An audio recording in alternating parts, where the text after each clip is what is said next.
Students' Library. Sergei Tokarev. History of Religion. Contents. Tribal Cults. Chapter 1.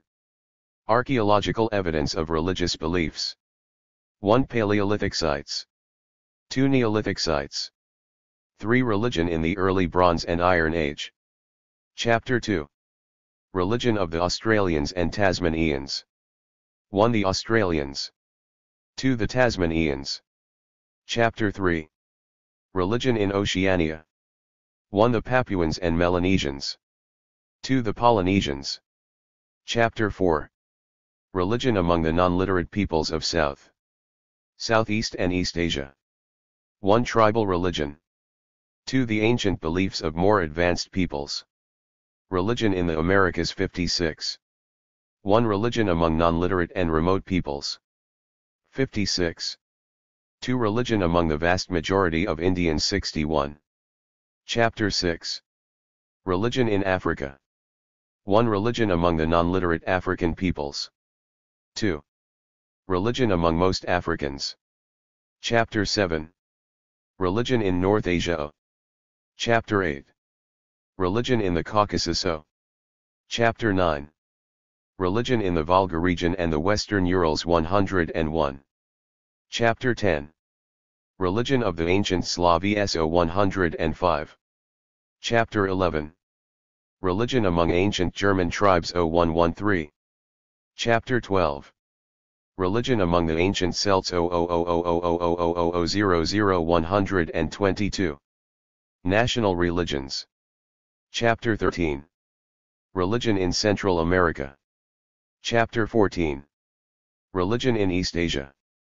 1. Religion in China. 2. Religion in Japan 0. 3. Religion in Korea. Chapter 15. Religion in India. Chapter 16. Religion in Ancient Egypt. Chapter 17. Religion in the Near East 1. Religion in Mesopotamia 20. Religion in Asia Minor, Syria and Phoenicia 0. Chapter 18. Religion in Iran. Chapter 19. Judaism. Chapter 20. Ancient Greek Religion 249. Chapter 21. Ancient Roman Religion. 280. World Religions. Chapter 22. Buddhism 301. Chapter 23. Christianity 322. Chapter 24.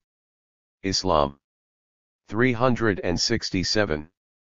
Conclusion 383. Bibliography 396. Subject Index 409. Tribal Cults. Chapter 1. Archaeological Evidence of Religious Beliefs. Paleolithic Sites. The only information we have about the earliest stages of religion comes from archaeological material, which is quite scarce. We have no knowledge of religious beliefs among our most ancient ancestors. They had none, and could not have because the most ancient representatives of humankind led such a primitive social existence. Their consciousness was oriented towards practical matters and was incapable of creating religious abstractions. It was the period of pre-religion. This continues to be a controversial subject. Some Western scholars maintain that religion was inherent in man from his outset. Modern Christian theologians, compelled to recognize that man evolved from the ape, assert that only man's body originated from the animal world. His soul was created by God and supposedly his first religious ideas belief in one God developed at the same time. All claims that religion is inherent in man can be refuted. Some Soviet scholars maintain that the period of pre-religion lasted a long time, until the end of the early Paleolithic period, also covering the Mousterian period when Neanderthal man hunted cave bears and other animals. Disputes have persisted for many years over Neanderthal burial sites and other monuments of the Mousterian time. Archaeologists have discovered several dozen burials of Neanderthal skeletons or skulls. The best known of these sites were found at the Mousterian Grotto, at a cave near La Chapelle Auxiliary Saints and several skeletons at 9. La Pharisee, at the Kiik Koba Grotto, in caves in Palestine, and at the Teshik Tash Grotto.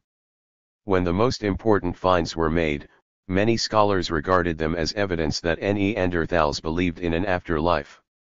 Some archaeologists felt that people could not have believed in a soul then, but in the supernatural qualities of the corpse itself which prompted fear. Some Soviet scholars have held similar opinions. But other suppositions have also been put forth. For instance, the speculation that Neanderthal burials simply show that people cared for their dead as they did for the ill. The very notion of the difference between the living and the dead, of something leaving a person at death, develop gradually and much later. This idea is probably correct. It is most likely that Neanderthal burials were evidence of a semi-instinctive concern for other members of the horde and a liking for them that continued after death, as well as a semi-instinctive desire to dispose of a decaying body. Neanderthal burials still cannot be considered indisputable evidence that our primitive ancestors were religious. However, burials of the dead could be one source from which such conceptions later developed. Another type of find the remains of animal bones that seem to be deliberately buried are more convincing evidence of religious beliefs in the Mysterian period. For instance, a large number of bear bones have been found in caves in the Alps, some of them were placed in a definite order. Bear bones were discovered together with a Neanderthal burial in Regordu in Dordogne. Archaeologists feel that these remains either indicate a bear cult, hunting magic, or totemism. Others think that these were simply food supplies stored by Neanderthal hunters, but this is unlikely. Some recent investigators point out that the bear bones may have accumulated over the millennia without any help from man, the bears themselves, coming across the bones of their dead while they were making their beds for hibernating, etc., shoved the bones aside to 10. Far corners of the cave, forming piles and rows. Starting in the Upper Paleolithic period, monuments indicating religious conceptions and rites became more numerous and convincing. It was a time when Homo sapiens had already appeared, when more diverse and improved stone and bone tools were being devised, and hunting was better developed and more productive. Archaeologists divide the Upper Paleolithic into different periods: Aurignacian, Solutrean, Magdalenian, and Azilian.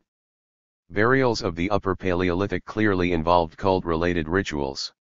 Skeletons have been found with various tools and ornaments, and many were covered with ochre. Some burials contain two bodies, and the skulls found in Ofnit Grotto were clear evidence of secondary burials. Obviously by that time people had some superstitious and religious conceptions that the dead continued to live on somehow. Meanwhile, starting in the Aurignacian, numerous artworks appeared, sculptures and cave drawings. Some of them were apparently related to religious beliefs and rituals. In the beginning of the 20th century, scholars began focusing on the remnants of Upper Paleolithic art. Until then such objects were rare, and many scholars doubted their authenticity. For instance, the famous Altamira cave in the village of Santillana del Mar was accidentally discovered by a hunter back in 1863. In 1879, numerous pictures of bisons and other animals were found on the walls. Such drawings were discovered in a number of caves in France. Careful studies of the Altamira cave proved that the drawings truly dated back to earliest times. Later came the finds in caves of northern Spain. These caves became world famous because of the ancient drawings of animals and disguised human figures. A cave near Lossal on the Vezra River became well known for its relief of a woman raising a hoton in the air as a ritual motion, and another famous cave, near the Franco-Spanish border, was distinguished for its sculptural depictions of animals. Many caves and excavated Paleolithic sites with works of art 1 are located in southern France and northern Spain. Based on these finds, archaeologists are now confident that religious beliefs were rather developed in the Upper Paleolithic. This is evidenced by the fact that most drawings of animals are realistic whereas those of people are abstract, often in the form of either imaginary zoanthropomorphic creatures, or people wearing animal masks. Sometimes it is hard to distinguish between the different types of portrayals, One of the most common figures is that of a sorcerer, a man dancing with deer horns on his head, with a long beard, a long horse's tail and an animal hide over his shoulders. One cave has the picture of 3 two-legged figures wearing chamois masks and dancing. Such drawings were clearly related to religious beliefs and rituals. After all, it is unlikely that primitive artists simply could not portray real people, so instead they drew abnormal humans and fantasy monsters. Judging by the fine drawings of animals, artists knew the skills of realistic art. Thus, their deviation from realism was deliberate. What did the masked figures represent? They were not hunting masks, as is sometimes believed. This is clear from the depiction of ritual poses and dancing. Apparently the drawings were of some kind of rites, most likely totemic. The imaginary zoanthropomorphic beings were probably totemic ancestors. They are similar to Australian mythological depictions of ancestors. Thus we can surmise that the hunting tribes of the Upper Paleolithic held totemic beliefs. The female figurines of the Aurignacian culture are a slightly different subject. Dozens of such figurines have been found in Western Europe and the USSR. They are small, represent different styles and are sometimes quite realistic. All of them depict naked women with large breasts and often big stomachs, emphasizing parts of the body connected with sexuality. Male figures are extremely rare. There are different interpretations of these statuettes. Some scholars regard them as examples of aesthetic and erotic motifs. Most, however, relate them to religion.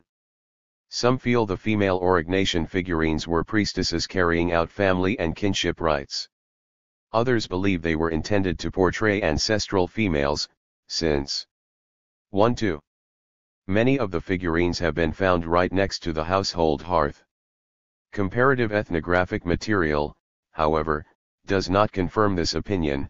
No evidence of a female ancestor cult has been found among existing peoples with rare exception. It is more likely that the Aurignacian statuettes were the female keepers of the hearth. Traces of such a mythological image and objects of the cult of family and clan have been found among many modern peoples, especially in Siberia. Thus, the figurines could be evidence of an early form of matriarchal clan cult. At the end of the Paleolithic, in the Azilian period, portrayals of animals and people were practically absent. Instead, the drawings were of a more or less schematic style. Perhaps they, too, somehow related to religious magical conceptions. Painted pebbles are particularly interesting in this respect. They were covered with mysterious red symbols of parallel stripes, round and oval spots and different figures resembling letters. No one has yet established their meaning. They were probably an analogy to the chewinga of contemporary Australian Aborigines, sacred flat pieces of stone or wood, totemic emblems, covered with symbolic drawings similar to those of the Azilian pebbles. Thus we can conjecture that totemic beliefs existed in the Azilian period. 2 Neolithic sites. In the Neolithic period in most parts of Europe and the Middle East, the transition was made to agriculture and pastoralism. Hunting and fishing cultures continued only in northern regions. Neolithic clans and tribes for the most part formed settled and semi-settled communities with a stable economic base. Inequality had already begun to develop within these communities, but class stratification did not yet. The new living conditions were also reflected in religious practices. In the Neolithic period, archaeological sites with religious implications were numerous and also more diverse.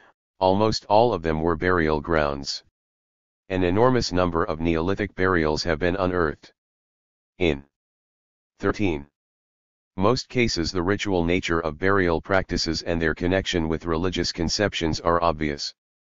Household articles, ornaments, tools, weapons, and containers apparently filled with food are always found in burial sites along with the corpse. People clearly believed that all these objects were needed by the deceased in the afterlife.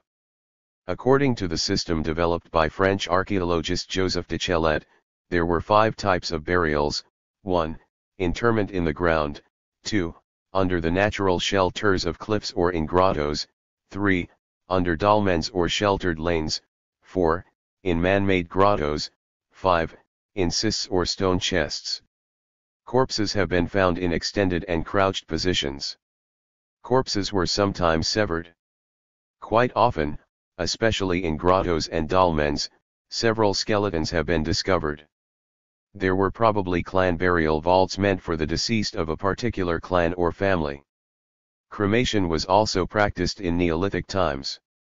It was still rare, although scattered throughout the territory of Europe. In the Neolithic, cremation became prevalent only in northern France, especially in Brittany. Cremation was still unknown at that time in Scandinavia, England, and Italy. Although this custom is practiced by peoples in all parts of the world, from the most primitive to the most developed, scholars have been unable to establish any consistencies in its dispersion. Some scholars maintain that the custom of cremation stems from the belief among ancient peoples in the afterlife of the soul. Cremation was used to release the soul from the body so it could fly into the sky. But such a religious notion is probably the result, rather than the cause of cremation. An exhaustive materialist explanation of this custom has not yet been found. Some of the burial sites, especially in grottos, contained etchings of women in stone. They were apparently connected to some religious conceptions, but it is difficult to say which ones specifically. Perhaps they represented a female deity, the guardian of the clan or of the grave, or maybe they personified the land as the guardian of the dead. However, it is quite likely that there was a definite genetic link between TLA's images and the 14. Paleolithic female statuettes as personifications of the clan or family hearth. Generally there was a female deity cult in the Neolithic. Female images, usually only the faces, similar in style, can also be found in the form of crudely made stone or clay figurines and ornaments on vessels uncovered in Neolithic layers in various countries, on the coast of Asia Minor, the Aegean Archipelago, the Balkan and Iberian Peninsulas, France, England and Scandinavia. Exceptions to the rule are male statuettes among Neolithic finds. The numerous cliff drawings found in northern Europe, Spain, Siberia and other Neolithic areas are also related to religious magical beliefs. There is still no general agreement on their origin and significance. Studies have been made of over 1,000 drawings, but archaeologists disagree on their purpose. Most of the pictures are of animals and birds. Sometimes they are human figures, often phallic. There are large numbers of boats with paddles. And diverse forms circles and semicircles with stripes emanating from them. A number of scholars believe these petroglyphs are a reflection of occupational magic and the cult of local spirits. Others think they represent solar-lunar mythology. They see the mysterious circles and semicircles with rays as solar and lunar symbols, and the other depictions as diverse cosmic signs.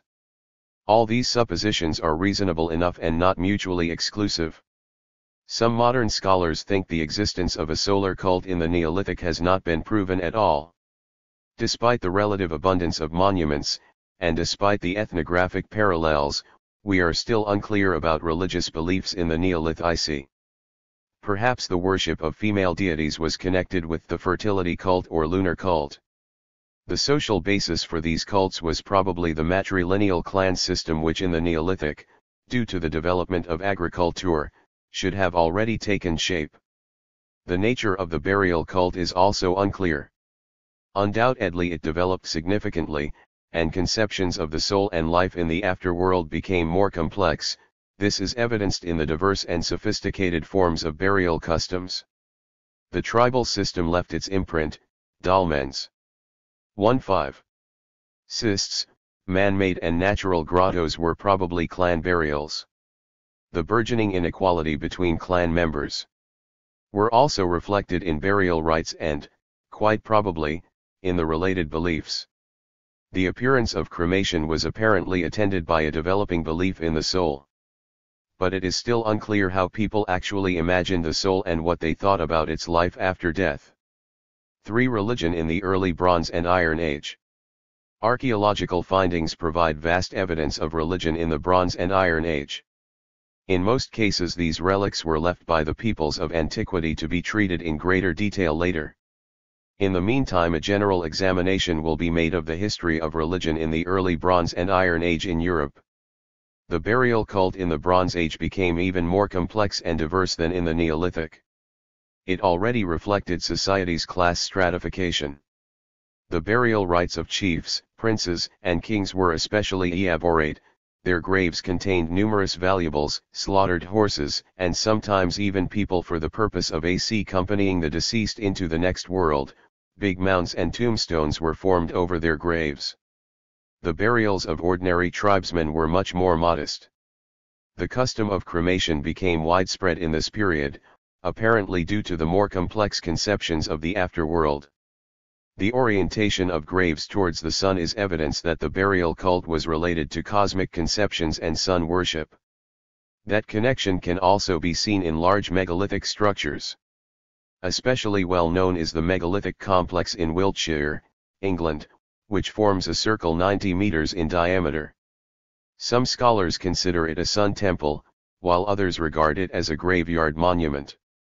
Neither opinion excludes the possibility of the other, because they are based on facts. The orientation and position of some parts of Stonehenge indicate that it was used in some way for observing the sun, and at the same time burials have been found under this and similar complexes. 1-6. Other finds also point to a solar cult in the Bronze Age. The sun was depicted in the form of a disk, a circle with or without rays, a cross in a circle, etc.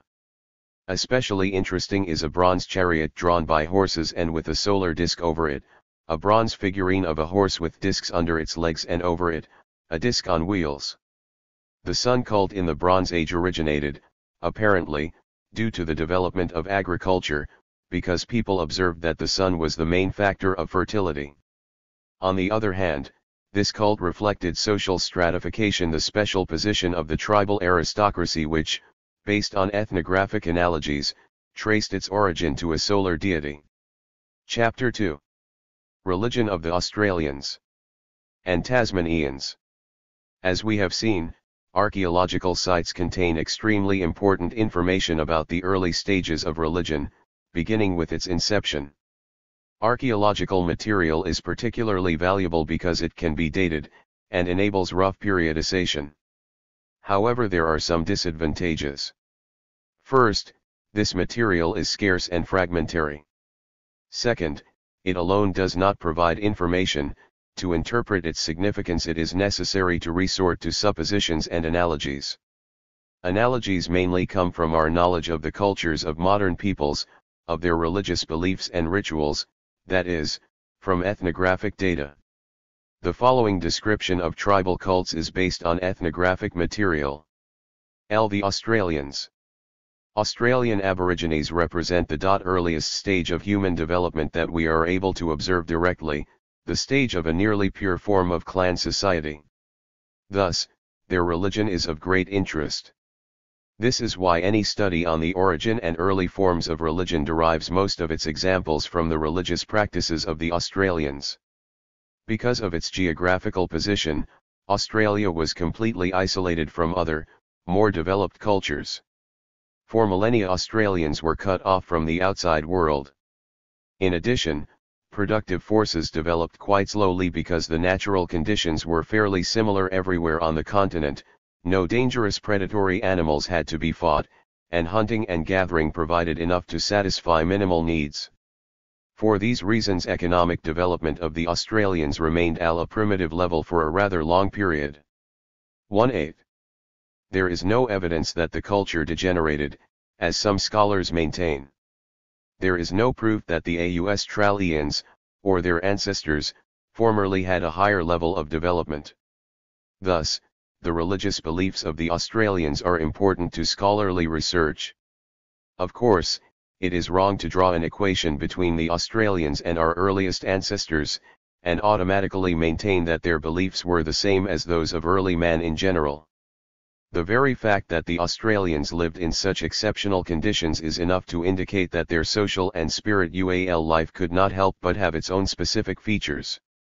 Still, it is unquestionable that, of all presently existing peoples, the Australians preserved their religious and magical beliefs more than any other people.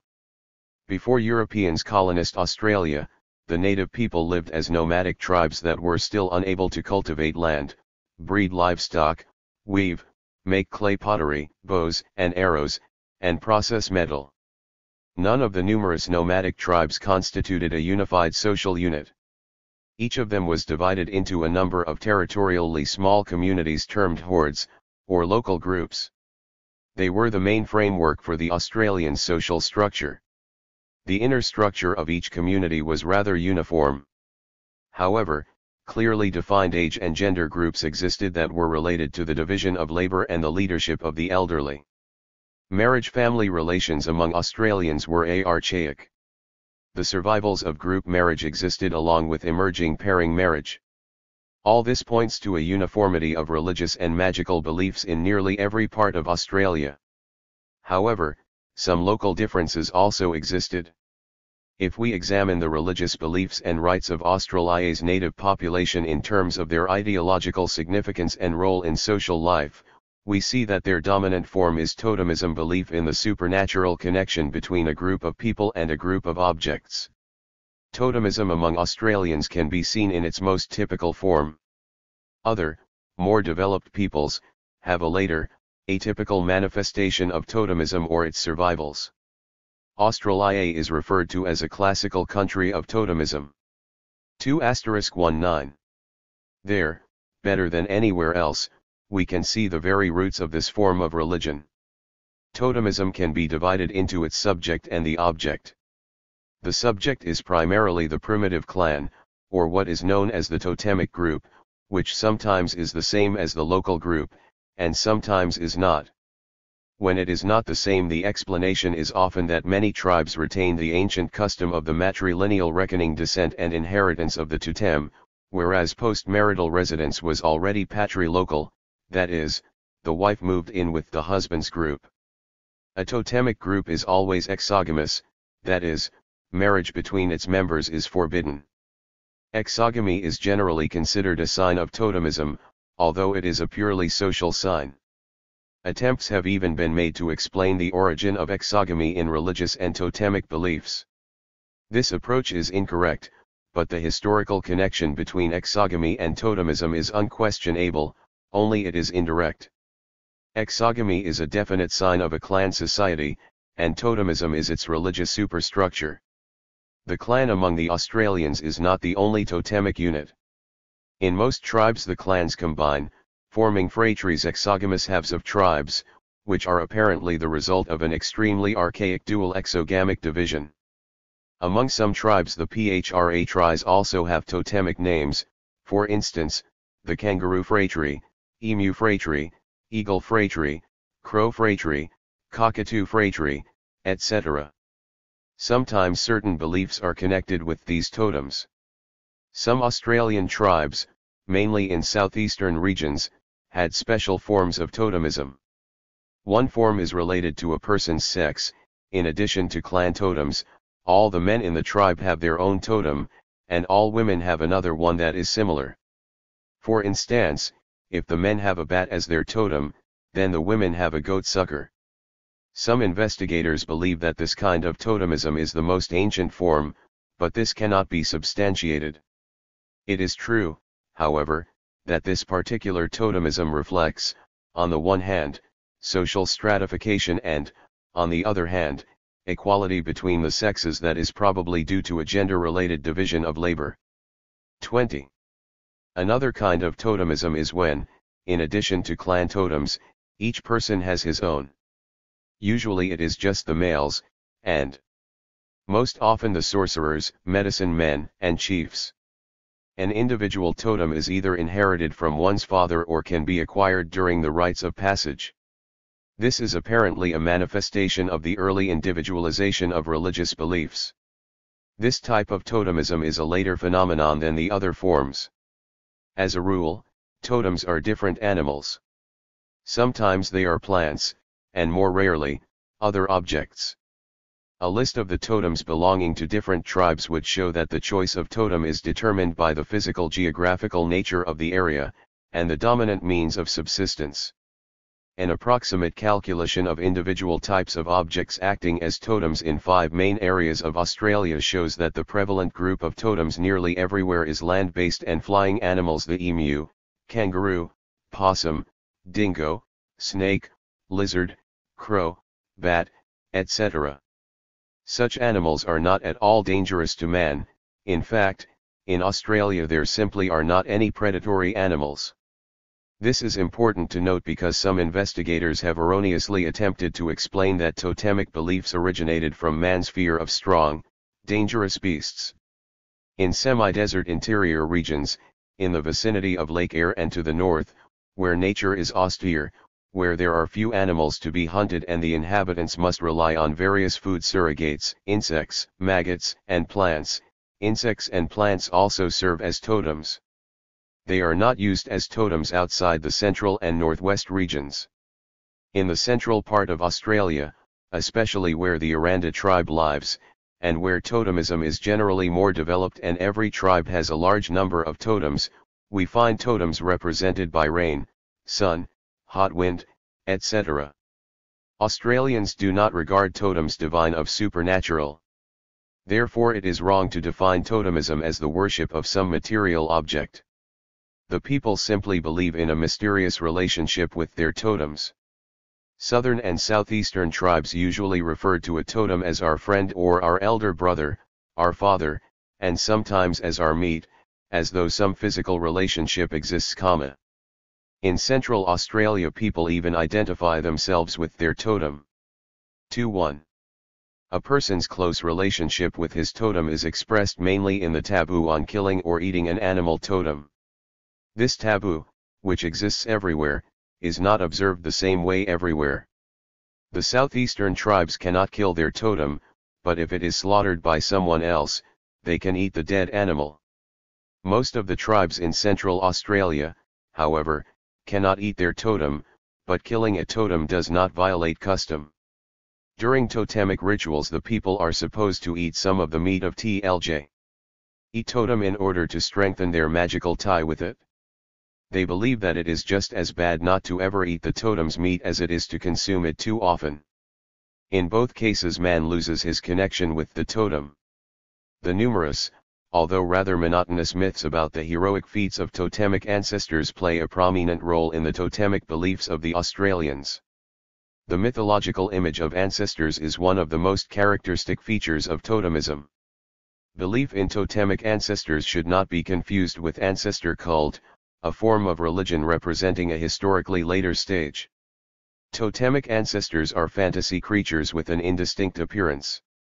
In myths they are either presented as animals or as people with animal names. Ancestors can either be individuals or groups, male or female. They hunt, lead a nomadic lifestyle and perform rites, like the Australians themselves who create the myths. According to some myths, totemic ancestors moved about under the ground. At the end of these stories the ancestor, as a rule, would go underground or turn into a rock, tree, or stone. The myths tell about itinerant female ancestors leaving totems everywhere they went, the totems that Australia's native inhabitants supposedly evolved from. This image of female ancestors is probably a reflection of a matrilineal tribal system. Totemic mythology is closely linked with special rituals in which the participants play out the heroic deeds of the totemic ancestors. Such rites are widespread and diverse, but those practiced by Central Australian tribes are described in greatest detail. Usually these rites are for the purpose of male initiation and are timed for these ceremonies. Thus, totemic myths are closely related to rituals. They are like librettos, according to which the sacred 22. Totem rituals are played out in a specific area. At the same time they are a religious or mythical interpretation of some specific features of the geographical conditions in which the tribes live, and explain the origin of individual rocks, gorges and stones. Totemic myths are the sacred history of a clan's origin and are used to justify a clan's or a tribe's right to its land. Totemic myths consolidate a clan's or a tribe's connection with its territory. Belief in totemic personification, or incarnation, the belief that man is the personification of the totem, is also part of the totemic mythology among some Central Australian tribes. It is not the animal per se that is personified in man but a kind of supernatural being connected with the legend of totemic ancestors. This supernatural being was a ratapa, Foetus. Such ratapas were supposedly left by mythical ancestors in certain places in stones, rocks, and trees. If a young married woman accidentally or purposely walks past such a place, the ratapa may enter her body and impregnate her. The child she gives birth to will belong to the totem connected to the area inhabited by the ratapa. In this case, inheritance of the totem is divorced from blood descent. None of the Australian tribes believe that the totemic animal itself is directly personified in man. Nor do they believe, as do other peoples in more advanced stages of historical development, that after death a person's soul is transformed into a totemic animal. Also, part of totemism is belief in the supernatural qualities of some material objects that serve as totemic emblems. The most common category of such emblems is the ch'ingas, an oval slab of rock or wood with rounded edges. It is covered with a schematic and symbolic picture of a totem that bears no realistic resemblance.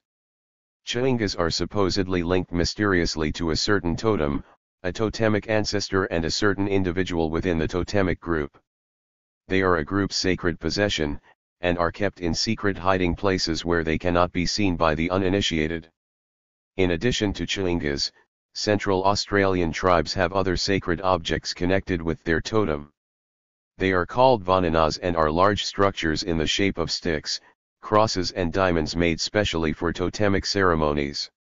One and the same form of vaninga can 23. Signify different totems, but after a vaninga has been used just once in a totemic ritual, it must always be related to that particular totem and no other. Sacred totemic centers are extremely important in totemism. They are usually locations within a clan's hunting territory and identified by distinct landmarks, rocks, trees, lakes, rivers, ravines. They are sites where clans keep their sacred hoards, ch'ingas and other such objects, and where the various totemic rituals are held. Access is severely restricted, and anyone in the past, who violated the taboo, was even killed. Belief in man's connection with his totem is expressed, finally, in the idea of mutual magical dependence. On the one hand, the totem influences man and, on the other hand, man affects his totem. The influence the totem has on man is especially stressed in the beliefs of southeastern tribes. For instance, they believe that a totem can save a man from danger. Some southeastern tribes believe that to do harm to someone it is enough to kill his totem. On the other hand, it is believed that man has magical power over his totem. This mainly applies to tribes in Central Australia and is reflected in what are called increase rites, magical rituals in which the totem is compelled to multiply. The essence of the increase rite is that once a year, just before the rainy season, when plants begin growing and animals start coupling, members of a totemic group in a certain ritual site conduct a magical rite. They spill blood on the ground and chant in an attempt to compel the foetuses of the totems, supposedly nearby the ritual site, to emerge from their shelters and multiply. Such ceremonies are always conducted in sacred places related to the legends, the totemic centers where there are objects that supposedly materially reproduce the myths about the totemic ancestors. The participants engage in ritual magical activities, magical chanting and ritual consumption of the totem's meat, which is supposed to strengthen man's tie with his totem. Totemism in Australia is a form of religion among early 24. Clan hunting communities where consanguineal relations are the only ties between people. Through totemism, the superstitious person unconsciously transfers these ties to the outside world, and attributes relations of kinship to all of nature. The animals and plants that are an everyday part of the life of the hunter-gatherer emerge as the object of superstitious feelings and conceptions, as something close and related to man. Another aspect of totemism is also important. In it is reflected the feeling or awareness of the inseparable tie between the primitive community with its territory and the land. All the sacred totemic legends about ancestors are related to this territory, and every locale is filled with religious and magical associations for the Australians. Asterisk asterisk asterisk. However, totemism is not the only form of religion among the Australians, although perhaps it is the most important. They have other beliefs that reflect some different aspects and conditions of tribal life. The Australians live in mortal fear that their enemy will hex them. They tend to attribute every illness, accident, or death of a relative to enemy sourcel. Why? Even if the death occurred for an obvious reason, they still believe that the real culprit was some secret enemy. That is why after every death the Australians used divination to learn where the enemy lived, in what tribe, who put a hex on the deceased. Then a group of avengers were sent to this tribe to kill the assumed enemy or one of his relatives. The Australians had their own way of putting a hex on their enemy. They aimed a specially sharp bone or stick in the direction of their victim and uttered their curse. The victim was supposed to die immediately. This is called initial magic, that is, the type in which the first part of the action is carried out by the individual, but its conclusion works by a magical force. To ensure success, the executor of the rite sometimes threw to his victim the instruments of his magic. The person, upon finding these objects, realized that a deadly rite had been enacted against him. Belief in the power of a curse. 25. Was so strong that the victim immediately lost his spirit, became apathetic and soon died. This further strengthened belief in sorcery. Although Australians were constantly suspecting someone of sorcery, they rarely resorted to it. This is because the rite could be harmful to the executor, since being suspect alone of sorcery could provoke the revenge of relatives. The overwhelming majority of tribes did not have specialists in black magic. Most tribes believed that anyone was capable of a curse, most often from an enemy tribe. Intertribal conflict was the main instigator of the superstitious fear of black magic, which, in turn, further increased intertribal discord and mutual hostilities. Most Australian tribes had the same kinds of medicinal magic, which had developed from folk medicine. It is extremely well developed among Australians, who know how to use various kinds of herbs, poultice, know how to give massages, apply compresses, let blood, treat wounds, and set bones. All these methods of folk medicine and surgery are accessible to everyone, but they are not always effective. That is why superstitious people seek help from professional medicine men who usually use magic, such as sucking an imaginary stone or crystal out of the patient's body, try to influence his psyche, and hypnotize him with looks and gestures. A patient's recovery is attributed to magical powers. The Australians have the early elements of shamanism. In contrast to a medicine man who cures his patient with magic, the shaman does it with the help of spirits. Allegedly it is the spirits that designate who is to be a shaman. Shamanism, however, is a form of religion typical of the stage when the tribal system was decaying. The Australians were still in the early stages of this development. Medicine men and shamans were also rainmakers, although not everywhere. In a culture of hunters, this kind of magic did not play an important role in the belief systems. It was significant only in the dry climate of Central Australia. Sex or love magic among the Australians existed in its most basic forms. Young men simply wore adornments. 26. Believing that they had a magical effect on a woman and would elicit her response. An incantation was said over the adornment. This example indicates how sex magic originated. Simple methods of courting supposedly had a magical effect. Scholars have persistently maintained that all religion in Australia was a purely male domain, that women were kept from participating in religious ceremonies. Nearly all the religious rites described by anthropologists involved males only, and the beliefs connected with these rites were largely inaccessible to women. Hence the conclusion that women did not have equal status in Australian society. Recent research, however, indicates that this is not the case. Gender and age stratification in Australian society has affected rituals and beliefs. In recent decades, and perhaps centuries, Australian society was undergoing a transition from matrilineality to patrilineality. Therefore the men to a large degree replaced the women in ritual affairs. The myths and legends of many tribes, however, tell of earlier days when women were active, and even prevalent, in religious ceremonies. To this day there are female as well as male cults. Female cults are less known if for no other reason than nearly all the anthropologists were men, and it was extremely difficult for them to find out anything about women's rituals where men were not allowed. At the same time, there are many rituals conducted by men in which women must participate, although in a low-profile role and rather passively. A special group of religious rites and beliefs is connected with the burial cult. The forms of burials among the Australians are quite diverse.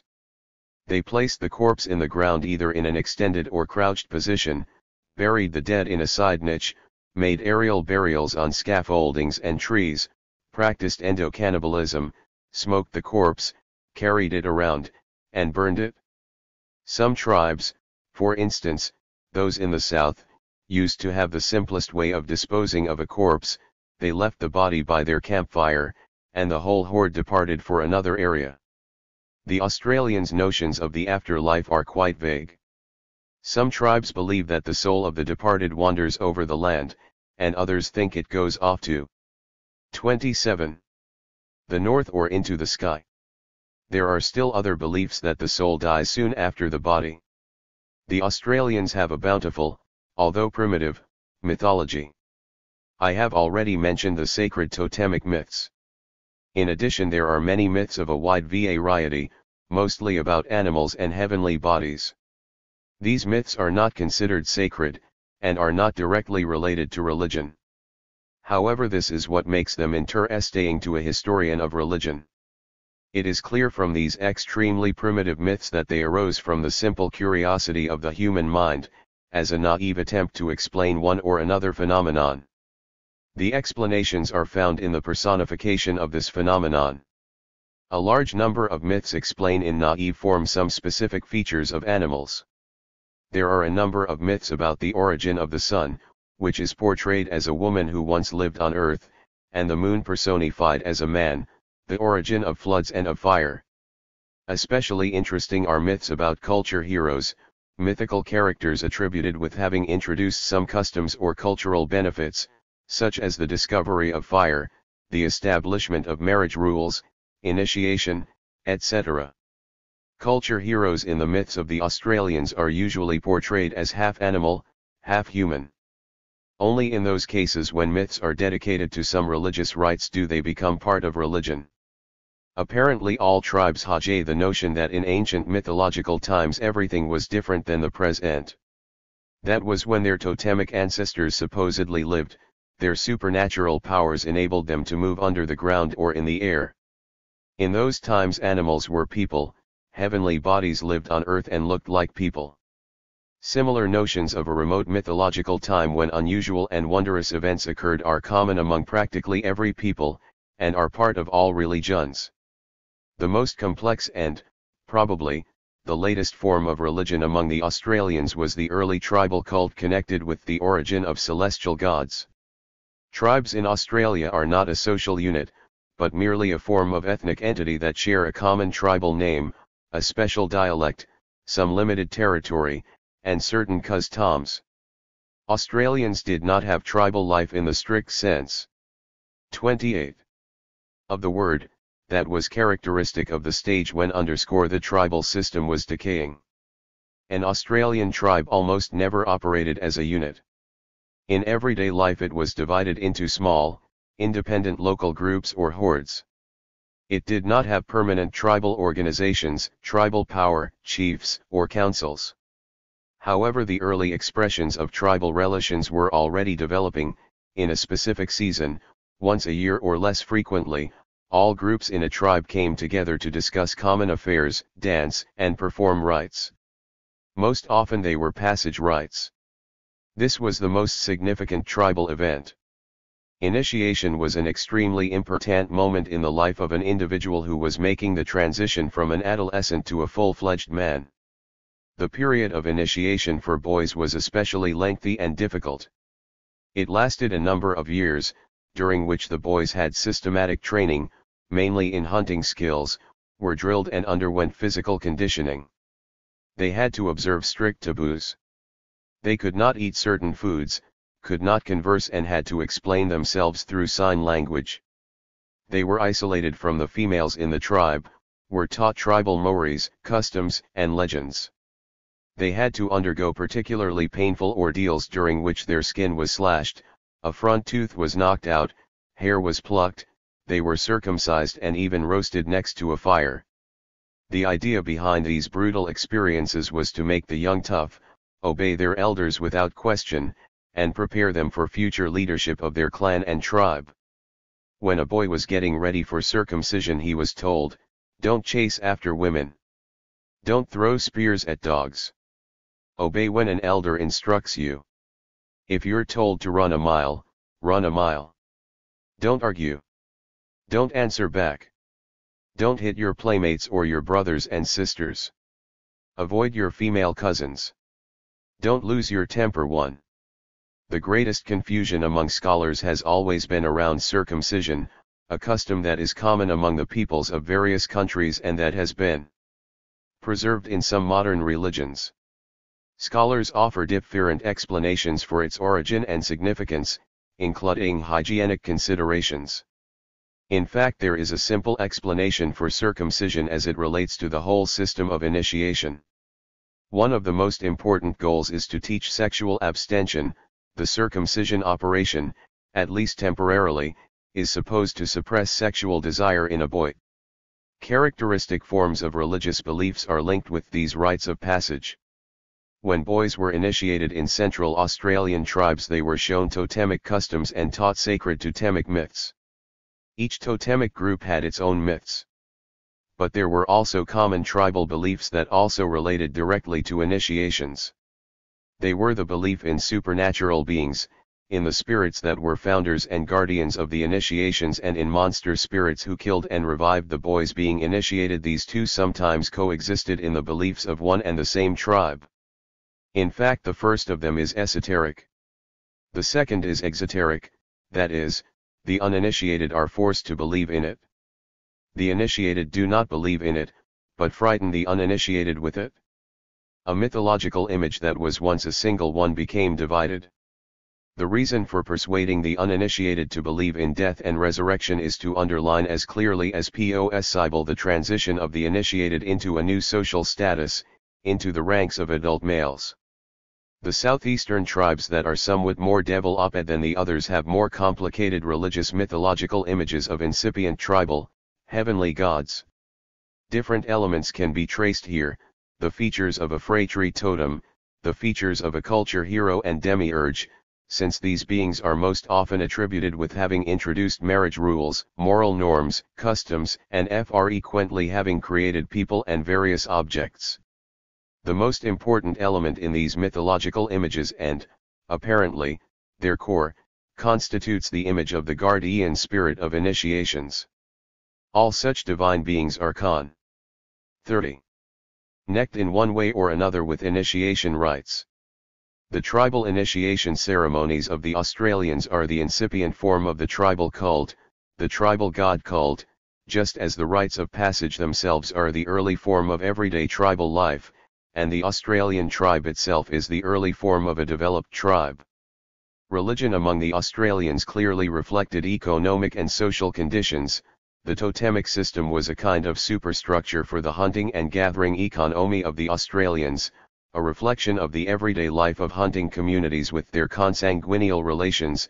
Belief in curses was a reflection of intertribal discord, and the work of medicine men was the result of powerlessness in the face of diseases. We can see only the beginnings of more complex forms of religion. Among them were, for instance, individual totemism, the beginning of the cult of a personal guardian spirit, the beginning of shamanism, and the bare beginning of the cult of a tribal god among southeastern tribes. The Australians have distinctive notions of the supernatural.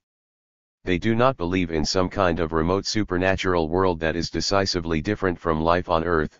Supernatural beings and objects exist alongside man. Such notions are typical generally of early stages of religious development when the division of the world into the natural and supernatural has not yet reached a high level. The Australians, however, believe in a kind of ancient mythological time when they could supposedly do unusual feats, when people could fly into the sky, turn into animals, go underground. The characteristic feature of religion among Australian tribes is the prevalence of magical notions that were manifested in totemism, in black magic and sex magic, and in the work of medicine men. Animistic notions, belief in the soul and spirits, do not play a significant role in their religion. As for the outward form of ritual among Australians, it is typically ritual dancing and performing totemic, initiation and other rites. What features are absent among the Australians? First, they do not have a propitiatory cult, chanting is 3.1. Prevalent but not prayers. They do not have sacrificial rites, except when a totem is sacrificed and tasted ritually. There are no sanctuaries or temples. They only have the earliest form of sanctuaries in the form of natural hoards, ravines, cracks in rocks where chingas are kept. They do not have priests either. The only ones who carry out religious rites are the leaders of totemic groups, medicine men, and rainmakers. There is not an ancestor cult. The notion of mythical totemic ancestors that are essentially fantasies or anthropomorphic images, not real ancestors, cannot be regarded as an ancestor cult. Nor do the Australians have a nature cult. They do believe in the supernatural qualities of natural phenomena, however this is not related to the cult of nature but totemism. Supernatural qualities are attributed to animals, some plants, and some elements of inanimate nature. Celestial phenomena are not deified, they are not given supernatural attributes. True, celestial phenomena are personified, the sun in the image of a woman, the moon in the image of a man, etc., and the various related myths. However, all this has no religious significance, with the exception of those rare cases when the sun is regarded as a totem. The sky in general is also sometimes personified. For instance, it is regarded in the form of a big man with the legs of an emu, with many wives and children. However, it has nothing to do with people, it is not venerated or feared. There are no cosmogonic myths, or almost none. Australian myths are about the heroic deeds of culture heroes, the origin of totemic groups and the travels of totemic ancestors. And there are brief myths about animals. Australian mythology does not attempt to explain the origin of the world, the earth, and the sky. Nor do the people believe in the afterworld. They believe in the soul, but think that it dies soon after the body. The idea of the soul does not play any visible role in the religious beliefs of the Australians. The above-mentioned distinctive features of the religious beliefs among the Australians are typical of religion in a tribal system. The religious beliefs and rites described are part of the past. Colonization by the English that began in the 32. Late 18th century led to the destruction of many of Australia's tribes. Those few that survived in northern and interior parts of the continent have nearly lost their unusual culture and former beliefs. Many Australians live in missionary townships where pagan rites are strictly forbidden. Some missionaries, using more flexible methods, try to teach the Australians Christianity, adapting it to local beliefs. Such dual religious beliefs are deeply ingrained in the native people. Yes, I believe in God, writes a Baptist Aborigine Vapuldania of Jhe Alava tribe. But I also believe in the Earth Mother, the Rainbow Serpent, and my kangaroo totem.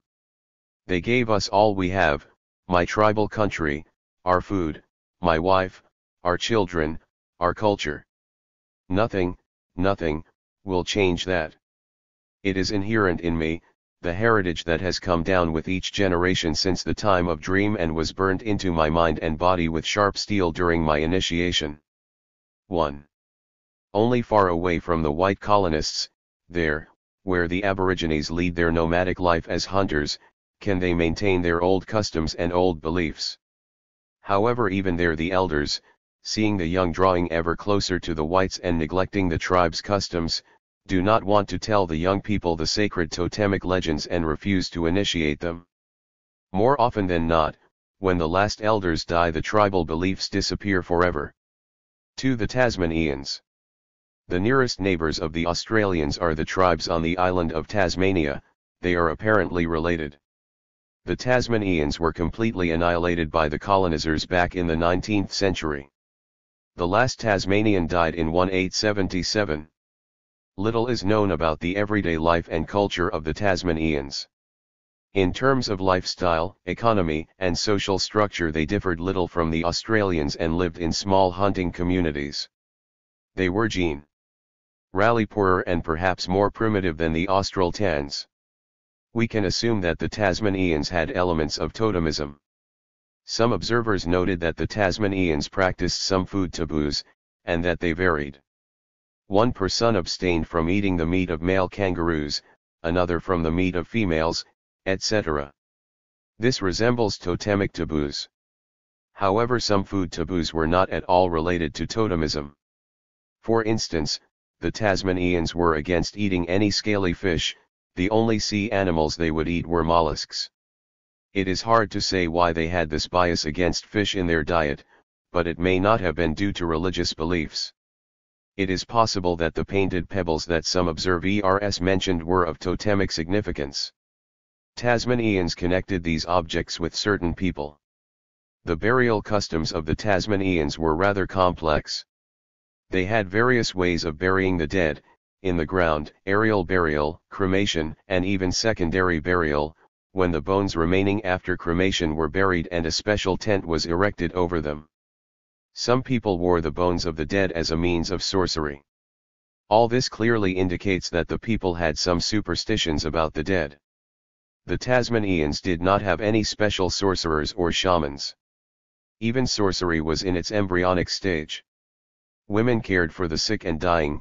There were no special healers. The Tasmanians were afraid of the night spirit, the dark of the night, believed in evil spirits who appeared at night, etc. The real reason was that they feared a surprise enemy attack by night. Nevertheless, this fear of the dark was related to some superstitious animistic notions. Chapter 3. Religion in Oceania. Oceania is an ethnically diverse region.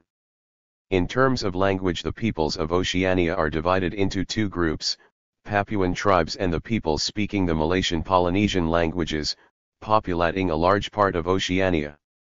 The social and cultural development of these peoples is generally much higher than that of the Australians, although it varies in different areas of Oceania. The basis of the economy everywhere is agriculture, which is mainly combined with fishing, and the tribes are settled. The social system and cultural level of the peoples is higher the farther east the tribe is located, moving from west to east, from New Guinea to the islands of Polynesia. The Papuan tribes, especially in the western part of New Guinea, to this day maintain their primitive communal system resembling that of the Australians. All the stages of a deteriorating tribal system are represented among the Melanesian tribes. In northwestern Melanesia, many archaic forms have been preserved. Moving towards the southeast, the process of a disintegrating tribal system is increasingly evident, so that on the islands of New Caledonia and Fiji we can already see the transition to an early class society and primitive semi-stat-es. The peoples of southwestern and western Polynesia, New Zealand and Samoa were at nearly the same level. In other parts of Polynesia, especially in Tahiti and Hawaii, the communal tribal system had almost fully disintegrated, and an early class structure and small states had emerged. Archaic and developed social forms existed side by side in Micronesia, a matriarchal and caste system. 3*35. These differences in social and cultural development also had their impact on religion. There are common religious beliefs all over Oceania, while their forms in various parts of Oceania differ. We possess abundant information illustrating the gradual transition of religion in communal tribal system into the religion of an early class society. We see clearly how the conditions of material production among the peoples of Oceania and their social life are reflected in religious conceptions. The Papuans and Melanesians. Since the islands of Melanesia, with their hot and largely unhealthy climate, relatively recently became the object of the colonial policies of the European states. Studies of the Papuans and Melanesians began in the second half of the 19th century. In terms of language and culture, the islanders of Torres Bay represent the transition stage between Australians and Melanesians. Their economy is based on agriculture and fishing. The vestiges of two exogamous phratries have remained. Matrilineal clans have become patrilineal. The religious beliefs are similar to those of the Australians, but in some respects developed further. Totemism is prevalent in the western group of the islands, and only traces of it have remained in the eastern group. The totems are mainly animals. The system of initiation rites has changed. The boys undergoing initiation do not have to endure such prolonged ordeals and painful operations as the Australians. The initiation rites consist mainly of demonstrating diverse religious dances, wearing masks, etc. The boys are told tribal legends, myths, and beliefs. Thus, the purely religious and ideological aspect of the initiation rites has grown stronger, while the physical aspect has become weaker. The Marandanum basically resemble the Australians. They are not yet completely settled. It is hard to even call them agriculturalists, since they mainly eat wild sago palm. The social system of the Marandanum is similar to that of Central Australian tribes. 36. The dominant form of religion is totemism. The Marandanum are divided into separate clans, each of which originated from a totemic ancestor, a Dima. Dima myths are stories about the heroic feats of half-animal and half-human ancestors linked with a certain locale. Religious rites performed by the Marandanum are essentially dramas about their totemic ancestors. The Marandanum have an interesting Mayo cult, a modified version of Australian rites of passage. It is a clandestine cult that involves only the initiated. Unlike the Australians, not all of the Marandanum who reach a certain age are initiated. Other Papuan tribes are significantly different. The most general element in Papuan religious beliefs is diverse magic, black magic, subsistence magic and medicinal magic. The linguistic differences among the Papuan population of New Guinea is so great that sometimes the people of two neighboring villages do not understand each other. This separation is also reflected in belief in black magic, which supposedly explains any misfortune or death. The Papuans are in awe of anim or sorcery, because anim can be any healing drug or poison. Anim is believed to cause unexplainable illness or death, and is the work of someone in a hostile village. The belief in agricultural magic is extremely strong. Women play an important role in this area. Some rituals are meant to endow the land with female sexual strength. Ancestor worship and the related skull cult plays an important role in Papuan religion. Western Melanesians inhabiting New Guinea are slightly different from the Papuans in terms of their social development. Therefore their beliefs are similar. Central and Eastern Melanesia have later forms of social development and, consequently, religion. The economic base of the population on the Melanesian islands, like that of the Papuans, is primitive agriculture. However, the general level of productive forces among the Melanesians is higher due to the geographic conditions, the diminished role of hunting and increased role of fishing, and the greater differentiation of economic conditions in coastal and interior parts of the islands. 37. They have a much better developed system of exchanges between communities and within communities, leading to much more complex forms of social ties and stratification within Melanesian communities. A stratum of wealthy community members exists nearly everywhere. Poorer relatives and members of the community are sometimes dependent on this stratum. The wealthy predominate in the male secret societies, which are mostly directed against the female population. New Caledonia and the Fiji Islands have strata of chiefs, ordinary community members, dependent farmers, and slaves. This relatively high level of development has also affected religious practices. The Melanesians have a correspondingly more complex social system. They developed professionals in cult practices, sorcerers with various expertise, divinators, and people who communicate with the spirits. Sorcerers were specialists in agricultural magic, supervised the building of boats, were assigned by chiefs to carry out death sentences, etc. Some islands in Melanesia have shaman healers who specialize in communicating with the spirits, and exorcising them from the body. In southern and southeastern Melanesia, where social development was at its highest, there were hereditary sorcerer priests, similar to chiefs. The ideological content of religion in western, central and southeastern Melanesia is mainly characterized by well-developed magic. The Melanesians practice magic of all kinds. Belief in black magic not only stems from intertribal discord, but is also based on tribal stratification, which is evidenced by the appearance of sorcerers, professional practitioners of black magic. Medicinal magic, closely related to folk medicine, is also practiced by professionals. War magic is mostly controlled by military chiefs. Subsistence magic is especially diverse. It is used only when success in a particular economic endeavor depends on accidental circumstances, and when people cannot rely completely on their own efforts. In farming mag-IC is used when root crops, taro and yams are being planted, because yields can vary, but it is not used when fruit trees are planted because the yields are always stable. In fishing, magic is used in catching sharks and other dan. 38. Geros fish, but not when small fish are the catch since no risk is involved. Canoe construction is always attended by ritual magic, but house building is not. Magic is considered necessary when hardwood objects are carved, but this is not the case when ordinary wood is whittled. All this shows that magic develops when man is unsure of his abilities, feels helpless against the elements, or when he attributes to another person skills that he does not possess.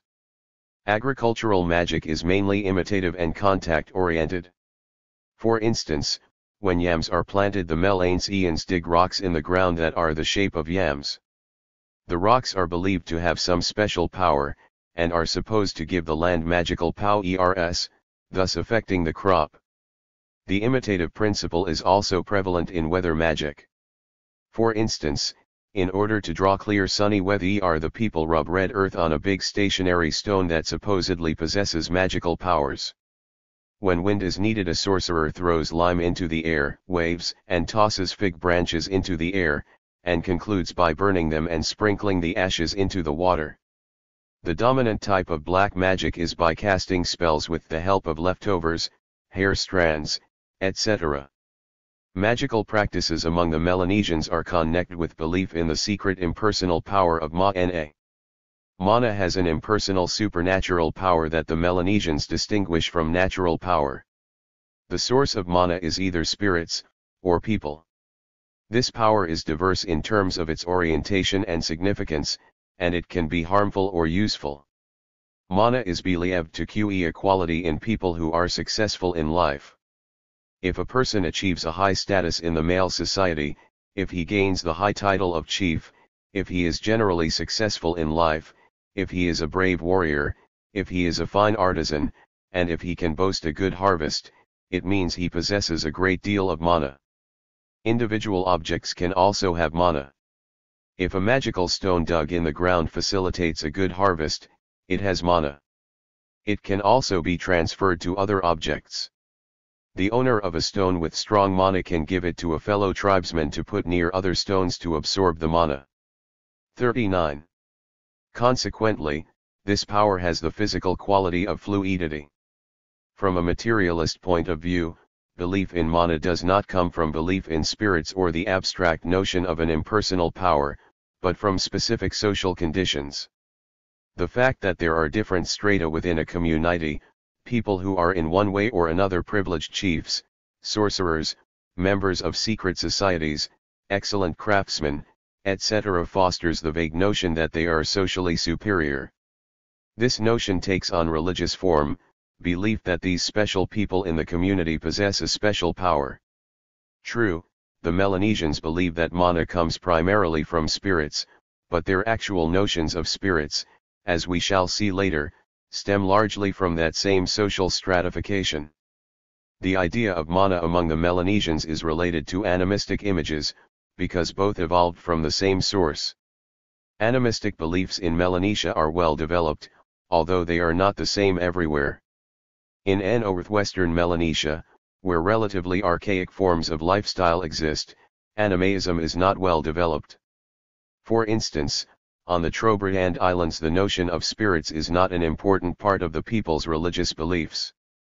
In central Melanesia, however, animism is much more developed because of the higher social level. The Melanesians distinguish two categories of spirits, spirits of the dead and spirits of nature.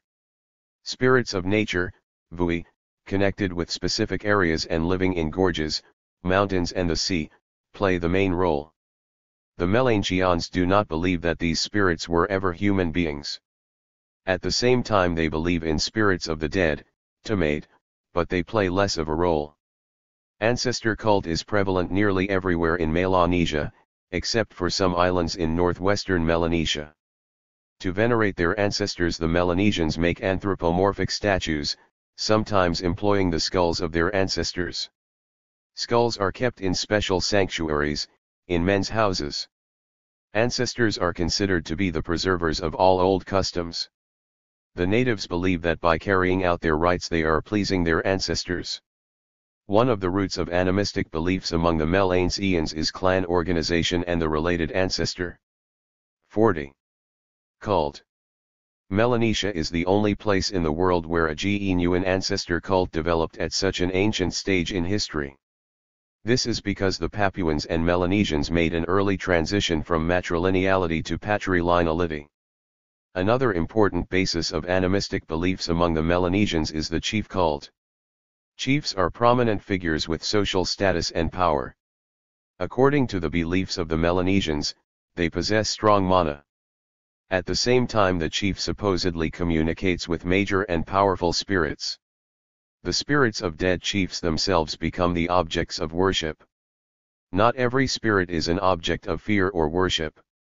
The spirits of ordinary people are not worshipped, and there is no related cult. Animistic beliefs are also rooted in male secret societies. These are secret sorcerer societies that practice some types of black and medicinal magic.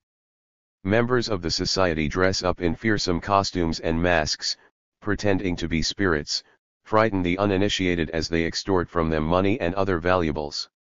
In some parts of Melanesia there are village, that is, open sick societies, one of the most important public institutions. There are also especially secret religious magical societies called Tomate. The word Tomate literally means the deceased, the spirit of the dead. Members of this society put on fearsome masks, pretending to be the spirits of the dead. One of the important functions of these societies is to preserve the property of their members. Each Tomate society has special signs that help its members put taboos on their belongings, fruit trees, etc. The mythology of the Melanesians is quite primitive. Many myths explain individual phenomena of nature, customs, etc., but they have no religious significance. However, cult myths have a direct bearing on religion and relate to and justify magical rites. There are many myths about culture heroes who are usually twin brothers, one is intelligent, the other stupid, one is a creator, the other is a destroyer. Such dual mythological images arig. 4.1. In from the ancient division into phratries. The survivals of totemism continue to exist in Melanesia nearly everywhere, although with significant deviations from its classical form. Related groups often have the same totemic names. In some places totemic taboos and belief in the totem's connection with the clan ancestors continue to persist. The people also have a kind of individual totemism belief in a secret tie between every individual and some object. The people believe, for instance, that a child is the reflection of an object that surprises his mother during pregnancy. On the Fiji Islands the totemic unit is not the clan but the tribe, the totem itself is a tribal deity. Thus, the general contours of religion in the various parts of Melanesia are developed magic, animism and the notion of the impersonal force of mana. In addition to these general features there are consecutive stages of developing religion reflecting the various stages of historical development. The direction of this development is from northwestern to southeastern Melanesia. The Melanesians do not believe in a supreme deity, they worship many spirits, but not one god. The Melanesians do not have cosmogonic myths, although they do have many myths about a culture hero. Cult activities are unorganized. There is not a priesthood that forms a separate social group with hereditary rights, but there are professional sorcerers, medi, cinnamon and shamans. There are early forms of sanctuaries, but they are mainly men's houses where the rites of secret societies are performed. To the Polynesians. Polynesia is not only geographically close to Melanesia, but is also its cultural extension, although the foundation of the Polynesians' economy was primitive agriculture and fishing, the conditions of their material life differed from those of the Melanesians. On the small and austere islands of Polynesia people had to work much harder to survive. The production of crafts has reached a high level of perfection. However, because the amount of farmland was limited, the tribal elite tried to gain control over it, and appropriated. 42. Class developed. Therefore the general level of social development among the Polynesians was higher than among the Melanesians. Only the survivals of clan relations remained in Polynesia in the form of large patriarchal families. Sharp social or caste stratification existed on nearly all the Polynesian islands. The chiefs were the ruling caste. They were the hereditary aristocracy that held the reins of power, and thus represented a primitive form of organization of the ruling class. Then came the caste of landed and clan elite. Still lower was the caste of the semi-dependents and dependents, or semi-slaves. On some islands slaves were outcasts. This sharp division into castes an early form of class stratification as reflected in the fact that marriages between members of different castes were practically banned. This social system, more developed than among the Melanesians, was also reflected in religion. The Polynesians had other, more complex religious forms than the Melanesians. Polynesian religion, in contrast to Melanesian, belongs to the past. Extensive European and American colonization of Polynesia in the 19th century undermined the culture on almost all the archipelagos of Polynesia, and in some places destroyed it. The old beliefs of the islanders remained in a few places, but mainly as recollections of the elders.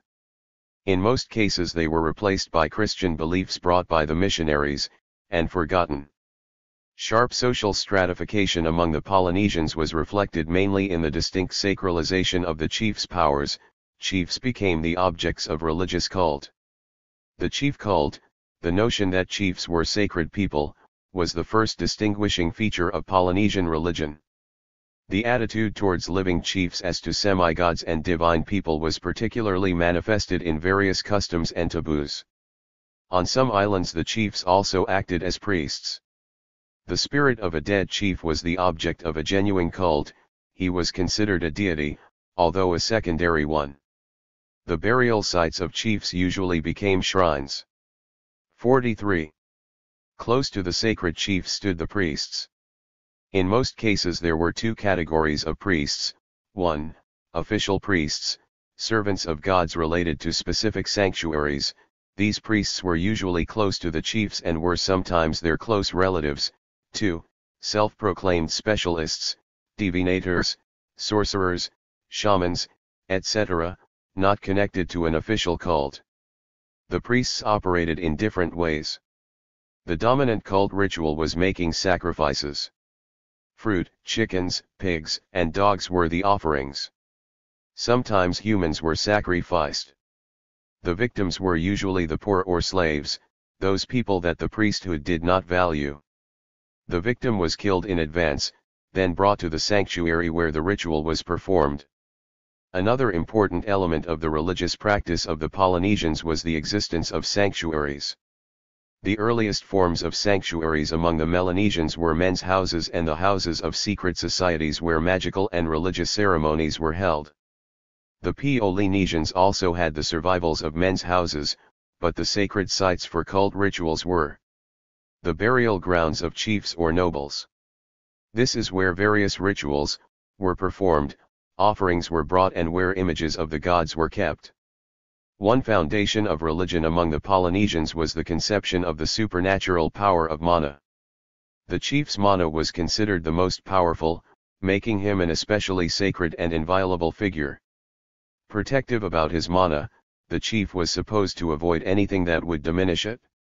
A chief could lose his mana by suffering a defeat in battle, and by not being tough enough. Priests, warriors, and artisans had their own kind of mana. Each tribe had its own mana, which existed as long as the tribe remained strong and independent. Only slaves did not possess mana. Thus, belief in mana was a direct reflection of the Polyn-Shian social system. The idea of taboo was linked with belief in mana. The word itself comes from the Polynesian language. James Cook was the first to introduce it outside of Oceania. Taboos were set on eating food, working, engaging in warfare, following burial rites, etc. The chief's personality and his sphere of power were the most 44. Important focus of the taboo system. The chief himself was taboo to the people around him. The chief's head and his hip belt were especially sacred and therefore taboo. Everything the chief touched was taboo: his food, housing, clothing, etc. If he, even accidentally, touched an object belonging to someone else, it became taboo even to the onan. If the chief walked into anyone's hut, the family could no longer live there. A Tahitian chief had special men who carried him on their shoulders when he wanted to leave the confines of his own residence, so that he would not set foot on the ground, otherwise the ground under his feet would become taboo to his subjects. A chief could put a taboo on whatever he wanted, either permanently or temporarily. In some cases, when a person violated a taboo, punishment was dealt by the chief, and in others the accused was thought to suffer supernatural punishment. The taboo system had a social function. It was a means of protecting property, especially through male societies. Taboos also had a broader function as a political weapon in the hands of the chiefs. Chiefs not only used their power of taboo for personal reasons, but also as a weapon for political purposes. Taboos took the place of royal directives and legislation. Social stratification was also reflected in notions about the afterlife, and the soul of the deceased. Almost everywhere the people believed that the souls of the chiefs and the souls of the ordinary people had a different fate after death. The souls of the chiefs went to a blissful land either on some faraway island in the west, or in the heavens. The souls of the commoners went to a dark place underground. Some tribes believed that only the souls of the nobles and the chiefs lived on after death, whereas the souls of the common folk died right away. The souls of the chiefs sometimes turned into real deities. The burial rites of chiefs and nobles were rather elaborate, but commoners were buried without ceremonies. Besides believing in various spirits of nature, and spirits of the dead, the Polynesians had an extensive and complex pantheon of gods. The pantheon of Polynesian gods was bountiful, and there were complex hierarchical relations between them. Most gods were connected with 45. Natural phenomena and various types of human endeavor. Some of the gods were particularly important.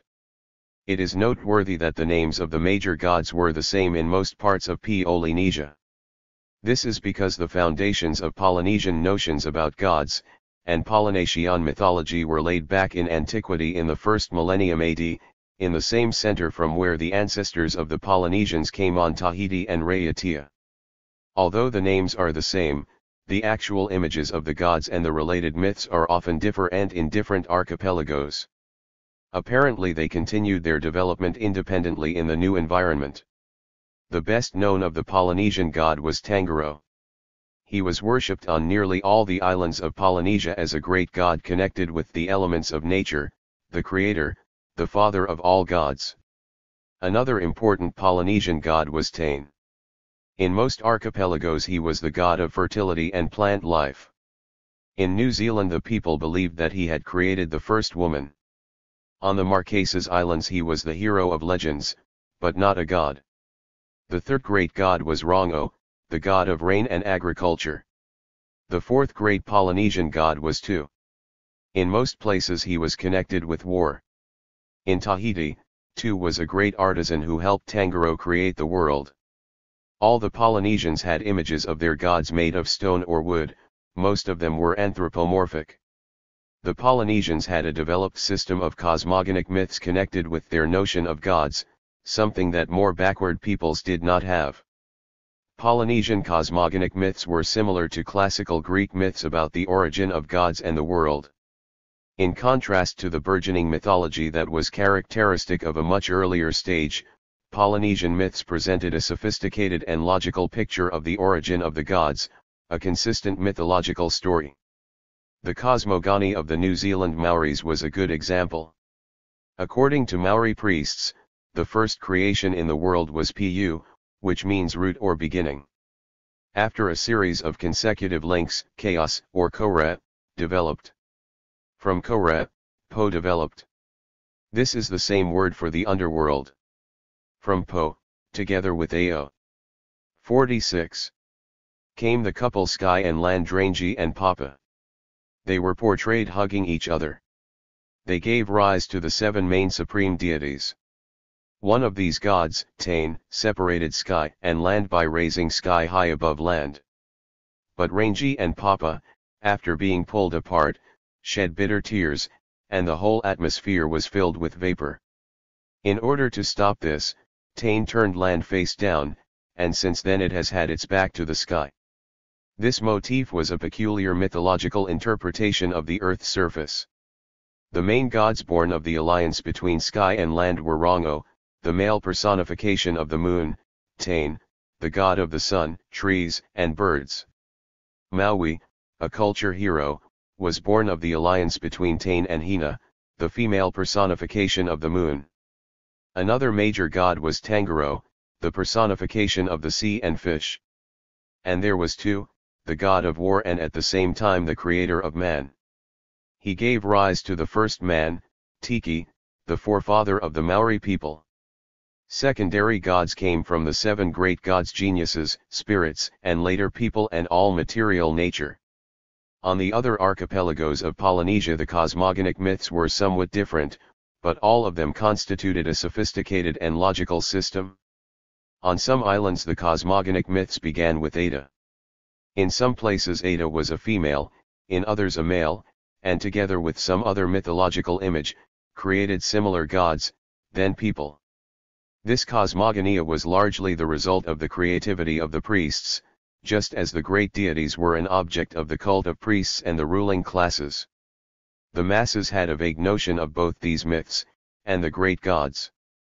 They had their own gods, in each community, in each clan, and in each family there were local guardians, gods and spirits to which man had some relationship. This fact shows once again that it was not the priesthood that developed as a result of having to serve great gods but, on the contrary, the images of gods and related myths were created by people, in this case by the priests. The creativity of the New Zealand priests went even further.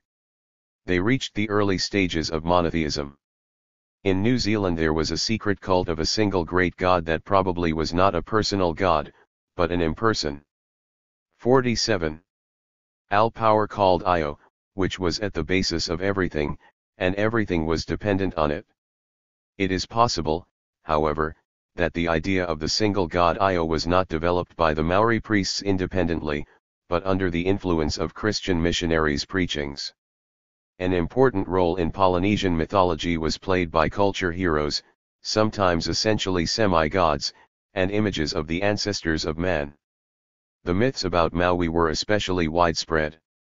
Many islands had myths that Maui brought the islands up from the bottom of the sea by a fish hook, that he discovered fire, that he compelled the sun to move more slowly, etc.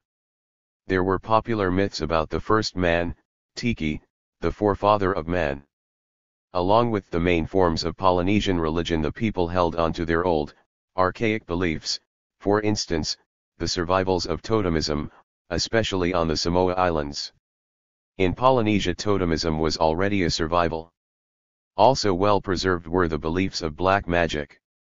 Thus, the complexity of the social structure and culture of the Polynesians was reflected in the different layers of their religion. The masses had one religion, as it were, and the ruling castes and priests had another. Chapter 4. Religion among the non-literate peoples of South, Southeast, and East Asia. South and East Asia gave rise to ancient civilizations, large and powerful states with a complex class structure. It is a region where the dominant religions for a long time have been Hinduism, Confucianism, Taoism, Shintoism, Buddhism, Islam and, in some places, Christianity, religions typical of highly developed class societies. However, the people also held on to more ancient religious beliefs related to their tribal cults. This was the case mainly among the numerically small ethnic groups that, because they lived in relative isolation, in remote areas difficult of access, because of unfavorable historical conditions, maintained their archaic economy and social structure. Such ethnic groups are the Kubu tribes on Sumatra, the Semang on the Malaysian peninsula, the native population of the Andaman Islands, and the Yetta on the island of Sri Lanka. In addition, in some places among more developed peoples more ancient beliefs persisted for a long time under the cover of official religions pre-Muslim, pre-Buddhist, and pre-Hindu. 1. Tribal religion. The Kubu is a small group of tribes in the interior wooded and swampy regions of the southeastern part of Sumatra. Some of the Kubu have had long-standing relations with the surrounding Malaysian population, and under their influence settled down into the life of agriculturists, but others, the wild Kubu, especially the group that lives by the Ridden River, still leads a nomadic life of 4-057349. Hunters in a virgin tropical forest. The Europeans learned about the existence of the Kubu only in the 1820s. The Kubu still have been studied very little. The religious beliefs of the Kubu are a subject of controversy. Some authors deny the existence of religious beliefs among the Kubu, at least among the most isolated group that lives by the Ridden River. They maintain that the Kubu do not believe in spirits, or in any kind of superstitious notions about the dead, nor do they have sorcerers or medicine men. Other observers say that the Kubu do have superstitious beliefs. They have shamans, people who, after reaching a state of frenzy, supposedly communicate with the spirits. Although the Kubu people have the most primitive attitude towards the dead, many believe that after death some people turn into spirits, and others die. They learn about this supposedly from the sounds they hear the moment a person dies. If they do not hear any sounds, it means that the person died completely and no spirit remained after him. It is unclear how the Kubu explain why different people have a different fate after death. All this indicates that the Kubu have religious beliefs, although undeveloped and in their earliest stage. This is apparently due to their primitive living conditions and general low level of consciousness. The Semang is a small group of nomad tribes. They are short Negroids who live in the virgin forests of the Malaysian interior. They are economically dependent on the Malaysians and influenced by them, but have also managed to maintain the individuality of their extremely primitive culture. The Semang have their own shamans, medicine men who heal with the help of herbs and communicate with the spirits. They have a peculiar notion of these spirits who supposedly live in flowers and are not considered evil, but good spirits well disposed to man. The Semang bury their dead in the ground. They believe that the souls of the dead go somewhere to the west, but can return at night in the form of birds and frighten their fellow tribesmen by shouting. They also have the traces of totemic notions, for instance, belief that a child 50 forms in the womb of a woman with the help of some kind of bird. The native population of the Andaman Islands is nearly extinct. The beliefs of the Andamanese are quite interesting because the islanders lived for a long time almost completely isolated from other peoples, so they developed an unusual culture. Their isolation was also the reason why they were racially different, and why they spoke a different language. They maintained a primitive, purely food-gathering economy, hunting, fishing, gathering. They never had domestic animals, not even dogs. They could not produce fire, and therefore had to keep their hearths burning continually. While the beliefs of the Andamanese were extremely archaic, their forms were relatively well developed. They only had the bare vestiges of totemism. In myths, ancestors were given the names of animals, as if identifying them. Food taboos among the Andamanese were connected with the rites of passage that adolescents of both sexes underwent between the ages of 11 and 13. The initiations consisted primarily of food restrictions for a period of 1 to 5 years. Nothing is known about the beliefs related to the initiations. Much more is known about the diverse animistic beliefs of the Andamanese. These beliefs were connected largely with the medicine men or shamans, to whom the people attributed special abilities, mainly the ability to communicate with the spirits. The spirits were the personifications of diverse forces and phenomena of nature and, at the same time, were the spirits of the dead. The spirits were mainly portrayed as evil beings dangerous to man. The basis of these animistic images was the personification of the forces of nature that were a menace to man. The moon, sun, and other celestial phenomena were personified. However, they did not play a significant role in religious beliefs. What did play an important role was the personification, either as male or female, of storms and strong monsoon winds named Pulug. Pulug was first among the mythological images of 4*51. The Andamanese. Subsequently the missionaries tried to make a divinity out of it and even used its name in translating Christian texts as the name of God. The focus of most myths was Torno, the first ancestor. He was also a culture hero who taught his descendants all the crafts and various skills. Veda is a small hunting tribe that lives in the mountains of the interior part of Sri Lanka and a small group, on the island's northeastern coast. For many centuries the Yedda lived near more advanced neighbors the Sinhalese and, in the northeast, near the Tamils. The religious beliefs of the Yedda were influenced by their more developed neighbors. Still they have maintained many archaic traits. The Yedda had shamans who communicate with the spirits. Spirits were the Yedda's main object of worship. The Yedda did not have any gods, except for those they took from the mythology of their neighbors. In the Yedda religion the spirits played a role mainly in connection with their hunting. They prayed to these spirits and made offerings to them before they set off on a hunt. Researchers note that the Yedda did not have developed magic or sorcery. Before a hunt they most often prayed to the spirits and brought them offerings, rather than used sorcery. All this is rather unusual for such a low level of development. The Ainu are a numerically small ethnic group on the Hokkaido island. Previously they also inhabited the southern part of Sakhalin, the Kuril Islands, and southern Kamchatka. The Ainu represent the remainder of the most ancient population in the area, which preserved, despite living as neighbors with the Japanese for millennia, their rather archaic hunting and fishing economy, and the most simple forms of social organization with signs of matrilineality in decline. The beliefs of the Ainu have remained archaic, although they were influenced by Japanese religion. The Ainu themselves also had an impact on the development of Japanese religious beliefs.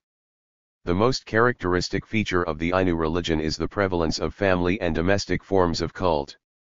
The cult centers around the domestic oven, which is personified as the female keeper of the fire or the goddess. 52. Of fire. The northeastern corner of a hut is where the main supernatural guardian of the family is kept, a specially carved stick. This stick is regarded as a male, and the family hearth is his wife. The head of family prays to this guardian on behalf of the whole family.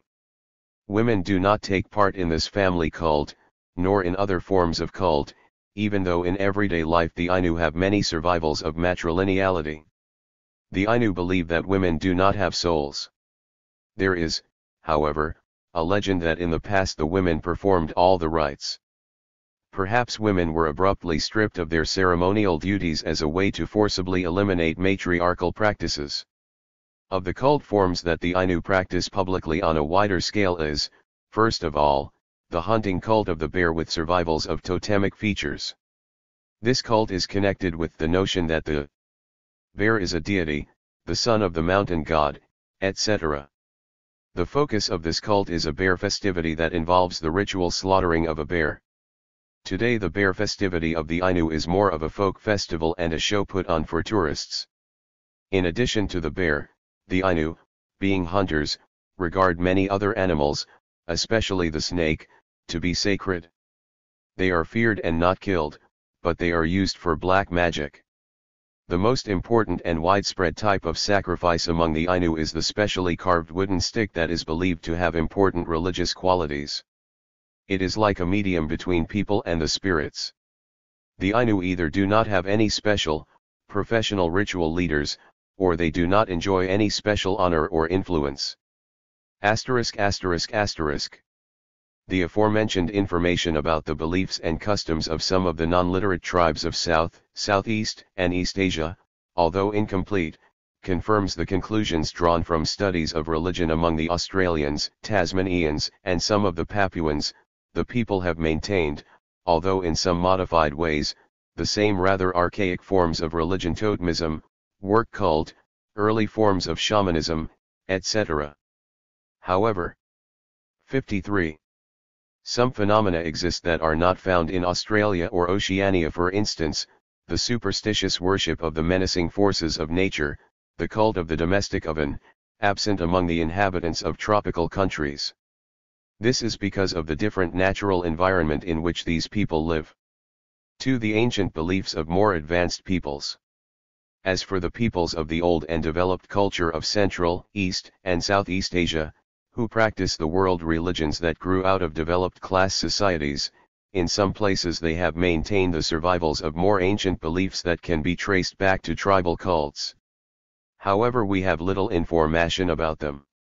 Until the Tibetan tribes united into a state, and until the spread of Buddhism, local cults, usually referred to as the bone religion, were prevalent. One of them was the cult of the spirits of nature, especially of mountains. Heaps of stones can still be seen on the mountain passes of Tibet, offerings to mountain spirits. It was the custom for every traveler to place a stone on the pile. The people also worshipped the god of the sky. They also had an ancestor cult. The priests performed sacred rites, wearing masks and dancing. After Buddhism penetrated Tibet, worshippers of the bone religion resisted it for a long time. In Tibet today there are still some believers in the old religion. There are even Bo monasteries which came into being, apparently, under the influence of Buddhism. The ancient Mongolians also held similar beliefs. The head of the spirits was the deity of the sky. Shaman priests performed religious rites. In these rituals an important role was played by fire as a purifying force. Mongolians who wanted to protect themselves against hostile sorcery, made all alien tribesmen pass through fires before meeting them. From the 16th century onward the ancient beliefs of the Mongols were replaced by Buddhism brought from Tibet with the active patronage of princes, and in some cases were intertwined. 54. The traces of pre-Buddhist beliefs can still be found among the peoples of Indochina. Burma, for instance, still has survivals of the ancient worship of Nats, the gods and spirits of nature. Among the peoples of Indochina of great importance is the family cult of ancestors, and rituals connected with the agrarian cult. Especially interesting are the residuals of ancient beliefs among the peoples of Indonesia. The dominant official religion there is Islam, but it hardly influenced the interior regions of the large islands and the outlying archipelagos of East Indonesia. The people of these parts of Indonesia have diverse and interesting animistic notions about spirits, mainly connected with the forest. These masters of the forests, rivers, and mountains are human-like, but invisible beings. They can pose unpleasant problems for people, and cause illnesses if they are not appeased by offerings. Widely accepted are beliefs about the possibility of marriage and sexual ties with the spirits, either male or female. Many of these beliefs reflect a certain stage in the ethnic history of Indonesia.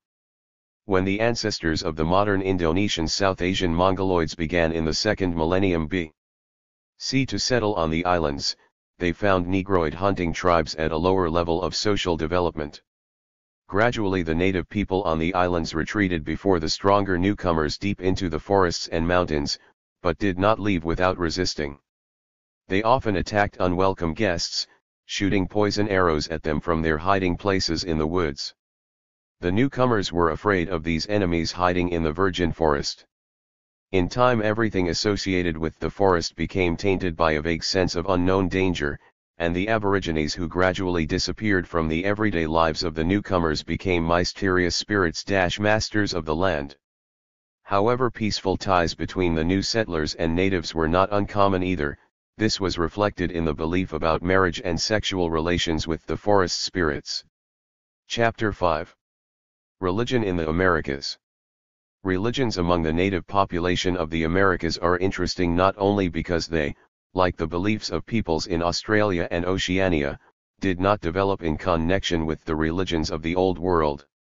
The native population of the Americas, the Indians and Eskimos, settled long ago in a variety of geographical environments, and different groups achieved far from similar levels of development.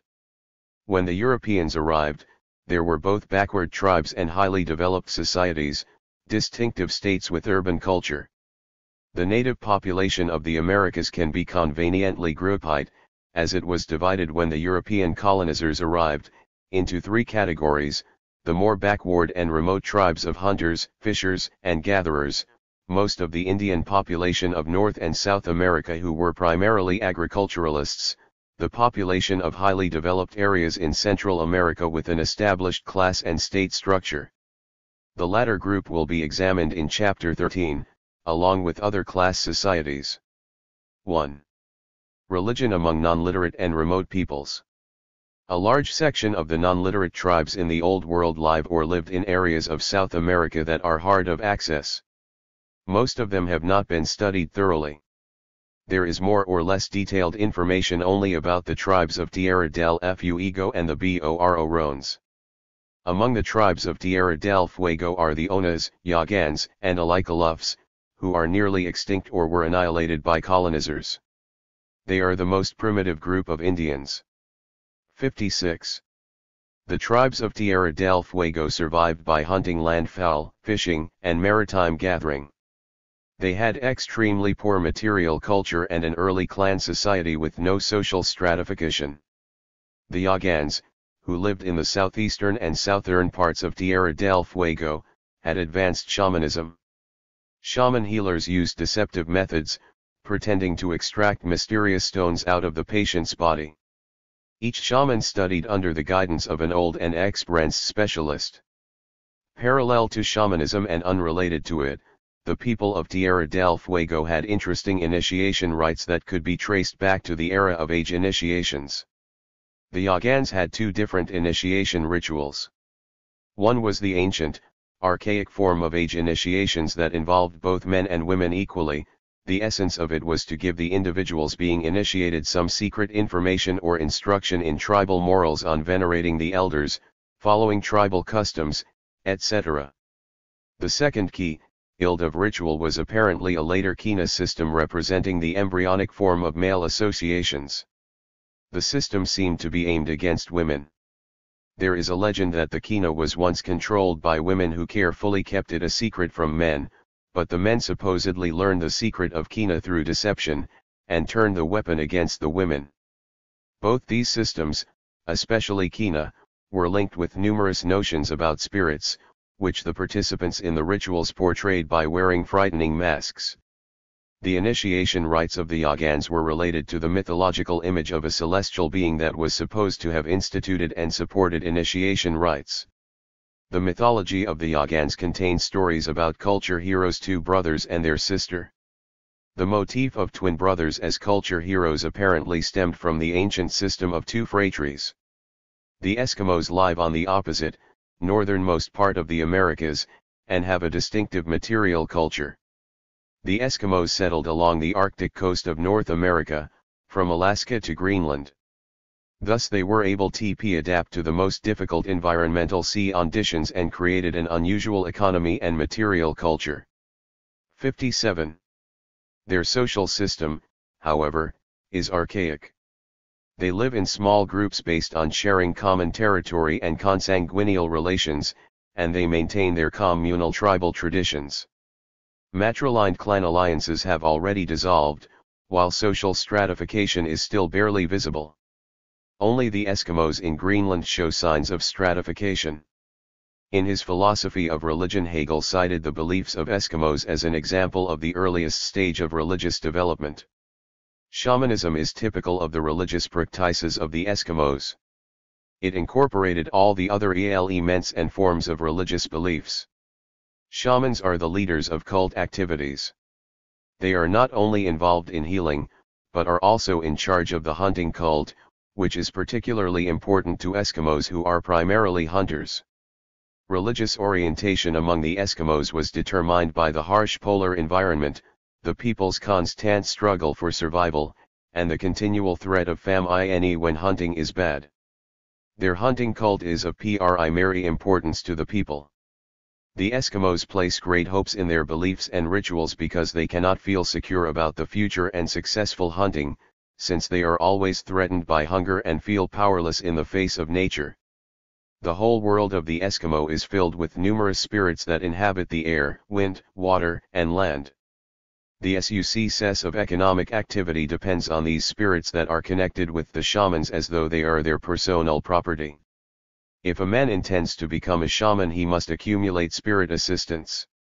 Since none of the spirits are unattached, it is necessary for some shaman to die in order to inherit his spirits. Another way of gaining a spirit is by buying one. Besides those spirits that a shaman needs to cure illnesses, there are spirits that are in charge of nature. Nearly all Eskimos believe in the Master of the Sea, a great spirit. Among Canadian Eskimos it is a woman, a sea goddess, the main cult object. On Baffin Island she is referred to as Sedna. She lives at the bottom of the sea. Sea game come from her, she sends it to people as a sign of grace.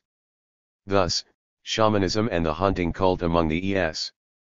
58. Chemos filled all of nature with numerous spirits. The development of animism did not prevent the Eskimos from having another category of religious notions: belief in impersonal power. This is the non-personified notion of supernatural powers that command nature and determine the success of human life. Such a notion is called animatism. For instance, according to the Eskimos, the soul of an ancestor transmigrates after death into the body of a descendant, usually a grandchild. Therefore Eskimos believe that in every child is the soul of its grandfather or grandmother, or some other departed relative. The shaman is the one who determines just whose soul is in the child's body. Eskimos never punish their children and do not scold them even for the worst behavior, since inside them is the soul of their grandfather or another ancestor who must be honored. However, the soul of an ancestor remains inside a child only until its own soul grows strong. Then the ancestor's soul leaves the child's body, but Eskimos do not know where it goes from there. The forms of burials among the Eskimos do not vary much. Most people are laid to rest in the ground in spechel wooden caskets. Knud Rasmussen cites in his book a conversation with an Eskimo shaman. When Rasmussen asked the shaman where their customs came from and why they had to be observed, the shaman said, "When we ask you why life is the way it is, can you explain? That is the way it is and that is the way it should be. All our customs stem from life and go into life, we do not explain anything, we do not think anything, but what I showed you contains all our answers. We are afraid. We are afraid of bad weather, which we must fight as we force food out of the ground and out of the sea. We are afraid of want and hunger in cold snow-covered huts. We are afraid of illnesses that we see around us daily. We are not afraid of death, but of suffering. We are afraid of dead people and the souls of the animals we kill for food. We are afraid of the spirits of the land and air. That is why we hold on to our customs and observe our taboos." Characteristic of the religious psychology of Eskimos is the sense of fear, dependence on supernatural forces, and the desire to appease these forces. The supernatural world surrounds people on all sides. The most ordinary things, animals, objects used for work, and man himself, are all subject to the action of supernatural powers. In the beliefs of the Eskimos, however, the natural world and the supernatural world are inseparably linked, they are next to one another. Man is surrounded on all sides by mysterious forces. For violating a taboo, man can expect punishment in the here and now, not in the afterlife. The Eskimos are not really concerned about life after death. Religion is related to their everyday life, it influences everything they do. Another somewhat isolated ethnic group, also among the most primitive in North America, is the California Indians. The Californians did not have land. They were mainly gatherers of vegetation, fish and hunters. Most of them led a semi-nomadic lifestyle. Starting in the middle of the 19th century, Californians became victims of the plunderous colonization of the West. Most of them were annihilated, and the rest of them forgot their old lifestyle and beliefs. The California Indians practiced shamanism. The main function of the shamans was healing. They believed that illness was due to some material objects that entered the body and was referred to in English as pain. The only way an illness could be cured was by sucking this pain out of the body. According to the Californians, this same pain could make a person a shaman if he were able to overcome it and force it to submit.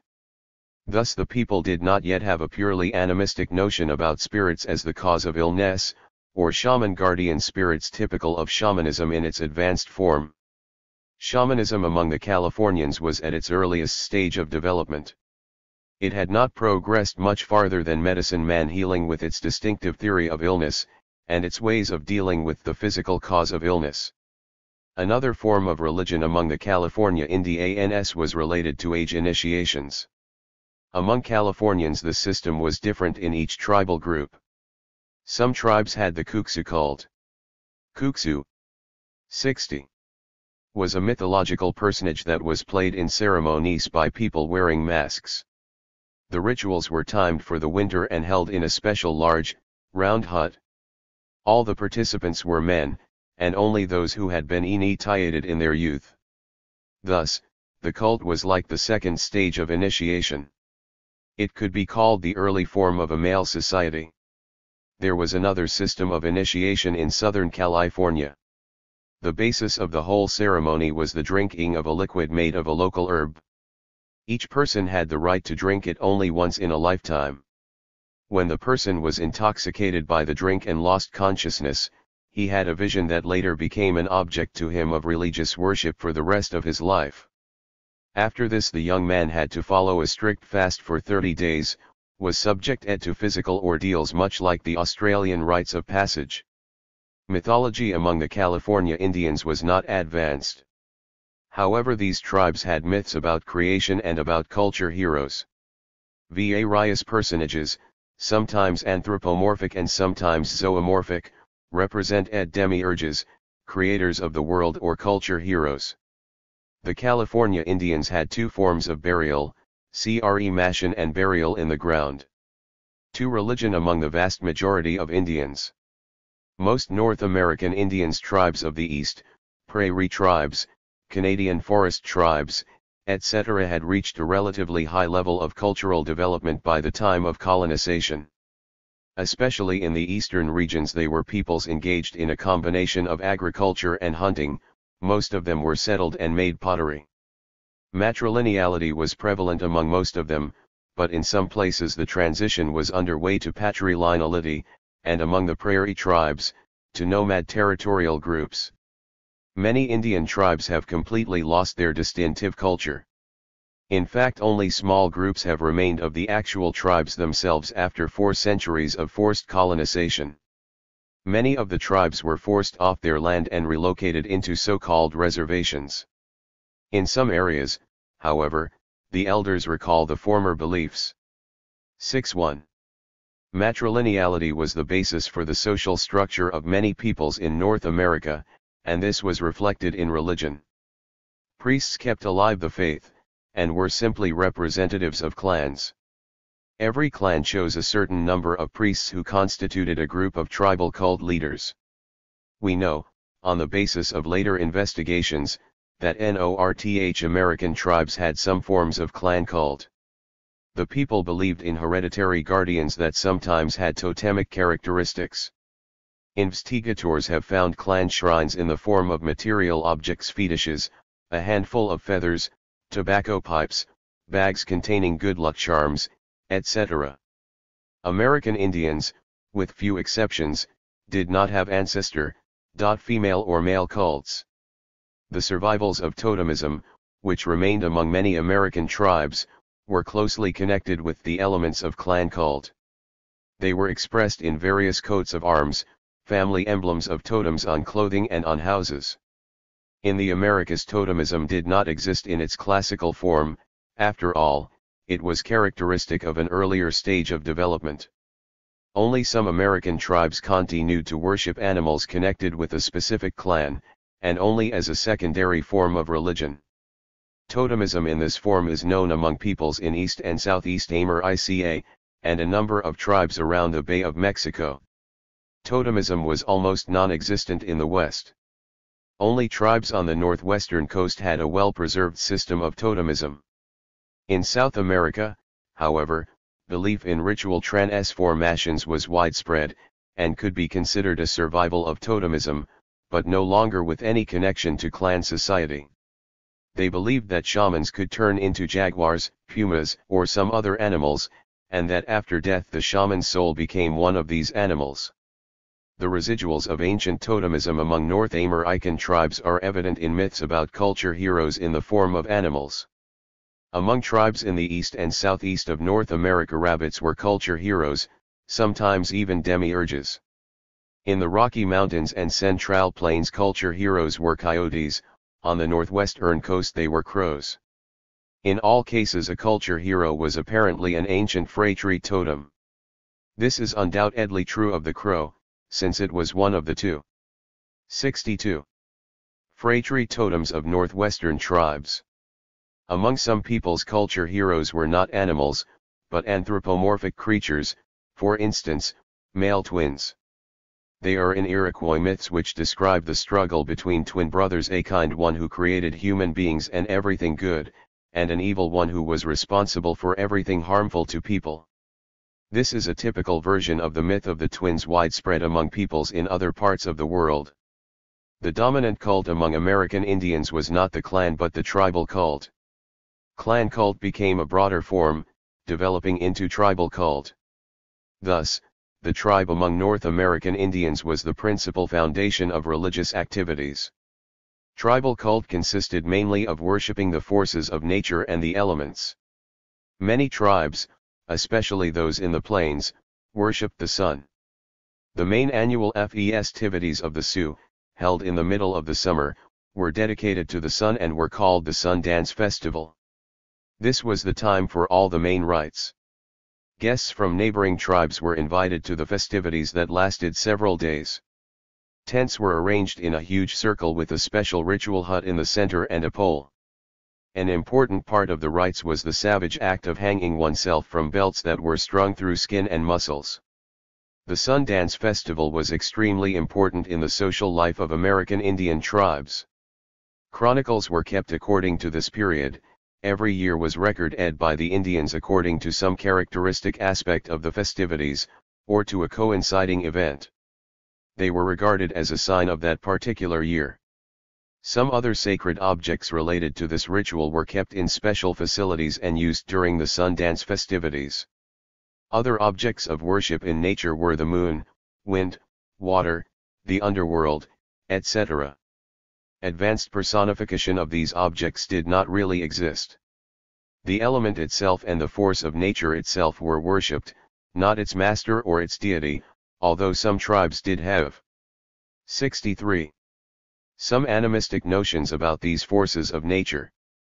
An Atur cult involved the worship of four elements: land, fire, water, and wind, each of which was personified. The Plains Indians had the most characteristic form.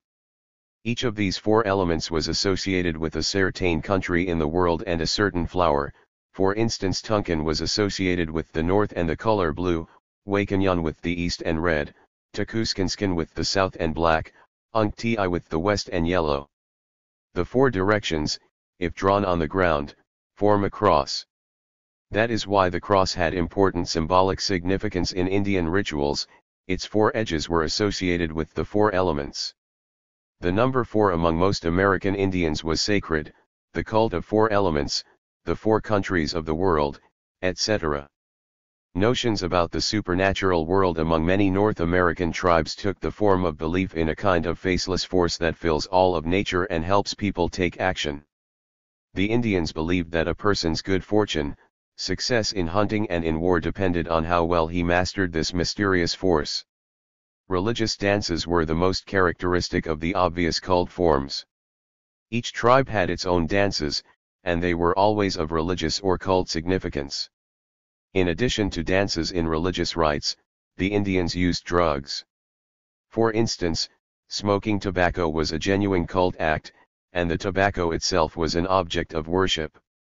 Hardly any North and South American Indians had real sacrifices in the strict sense of the word. Instead, these Indians engaged in self-torture on a wide scale, an act that was regarded as a sacrifice to a deity.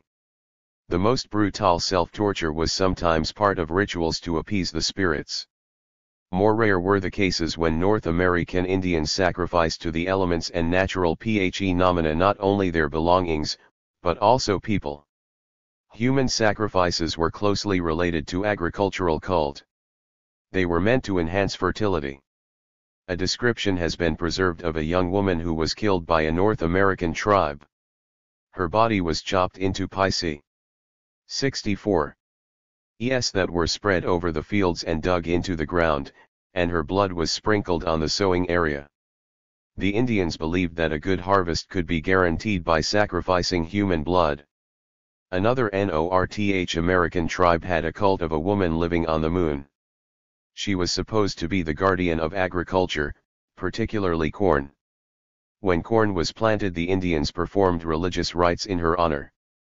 The elderly women of the village gathered and played the role of this mythical woman. A whole number of religious rites were related to hunting. In addition to rituals that had an economic orientation, the American Indians had important rites related to war. Some tribes had special priests or sorcerers who were experts in war rituals. Before each young man became a warrior, he had to be initiated and receive his weapon from a person who was supposed to possess the magic force of consecrating the weapon and make it stronger. The most well-known of the military rituals and customs was scalping. This brutal custom was originally practiced by few tribes. It became widespread throughout the North American continent as a result of European colonization. The Europeans pit Indian tribes against one another, and as a way of encouraging intertribal wars they paid scalp bounties. Scalping was once related to religious beliefs. A warrior would try to take the scalp of a dead enemy in order to possess his soul, forcing the enemy to serve his own soul in the afterlife, or deprive his enemy's soul of peace, forcing it to wander over the land. All the aforementioned forms of rituals and beliefs related to the whole tribe. However, the individualization of religious beliefs was also typical of North American Indians. Each member of a tribe had his own personal relationship to the world of the supernatural. Each had his own guardian spirit, which he saw in visions during initiation rites. To bring on a vision, a young man fasted for a long time, remained alone, sweat in a steam bath and took drugs. All this time he concentrated on one thought. In a daze, while asleep or in the midst of anxiety, he could suddenly think an animal or some other object he was seeing was actually the sought. 5-057365. After vision. It became his guardian spirit for the rest of his life. Incidentally, Indians believed very strongly in the significance of dreams. As early as the 17th century, a missionary writing about Indians noted that to them dreams were laws and incontestable decisions, and that it was a crime to violate them. They regarded a dream as an oracle that they strived for and heeded, and as a prophet, a foreteller of future events. Most North American tribes link shamanism with belief in the supernatural qualities of animals. The shaman bear had a bear for a guardian spirit. Bears, especially gray bears, were the most ordinary source of shaman power. Therefore many shamans wore bearskins as their costumes. The main function of shamans everywhere was to treat illnesses. Some shamans worked alone, and others acted together in an association. Members of the society jointly directed social and religious ceremonies. The society's founder and guardian was Minabas-a culture hero and demiurge, and perhaps the creator of the world. Secret societies in North America were widespread. They took on different forms. In some tribes they were simply associations of shamans. In other cases these groups were comprised of men who were of the same general age. The fact that male societies were formed on the basis of age means they originated from ancient rites of passage. Perhaps this was the most primitive type of male society in America. In some places the age principle was complicated by other factors. In a number of cases the only people accepted in the societies were chiefs of warriors who had especially distinguished themselves. Secret societies among tribes in the plains and other areas were made up of people who had the same visions and, consequently, were closely related to the cult of personal guardian spirits. For instance, those who had visions of a bear were in one society, and those who saw a beaver were in another. The shaman practice of healing was closely linked to folk medicine. However, some types of treatment that were rational in their origin gained ritual significance. The main method was ritual purification, cathartic magic. Any 66. Illness, any misfortune, as well as the beginning of any important enterprise, required purification. This purification had ritual significance, although the basis for it was rational action. Three main means of ritual purification were used in the Americas. The steam bath was nearly the only means of purification among tribes in Canada and the United States. Bloodletting played the same role among tribes in Central America, Mexico, the Yucatan, and in the south as far as Peru. Vomiting had ritual significance among tribes in South America, the West Indies and the Bay of Mexico. Burials in the Americas were quite diverse: burial in the ground, in aerial positions, mummification, cremation, etc. They were all related to varied notions about the afterlife. In some places Indians believed in reincarnation. The prevalent belief, however, was that in their afterlife people would continue to lead the same kind of life they led before death. If a person was a good warrior and hunter, he would be happy after death, continuing to hunt. But if he had not followed tribal customs, was a coward, bad hunter, lost his scalp or died a shameful death, he could expect a bad afterlife. North American Indians held religious beliefs that were not oriented to the future, but to their present life. The whole goal of cult practice was to ensure success in the here and now. The religious beliefs of tribes on the northwestern coast of the United States were somewhat unusual. These tribes had similar economies and cultures based on advanced fishing techniques and a settled lifestyle. In the social structure of these tribes, profoundly archaic features were accompanied by developed social forms. This distinctive and contradictory social system was also reflected in religion. Due to the preservation of archaic matrilineality, the survivals of totemism were greater than in any other part of the Americas.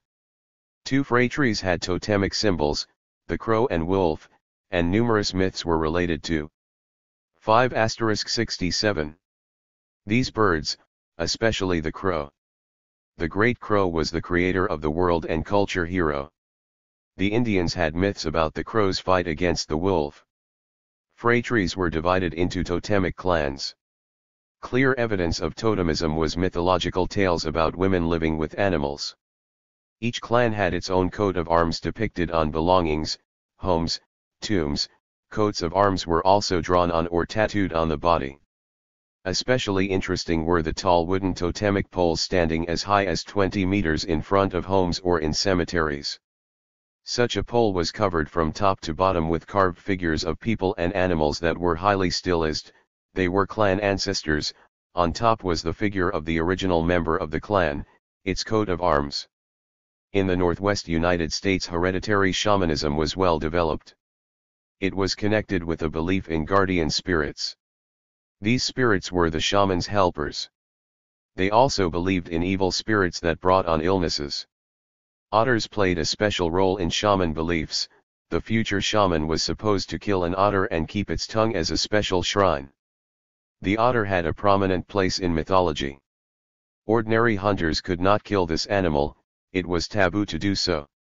Numerous other taboos existed among the northwestern Indians, taboos related to a belief in the guardian spirits of different occupations. However, the cult of personal guardian spirits was developed a lot less than among other tribes in the Americas. Secret societies of Indians on the northwestern coast had the vestiges of clan divisions and social stratification. Each society had its guardian spirit, often in the form of an animal. Members of the societies, mainly chiefs and nobles, enjoyed certain privileges over the uninitiated. By way of conclusion, most American Indian tribes believed in a supernatural power that was close to each person, but quite distinct from the material world. The main motive of religious activities was the desire to gain the mercy of supernatural powers. This was done through prayers, fasts, self-torture geared to usher up the pity of supernatural powers.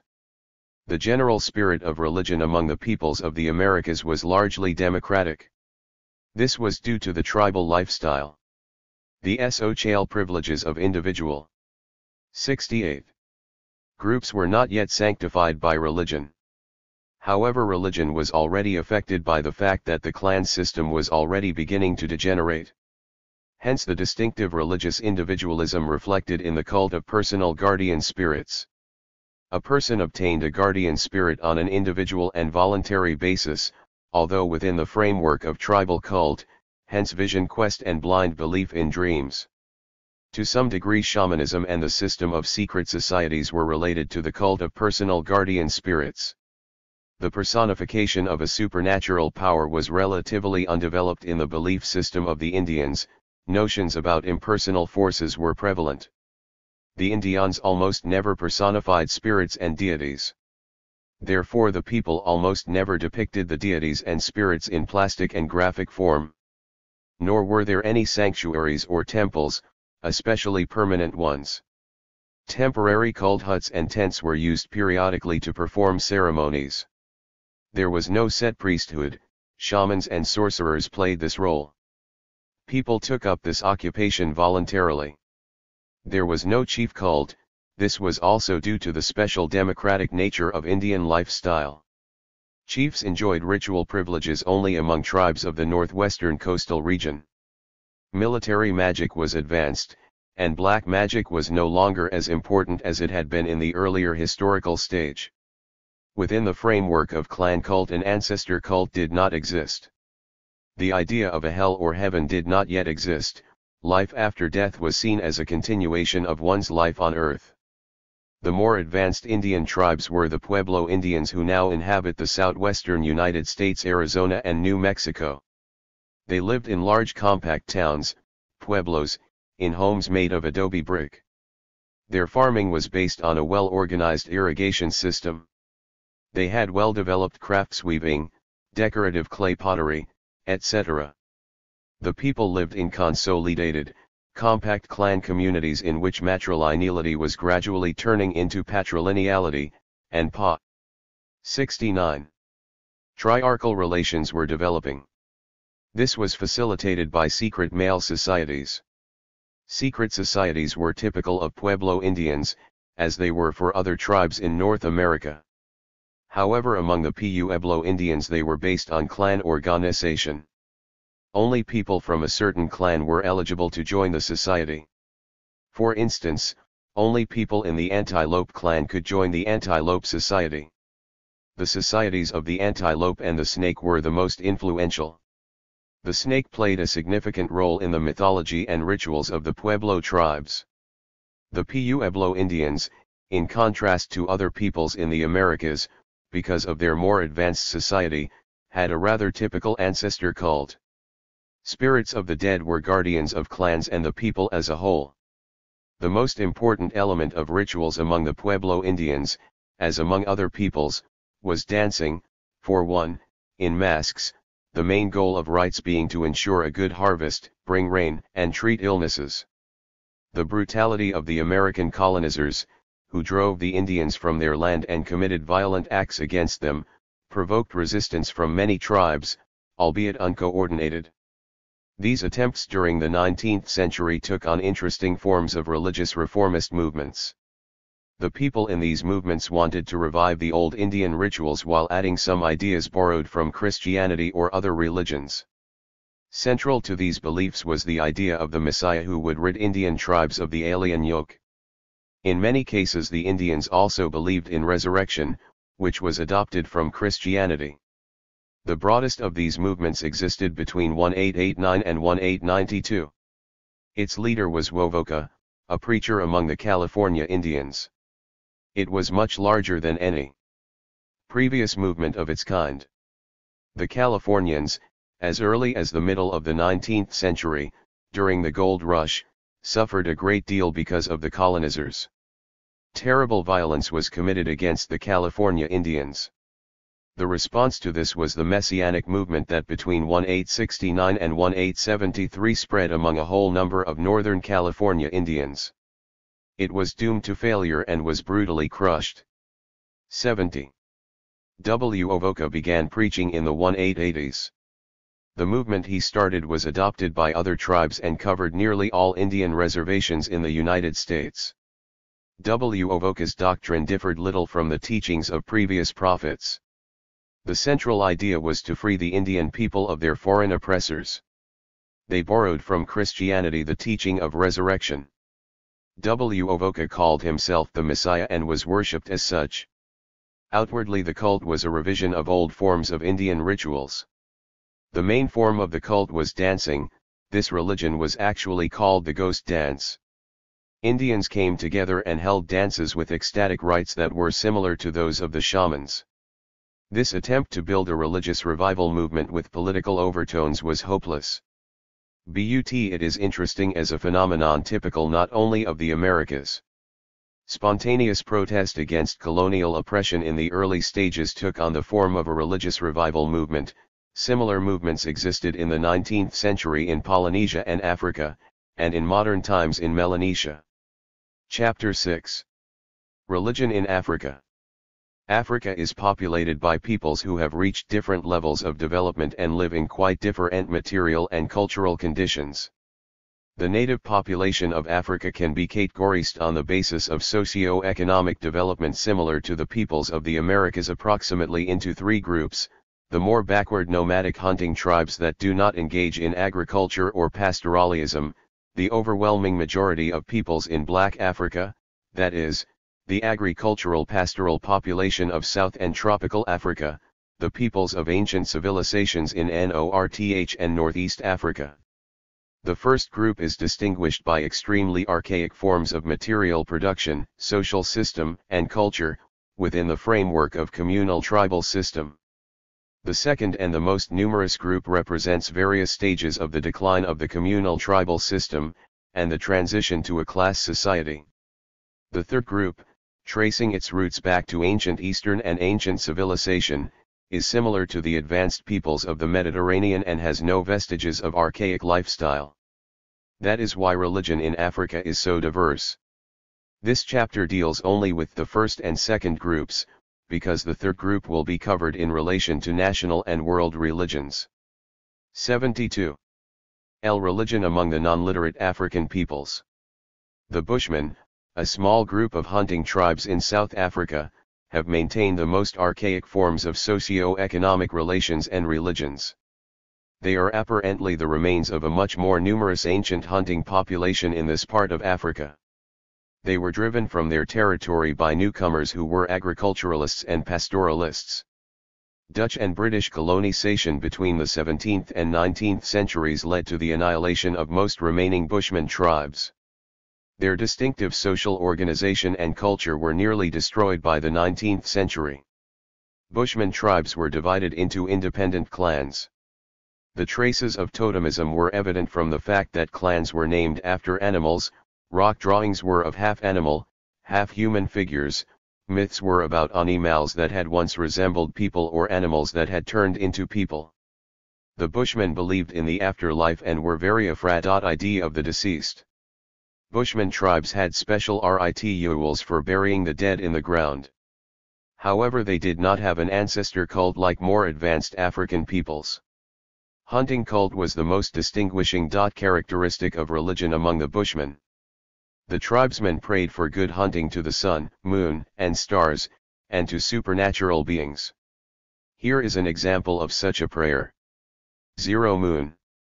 There on high, help me kill a gazelle tomorrow. Let me eat the meat of the gazelle. Help me shoot the gazelle with my arrow. Let me eat my fill of the meat of the gazelle. Help me fill my stomach tonight. Help me fill my stomach. 0 Moon. There on high? I am digging in the ground for ants. Let me eat. The Bushman said a similar prayer to the grasshopper referred to as Ngo Orkan, which means gentleman. The grasshopper was, on the one hand, a real insect, although supernatural qualities were attributed to it. On the other hand, the insect was related to an invisible celestial spirit that was also called Kan, etc., and was considered the creator of the earth and people. This celestial being was a culture hero, a demiurge and, AP 73. Apparently, a former totem. Another group of primitive tribes was the short Pygmies, who were scattered in small settlements in the basin of the Congo River and some other areas of Central Africa. For a long time these tribes lived next to peoples with higher culture. However, they preserved their archaic hunting and gathering lifestyle and primitive communal social system. The most detailed descriptions of religious beliefs are available for the Bambuti and other tribes in the Lchari River basin. These tribes constitute the easternmost groups of pygmies, those least influenced by their neighbors. The most important religious magical beliefs and rituals of the Bambuti are related to hunting. The Bambuti strictly observe superstitious hunting rules and taboos, and carry out magical rituals. Their main object of worship is a forest spirit, the master of forest game birds that hunters pray to before a hunt. The only totems the Bambuti have are for clans. Neither sex nor individual totemism exist. Many people, however, worship not only their own clan totem, but also that of their wives, and the totem of their partners in the initiation rites. Most of the totems are animals, and sometimes they are plants. A totem is regarded as a close relative, and is referred to as grandfather or father. The people believe that their clans originate from their totems. It is strictly forbidden to use the meat of a totem in one's food, or even to touch any part of it, for instance, the fur. The Bambuti believe that after death the soul of every person turns into a totemic animal. The Bambuti have an interesting system of initiations. All boys are initiated between the ages of 9 and 16. They go through the rituals as a whole group. They are circumcised and endure other difficult ordeals. They are beaten, covered with various impurities, are frightened by dancers in horrifying masks, must lie still on their stomachs, etc. Initiation is attended by moral instruction. During their time of initiation, boys are shown, for the first time, a whistle, pipe, and other objects used in rituals. These are sacred items that women and children have no right to see. All this takes place in the forest where a special hut is built. Women are not allowed there, but all. 74. The men take part in the rituals. The whole rite of passage is connected with the forest spirit tour. Initiations are viewed as a way to make contact with the magical force a Jupiter needs. Those who are initiated join the secret male society tour, named after the forest god. The Bambuti do not have a developed burial cult, they have only a vague notion of souls of the dead, which they believe turn into totems. They have a mythological divine being, a creator, connected with the moon or thunder. The people consider it evil since it kills people by making them mortals. There is no cult of this mythological figure. To religion among most Africans. The vast majority of the peoples of Black Africa, Africa south of the Sahara, long ago achieved a higher level of social development. These peoples have been engaged in agriculture for a long time. Many of them, especially in East and South Africa, breed domestic animals. Agriculture and pastoralism are combined to different degrees in various regions. People are settled in villages, and in some places live in emerging towns. The people know different crafts, for one, that of the blacksmith. They engage in trade. Most of these peoples have a clan society at various stages of development and deterioration. Some of them, especially the agriculturalists of West and Central Africa, have very clear traces of matrilineality, others, especially the pastoral tribes of South and East Africa, have obvious patriarchal clan relations. Most of the peoples have class relations, and in some places primitive semi-feudal states have existed since the Middle Ages. Differences in the material conditions of life and the nature of the social system determined what forms of religion prevailed among the various African peoples. However, many substantial features of their religious beliefs were similar. The most characteristic and obvious feature of religion among the peoples of Africa is ancestor cult. Africa is considered the classical country of ancestor cult. This cult is developed both among agricultural and pastoral tribes that maintain some forms or survivals of the clan tribal system. Ancestor cult developed out of the 75 patriarchal clan system, which was common among most peoples in Africa not so long ago. True, among the peoples of Africa, ancestor cult was also connected with the survivals of matrilineality, which was quite strong in some places, especially among agriculturalists. As individual families came into being, ancestor cult took on family forms that are usually hard to distinguish from purely clan forms. Finally, as tribal and intertribal alliances strengthened and primitive states developed, a tribal and state cult of ancestors arose in which the ancestors of chiefs and kings were deified. Here we shall examine family clan forms of ancestor cult. The peoples of Africa usually believe that ancestor spirits are beings that are guardians of a family and clan. However, they are not always well-meaning and kind beings, either. They are often demanding, exacting, want to be treated with offerings and expect to be worshipped, otherwise they punish instead of guarding their posterity. Sometimes these same ancestor spirits are blamed for various illnesses and other misfortunes. In one among some peoples the culprits are the ancestor spiri 1s of other clans. Only the survivals of ancient totemism still exist among the peoples of Africa. They are mainly evident in the totemic names of clans and in the fact that in some places taboos continue to exist against using the meat of totemic animals in food. Among the pastoral peoples of South and East Africa, totems are mainly domestic animals. Other manifestations of totemic beliefs and customs are rare. The Bechuanas of South Africa, who have maintained somewhat more of their totemic beliefs, have special totemic dances, each clan having its own. That is why, when Bechuanas want to know a person's clan, they ask what their dance is. The agricultural peoples, especially in West Africa, have maintained clan totemism only to a small degree. However, in some places it turned into something new, into local, community worship of individual animal species, probably former totems. Apparently this transition from clan totemism to a local animal cult was conditioned by the transition from a community based on kinship to one based on shared territory. The animal cult is rather widespread in Africa, and does not always originate from totemism. In most cases. 76. Its roots are, apparently, more direct, superstitious fear of dangerous wild animals.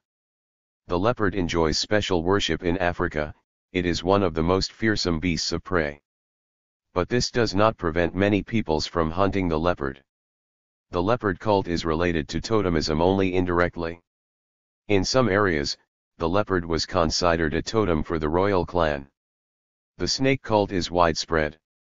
Dahomey had a real temple of snakes that contained over 30 of the reptiles, and it also had a sanctuary of pythons and other snakes that were cared for by a special priest. Those peoples that worship snakes consider it the most heinous crime to do them any harm. The agricultural peoples of Africa paid a great deal of attention to the community cult of agrarian patron deities and the cult of local community spirits and gods. Each town, village, and district had its own local spirits or gods, sovereigns of the rivers and streams, hills and valleys, mountains and forests. The peoples of Nigeria worshipped local deities in the form of animals. The Zulus of South Africa had the cult of celestial princesses, the goddess Nonkululwana, who made the land fertile and was the mythical originator of agriculture. Rites and prayers venerating the goddess were performed by girls and married women. This made sense since only women do all the farming among the Zulu. The notion of fetishism is often associated with Africa. Fetishism is the accepted term for religion among all the African peoples. Since European colonizers arrogantly regarded Africans as savages, scholars have gradually come to think of fetishism as the earliest stage of religion. However, a more serious study of the facts shows that, first, fetish beliefs and rituals are mainly characteristic of West Africa, second, the very peoples of Africa, including West Africa, are not really so backward, since most of them have approached class-based social system, third, fetishism for them is not, apparently, their original but later form of religion. Probably the fetish cult in Africa, at least that of personal fetishes, which are the majority today, developed as an unusual form of the individualization of religion related to disintegrating old clan ties. Individuals that do 77. Not feel fully protected by their clans and their guardians seek support for themselves in the world of mysterious forces. Any object that captures a person's imagination can be a fetish, an unusually shaped rock, a piece of tree, parts of an animal's body, and some kind of image idol. Often a fetish object is chosen at random. If a person accomplishes something after choosing a fetish, he may think that the fetish helped and keep it for himself. If, on the contrary, there is some failure, the fetish is discarded and replaced by another.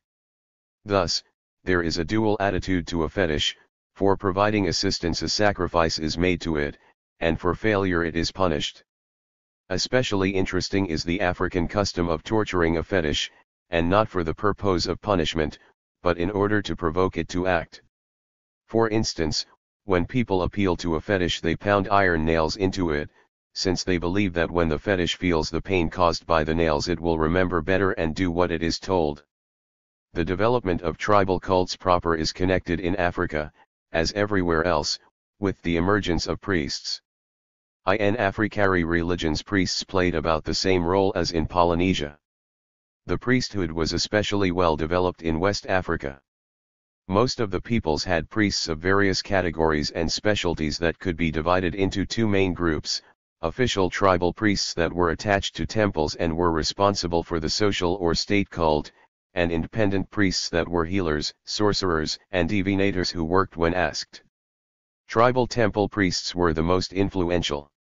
Each temple was a juridical entity, it had its own property, land, and even serfs and slaves. The income that came from the property and land, just like various donations, went to the priests. Priests were among the most wealthy and influential upper classes.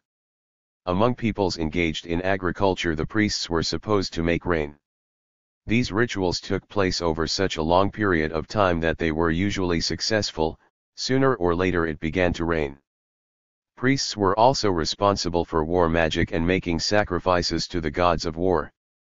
But an even more important function of the priests, especially in West Africa, was par-78.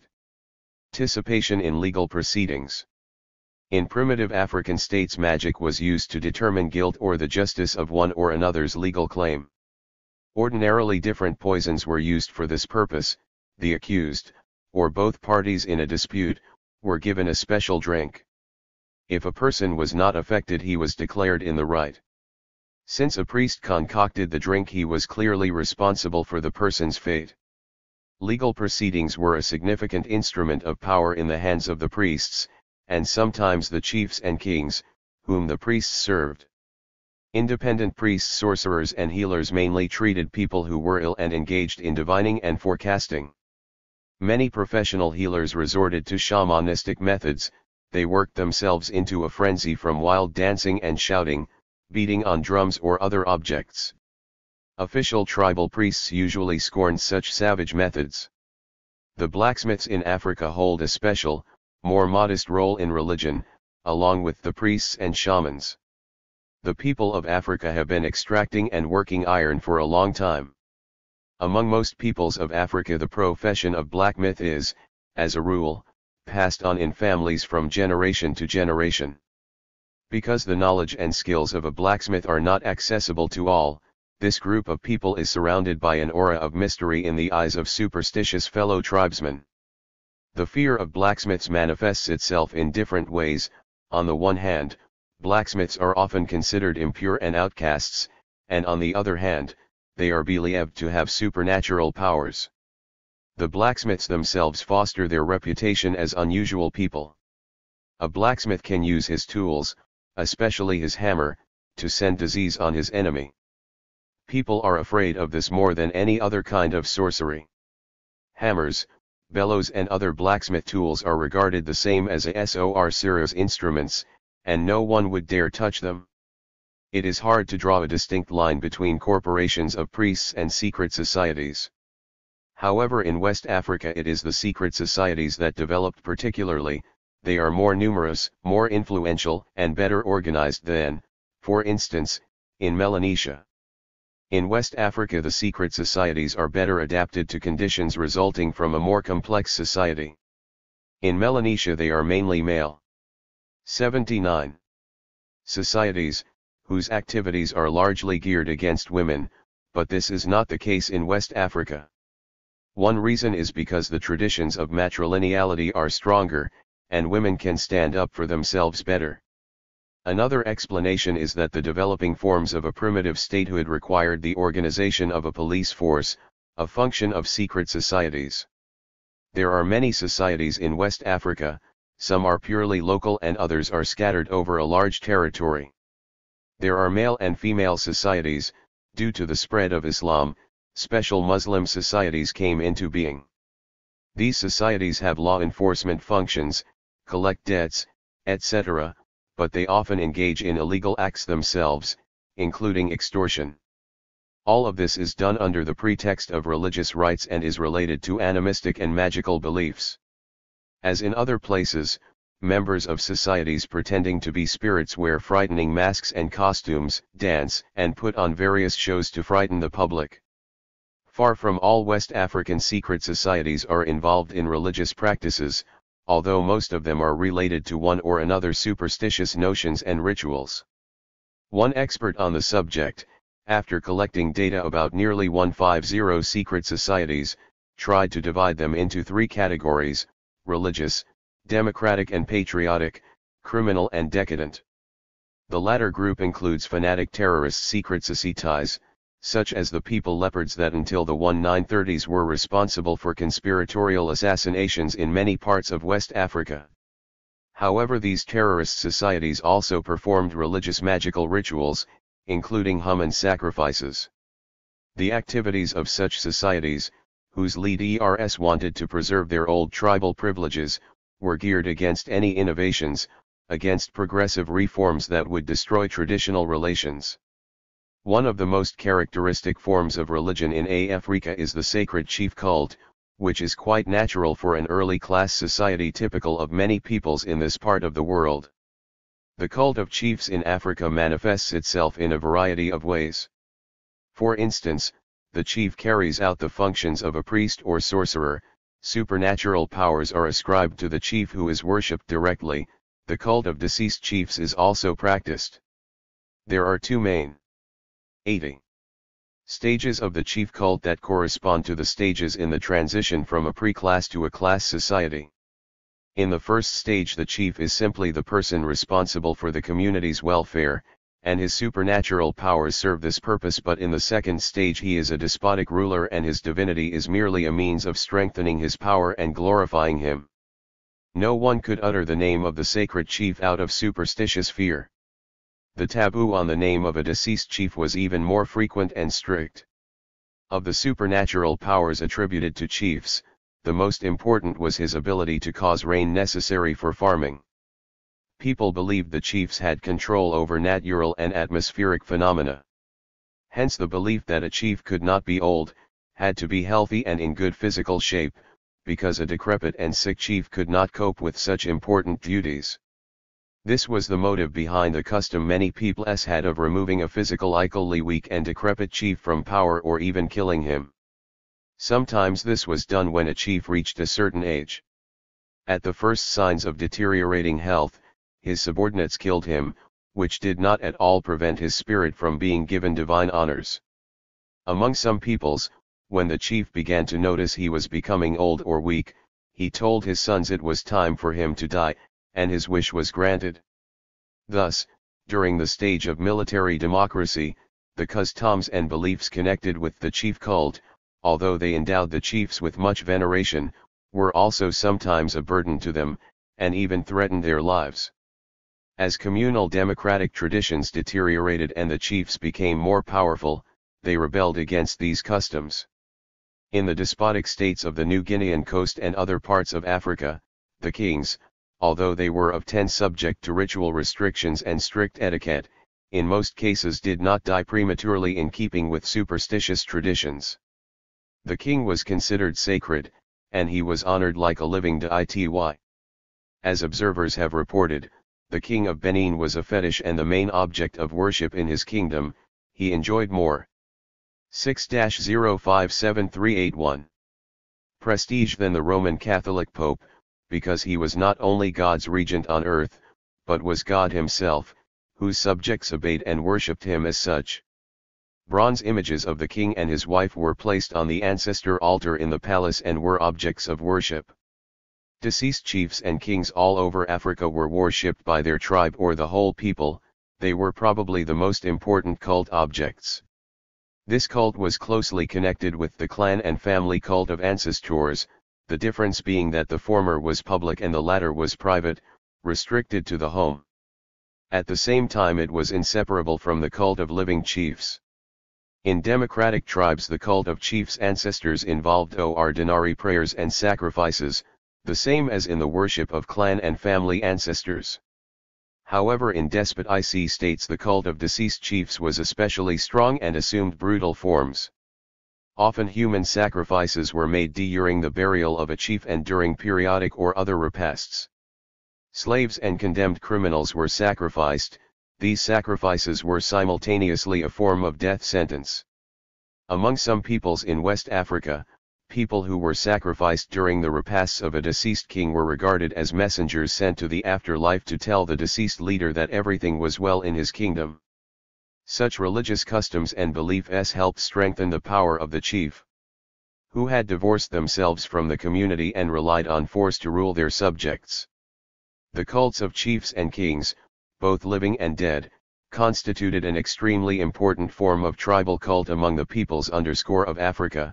It was such a strong form that it overshadowed another form of tribal cult, the worship of tribal gods.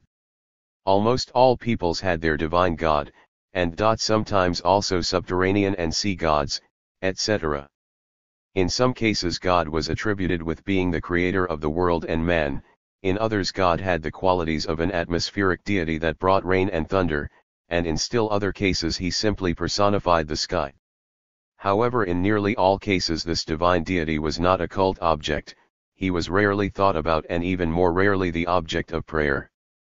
Almost everywhere the belief prevailed that God created the earth and people, but since then he has not interfered at all in the affairs of men, does not help or harm them, and so there is real reason to appeal to him, this Deus ociosus. Among some tribes God is the subject of various light-hearted and somewhat disparaging stories and jokes. The connection between a divine God and ancestor cult is a complicated question. Most peoples, especially in West and Central Africa, do not appear to make any connection between a divine God and ancestor images. Only some peoples in East and South Africa, where the image of a divine God is particularly complex, have some monistic elements in their image of a divine God. For instance, the Zulu believe in a divine being, a God that created man and other objects on earth. On the other hand, this God is the forefather of the Zulu people. Only among some peoples did a divine God become the object of genuine religious worship. This is among those who had strong tribal and intertribal alliances, and fought frequently in intertribal wars and wars of conquest. The divine God was their tribal war god. In addition to a divine God, the object of tribal cult in East Africa, especially among pastoral and semi-settled peoples, mountains were also worshipped. Some scholars consider African mythology inferior to that of Oceanian and American. This is not quite true. African mythology is simply somewhat more monotonous. It more frequently presents God as the creator of all things. Africa has less cosmogonic myths and more that are anthropogenic. The land and sky, according to these myths, have existed since time immemorial. But according to some myths, the land used to be soft or was desert-like, it had no water or animals, and darkness prevailed. There are many myths about the origin of water. They maintain that at first an old woman or some animal hid the water, and the hero of the myth stole it for the people. Many myths are about the origin of animals. Anthropogenic myths are diverse. In some of them the people were created by some god. Others say the first people came down from the sky. And still other myths have the first people coming from under the ground, from caves and rocks. There are also myths claiming that the first 6*83 people originated in some supernatural way from mythical ancestors or from trees. There are numerous myths about the origin of death. Most often they are based on the motif of false news. God sends down from the sky some messenger to say that the people will die and then come alive again, but for some reason this news is delayed, and the people hear other news that they will die forever. According to another, less popular mythological motif, the people become mortal as punishment for waking up too late for the immortality that God was planning to give them if they stayed awake. This motif stems from the obvious analogy between sleep and death. Another similar motif is that of punishment. Other archaic ones are an analogy with the moon and with a snake shedding its skin, etc. Some myths are about a world calamity, for instance, a flood and a worldwide fire. There are also myths about the origin of fire, domestic animals, and cultured plants. The peoples of North and Northeast Africa from Morocco to Egypt and Ethiopia long ago achieved a more advanced level of social development than the population in the rest of Africa. These areas had the world's most ancient civilizations based on agriculture and pastoralism. Excavations between 1956 and 1957 around the Tassili Plateau showed that a highly developed culture existed in the very heart of the Sahara, which thousands of years ago was a well-irrigated area. The exquisite rock frescoes found there have been thoroughly studied. Great Egyptian civilization, whose roots date back to this Neolithic culture of the Sahara, was the earliest civilization in the Mediterranean that existed in a powerful state, later influencing the formation of classical culture.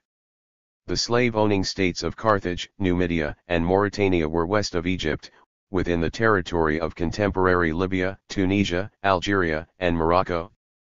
Naturally, religious beliefs in North Africa had advanced beyond the stage of tribal cults. They were characteristic of religion in class societies, although traces existed of earlier beliefs. Egypt was one of the 84 places where Christianity originated, and soon afterwards it spread to all of North Africa. Between the 7th and 8th centuries, Islam replaced Christianity, becoming the predominant religion everywhere except Ethiopia and among the Coptic tribes of Egypt. North Africa under Arab influence became one of the world's main Muslim centers. Islam and Christianity gradually penetrated deep into Black Africa. The advance of Islam to the south of the Sahara, beginning in the 11th century, was supported by the ruling classes and dynasties of the Sudan states Mali, Ghana, etc. The new religion was brought to the people through conquests, trade, and itinerant preachers.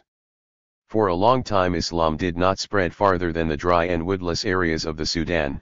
It did not reach the tropical forest zone where unusual forms of social structure and local religions still existed. However, in modern times, when medieval feudal wars had ceased and trade ties expanded, Islam began penetrating into the tropical areas of the New Guinean coast. Islam also spread along the eastern coast of Africa, as well as the upper reaches of the Nile into eastern Sudan. Islam was revised considerably among the peoples of tropical Africa in accordance with local conditions. Often the population accepted only the outward form of the Muslim religion, its simplest rituals, but maintained their old beliefs. The main object of worship was often not Allah and His Prophet, but the local saint who took the place of the formerly sacred chief and priest. Muslim fraternities, that differed little from local pagan secret societies, emerged. And new sects that were half Muslim and half pagan came into being. Today Islam is regarded the dominant religion, at least nominally, in Mauritania, Senegal, Guinea, Mali, Niger, the northern part of Nigeria, the Central African Republic, Chad, Sudan, and Somalia. Christianity began to penetrate deep into the interior of the African continent much later. It was spread among the native population exclusively by missionaries. 85. Catholics and Protestants mostly starting from the 19th century. Missionaries often paved the way for the colonizers taking over African territory. Islam spread from the north, but Christianity moved towards it from the south. The success of Christianity was hindered, however, by political rivalry between countries and discord between the Catholics, Presbyterians, Anglicans, Methodists, Baptists, etc., who took away each other's converts. Although some missionaries tried to help the natives by rendering medical treatment, teaching them to read and write, and fighting slave trade, most of the population was reluctant to adopt the new religion. The people did not understand the religion, but they could clearly see its link with colonial oppression. Only where the old clan tribal system was in decline the natives converted willingly, hoping to find some kind of protection in the church community. Today the majority of the population is Christian only in South Africa, Uganda, southern Cameroon, and the coastal areas of Liberia. In the past Christian missionaries fought hard against all local traditions and customs, which they regarded as pagan and savage. Now, however, they are trying more and more often to adapt the Christian religion to local customs and make them more acceptable to the population. They are bent on training preachers and clergymen among the natives. In 1939 the first 2 black bishops were ordained. And in 1960 the Pope made a black Tanzanian cardinal. The interaction of Christianity and local religions led to unusual sects, prophetic movements, and reformed Christian pagan cults. The heads of these new churches become prophets whom the people believe to have supernatural powers. The spontaneous protest of the masses against colonial oppression is reflected in these religious movements. Some new sects were simply forms of the national liberation movement. In the 1980s in Africa south of the Sahara there were around 30 million Christians, around 60 million Muslims, and around 130 million adherents of old tribal, pagan cults. Chapter 7. Religion in North Asia. The peoples of North Asia, until recently, maintained archaic social structure and, consequently, religion. This is because the conditions of historical development among the North Asian peoples were unfavorable. Even today vast regions of the far north are sparsely populated. The great distance from centers of advanced civilizations also helped maintain stagnant forms of life. All this had a special effect on the population of the Arctic and subarctic North. Most of them engaged in hunting, and for a long time maintained patrilineality with vestiges of matrilineality. Historical conditions were more favorable only to the peoples of southern Siberia, the Altayans, Caucasus, Tuvans, and Buryats. Natural conditions were less severe, and they were closer to such cultured countries as Iran and China. These peoples developed more progressive forms of economic endeavor, pastoralism and agriculture in some areas. Early forms of class relations emerged. The Yakuts are similar to this group of peoples, although they live much farther north. Before Christianity, Islam, and Buddhism penetrated into Siberia between the 16th and 18th centuries, the people held their own religious beliefs. These beliefs are usually referred to generally as shamanism. In fact, shamanism was the predominant form of religion among nearly all the peoples of Siberia, but, as we shall see later on, it was not the only one. The word shaman comes from the Tungusic language.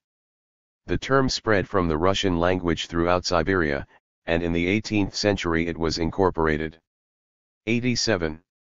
In West European languages, becoming an international scientific term. Despite the diversity of terms and some characteristics, shaman phenomena among nearly all peoples are quite similar. The most common characteristic of shamanism as a form of religion is belief that special people, shamans, putting themselves in a state of frenzy, possess the supernatural power to directly communicate with spirits. The usual method of the shaman is to drive himself into a state of ecstasy by singing, beating a drum, dancing or going through other motions. The people believe that during this time the shaman's soul goes to the kingdom of spirits and communicates with them, either by negotiating with them or fighting them. They also think that the spirits sometimes come to the shaman themselves, either entering his body or his drum, and speak through the shaman. The shaman usually does his work in the evening or at night for several hours at a time. Afterwards the shaman is extremely exhausted, and needs to rest. The shaman performs the service of healing a patient, but many peoples believe their shamans can also foresee the future, determine the location of lost items or animals, chant for a successful hunt, chant at funerals, etc. The prestige of shamans among all peoples used to be great, but there was also usually an element of superstitious fear. A necessary aspect of shamanism is belief in spirits. Without this, shamanism is impossible. These spirits are numerous and quite diverse, some are zoomorphic and others are anthropomorphic. Of a whole host of spirits, the one that is most important to the shaman is his own guardian spirit. The shaman serves the spirit, as it were, and shamanists believe that the spirit chooses its own shaman for this service. It is believed that the shaman does not have the power to deny his calling, and sometimes accepts it against his will. Often this call comes during adolescence. The person falls ill, sometimes appearing to have gone mad. The illness is regarded as the call of the spirit. Sometimes the spirit enters the future shaman in his sleep. Before a person becomes a full-fledged shaman, the spirits torture the candidate, driving him to near death. 88. Some peoples, especially the Nanaeans, believe that the shaman's guardian spirit is of the opposite sex. For a male shaman it is his divine wife, and for a female shaman it is her divine husband. Therefore the shaman regards the guardian spirit as a spouse. Besides having a guardian spirit, each shaman has helper spirits. They give him his strength, and are provided by the guardian spirit. Shamans serve their guardian spirit, and helper spirits serve the shaman. These helpers carry out various tasks for the shaman, help fight hostile spirits and discover what is being concealed from other people. The stronger a shaman is, the more helpers he has. Shamans usually regard other spirits as evil spirits hostile to man and the cause of illnesses. The shaman's task is to fight them or pay them off by services rendered or by making sacrifices. Shamans continually requested that their clients make sacrifices, usually by slaughtering their animals. If a person was sick for a long time, he could lose all his livestock and become destitute. This belief in evil spirits surrounding man and constantly threatening him was prompted by a fear of nature's powerful forces, of illnesses and other misfortunes. Shamanism is closely related to ailments of the nervous system, especially those that are common among northern peoples, such as Arctic hysteria. Shamans were almost always mentally ill, with a propensity for fits of madness. An individual's preparation for becoming a shaman often begins, as was already mentioned, with a nervous ailment. The overwhelming majority of serious investigators maintain that shamans themselves believed in spirits and in their extraordinary powers. Many shamans found their profession quite difficult, but feared being tortured by the spirits if they tried to relinquish their activities. However, this did not keep them from deliberately deceiving people, pulling various tricks to astound the public even more.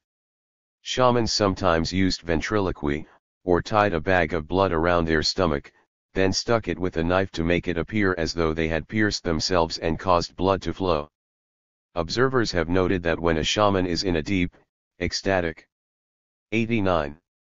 trance, he can, indeed, perform unusual acts that a person in a normal state cannot, jump extraordinarily high, free himself of ropes, and speak in an unfamiliar language.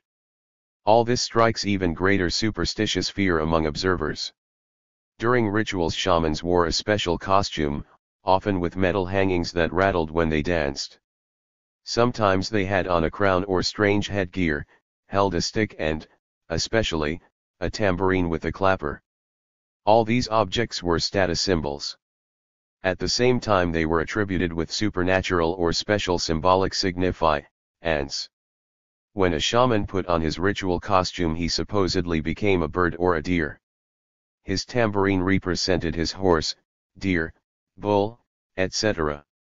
Each detail of his costume, the metal hangings and tabs represented one or another spirit. The design on his tambourine had mythological meaning. Among many peoples shamans had to belong to specific clans, the profession was passed on from one generation to another.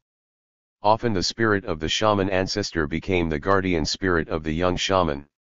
This phenomenon is undoubtedly due to the genetic predisposition to mental illnesses. Among most peoples the future shaman learned his profession over a long period of time, studying under old and experienced shamans.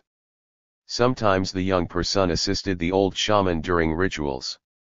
This is how shaman traditions were carried on, the same methods and the same beliefs were passed on from one generation to the next. Not only the shamans were objects of superstitious respect and fear, but also other people in the community. The blacksmiths among the Yakuts and Buryats had such status. The people believed that a blacksmith had mysterious power, the same as a shaman, or even greater. The Yakuts had a saying that blacksmiths and shamans came from the same nest. According to the Buryats, a blacksmith could kill a shaman using supernatural powers, but a shaman could not kill a blacksmith. Buryat blacksmiths, like shamans, were divided into black and white. The black blacksmiths were feared greatly since they could supposedly devour people's souls. Shamanism, although it was widespread among the PEO 90 Pies of North Asia, was not the extent of their beliefs. There were other forms of beliefs as well, such as the clan and family guardian cult. Only among some peoples was shamanism and this cult practiced together, in most cases one or the other was practiced. Almost all the peoples of Siberia worshipped the clan and, especially, family fire, the domestic hearth. They had superstitious taboos on hearths, people could not spit on it or throw any impurities in it. Small sacrifices were made to the hearth by sprinkling on it milk and scraps of food, etc. People sometimes prayed to their hearths, appealing for protection. Almost everywhere women were in charge of the cult of the domestic hearth. This was clearly a survival of matriarchal society. Among most peoples the fire itself, the domestic hearth, was personified as a woman, old woman fire, grandmother, fire mother, etc. Among the Evenki, for instance, it was a custom for the female head of the household to throw into the fire the best scraps of food, saying, "Hr, eat your fill, give us beasts so that we have our fill." Only the Yakuts and Buryats, who had reached a higher level of development, personified the domestic hearth as a male, as the master of the fire. In each Chukchi and Karayak family wooden kindlers shaped like human beings were considered sacred objects. They also had sacred safeguards that were sometimes shaped like females. Each Kanti, Mansi, and Selkup family also had sacred guardians, usually in the form of wooden dolls with eyes made of pewter. Among some peoples the vestiges of totemism were combined with clan cult. That was the origin of the well-known bear cult among the peoples of the Lower Amur and Sakhalin, and also the Lower Obi. The Gilaki believed that each kinship group had its own bear that was like a relative. They held a big festivity to honor the bear which was the focus of attention. A bear cub was first caught in the woods, held in a cage where it was well fed, shown all the signs of veneration, and on the appointed day was Kati, again with great honor, through the community. Finally, 9-1. The bear was shot by arrows, but this was not done by members of the clan, but by representatives of another clan that was related to the former by marriage. The people from this other clan ate the meat of the bear and took its skin, while the bear's relatives did not dare touch one or the other. The head and bones were buried in a major ceremony. The ritual killing of a clan animal was undoubtedly a survival of totemism, but it was not real totemism, since all the clans worshipped the same sacred animal. The ritual killing of a sacred animal among various peoples whose main occupation was hunting was always related to the belief that the slaughtered bear would be resurrected, again as a bear. This widespread myth about an animal dying and resurrecting is similar to the myth among agricultural peoples about the deity of plants dying and resurrecting. In most cases no connection is evident between clan cult and shamanism. The Gilaki even seem to stress the difference between and incompatibility of these two forms of religion. The shaman not only did not participate in the bear festivities, but could not even go into a trance during this time in order not to offend the sacred bear. The peoples of Siberia had a well-developed hunting cult worship of the guardians of hunting, fishing, and other occupations. Sometimes it overlapped with shamanism. The shamans carried out hunting rituals and prayers. Rather often, especially where the social system was most archaic, the hunting cult constituted the basis of clan and family rituals, one of the main goals being to ensure successful hunting and fishing. The hunting cult was connected with belief in master spirits typical of the hunters and fishers in North Asia. These spirits had different ranks. For instance, each beast had its own individual master spirit. It was this spirit that decided whether to let the hunter's arrow kill a given animal. Besides, there were master spirits of whole size of animals to which master spirits of individual animals were subordinate. There were also master spirits of whole rivers, woods, and mountains. All of them together were subordinate to three main master spirits, those 92 of the land, fresh water sources and seas. All such spirits were not good or evil in themselves, but they could be friendly or unfriendly to man depending on his conduct. If man paid them sufficient honor, followed established taboos, the rules of the hunt, was not overly brutal, did not kill more animals than necessary, master spirits were kind and generous. They became angry when these rules were broken and punished the hunter by not giving him game. Similar beliefs exist among many peoples of the North. It is obvious why they came into being. No matter how inventive the hunter and fisher was, no matter how excellent his gear, no matter how good a shot the hunter was, the fisherman and hunter were too often slaves of circumstances, felt their impotency in the face of nature's harsh elements, and their families experienced hunger and need too often. Hence the belief in supernatural beings, in goodwill that brought them success or failure and on which the very life of the hunter, his wife, and children depended.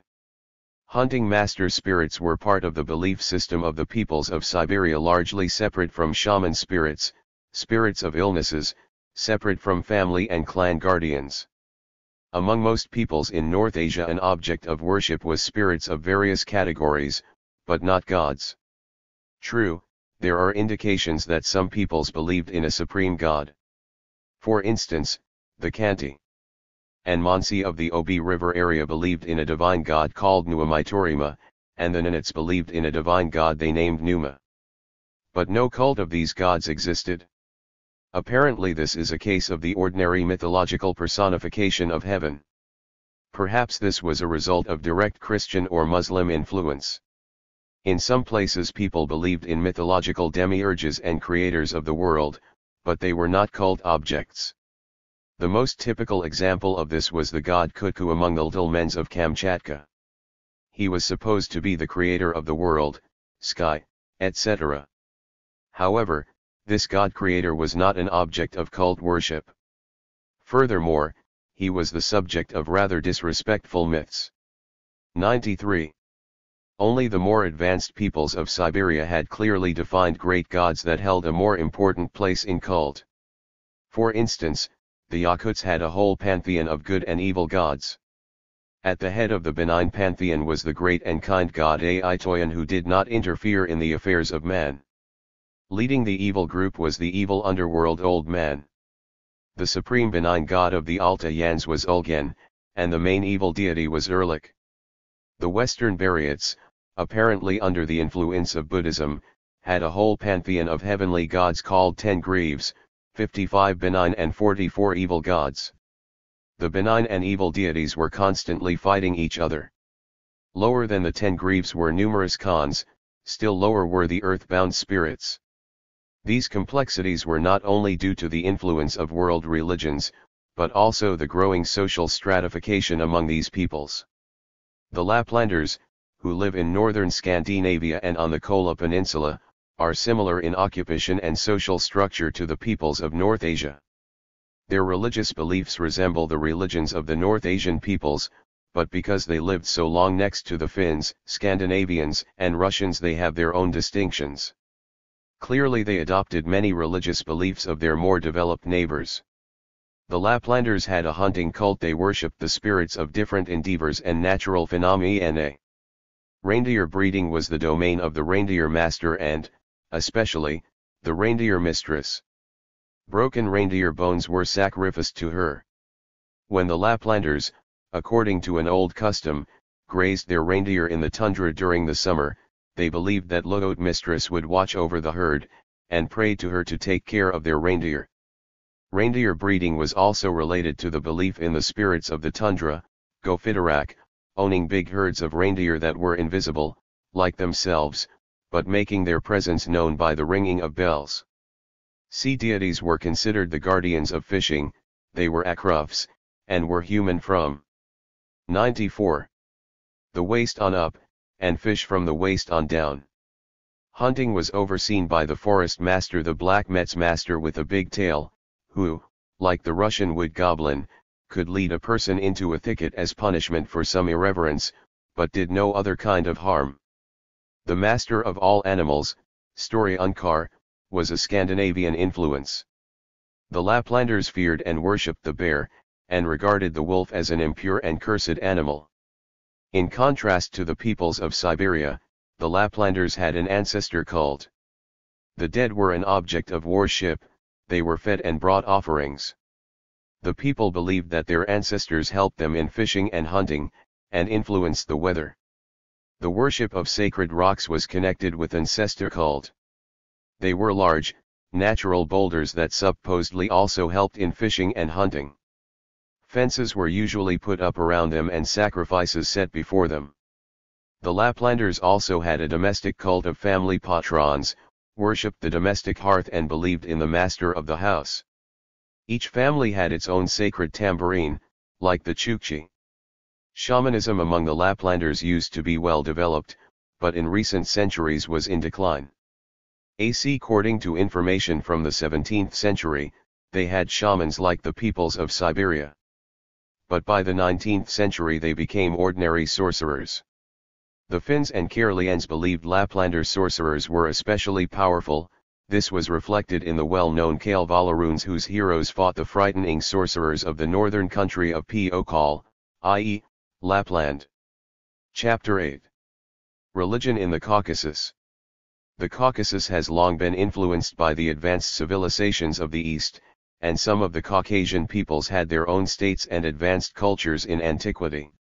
However, in some areas of the Caucasus, particularly in mountain regions, archaic traits in the economic and social structure existed right up until the establishment of Soviet government, marked by survivals of patriarchal clan and patriarchal feudal relations. This circumstance was reflected in the religious life. Although Christianity was introduced in the Caucasus between the 4th and 6th centuries, and Islam between the 7th and 8th centuries, and formally all Caucasian peoples were considered either Christian or Muslim, underneath the exterior of these official religions many of the less developed peoples in the mountain areas virtually preserved strong survivals of more ancient and distinctive religious beliefs, some of which, of course, were interwoven with Christian or Muslim beliefs. It is not difficult to provide a general description of these beliefs, because they are similar in many ways.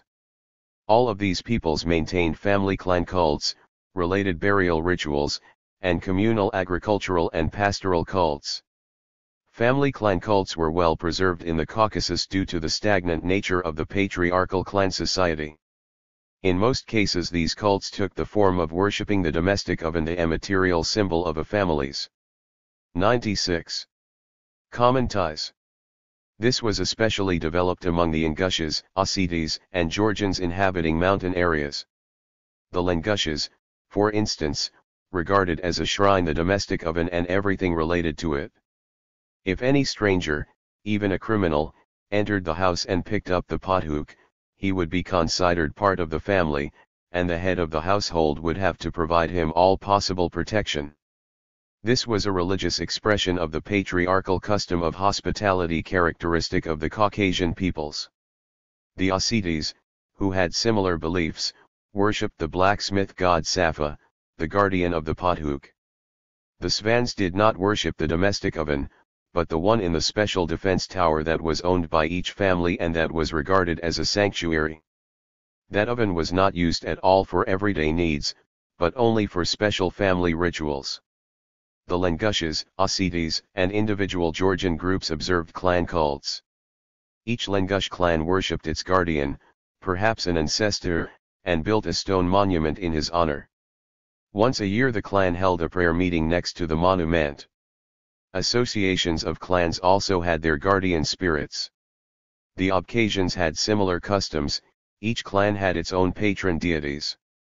The burial cult, which among the Caucasian peoples was well developed, merged with the family clan cult, and in some places it took on extremely complex forms.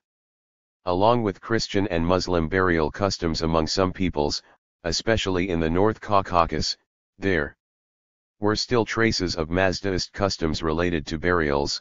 The old burial grounds of the Ingushes and Ascites consisted of stone crypts in which the corpse was isolated from the earth and air. Some peoples held games and competitions as part of burial rites. The people were especially careful to hold periodic repasts for the dead. They believed that the deceased was an invisible participant in the repasts. If a person for some reason did not hold a repast for a long time for deceased relatives, he was criticized for starving them. The most offensive remark that could be said to an Ascid was that he was starving his dead rela. 7-057397. Tivs, which meant he was not fulfilling his obligations to hold repasts. Mourning for the deceased was quite strict, and also related to superstitious beliefs. Particularly severe restrictions and practices of a purely religious nature were prescribed for the widow. An Ascid widow, for instance, was supposed to make her deceased husband's bed every day for a year, wait for him at the bedside until late at night, and prepare him water for washing in the morning. Religious rituals and beliefs among the peoples of the Caucasus that were reconnected with agriculture and pastoralism were based on community organization. The rural agricultural community remained stable among most Caucasian peoples. Its function, besides regulating land use and resolving community problems, was to ensure good harvests, the welfare of the cattle, etc. Praying and magic rituals were used for this purpose.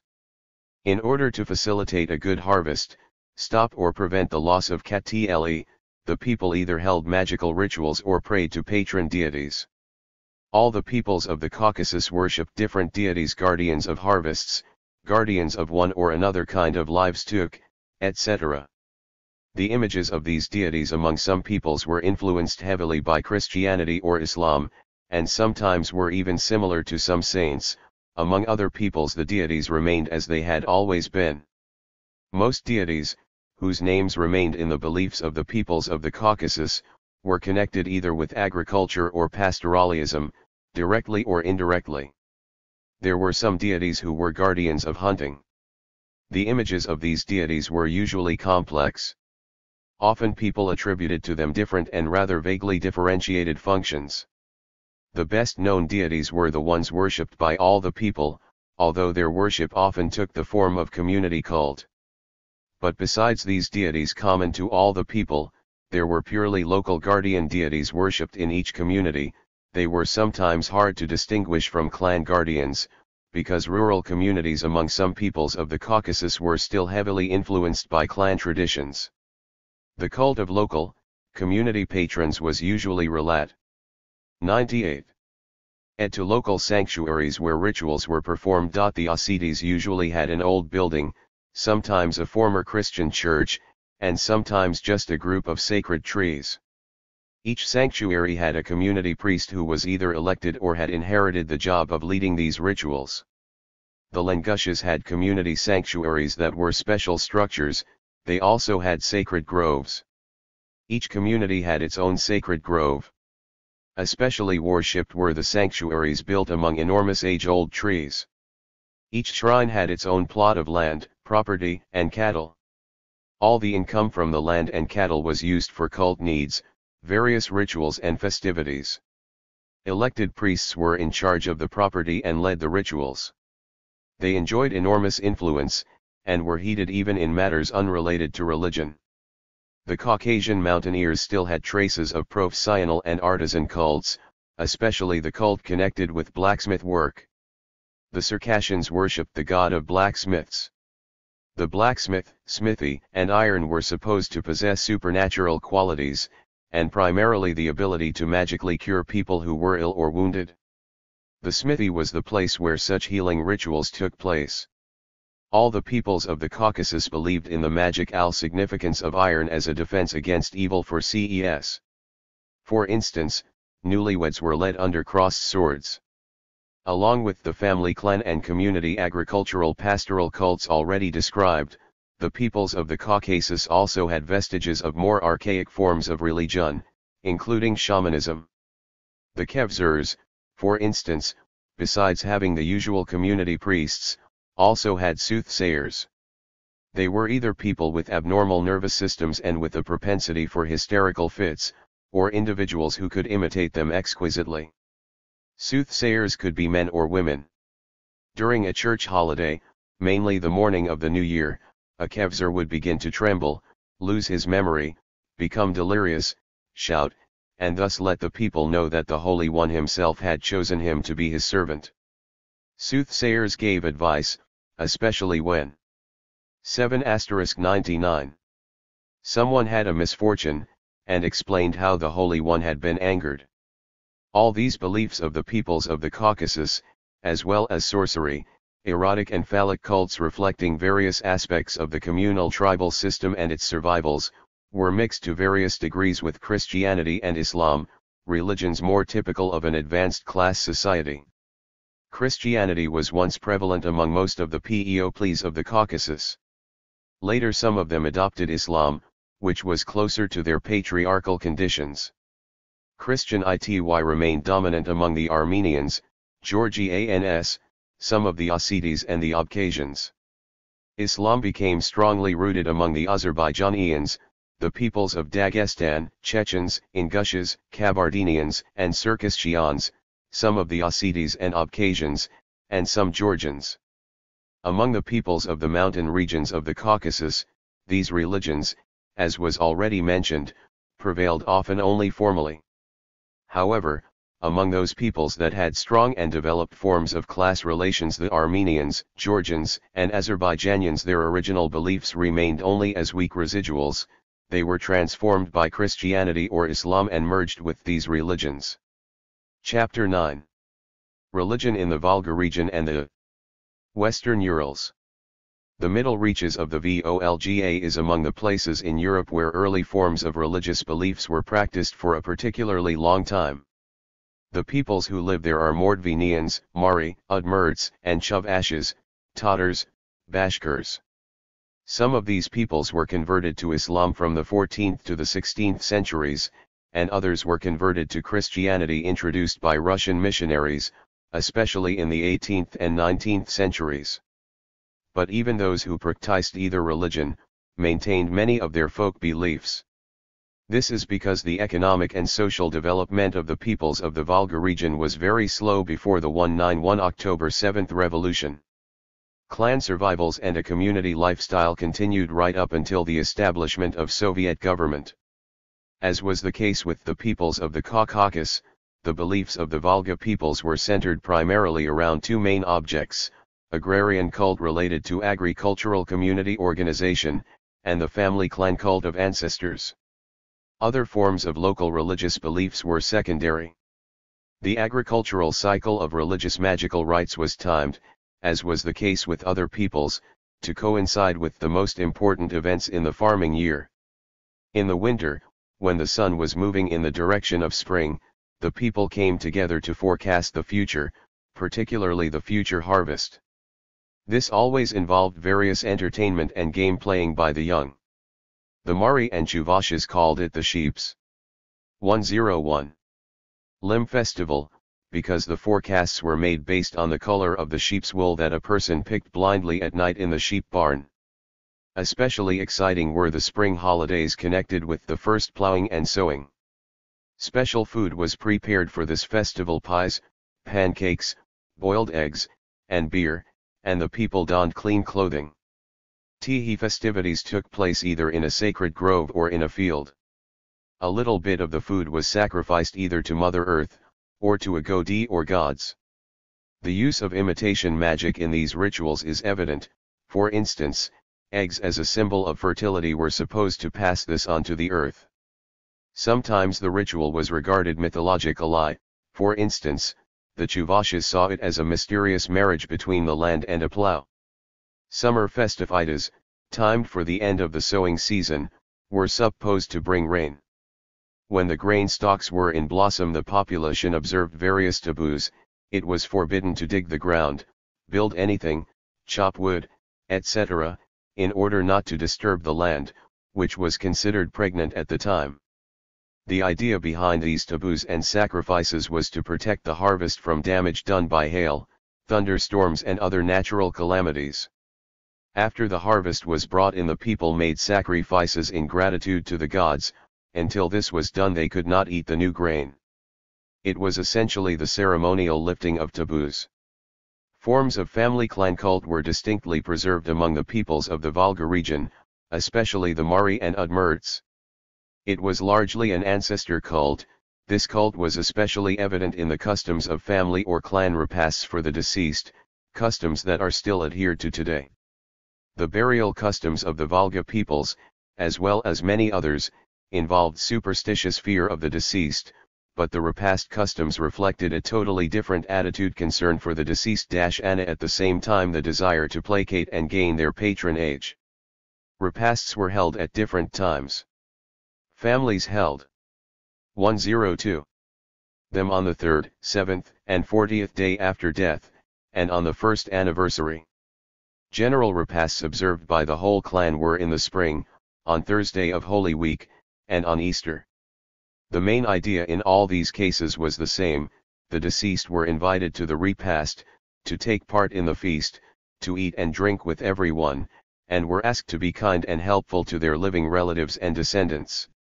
At family repasts, one of the relatives wore the clothes of the deceased and pretended to be that person. Sometimes the relative played the role so completely that he described what he was doing in the afterlife. But family clan cult was not limited to ancestor cult alone. Each family had its own guardian, a family shrine kept in a special place, either in the house or the yard. The shrine for the Udmurts was a birch bark box, or some other object. For the Chuvashes it was usually a doll, a female. For the Mari it was a bunch of branches that was kept in a ritual structure. Every family held prayer sessions and made sacrifices to their guardians. The Volga peoples also had clan prayer sessions. The rituals were led by elected priests, usually the eldest members of the clan. Besides community agricultural and family clan cults, the Volga peoples continued to observe the more ancient shaman cult, although not to the same extent.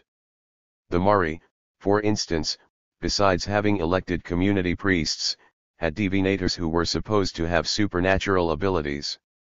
Muzans supposedly communicate with evil spirits, could cause and cure illnesses. They were greatly feared.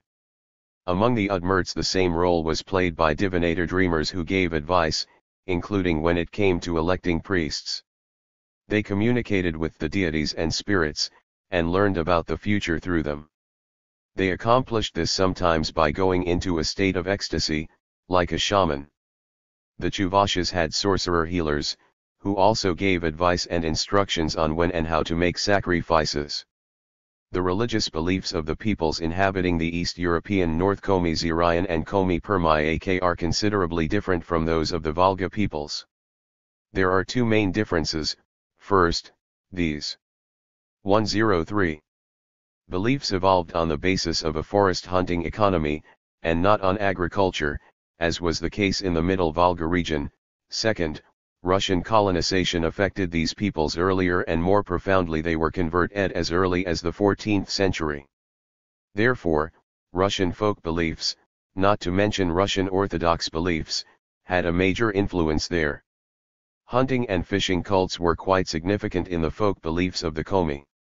The Komi were wonderful hunters, and since some risk of failure is always involved in hunting, the people maintained their ancient superstitions and taboos.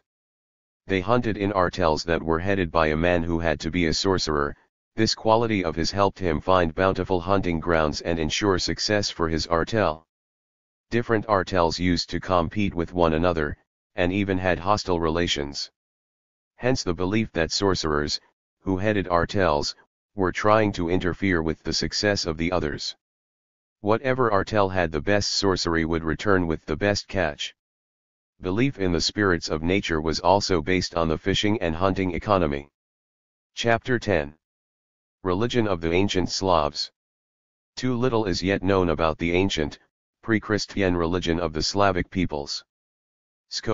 Ars became interested in it at the end of the 18th century, when the ethnic awareness of many Slavic peoples was awake and European literature reflected an interest in folk culture.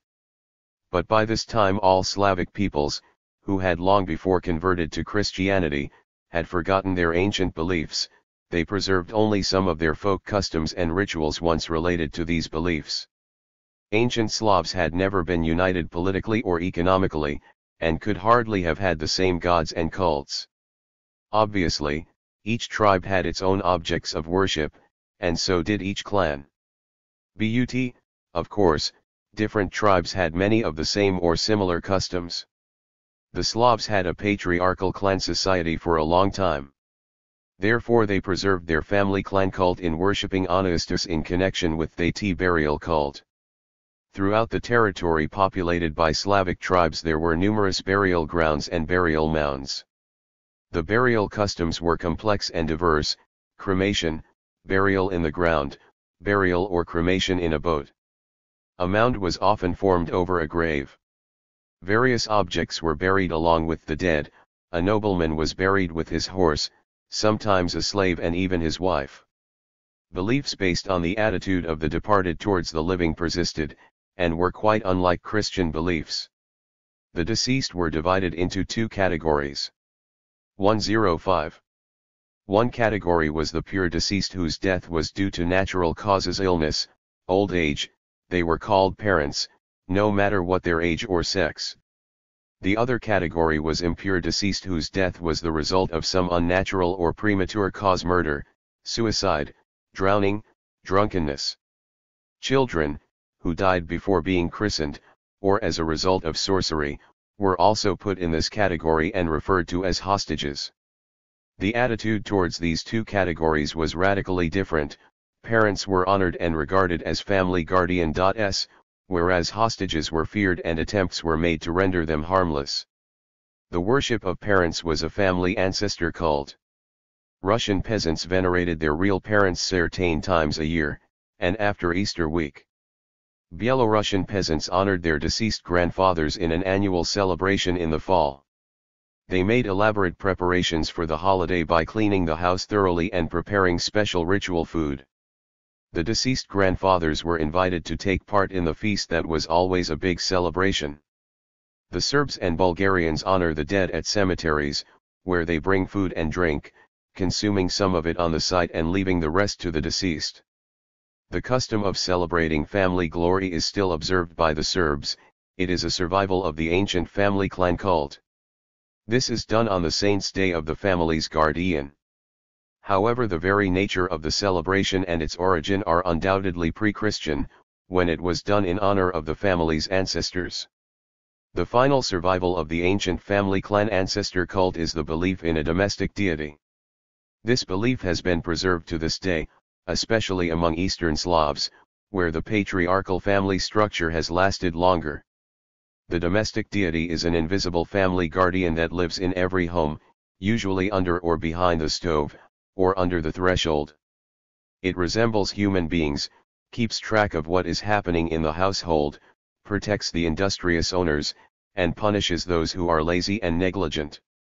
He demands respect and small offerings, a little bit of bread, salt, cereals, etc. He likes horses and takes care of them, but only if he approves of the color. 106. Otherwise he can kill the horse. A domestic deity can appear in the form of an old man, the deceased head of household, or even a living person. He is the personification of the family's well-being or misfortune. This image has been preserved from ancient times because of the patriarchal lifestyle in Russian and Belarusian peasant families. Western Slavs have similar deities. The attitude towards the impure deceased is completely different. They had nothing whatsoever to do with family or clan cult. The impure were simply feared, and this superstition was obviously due to the fear of these people while they were still alive, or merely because of the extraordinary circumstances of their death. There are apparently very few animistic elements involved in the superstitious beliefs about these impure deceased. The Slavs were not afraid of either the soul or spirit of the dead, but the corpse itself. This is clear from the fact that until recently people followed superstitious folk methods of rendering harmless such a dangerous corpse. To keep the corpse from rising out of the grave and hurting the living, it was punctured with an aspen picket, etc. In short, it was the corpse that was feared, not the soul. People believed in its supernatural ability to move after death. The impure deceased were blamed for bad weather, for instance, drought. In order to prevent this from happening, such a corpse was dug out of its grave, thrown into a swamp, or the grave was filled up with water. In addition to family clan forms of cult, the Slavs had community cults related mainly to agriculture. For a long time the Slavs preserved numerous and persistent survivals of agrarian cult in the form of religious magical rituals and holidays timed for the most important periods in the agricultural calendar, and that merged later with Christian church holidays, Yuletide, falling on the winter solstice, Shrovetide in early spring, spring rituals now related to Easter, the summer cycle of holidays, some of which were timed for Trinity, and some for John the Baptist Day, the community feasts held in the fall after the harvesting. All these customs and rituals of the agricultural cycle are similar among all Slavic peoples, as well as non-Slavs. They evolved, apparently, from the simple feasts, games and 107 holidays devoted to the beginning or end of agricultural work, but they merged with magical rituals and superstitious notions. Agricultural magic was either the magic of the first day, or imitative rituals carried out during sowing, such as digging a chicken egg in a furrow. Written sources tell us the names of ancient Slavic deities. Some of them, later forgotten, apparently were related to agricultural work. They were the sun deities Svarog, Dazhbog, Kirs. Apparently there was also an earth goddess cult, although it has not been identified by observation. It is possible that the thunder god Perun was connected with agriculture. Later it became a princely god in ancient Rus. The guardian of animal husbandry was Veles, the god of cattle. The female god Mokosh mentioned in Russian sources was quite interesting. Nearly the only female image in the ancient Eastern Slavic pantheon, it was the only god whose name was preserved among the people to this day. Mokosh was the patron goddess of female chores, spinning, and weaving. The religious mythological significance of Rod and Rozanitsy is unclear. According to various sources, they were worshipped by the ancient Slavs. Some researchers believe they were clan ancestor spirits and others believe they were the spirits of birth and fertility. Were there any deities common to all the Slavs? Some gods are mentioned among the Eastern Slavs, others among the Western Slavs, and still others among the Southern Slavs. Only the name Perun is repeated among all groups. But it was simply an epithet for the god of thunder. Often Svarog and Dazhbog and sometimes Veles are considered pan-Slavic gods, but this is not conclusive.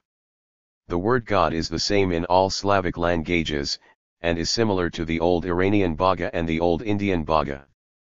The main meaning of this word, according to linguists, is happiness and good fortune. Eventually the concepts of success, good fortune, happiness, and good luck became personified in the image of a spirit bringing good fortune. Another term used by all the Slavs for a supernatural 108 being was bes. At first this word signified everything supernatural and terrible. After the adoption of Christianity the word bes became synonymous with evil spirit, the same as the concept of devil and Satan.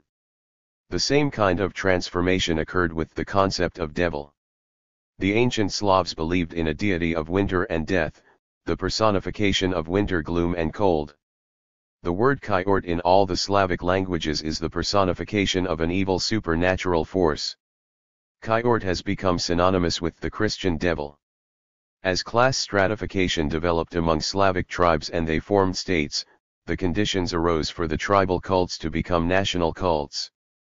Perhaps the Svyatavite cult among the Pomor Slavs emerged for this reason. The Kievan prince Vladimir attempted to create a pantheon and cult for all of Kievan Rus. According to chronicles, in 980 he called together, on one of Kiev's hills, a whole host of idols of various gods and ordered the people to pray to them and bring them sacrifices.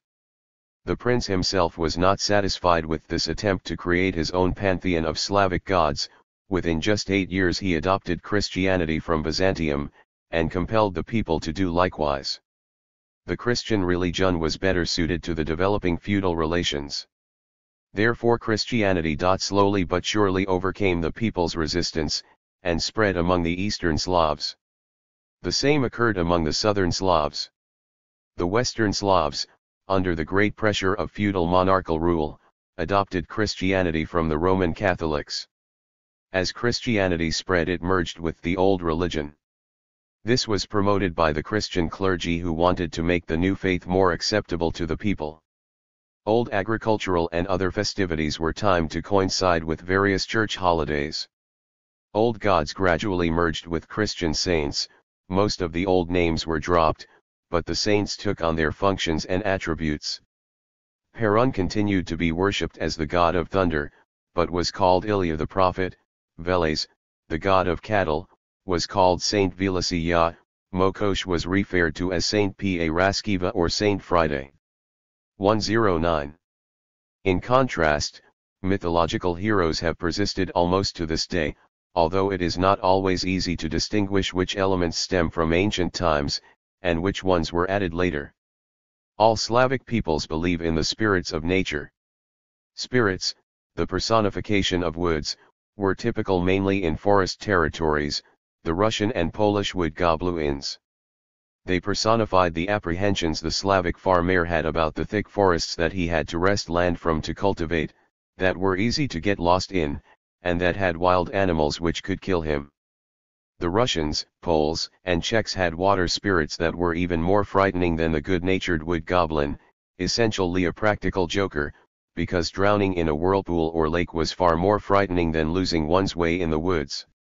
The field spirit was similar among the Russians, Poles, and Czechs. It was a woman in white who appeared to be working in the field in the midday heat when it was customary to take a break. The female midday spirit would punish those who violated this rule by beheading them, or in some other way. She was the personification of the danger of sunstroke. All the Slavs believed in mermaids. Some believed that a mermaid was the personification of water, and others thought she was a drowned woman, etc. It is impossible to understand beliefs about mermaids and related rituals without taking into account how the Slavs were influenced by the rituals of antiquity and the early Christian period.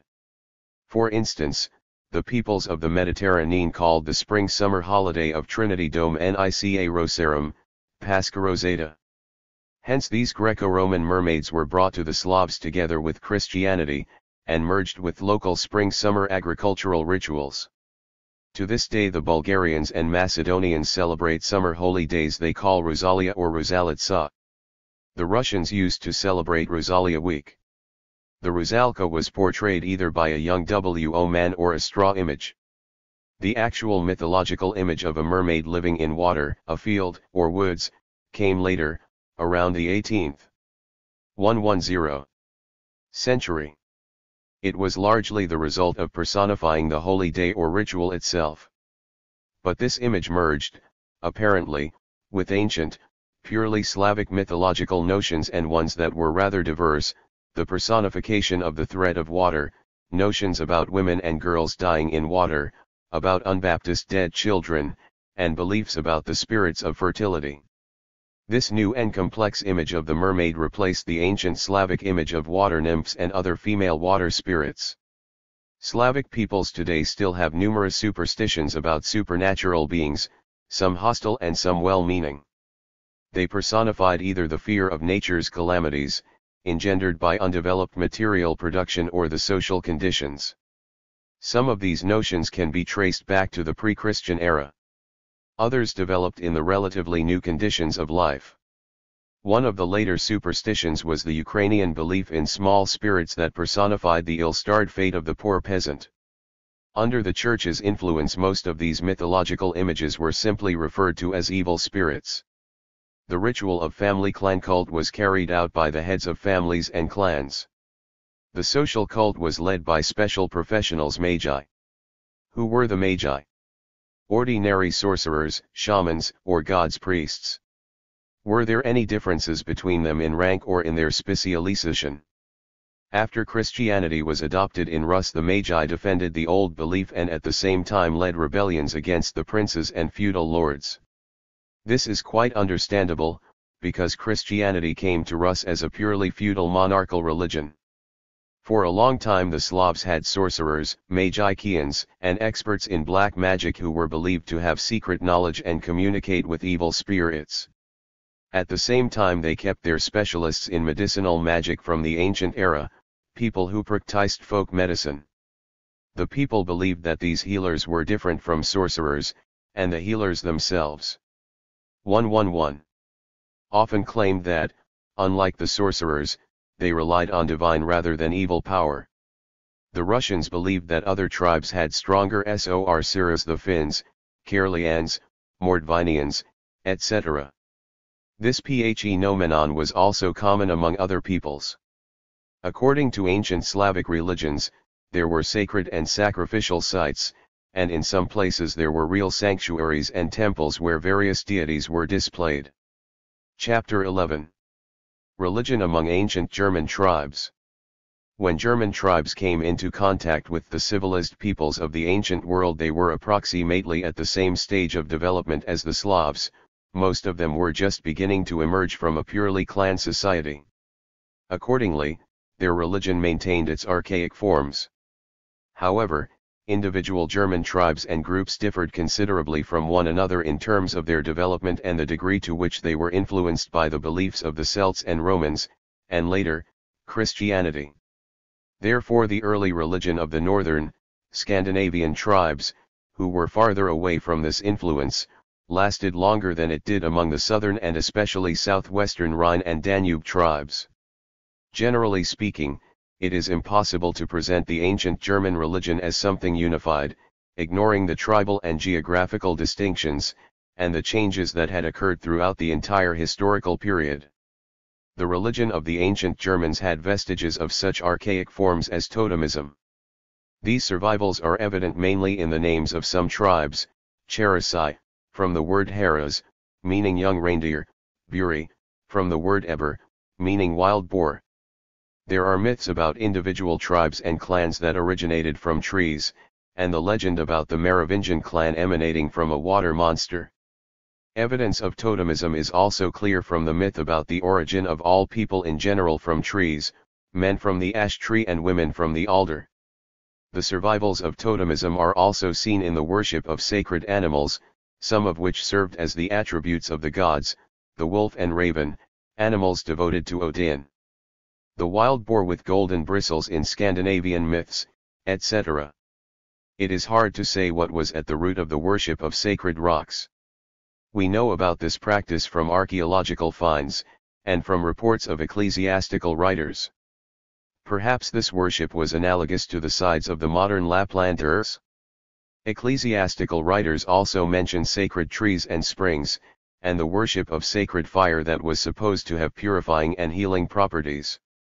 Also of archaic origin was the belief in the numerous spirits of nature: elves, mountain trolls, water nymphs, underground gnomes, etc., some of which were friendly to people, others that were hostile, and often practical jokers. Belief in werewolves was one such example. All these beliefs reflected the lifestyle of the hunting tribes that lived in an austere, but often bountiful environment. These beliefs proved to be the most viable element of the ancient German religion. They were preserved in the folk beliefs, and sometimes in the folklore up to this day. Widespread among the Germans were rituals of medicinal and preventive magic, the use of exorcism, fire, various charms, the practice of pulling a patient through a hole dug in the ground, as well as the use of medicinal herbs. Belief in sorcery was extremely strong. The people were certain that sorcerers and witches had supernatural powers. It is interesting that their notions about the gods were also influenced by magic.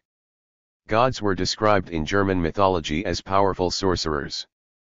A whole system of divination played an extremely important role in various aspects of the people's social and private lives. Predictions were made based on the flight of birds, the conduct of sacred horses, and especially the drawing of lots distinguished by runes. Burial rituals were not the same everywhere. Some tribes practiced cremation, as they had in the Bronze Age, and others buried their dead in the ground. Germans believed in resurrection. This apparently kept them from fearing death. According to German mythology, however, warriors that fought bravely and died in action went to Valhalla, the magnificent palace of the god Odin, where they spent their time feasting and enjoying other pleasures. German tribes worshipped the dead in the framework 114 of family clan ancestor cult. The priests of this cult were the heads of clans and families. The dominant form of ancient German religion during the period of Roman interaction was the cult of tribal patron gods and sacred tribal forests or groves often mentioned by Roman authors. Each tribe had its sacred forest or grove where it held its public offerings and various other rituals, and where the people gathered to discuss tribal affairs. We know the sacred groves of the Batavi, Frigii, and Cherusei. When tribes began uniting, these sites sometimes became the centers for intertribal religious rituals and sacred places worshipped by people far and wide. The few tribal patron gods we know about are mainly those that became the gods of whole tribal alliances. Roman writers mention the following tribal gods: Tampha, goddess of the Marsi and related tribes; Berduhena, goddess of the Frigii; Nerthus, patron goddess of the alliance of several tribes on the Jutland Peninsula, whose sacred area was on one of the islands; Alsus, twin gods of the Nahanarvali. The people living around the lower reaches of the Rhine worshipped the goddess Nehelenia, whose name was inscribed on numerous artifacts. Some of the great gods of the Germans, if not all of them, originated from individual tribes or tribal alliances. These gods, incidentally, were complex figures whose elements had various origins. The most complex and unclear was Woden of the southern German tribes. He was the equivalent of Odin of the northern Germans. Wodan was the god of storms and whirlwinds. On the other hand, he was also the god of the dead, master of the kingdom of the dead, the conductor of souls. During the era of military democracy and constant intertribal wars, Woden became the most important of the gods. In northern German mythology, Odin ruled over splendid Valhalla. Warrior maidens brought to him the souls of brave warriors who fell in battle. According to this mythology, Odin was the main god, the warrior god, but at the same time he was a wise magician who knew all about the magic runes. Among the southern Germans, Woden was related to man's psychic world as well. He was the god of stormy emotions, mad. G115. Ness and raving. Perhaps these were vestiges of shamanist IC notions. Wodan was related to the belief in wild hunting, a belief that still persists in Germany, a crowd of dead souls being carried along in a storm and whirlwind across the sky. In some places a wild hunter to this day is called Master of Fury. Nature mythological traits were strongly evident in other great gods. That was the case with the Scandinavian Thor, deity of thunder and lightning, carrying a lightning hammer; Tiw, god of the radiant sky; Baldur, god of fertility, spring and plant life; Freyr, also related to fertility, Loki, the sly and tricky god of fire. Most of these gods had something to do with agriculture. Thor, for instance, was worshipped more by the peasant population in contrast to Odin, who was god of the militaristic aristocracy. The formation of a national pantheon of gods among the Germans was partially a reflection of intertribal unity, as well as a means towards this end. This was true of other peoples as well. Among the Germans this trend increased when they were fighting the Romans. We know far too little about the mythology of the Germans. Mostly what we know are the mythological beliefs of the northern Germans, the Scandinavians, mainly from the later period when they no longer contained purely folk elements and when they were embellished artistically. These beliefs are contained mainly in the Poetic Edda, the poetic collection that was supposed to have been recorded by Sigmund Sigfusson of Iceland. The actual songs of the Edda, collected and revised by Sigmund, partially date back to an earlier period, the 9th and 10th centuries. But Christian theology influenced them, and even more so the mythology in the prose Edda. The Edda contains primarily cosmogonic myths. The Germans thought that there were other powerful supernatural beings that lived before the gods ruled the world. They were Jotnars. The gods killed one of them, the giant Ymir, and created the sky and the earth out of his body. The gods made people out of trees. 116. Men out of the ash tree, and Wonien out of the alder. The Aesir gods lived in Asgard, similar to the Olympus of the Greeks, where they held feasts and games. The myths also depict the great struggle of the Aesirs against attacking giants, as well as against gods of another kind, Vanirs. Apparently, the Vanirs were the personification of alien ethnic elements. Some scholars think they were southern German tribes, and others believe they were Swedes who lived near Lake Vänern, Finns, or even Slavs. Scandinavian myths also contain other evil forces originating from the ancient Jotnars, the terrible wolf Fenrir, master of the world of fire Surtr, the somber goddess of death, and the netherworld He, the frightening dog Garmr who guarded the entrance to her underground kingdom, the Jotnar dragon Fafnir, and the black dwarves named Alfs who were born of the worms in the corpse of Ymir. These gloomy mythological figures apparently emerged during the period of intertribal wars and the plunderous raids of the courageous and fierce Vikings. The gods and heroic people fought constantly against these evil forces. One of the main heroes was Sigurd, the Scandinavian version of Heracles. An interesting eschatological myth is about the end of the world. It is in Sibyl's prophecy, the first song of the Edda, which also contains cosmogonic tales. It warns that the dark forces will rise one day, the gods and people will perish fighting them, and the world will disappear in a great fire. However, after the end of the world it will be reborn and renovated. The wonderful Baldr will return from the kingdom of the dead, and a new generation of gods and people will live in abundance and peace. This myth shows the influence of the Christian apocalypse, but it also reflects original mythological notions about the dying and resurrecting deity of fertility Baldr and the pre-Christian idea of the struggle between good and evil forces. All northern German mythology is filled with gloomy and noble notions. These attitudes corresponded to the militaristic life of barbarian tribes who were constantly fighting one another. The tribe was headed by a militaristic aristocracy. Its world outlook was what was reflected. 117. In the mythology. But there was another bright element that was interwoven: the agricultural peasant cult of the deities of fertility. The Edda contains stories about other gods as well, for instance, the Norns, the goddesses of fate. They were three sisters Wyrd, Verdandi, and Skuldr. Other characters were the world tree, the ash tree Yggdrasil, the eight-legged horse of Odin, Sleipnir, and the sacred attributes of gods and heroes, objects with personal names, such as Thor's hammer named Mjolnir, and Sigurd's sword named Gram. When the Roman Emperor Julius Caesar fought the Germans, he noticed the most important distinction between them and the Celts: they have neither druids to preside over sacred offices, nor do they pay great regard to sacrifices. Caesar recorded an interesting and archaic custom of the Germans, according to which prophecy and divining the will of the gods, even in matters of war, was the job of elderly women, the matrons. This is evidence of strong matriarchal survivals. Clashes with the Romans accelerated the disintegration of the communal tribal system among the Germans. Already 150 years after Caesar, Cornelius Tacitus wrote about the influential status of German priests. They enjoyed much more prestige than tribal chiefs, kings, and military commanders. The priests were in charge of the court, speaking on behalf of the gods. They could sentence a person to death and decide on other punishment.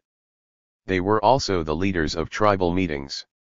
The priests, of course, led all matters concerning the religious cult, sacrifices and divination. Unfortunately, none of the classical writers indicate how the top priesthood was selected and to what social strata they belonged. Among the Burgundians, the high priest served a lifetime and was not accountable for his actions at a time when the king was held responsible by his tribe for not only military failures, but also for economic problems caused, for instance, by poor harvests. In such cases he was replaced. The institution of the sacred king was typical for those days.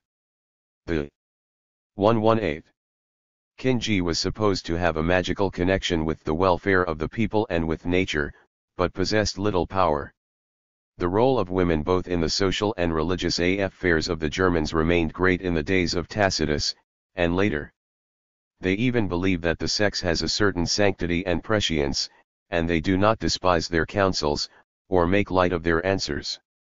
Some women enjoyed particular honor and wielded enormous influence, sometimes not just over their own tribes.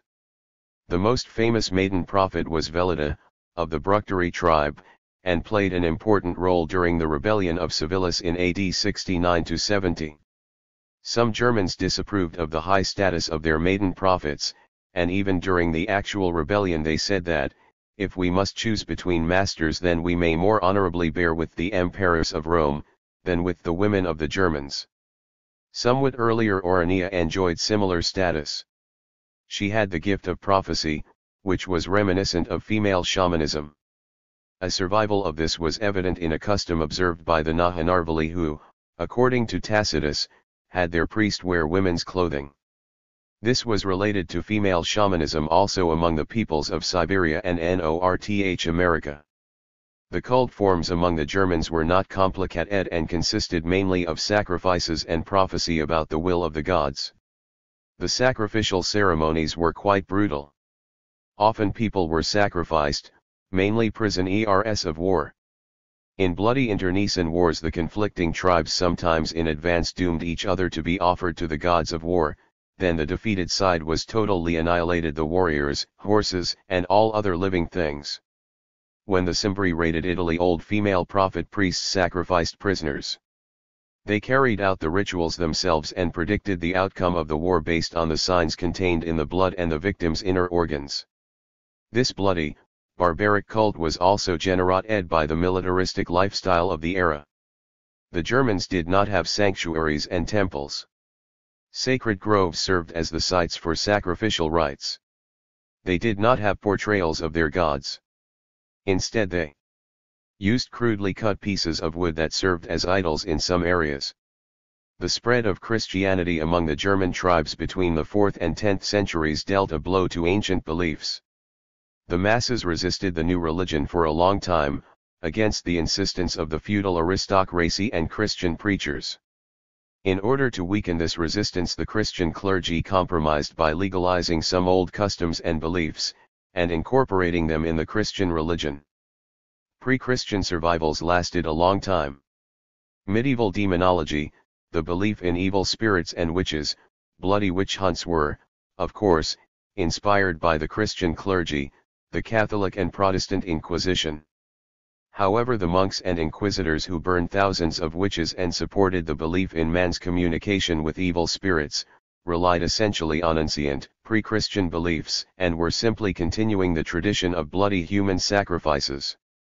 The survivals of ancient beliefs lived on in a more harmless form in the folklore of the German peoples, in the beliefs and fairy tales of elves, trolls, dwarves, water nymphs and various monsters, and until the recent past, in folk customs, especially those related to the annual agricultural cycle. All of the reaping customs and rituals contained the idea of some kind of demon or mysterious being sitting in a wheat field. As the wheat was cut, the demon retreated and finally ended up in the last sheaf. This last sheaf was the embodiment of the invisible spirit of plant life, and became the object of special customs and beliefs. It was decorated, brought into the home solemnly, and kept until the next harvest. The Slavs and other agricultural peoples had similar customs. But among the Germans the tendency to personify the last sheaf and the whole wheat field was much stronger than among their neighbors. Sometimes the sheaf was a human being and sometimes an animal. It was referred to as a rye wolf, a rye dog, pig, rooster, or wheat mother, rye man, old man, wheat girl, oat bride, etc. These were not simply poetic names. Magical motions were made over animals or people to ensure a good harvest. 120. Many beliefs and superstitious customs are still connected with death and burials. The superstitious fear of a corpse, the belief in dance groups of the dead who lure the living into their midst, belief in ghosts, etc. People still believe in black and medicinal magic, in substitute children, supposedly sent by dwarves. Such children, marked by a physical defect, were sometimes killed by the superstitious people. Chapter 12. Religion among the ancient Celts. We know about the religion of the Celtic peoples, and far from completely, only as it was practiced by the time these peoples clashed with the Romans in the 1st century BC. The sources for studying this religion are, primarily, the numerous archaeological monuments of the Roman period pictures and inscriptions, and second, the reports of ancient writers. We still know nothing about the earlier development of Celtic religion. In the later period it was subject to rapid disintegration, first, under the influence of Romanization, and then, Christianity. In the period when the Celts were in close contact with the Roman Celtic society had a developed clan-tribal system before it turned into a class society. That is, it was generally at a higher historical level than the Germans and Slavs. Most Celtic tribes inhabited the Iberian Peninsula, Gallia, and the British Isles. The strongest tribes inhabiting Gallia, and those we know the most about, were constantly fighting among themselves: Allobroges, Helvetii, Sequani, Arverni, Aedui, Treviri, and Nureii. But the strongest of them gradually united with their neighbors. During the time of Caesar in Gallia the two largest tribal alliances were rivals. One was headed by the Aedui, and the other by the Sequani. Within the tribes there was already an aristocracy that ruled the people and waged constant wars. This aristocratic and militaristic clan-tribal system of the Celts was reflected in their religion. A professional priesthood, the Druids, was in complete control of the cult. It constituted, along with the nobility, an influential and privileged leadership of the Celtic tribes. Although the Celtic priests did not form an insular and hereditary caste, access to the title of Druid was usually open only to someone from the tribal aristocracy. The Druids had their own intertribal organization that covered all of Gallia. Once a year they met at conferences held in Gallia's religious center, in the area of the Carnutes.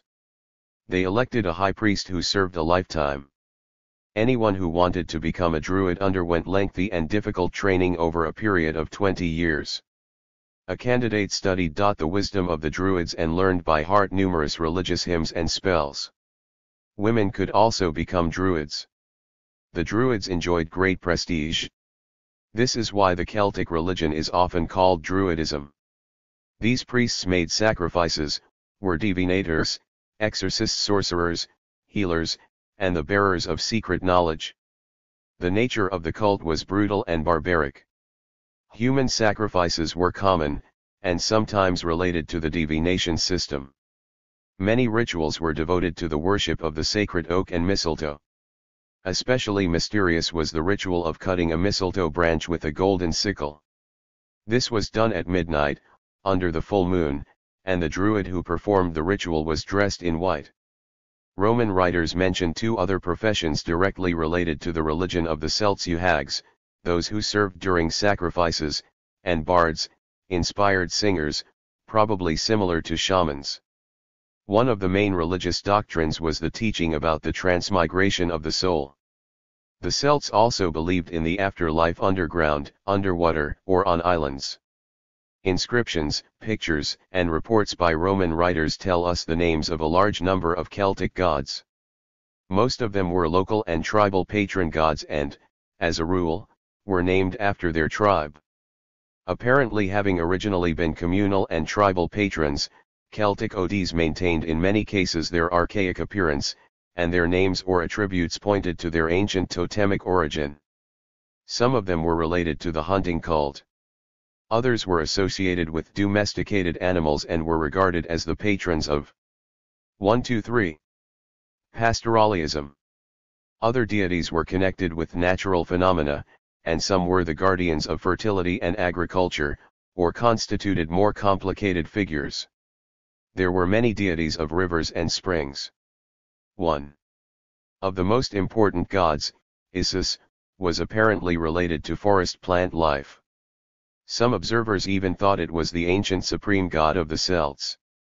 Researchers have found two portrayals of Isis in the form of a man cutting down a tree. One of them has the name of the god inscribed on it, and was found on an altar in Paris where today's Notre Dame de Paris is now located. An interesting figure was Ogmios, the god of the furrow, wisdom and eloquence, formerly the guardian of wheat fields. Ancient writers associated him with Hercules. The militaristic lifestyle of Celtic tribes gave rise to a whole number of deities of war, and they endowed old gods with military functions. As intertribal trade developed, new gods emerged, patrons of trade that the Romans identified with their Mercury and Minerva. The worship of matron goddesses can be traced back to matriarchal society, and were usually portrayed as triads. In addition to their gods, the Celts also believed in numerous spirits, fairies, elves, monsters, and they deified trees, springs and rocks. Because professional druids executed the cult, the fate of the ancient religion largely depended on their authority. When the Romans were conquering Gallia, Julius Caesar supported the druids, relying on them in fighting against the Celtic military nobility. After Gallia was pacified, Rome's policy towards the druids changed. Augustus and Tiberius persecuted the Druids and tried to undermine their prestige among the people of Gallia. Emperor Claudius destroyed the Druid religion in Gallia, even the Romans found the religion too brutal. The spread of Christianity dealt the final blow to the religion of the Celts. Traces of this religion, however, are still evident among the people of France, England, and Ireland, some of whom believe in witches, sorcerers, elves, and fairies, and various monsters. As for the great gods of the Celts, some of them gradually became Christian saints, such as Saint Briad and Saint Patrick. In Ireland and Wales today, in connection with the nationalist anti-British movement, attempts have been made to revive the ancient Celtic religion. This Irish-Welsh neo-Druidism involves the idealization of the ancient religion of the Druids as supposedly mysterious and profound wisdom. National religions. An examination of the religions of People in the last stage of the communal tribal system, Polynesians, Afrikaans, etc. introduced the religious practices typical of the transitional period from a pre-class to a class society. The deification of chiefs, the cult of the tribal warrior god, the role of religion in accumulating private property, slavery, and professional priesthood were observed in their early, embryonic forms. These forms could still be seen in the religions of early class societies. But as class contradictions grew, as states formed and strengthened, religion became increasingly an ideological weapon in the hands of the ruling classes. It was increasingly an instrument of spiritual oppression, a way to keep the people submissive.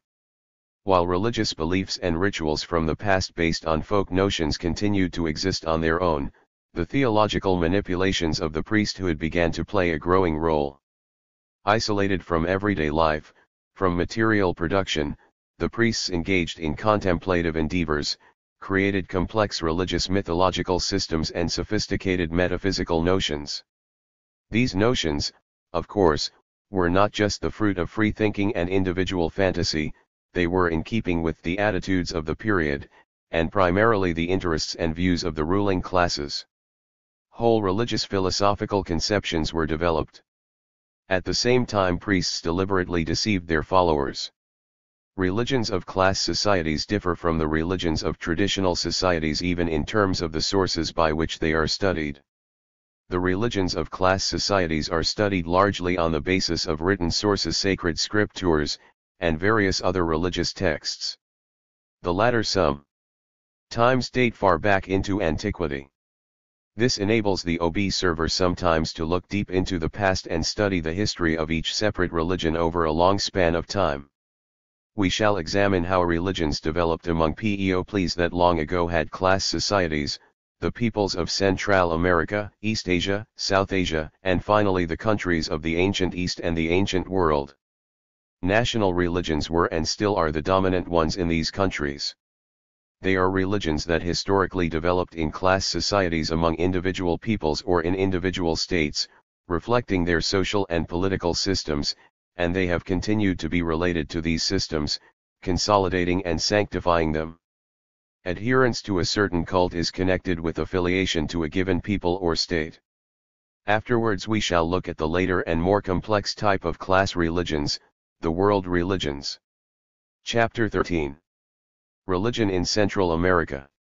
Central America, before the arrival of Europeans, had highly developed societies with urban culture, an early class and early state system. Some Western scholars maintain that these developed cultures were influenced by the civilized peoples of the Old World, however they have no serious evidence. Most likely the class system and mature culture in Central American countries emerged independently due to favorable domestic conditions for advancing material production. Hence the religions practiced in Central America were the result of internal development. They reflected the material and social conditions of the people, and not at all the influence of Egyptian, Babylonian, or other religions of the Old World. Spanish conquerors and colonizers destroyed the culture of these peoples. All that remains of the old religions are scant archaeological findings and even less religious texts. The evidence of Spanish chroniclers of the 16th and 17th centuries help recreate a partial picture of the people's religious beliefs. The evidence is incomplete but valuable. The Central American peoples had more developed agriculture than similar tribes in other parts of the Americas. Agriculture was based almost everywhere on intensive irrigation. In Peru, irrigation was on mountain terraces. The kind of irrigation in Mexico was referred to as chinampas, or floating gardens. The social division of labor was distinct, and diverse professional crafts existed: sophisticated pottery making, the processing of non-ferrous metals that included fine jewelry work, complicated weaving techniques, etc. Trade was extensive both within a tribe, as well as between different regions. This laid the groundwork for complex forms of social life and sharp class stratification, although obvious survivals of clan and territorial communities remained. Strong state power developed. Before Europeans came to Central America, there were 4 major independent cultural centers, each of which had distinctive religious beliefs. These centers were Central Mexico, Guatemala, and the Yucatan, Colombia, particularly the Bogotá district, and Peru. All of these 4 centers had one characteristic in common: the combination of extremely archaic forms resembling the religious beliefs of the less advanced peoples in the Americas, along with complicated forms of state cult introduced by conquering tribes. Theological mythological systems concocted by the priests developed along with the agricultural religion of the peasantry. In Mexico, the basis of religion continued to be the ancient, pre-Aztec, agricultural cult similar to that of the Pueblo Indians and their neighbors, the cult of deities, agricultural guardians, magical rituals to make rain, and the deification of maize. Some of the Mexican gods maintain their relationship with the ancient agricultural religion. Added to these archaic beliefs, however, were the more complicated forms created by the Aztec conquerors. The very structure of Aztec society and its state was quite complicated. Despite the preservation of the clan community, social stratification was already considerable. The society had a nobility, free warriors, slaves, and conquered tribes that paid tributes. Against this background emerged a special social stratum of priests that was completely isolated from material production and engaged in religious activities full-time. The priests comprised corporations in the temples of individual gods, owned land, and had an enormous influence on the population. They were well versed in calendars, had an elaborate system of chronology, and were specialists in hieroglyphics. They trained the children of the nobility and future priests in special schools. There was a strict hierarchy of the priesthood. The highest priests could be seen only among the nobility. Priests had to follow strict discipline, and observe many difficult restrictions and taboos. They 132. Even engaged in self-flagellation. The centers of cultic activities were the numerous temples. Most of them looked like terraced pyramids, with an open platform on the top. The Mexicans had a large and complex pantheon of gods. We know dozens of their names. Among them were gods that personified the powers and calamities of nature, and the patrons of various types of human activity. The three most important gods were of different origins. One was Quetzalcoatl, an ancient god that in the beginning had been a culture hero with totemic traits. Quetzalcoatl had perhaps belonged to a phratry totem, and partially related to the snake cult practiced to this day among Pueblo Indians and other North American tribes. But the god was portrayed as anthropomorphous, in the form of a white old man with a long beard. It was a god borrowed by the Aztecs from their predecessors, the Toltecs. The most important focus of the Quetzalcoatl cult and its main temple were in Cholula, one of Mexico's most ancient cultural centers. Another god, Tezcatlipoca, was the personification of the sun as a destructive, burning source. Its attribute was a mirror shield, the symbol of the sun. It was a cruel and somber deity that demanded bloody sacrifices. At first Tezcatlipoca was, apparently, the tribal god of the Texcoco, one of the three main Aztec tribes. The third god was Huitzilopochtli. He had archaic roots that were related to the totem hummingbird. But despite this connection with the small, harmless creature, Huitzilopochtli was a cruel deity that required bloody sacrifices. At first he was the tribal god of the Tenochtitlan Mexicans, but when the latter headed the Aztec state, he became the god of war and one of the supreme gods. Bloody human sacrifices were made to him, just like to Tezcatlipoca.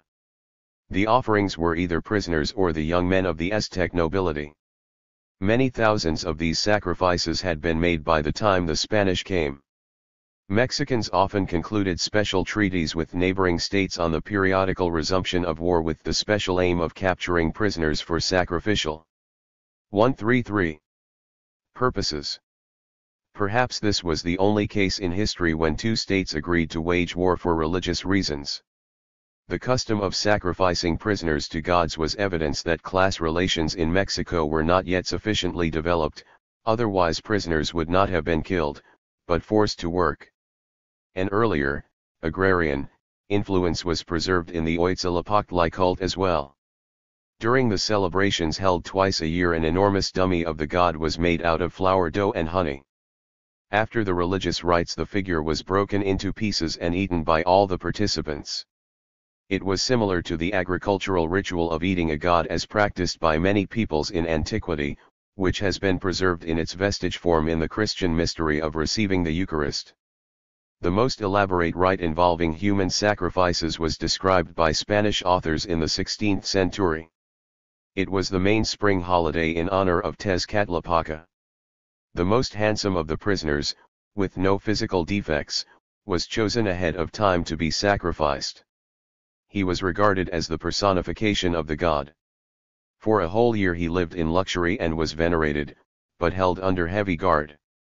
20 days before the holiday he was given 4 pretty girls as his wives and servants who were also considered goddesses. but on the day of the celebration the prisoner paid for all this honor with his life. He was led to the temple. The priests took him to the top of the teocalli, laid him on his back on the stone altar, and the high priest cut his chest open with a stone knife, tore out his heart and brought the heart to the sun god. According to Aztec cosmogonic myths, world periods or cycles replace each other in the history of the universe which was once created by the god Tlocnahuaque. There were 4 such periods, each cycle ending in a catastrophe: a worldwide fire, flood, storm, famine. The current world period was supposed to conclude with the end of the world. The cult prevalent on the Yucatan Peninsula in the Mayan state was somewhat different. Like the whole Mayan culture, we know less about their religion than that of the peoples of Mexico. The Mayan state was in 134 decline even before the Spanish arrived, and the conquistadors dealt its culture the final blow. The ancient hieroglyphic writing of the Mayans is now being deciphered. The Dresden, Madrid, and Paris codexes contain information about their religion. They cite the names of various gods. Until recently these codexes could not be read. Now we can know many names of the gods. The main Mayan god was Tzamna, who was originally a tribal or urban god. He was the mythical founder of the city of Tzamal, later a culture hero, and the god of the sky. A prominent role in the culture was also played by Kukulkan, the patron god of the city of Mayapan and the mythical forefather of the ruling Mayapan dynasty which at one time controlled all Mayan cities. Kukulkan was half man, half serpent, similar to the Mexican Quetzalcoatl. Even the meaning of their names is similar: feathered serpent. The god of wind, Huracan, was also interesting. According to Mayan mythology, he played an important role in creating the world. The cosmogonic mythology of the Mayans was complicated and pretentious. It is expounded in the book entitled Popol Vuh, written in the language of the Quiche with a Spanish translation done in the 17th century by one of the Spanish. The story is of how the gods who created the world consecutively created the world, the land, animals, and third people. At first people were made out of clay, then wood, but both these attempts failed, so the gods created people out of milled corn. At first 4 men were made, then 4 women. This same myth tells about the heroic deeds of divine twin brothers who were born of a virgin in a miraculous way from the dead head of one of the gods. Another mythological composition, the Book of Kilambalam of Kumail, contains the story of world epochs, and worldwide floods. There is also an eschatological myth about the imminent world catastrophe. These are the only books by Aborigines on ancient American mythology. Yucatan cities were religious centers. They were the sites of the largest temples that were quite popular. The 135 temples were enormous terraced pyramids. The gods worked sacrifices, including human ones, although among the Mayans they did not play the same role as in the bloody culture of the Aztec religion. The actual introduction of this custom is attributed to the influence of later Aztec conquerors. All the aforementioned mainly characterizes the religion ion of the priests and the nobility. The masses had their own beliefs, belief in chicks, the numerous spirits of fertility and rain that brought good harvests. Chicks were related to the 4 directions of the countries of the world. Until recently the Indians of Guatemala maintained an interesting belief in an animal double nagual. Each person has a secret double in the form of an animal inhabiting the forest. If the animal dies, the person will also die. This belief is a survival of totemism, and is at the same time similar to the cult of the personal guardian spirits of the North American Indians. This last form of religion is sometimes called nagualism. The third center of ancient American civilization was where Bogotá, Colombia's capital, is today, and the area west of the Magdalena River. The dominant group was the Chibcachan, and they created a highly developed culture. The Chibchan had centers for their religious cult, temples, and a hereditary priesthood. One of the cult centers was the sacred Lake Guatavita, not far from Bogotá. The lake was considered the embodiment of a deity and was worshipped. Offerings were made to the lake, mainly gold and emeralds. During certain holidays the ruler, having collected valuables, sailed on a boat to the middle of the lake and tossed in the sacrifice. Human sacrifices were also possible. A big role in the religion of the Chibchan was played by the cult of the patron god of war and rituals related to war. Strong and brave warriors were regarded as holy, and their bodies were mummified after death. TLJ.SA mummies were carried on stretchers into the middle of a battle where they continued fighting, as it were, on the side of their people, inspiring the warriors. In the religion of the Chibchan a major role was 136. Played by the culture hero Bakaka, who was portrayed as a white old man with a beard, just like Quetzalcoatl of the Mexicans. According to the myth, Bakaka was the god of the sun, and his wife was the goddess of the moon. Bakaka taught people all the arts and crafts, whereas his wife wanted to destroy people. The fourth center of ancient American civilization was the Peruvian state, which was under the rule of the Incas by the time the European colonizers arrived. The Incas conquered the country where there had been a highly developed culture until then, but the Incas created a strong, centralist state.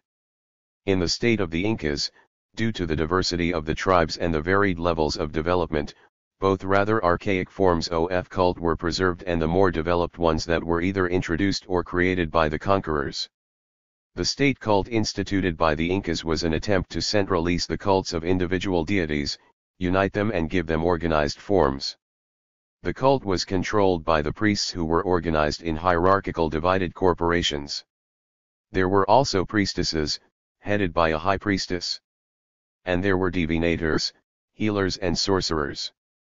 The sun god and patron of the Incas was central to the state cult. The Temple of the Sun in Cuzco was the main official sanctuary. The god was portrayed in the form of a big golden disc with rays and a human face. The Inca itself, the head of the state, was regarded as the son of the sun and the high priest of this god. The Incas tried to relate this god with the local, more ancient god known by different names. The most common name was Viracocha. Originally Viracocha was apparently a culture hero. In myths he is connected with an ancient Phratry division. Pictures of him were anthropomorphous, and in the legends he was portrayed as an ancient chief that had finished his job and disappeared somewhere to the west, beyond the sea. The main center of his cult was, apparently, in Tiahuanaco, near Lake Titicaca. Incidentally, the historical ties between Viracocha and Incan religion proper remain unclear.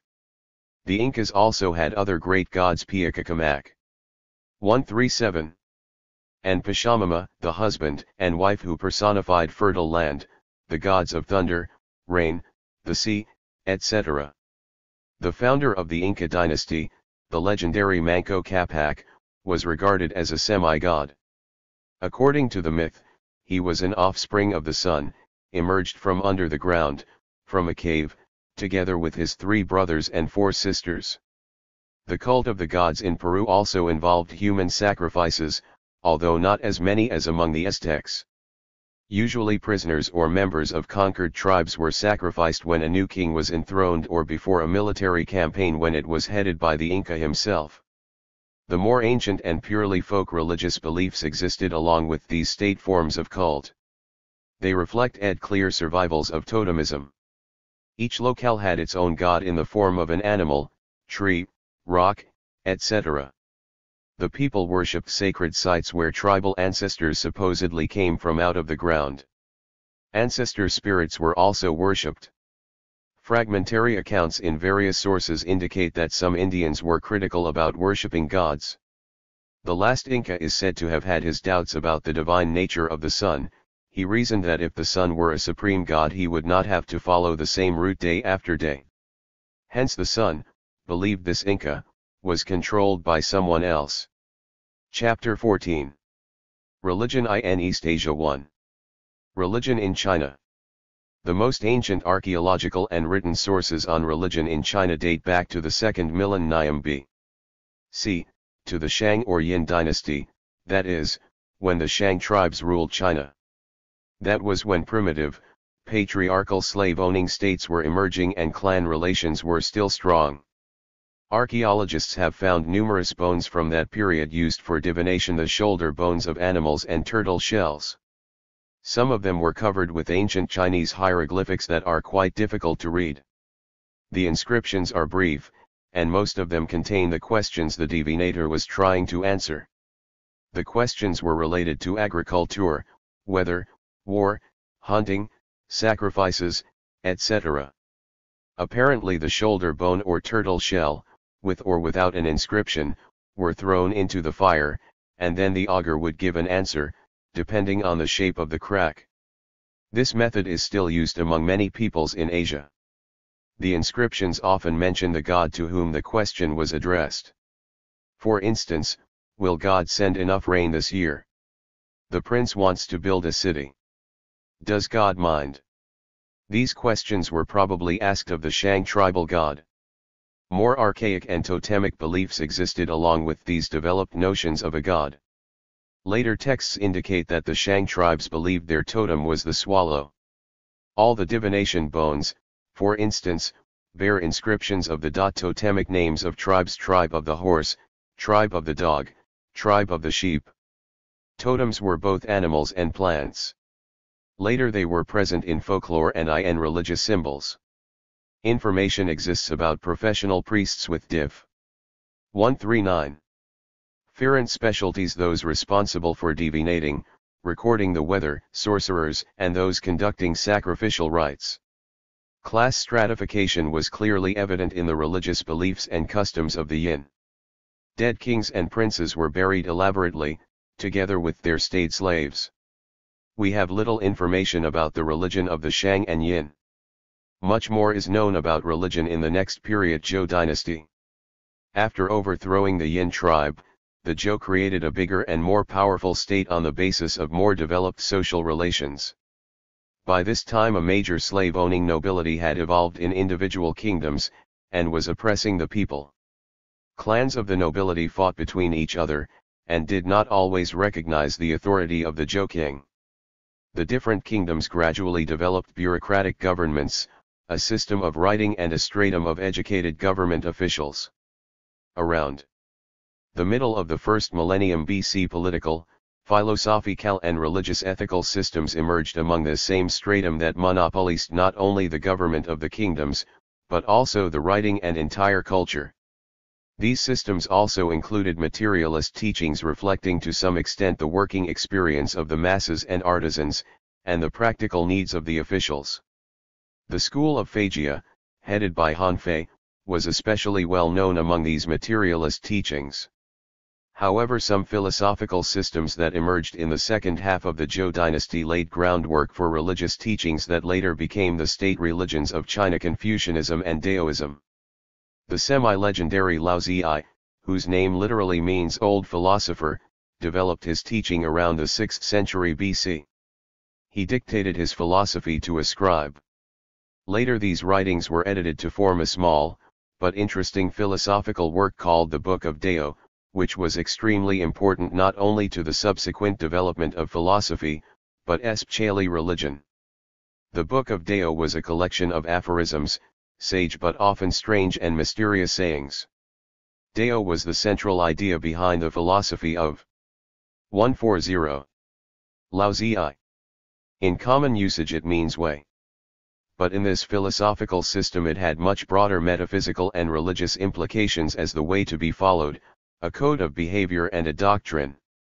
This concept of the way has been associated with the well-known Greek Gnostic concept of logos. However, some modern Chinese and other scholars believe that the teaching of Lao Zi contained an element of materialism. The very concept of Dao can be interpreted materialistically. Dao is nature, the objective world. Some of Lao Zi's followers understood Dao just this way, developing the teaching in the direction of materialism. The philosophy of Lao Zi also has strong elements of dialectics. Lao Zi believed that everything arose from being and non-being, from the impossible and the possible execution, from the long and the short form.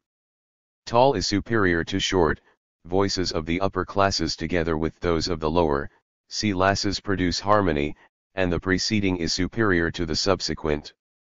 The integral is derived from the imperfect, the straight from the crooked, the smooth from the indented, the new from the old.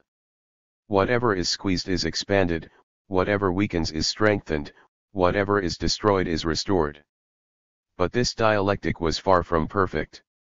Laozi did not understand it as the struggle of opposites, but as their reconciliation. Hence his practical conclusions: when a person reaches the point of doing nothing, there is nothing that has not been done, whoever loves the people and rules them should be inactive. These strange ideas give a feeling for the main idea of the practical philosophy or ethics of Laozi, the principle of inaction and quietness. Any attempt to do something, to change anything in nature or in human life is discouraged. Laozi also believed that any knowledge was evil. When everybody becomes inactive, there will be total tranquility. He who is free of any kind of knowledge will never be ill. He who knows the depths of his enlightenment and remains ignorant, is an example for the whole world. Laozi regarded very highly the power of the king over the people, but understood it as purely patriarchal power. Dao is great, the sky is great, the land is great, and, finally, the king is great. Thus the world had four great 141 things, one of which was the king. The king was a holy and inactive leader like the Polynesian Tuitanga. Laozi disapproved of state power. He said the people were poor and hungry because state taxes were too high. According to Daoism, the main virtue is abstinence. Abstinence is the first step of virtue, that is the beginning of moral perfection. This ideology of stagnation reflected the attitudes of one specific social stratum of Chinese society in the Zhou dynasty, the old patriarchal priesthood that wanted to preserve the existing order. Laozi himself had been, according to legend, a state official in charge of the archives, but was discontent with the disorder in the state, resigned from civil service, and lived an isolated life. Laozi's teaching shaped the Daoist religion, one of the three main religions in China today. We shall examine this religion in detail later. Another group of philosophical compositions appeared in China at around the same time as the philosophical books of Lao Ami his followers. It was the basis for another important religion in China, Confucianism. The philosophy of Confucius, and the school that developed from it, were radically different from the philosophical system of Laozi. They reflected the opinions and interests of government officials. Classical Confucian books are divided into the 5 classics and 4 books. Far from all these books can be considered religious. Some of them have nothing in common with religion. The 5 classics, still considered the main canon of Confucian religion, consist of the following compositions: the most ancient classic of changes, listing magic formulas and chants; the history of the legendary emperors, classic of history, which contains little about religion; a book of ancient poetry, some of it cosmological and mythological; classic of poetry, which towards the end contains purely religious songs or hymns performed during religious rites and sacrifices; a book describing numerous rites, far from all of which are religious; record of rites; a chronicle of a Chinese kingdom, spring and autumn annals, which is brief, laconic, and contains no religious elements. 142. The 4 books contains the following writings: Great Learning, the teaching about self-perfection as explained by Confucius to one of his students; Doctrine of the Mean, the teaching about the need for harmony in everything and the avoidance of extremes; Conversations, the book of sayings and aphorisms by Confucius and his students; Mencius, the teaching of Mencius, the most prominent of Confucius's latest students. What is the essence of Confucian writings? If we put aside all the historical stories and chronicles, and examine only what is directly related to religion, we see that even they have very few religious mystical elements. The main content of the teaching of Confucius is the teaching about the rules of conduct, and living correctly. It is a system of political and personal ethics. Confucius himself was not interested much in metaphysics, cosmogony and mystics. His main emphasis was on the practical aspect of his teaching. In contrast to some other legendary founders of religion, he was a historical figure. His biography is well known.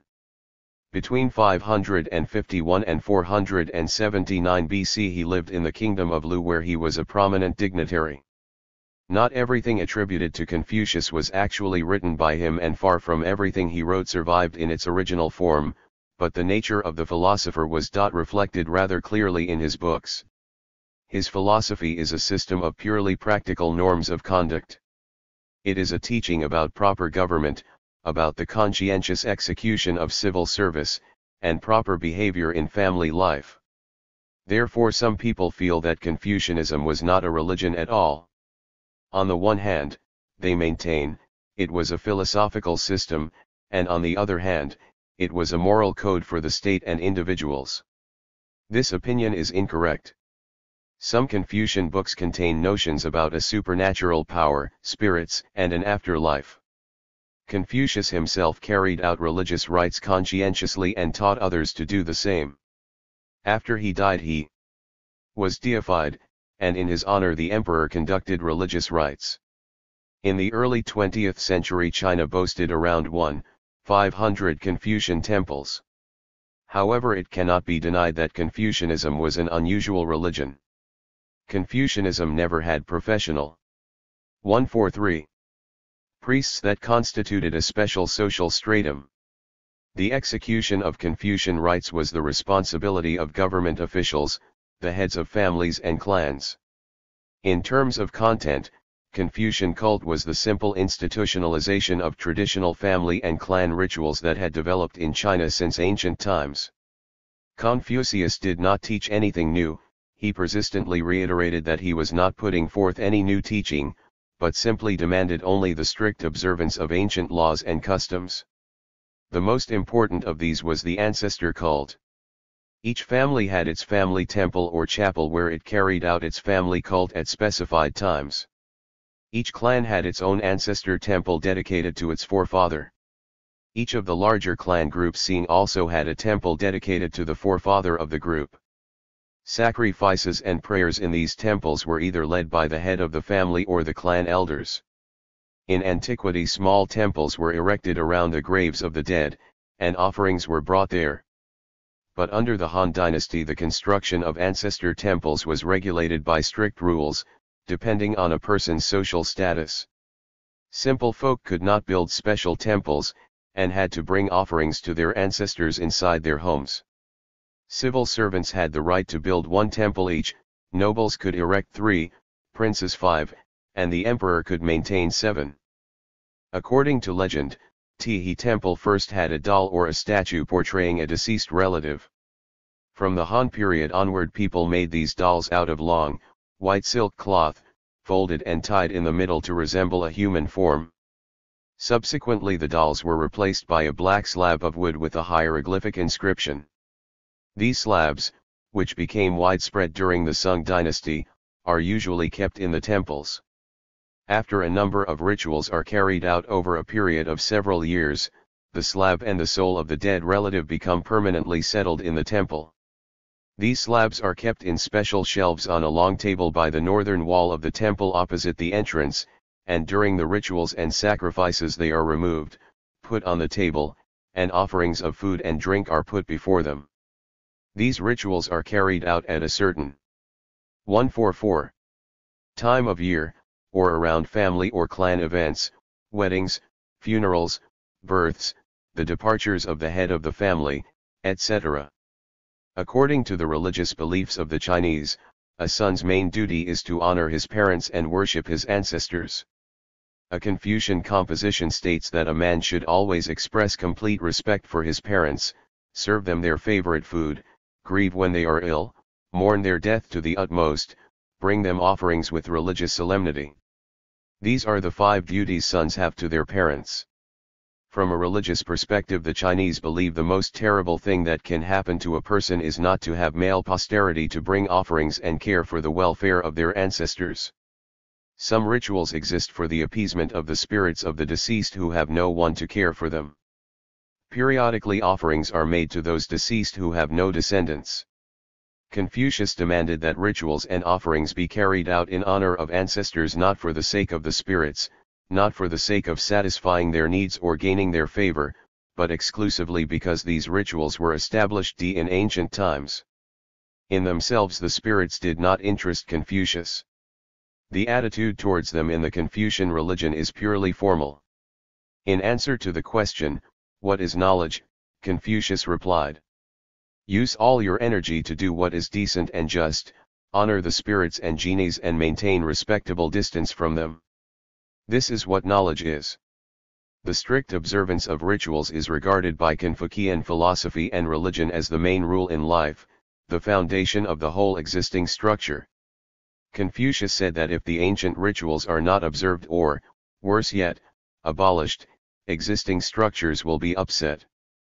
If wedding rituals are destroyed, there will not be married couples, and depravity, entailing crimes, will flourish. If the rituals of burials and sacrifices are done away with, children will not care for their deceased parents, nor will they serve their living parents. As it says in the Record of Rights, to run the state without observing Li is the same as being a blind man without a guide, as looking for something in a dark. 10-05733145. Room without a candle.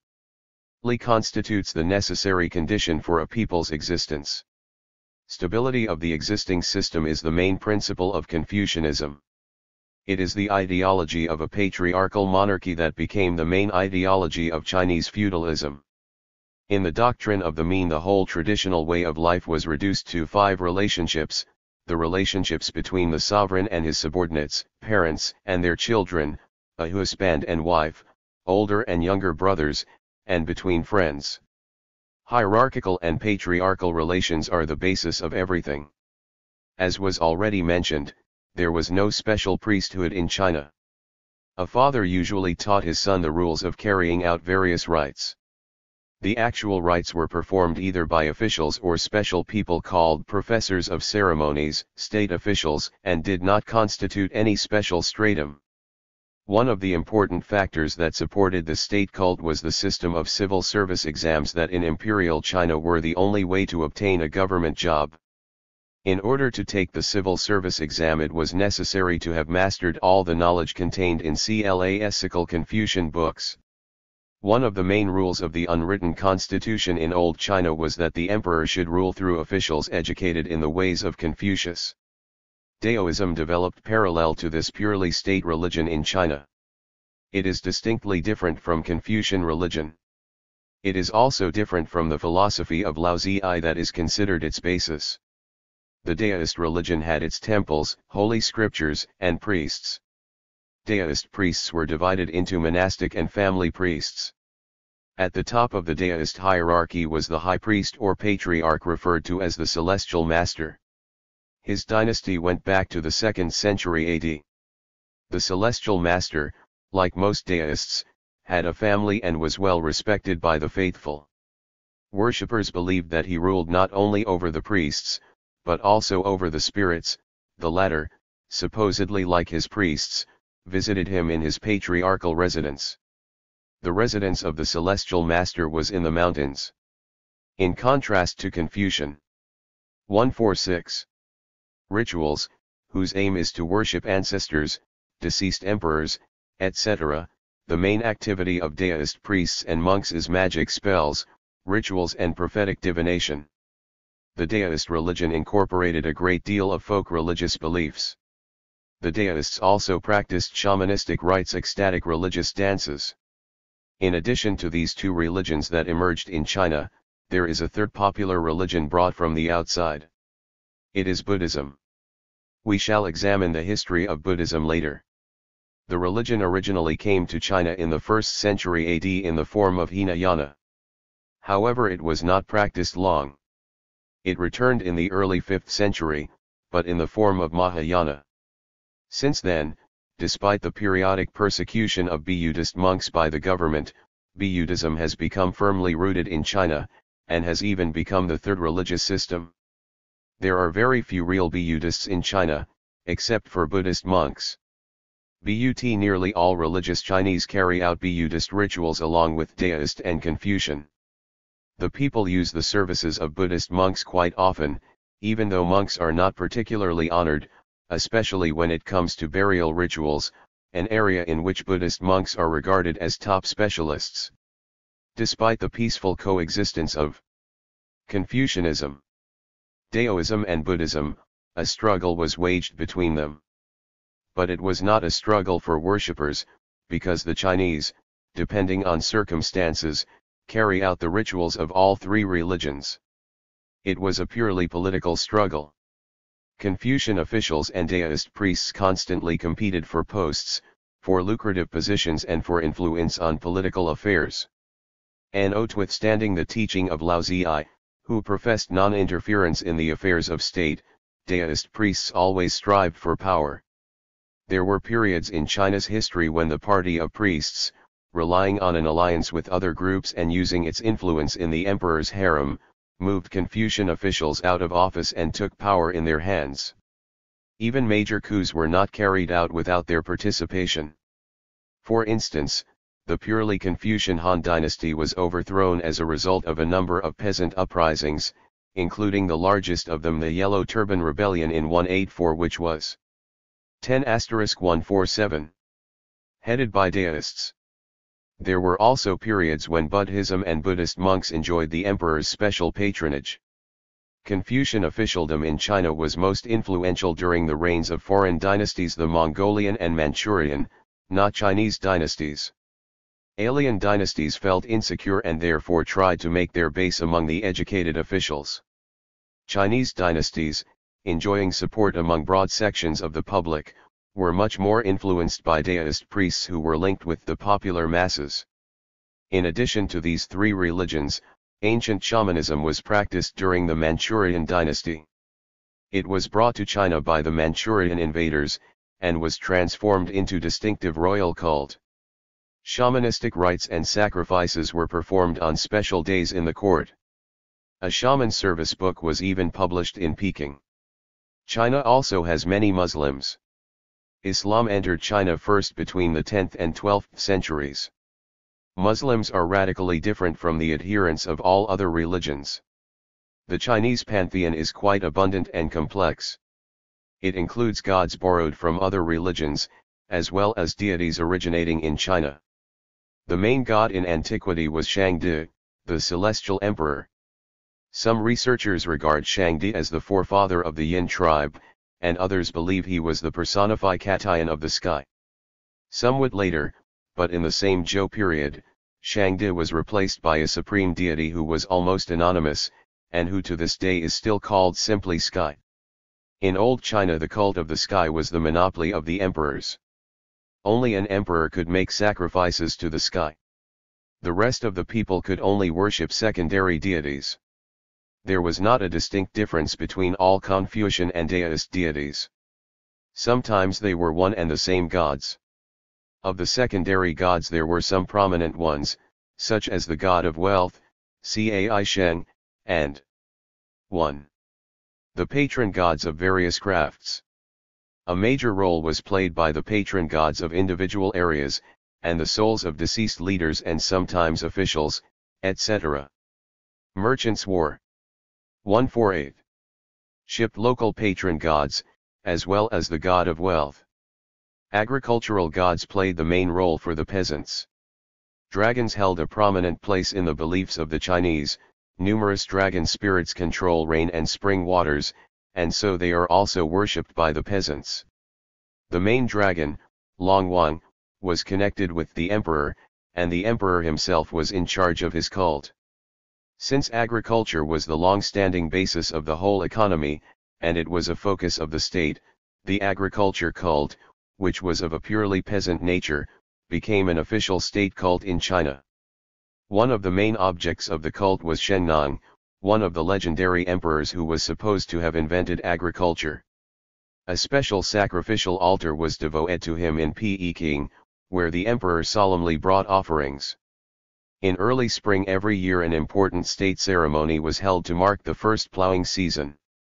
The emperor, accompanied by prominent dignitaries, plowed a furrow on a sacred plot of land, after which his retinue and officials plowed this plot. But the mass forms of agricultural cult were carried out by the peasants.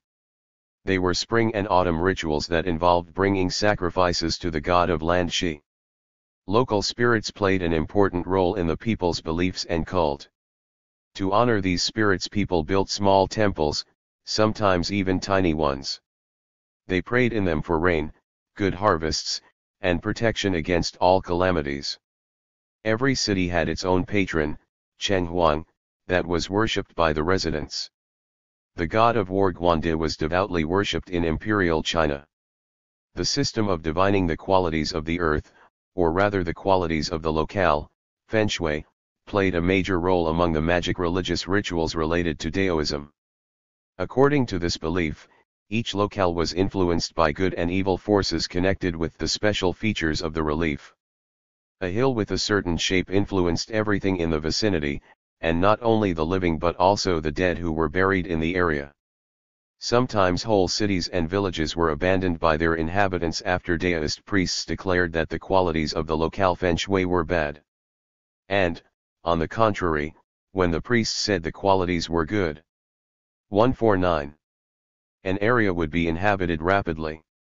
It was especially important to learn the nature of the local feng shui to determine where best to bury one's dead. This gave rise to a special profession among the Daoist priests and divinators, specialists in feng shui, the seekers of favorable areas. On their instructions, the Chinese often removed the corpses of relatives from an unlucky grave, and transferred their remains to another more lucky site. Daoist notions that survived were related to the ancient belief in Immaculate Conception, a vestige of primitive totemic beliefs. They were in connection with legends about the first emperors. The mother of Emperor Fu 11 conceived him by stepping on a giant's footprint, the mother of Emperor Shennong conceived him from a mountain spirit, the mother of Emperor Huangdi conceived him from a streak of lightning, Emperor Yao, from a red dragon, the philosopher Laozi from a falling star, etc. In Daoist cult, a major role is played by notions of the afterlife that is not always connected to ancestor cult. According to the religious notions of the Daoists, each person has two souls, qi or life, which is inseparable from the body, and ling, the soul, which is separated from the body. When a person dies, his ling turns either into gui if he was not an outstanding individual, or into shen if he was an important and well-respected person. The souls of wealthy, noble and educated people, mandarins, become shen. The souls of deceased outstanding people played a major role in Confucian and Daoist cult. People had to bring them offerings, as they did for the souls of ancestors. At one time the sacrifices were genuine, but to avoid large expenses the Chinese established rather early a certain kind of symbolism. Instead of real things they brought, for instance, play money, or paper models of food.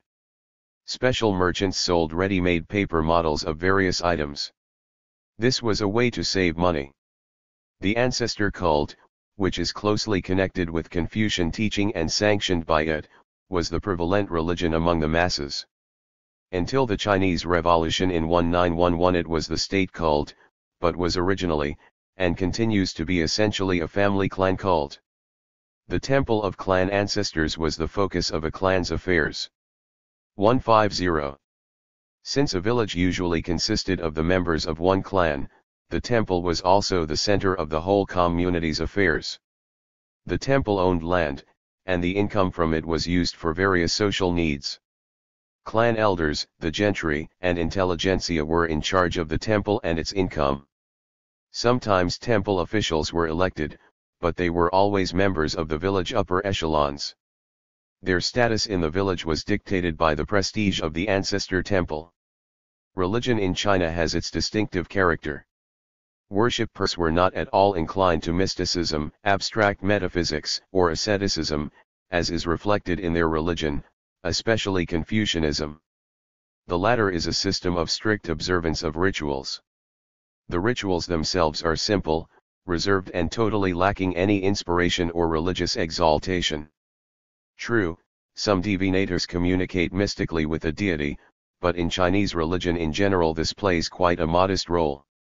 Alien to Chinese religion are religious fanaticism, asceticism, brutal mortification of the flesh, and orgiastic frenzy. The principle of individualism in religion and the personal contact of an individual with the other world are not typical of worshippers in China. This is because clan traditions are so strong. After the Chinese Revolution in 1911, the religious situation changed considerably. Services were discontinued in the Temple of the Sky. Under Sun Yat-sen, the church was separated from the state. The system of Confucian education, civil service exams and the study of classical books in schools were abolished. After the counter-revolutionary coup of Chiang Kai-shek in 1927, a reaction set in. Under the People's Democratic system in China, religion, including Confucianism, was no longer the domain of the state. Official religious rites and ceremonies were abolished. Ancient temples, architectural monuments were turned into museums. Some of the population, especially in the countryside, still observe ancestor cult rituals. Religion in Japan. Two religions have always been the dominant ones in Japan, Shintoism and Buddhism. The former was purely 151 Japanese in origin, and the second was introduced, as in China, from outside. The relationship between both religions developed in quite a complex way.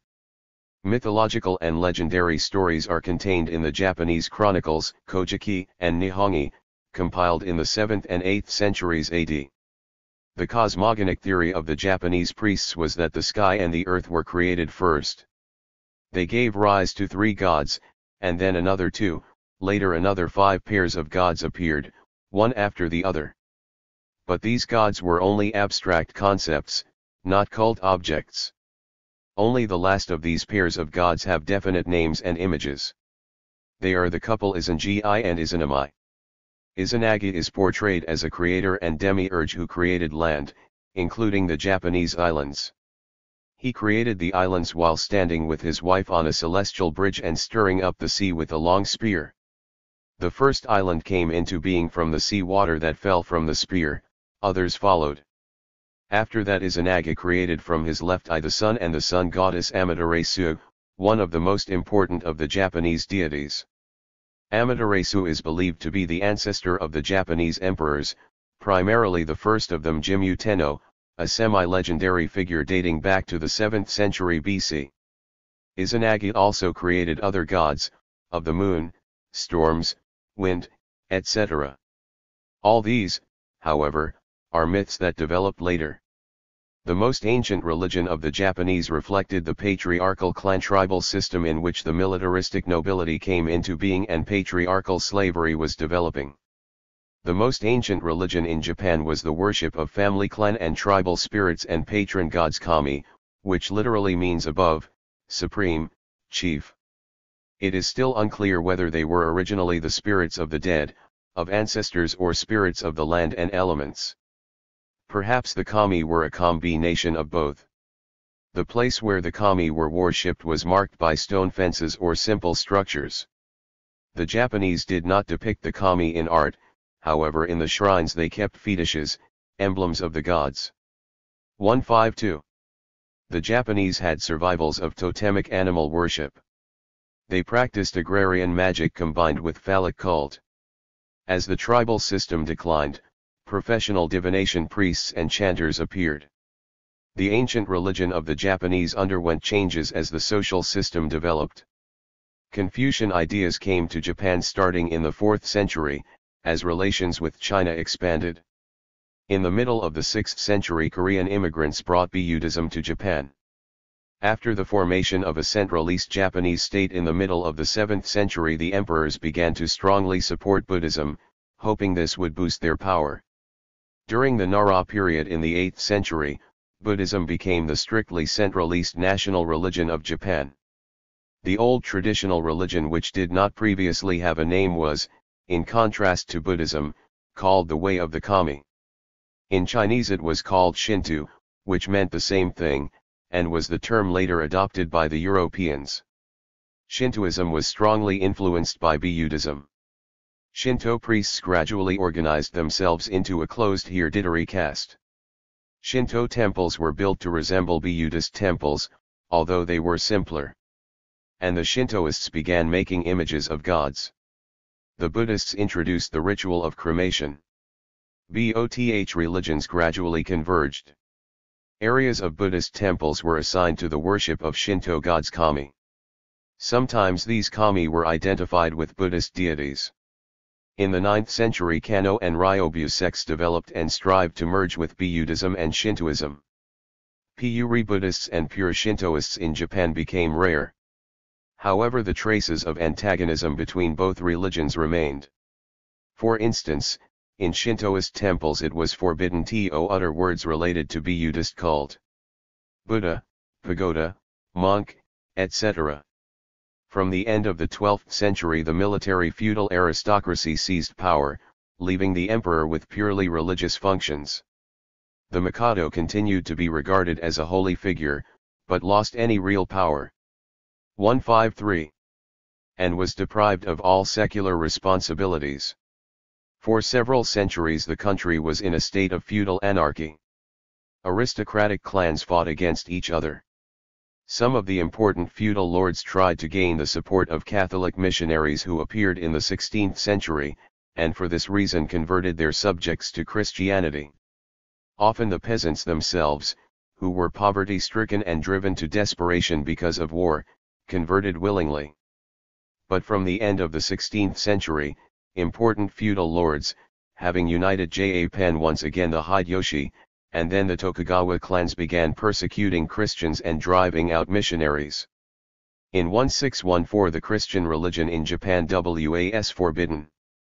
In order to strengthen their power, the new Japanese rulers, the shoguns of the Tokugawa clan, did all they could to prevent the Japanese from having contact with foreigners.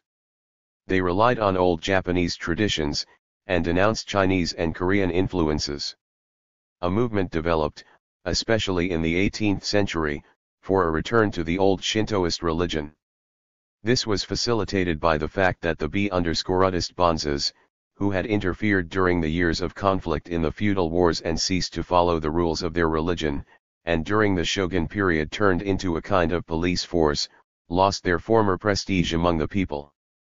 The Meiji coup of 1867 to 1868 restored the secular power of the Mikado, ended the tyranny of the old feudal nobility, and led to the official recognition of Shintoism. This was quite natural, since it was Shintoism that professed the divine nature of the emperor's power. The Mikado attempted even to ban Buddhism and declare Shintoism the only religion in Japan. But this did not work. Buddhism had become too strong among the masses. Then it was decided to draw clearer distinctions between the two religions. Buddhist images and other objects were removed from Shinto temples. But it was not possible to completely separate the two religions because they had merged together so thoroughly. In 1889 freedom of religion was declared in Japan. From then on pure Shintoism was the imperial cult, all official holidays and rituals were Shintoist. In everyday life the people practiced both religions. For instance, 154. The birth of children was attended by Shintoist rituals, and children were assigned the patronage of Shintoist deities, whereas the burial cult was the realm of the Buddhist monks. There are some geographical distinctions between the cults.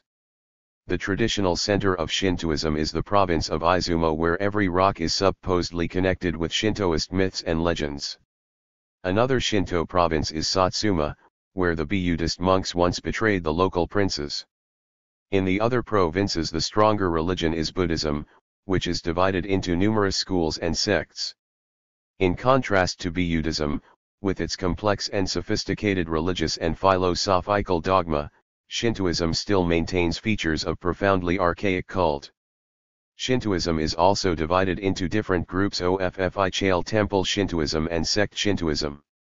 Temple Shintoism was, until the end of World War II, the state religion of Japan. The crux of the religion is its dogma about divine imperial power. The emperor is the descendant of the goddess Amaterasu. Every Japanese must submit absolutely to his sacred will. The emperor's palace is a shrine. The tombs of dead emperors are also shrines. The most important state and religious holidays were linked with memorial days of eminent emperors, starting with the legendary Jimmu Tenno. There are several dozen Shintoist sects. Most of them did not develop until the 19th century. They are quite different from one another in terms of doctrine. Some of them have clear traces of the survivals of primitive cults. This is the case with the mountain sects with their cult of mountain tops as the habitats of the gods. Others show the influence of Buddhism or Confucianism. Some sects are for the intelligentsia, and others for the masses.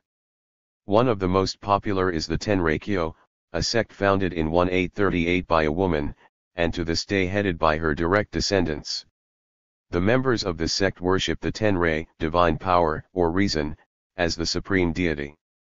They practice religious rituals to heal the ill, but also engage in public affairs and in charity activities. The family clan cult of ancestors, reminiscent of Confucianism in China, plays a major role in Shintoism. It is believed that every person who dies turns into a kami. 155. And the heads of families and heads of clans say the daily prayers for them and bring them offerings. Every home has a family altar, a kamidana, with a small shelf for the slabs of wood representing the deceased. Numerous spirits and deities, local and national, are the object of public cult. There are huge numbers of these deities and spirits. Texts speak of 8 million kami. The ones most revered are Amaterasu, Susanoo, Inari. Famous emperors and other outstanding individuals in antiquity are prominent in the Shintoist pantheon. The people also worship holy places, especially mountains. The foremost among them is the volcano of Mt. Fuji. Traces have remained of the ancient cult of animals, especially the fox, monkey, etc. There are also survivals of phallic cult. Shintoist temples differ from Buddhist temples in their simplicity. The fence around it always has a gate with a high, transverse crossbeam. Fetishes, emblems of deities, are kept in the main part of the temple, a mirror, sword, etc., as well as white paper ribbons on bamboo sticks, substitutes for a sacred tree with sacrificial scraps hanging from it. Tens of thousands of pilgrims gather on special days in the most famous Shinto temples. Shinto priests, kanishi, pass their position on to their sons, but they also usually hold some secular job. Priests are divided into 8 ranks. The highest of them is the Seiko, who come from royal origins. Shintoist cult is very simple. It amounts to uttering set prayers and making offerings of rice, vegetables, fish, etc. But it also contains some traits of shamanism rituals in which the priest brings the worshippers into a state of ecstasy so that they can communicate with a deity. Ritual purity is important in Shinto cult. Nothing impure should touch a sacred place. When a person does come into contact with something impure, he should perform a purification ritual. National purification ceremonies are held twice a year, June 30th and December 3rd. The 156. Shintos believe that particularly blood, everything connected with death, are impure. Shinto etiquette is also simple. The main moral commandment of temple Shintoism is unconditional obedience to the emperor. The most terrible sin, which is typical of agricultural people, is to damage irrigation systems, dams, brutal treatment of animals, leaving excrement on sacred sites. The Shintoists explain the extreme simplicity of their moral beliefs by saying that the Japanes have high morals by nature, and do not need religious and moral commandment and taboos. The Shinto religion is totally oriented to life on earth. It has little interest in the afterlife.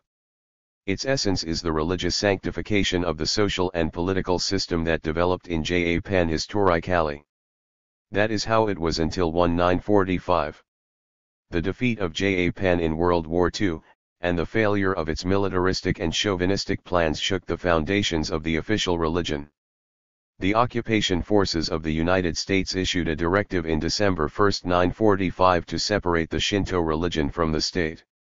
On January 1, 1946, the Mikado issued a rescript labeling as false the conception that the emperor was divine and that Japan's people were superior to other peoples.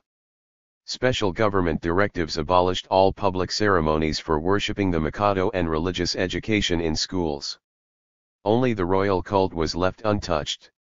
In modern Japan, religion is practiced mainly in the form of observing traditional rituals, especially household rituals. Public religious ceremonies attract many people, but partially as entertainment and an interesting spectacle. Religious fanaticism and hostility between sects and denominations are absent. The radical break with the age-old social and political way of life led to the decline of its religious sanctification. 3. Religion in Korea. Korea, situated between China and Japan, for many centuries was like a middleman between the two countries. Having had a significant impact on culture in Japan in 157. The early centuries AD, Korea later was influenced by both China and Japan. This was also reflected in religion. At the same time, the slow development of productive forces and the stagnation of social and economic relations in Korea facilitated the preservation of the more archaic features of its religion. In terms of material conditions, and their religious reflection, the Koreans had much in common with both the Chinese and the Japanese. The Koreans maintained their ancestor worship, but it was heavily influenced by the deeply rooted Confucian traditions. Some scholars even think that the Confucians were the ones to introduce ancestor cult in Korea. At any rate, the forms of this cult are similar to those of the Chinese. Slabs of wood with the names of ancestors are kept in family ancestor temples. The people believe that the wooden slab contains the soul of the ancestor, or at least one of the person's 3 souls. Family members carry out rites and place offerings in front of the slabs on certain days of the year. All members of the family and the relatives participate under the guidance of the head of the family. The Koreans have strong survivals of shamanism. Both men and women are shamans. The strongest shamans are men who are born blind. They make special preparations for their profession, studying under old blind shamans who teach them sorcery, how to communicate with the spirits and put them under a spell. Such shamans are organized in a special association recognized by the former imperial government. The secondary group of shamans are more numerous, they are mainly women. They put on real shamanistic spectacles, mainly to appease evil spirits. Like the blind shamans, they also predict the future, make good luck charms, etc. The worship of numerous spirits is important in the Korean folk religion. According to some observers, spirits are divided into 36 categories. Most of them are spirits of nature. Among them the mountain spirits are most prominent. Mountains in Korea enjoy special worship. The people believe that mountains have a mysterious influence on nearby cities, especially on graves. 158. In the vicinity. Therefore the Koreans believe it is important to select a good mountain for burying their relatives. The blind shamans and other prophets make these decisions. People bring offerings to the mountains. One can usually see on mountain passes large piles of rocks that have scraps, pieces of paper and other small objects hung on them. Like the Chinese, the Koreans believe in dragon spirits that supposedly govern spring waters and rain. Animals play an important role in the belief system of the Koreans, including foxes, tigers, etc. They also worship various household spirits, family patrons, and certain parts of the house. State religions in Korea at various times have been Confucianism and Buddhism. They competed between each other. Both religions entered Korea around the 4th century AD from China, but Buddhism had a bigger impact, especially in South Korea, and had a strong influence on folk beliefs. Contacts with Japan, especially in later years, largely affected the spread of Buddhism. For a long time Confucianism was recognized only in the royal court and in the upper strata of society. But here too the Buddhist monks often took power, and virtually ruled the state. In the 10th century Buddhism was even declared the state religion. This was when the country built many Buddhist temples, monasteries, and large statues. Later some of them were destroyed. From the 14th century, particularly in the 16th century, because of the growing influence of China, Confucianism became dominant. Buddhists were persecuted, Buddhist monks were driven from the capital and large cities, and it was forbidden to build new monasteries and temples. But Buddhism continued to have a strong influence among the masses. At the end of the 19th century, when Japan took over Korea, the Buddhist religion once again took hold. In view of the age-old dominance of religious ideology, it is not surprising that the class-based protest of the oppressed peasantry in Korea sometimes took religious form. The largest peasant uprising was headed by the Tonhak religious sect. The doctrine of 159. This sect was a combination of Buddhist, Confucian, Taoist and Christian beliefs. The members of the sect believed that the repetition of magical spells would make them invulnerable to bullets, so they bravely went into battle under heavy gunfire. Chapter 15. Religion in India. The most ancient archaeological finds providing data about religion in India date back to the 3rd and 2nd millennia BC. They are from the Mohenjo-daro and Harappan cultures by the river Indus. It was a complex and highly developed culture based on agriculture, with bronze metallurgy, various crafts, and large, brick-made urban structures. The people had a primitive writing that has still not been deciphered. Therefore it has been impossible to discern the ethnic origins of the Mohenjo-daro population, although much evidence points to a pre-Aryan population that was probably Dravidian. The religion of the Indus civilization is still a mystery. Numerous stamps made of steatite stone portray animals, most often bulls, and more rarely elephants, tigers, and rhinoceroses. Sculptural portrayals of animals have also been found. Perhaps the people had some form of animal cult, even with totemic vestiges. There are also traces of a tree cult. Archaeologists have uncovered both male and female figurines. Perhaps they depicted deities. Some male figurines have horns and 3 faces.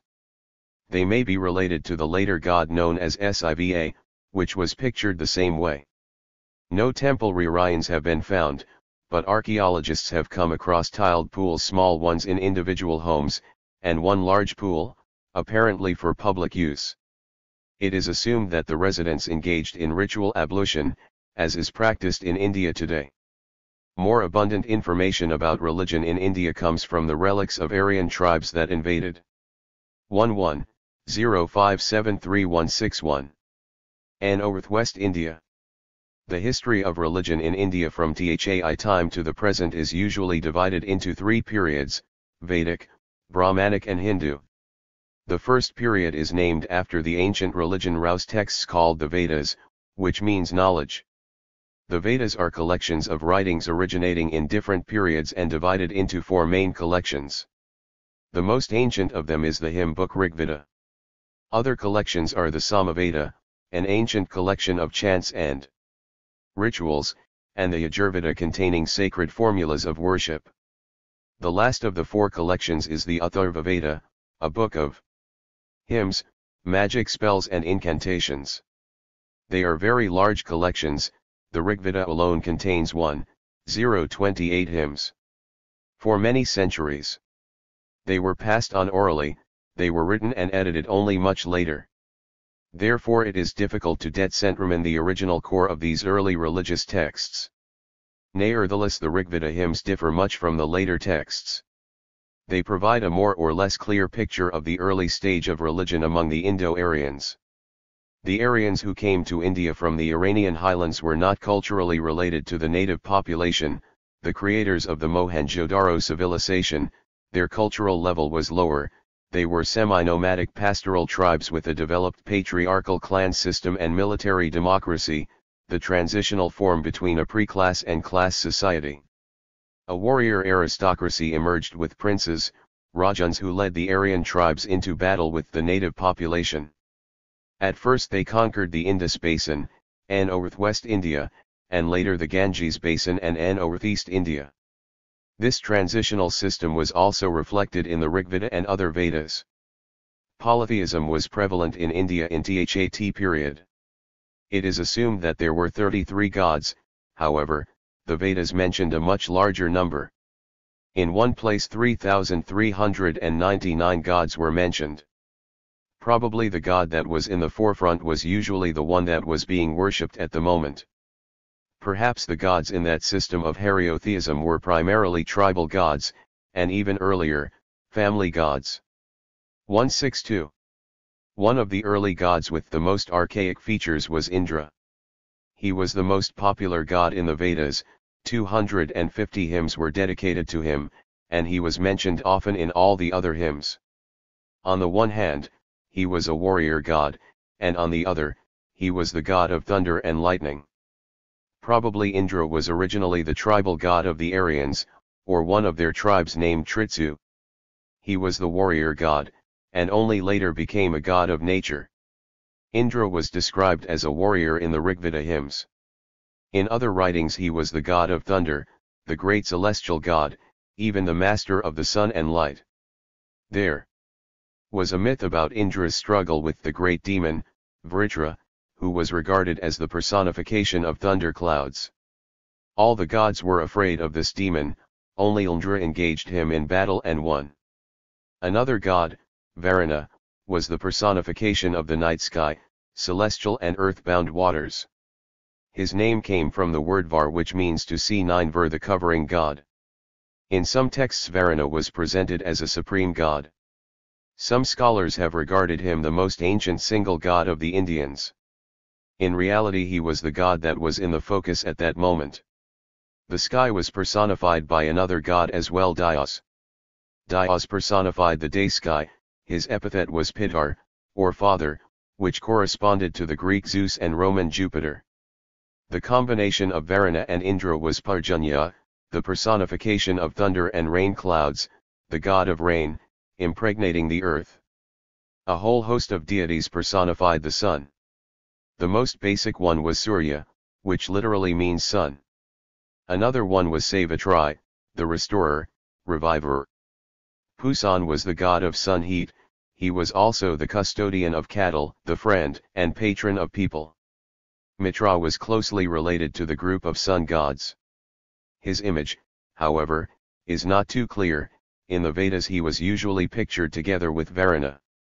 Mitra, which means friend, was regarded as the defender of people. The god Venu was also part of this group. Although he played a small role in the Vedas, he subsequently became an extremely 163 important figure in the Indian religion. Accompanying the thunder god Indra were the Maruts, storm deities that furiously raged through the skies. Their father was the powerful and ungovernable Rudra, the god of thunder and storms.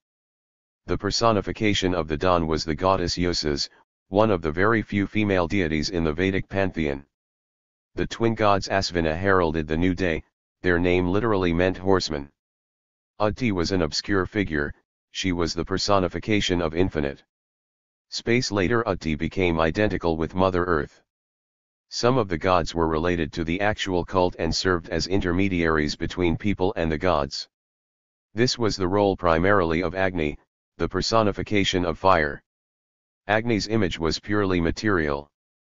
There were 200 hymns about Agni. He was appealed to in the hymns like real fire, only not ordinary fire, but sacrificial. Along with his mythological features, his material nature was quite clear. Fire was the intermediary between people and gods in that it sent up to the sky whatever was burned on the altar. Another image, also connected with the cult, was the deity Soma. It was a sacred alcoholic beverage made out of a special plant, Asclepia acida. The drink was used during cultic rituals, and served as an offering to the gods, one that pleased them the most. But Soma was also an independent deity in the Hindu pantheon. Here again we see a dual nature: the mythological notion of Soma as a god, and the concept of him as a purely material object. Some of the Rigveda hymns were devoted collectively to all the gods together, they are called Vyavdevas. In the early stages Vedic gods were divided into two opposite and sometimes hostile categories, Asuras and Devas. The first category included Dios, Varuna, Mitra, Savitar, and Udti, the second included most of the rest. Perhaps the Asuras were more ancient objects of worship. They corresponded to Iranian benefactors, the Ahuras. Later the Asuras became evil spirits to the Indians. And the Devas became kind, while just the opposite was true for the Iranians. The Rakshasas were also considered evil spirits. Indra. 164. And other gods fought with them. The Rakshasas were probably the mythological personification of the local hostile Dravidian tribes. In addition to worshipping the gods, the Aryans also worshipped their ancestors Pitris, Pitars. Their cult was a reflection of a patriarchal, clan society. Pitris were mentioned often in the Vedas, but did not play a prominent role. Sacrificial offerings were central to cultic activities. In the Vedic period, it was the main way for people to communicate with the gods. Sacrifices were mostly bloodless.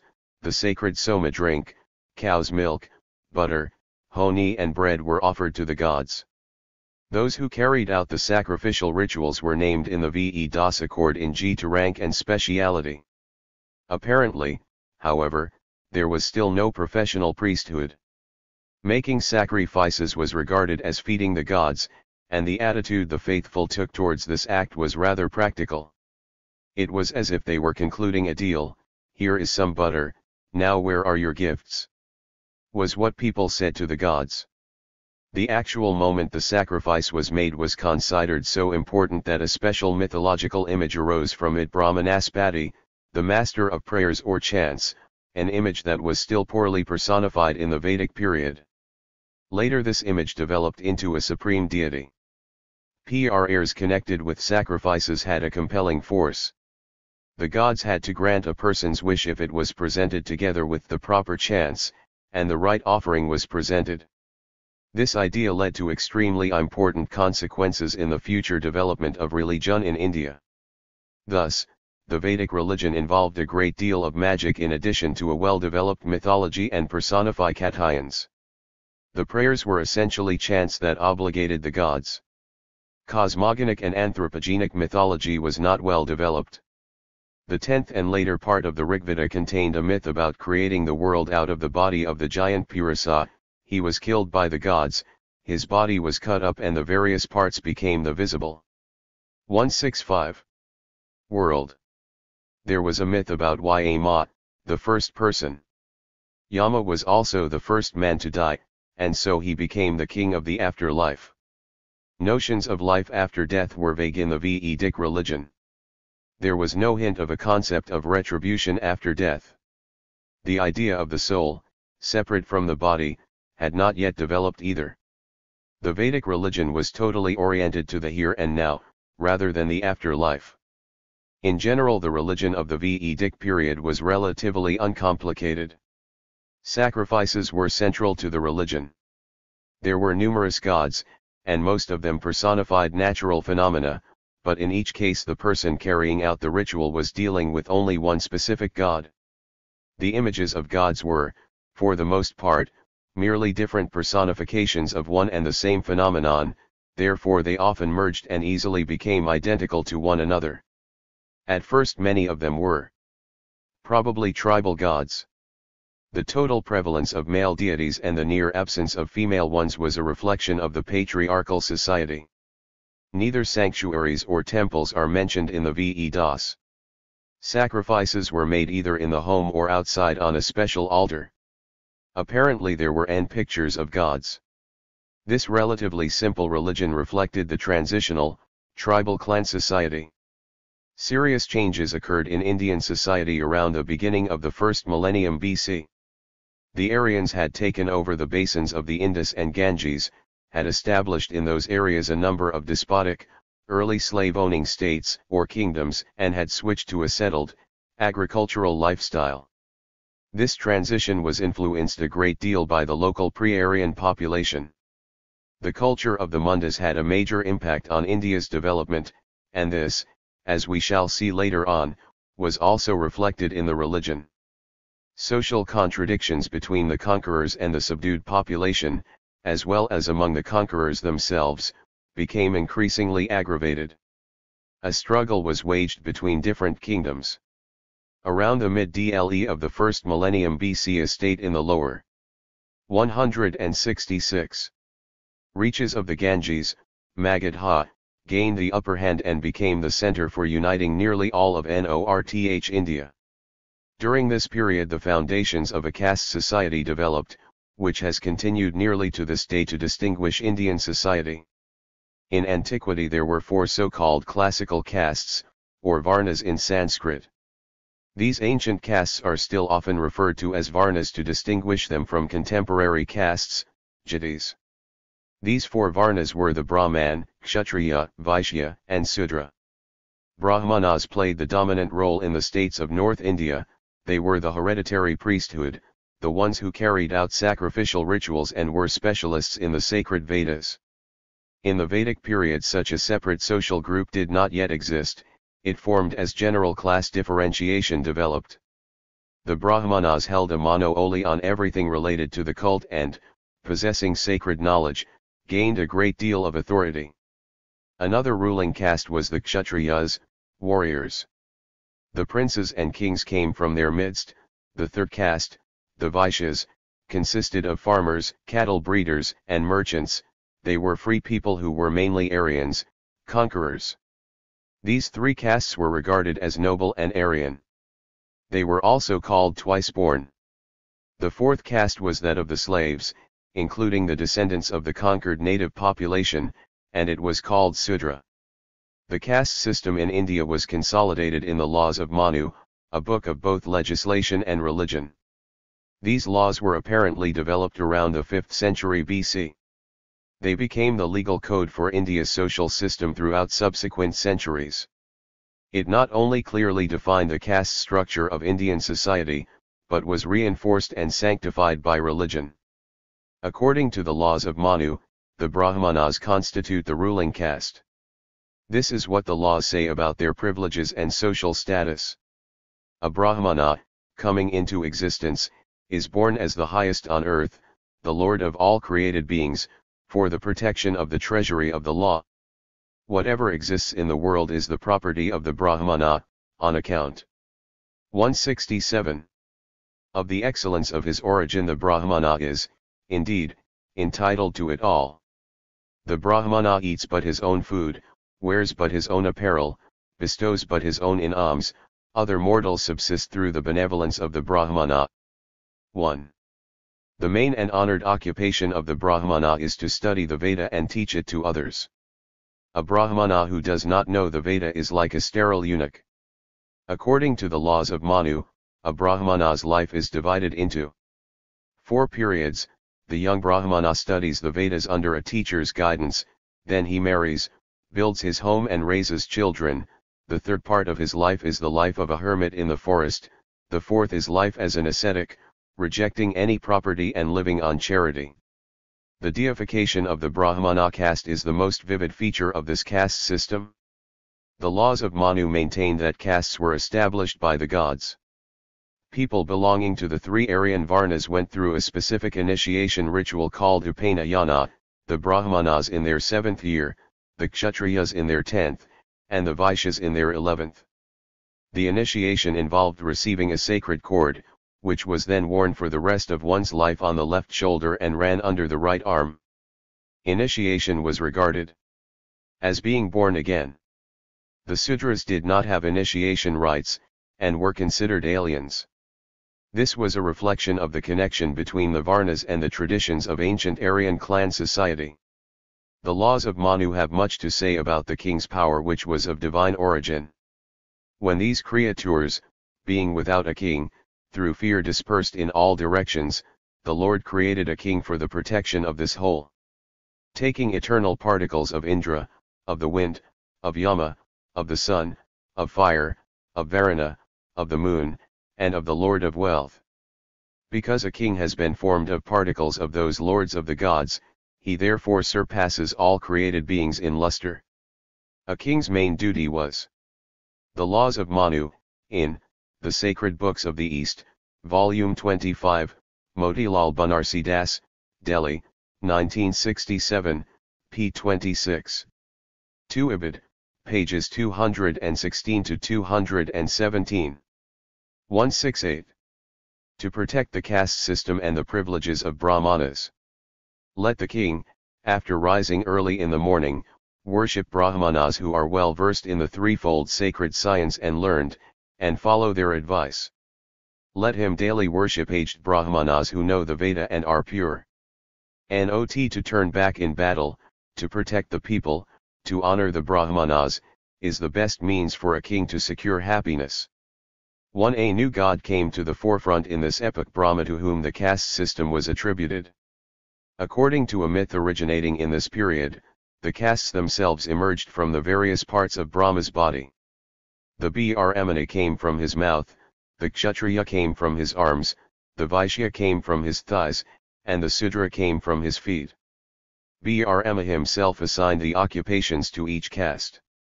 But in order to protect this universe, he, the most resplendent one, assigned separate occupations to those who sprang from his mouth, arms, thighs, and feet. To Brahmanas he assigned teaching and studying, sacrificing for their own benefit and for others, giving and accepting. The Kshatriya he commanded to protect the people, to bestow gifts, to offer sacrifices, to study, and to abstain from attaching himself to sensual pleasures.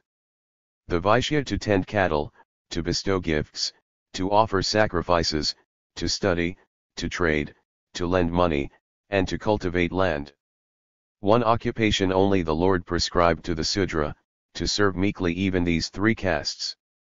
This whole era in the history of Indian religion is usually called the Brahmanic period.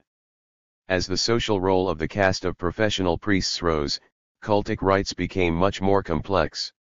It vividly reflected the strictly aristocratic caste system of Indian society. First of all, the pantheon of ancient gods became more complicated. The gods that personified the forces of nature and that were lauded in the hymns of the Vedas, became secondary. New deities came to the forefront. Brahma became the main god. Ibid, pages 22-1, 230.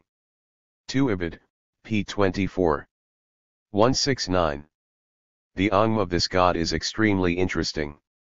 The Vedas, as we know, mentioned Brahmanaspati, the personification of prayer. During the Brahmanic period, Brahmanaspati became the supreme god of the universe. Prayer related to sacrificial rituals, and the cultic activities of the Brahmanas became so powerful that the world submitted to them, and this power was personified in the form of Brahma, the god that had every possible quality. In this period the saying developed in India that the world was subject to the gods were subject to chants, and chants were subject to the Brahmanas, consequently, the Brahmanas were the people's gods. Of the other gods, Vishnu and Shiva also became quite important. Shiva was related to the Vedic god of storms named Rudra, but was essentially an ancient pre-Aryan god. The name Vishnu coincides with one of the Vedic personifications of the sun, but it was a new god in terms of his appearance and functions. Other gods also existed along with these main ones. Female deities, which were nearly absent in the Vedic religion, played an important role. Each male deity obtained a female partner. The goddess Lakshmi was related to Vishnu, Shiva was related to the goddess Parvati, which was also called Durga or Kali. Numerous other gods appeared. Together they completely replaced the Vedic deities. Most of them had originated in pre-Aryan cults. They were ancient communal patron deities that entered the Brahmanic pantheon as the local population gradually merged with the Aryan conquerors. Ancestor worship emerged from the ancient Aryan religion. It was more important in the laws of Manu than the cult of the gods. For twice-born men, the right in honor of the Manes is more important than the right in honor of the gods. One cult in the Brahmin period became strictly aristocratic. There were no public rituals and sacrifices. Making sacrifices, which was regarded as the main cultic activity, was carried out privately. Only a Brahmana could conduct sacrificial rituals and sing hymns. He did this on request. Making sacrifices was expensive, so it could be afforded. Ibid, PLL 3. 170. Only by the wealthy.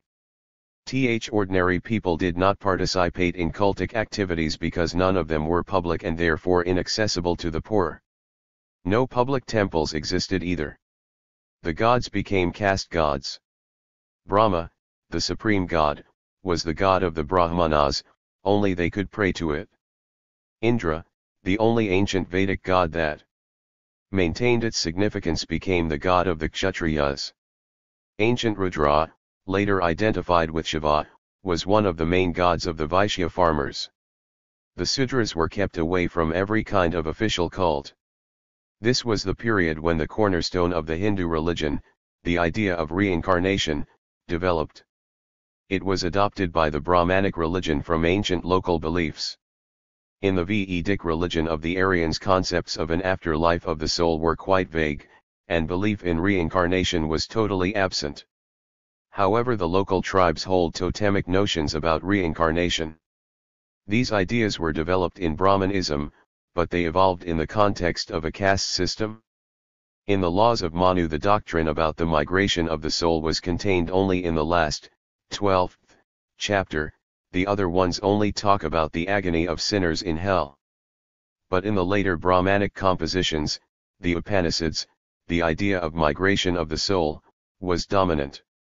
According to Brahmanic beliefs, the soul did not die after death, but migrated to another body. Where it actually went depended on a person's behavior in this life, and mainly his adherence to caste rules. The main rule was to abide by the caste laws. If a Sudra was submissive and humbly served the other castes, followed all the rules of conduct in the caste, he would be reincarnated in the next life as a member of a higher caste. The opposite happened to those who violated the laws of their caste. In the next life they might not only be demoted to a lower caste, but could be turned into a lowly animal. The Brahmanas even established categories of sins that entailed specific retributions. For just thinking sinfully, a person could be reincarnated in a lower caste; for a verbal sin he could be turned into an animal, and for a sinful action, into an inanimate object. The theoretical foundation of reincarnation was developed in that period the idea of karma. The concept of 171. Karma is complex, and it has been interpreted in different ways by different trends in Indian philosophy. It corresponds approximately to two concepts: causality and fate. All the actions of an individual, good or bad, prompt corresponding consequences in his life if these actions are carried out with a purpose. A person is rewarded for every good deed, and punished for every bad one, but, as a rule, the rewards and punishments are allotted not in this life, but in future reincarnation. The fate of a person or any other being in this life is the result of his conduct in a former existence. A person creates his own fate in his future reincarnation by his behavior. Thus, the philosophical idea of karma became the foundation of the Brahmanic teaching about reincarnation.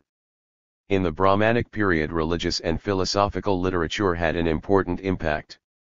It constituted numerous theological treatises called Upanishads. Their significance was so great that the entire period is sometimes termed the Upanishad period. There were around 250 different theological philosophical compositions, the result of the growing complexity of religious beliefs, and the fact that they had been turned into an object of Brahmanic speculation. It reflected society's further stratification. Various class interests and the ideology of different classes were reflected in the Upanishads. Despite the wide variety of religious and philosophical systems reflected in the Upanishads, they broke down into several main types. The six classical or orthodox schools were the following: Vedanta, Mimamsa, Sankhya, Yoga, Nyaya, and Vaisika. The Mimamsa and Vedanta systems were purely Brahmanic and profoundly mystical. The basis of the Vedanta system was the idea of pantheism, the merging of an individual soul Atman with the universal soul, the Brahma, the supreme god of the Brahmanas. The main idea behind Mimamsa was the eternal, stable, and absolute authority of the Vedas, hence the need to carry out rituals strictly. The secular caste of the Kshatriyas, which competed to some extent with the Brahmanas, developed somewhat different philosophical systems. Sankhya, which was close to materialism since the basis of the system was the concept of the independence of matter and the multiplic. 172. Ity of separate bodies. In contrast to the universal pantheism of Vedanta, Vaisika was an atomistic theory. Even more materialistic and even atheistic were the unorthodox systems of Carvaka, which regarded the world as the combination of four material elements, and of Lokayata, which rejected the existence of gods outright. Yoga was one of the philosophical systems that emerged in that period and became important to the future development of religion in India. It is an ascetic teaching, the practical application of religious and philosophical principles for the purpose of self-perfection. Uppermost in the teaching and practice of yogis was the system of complex methods of breathing and other special rules of conduct whose goal was to maintain the purity of the body and the self-perfection of the soul. Indian asceticism evolved from this subsequently. In general, religion in India during the Brahmanic period can hardly be regarded only in terms of the subsequent development of the Vedic religion. Very little of the Vedic religion was preserved in Brahmanism, only belief in the holy authority of the Vedas, the names of some gods and sacrificial rituals. As for the spirit and purely caste nature of Brahmanism, it was considerably different from the Vedic religion.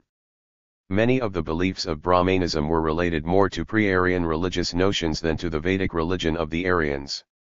The development of rival religious trends reflected not only the increased contradictions within the ruling classes. Some of these trends also found a response among the broad masses, which was a sign of an unconcise protest against oppression of the caste system. Among such trends were Buddhism and Jainism, which developed almost simultaneously in the 6th and 5th centuries BC. These two teachings were very similar, and their mutual influence was indisputable.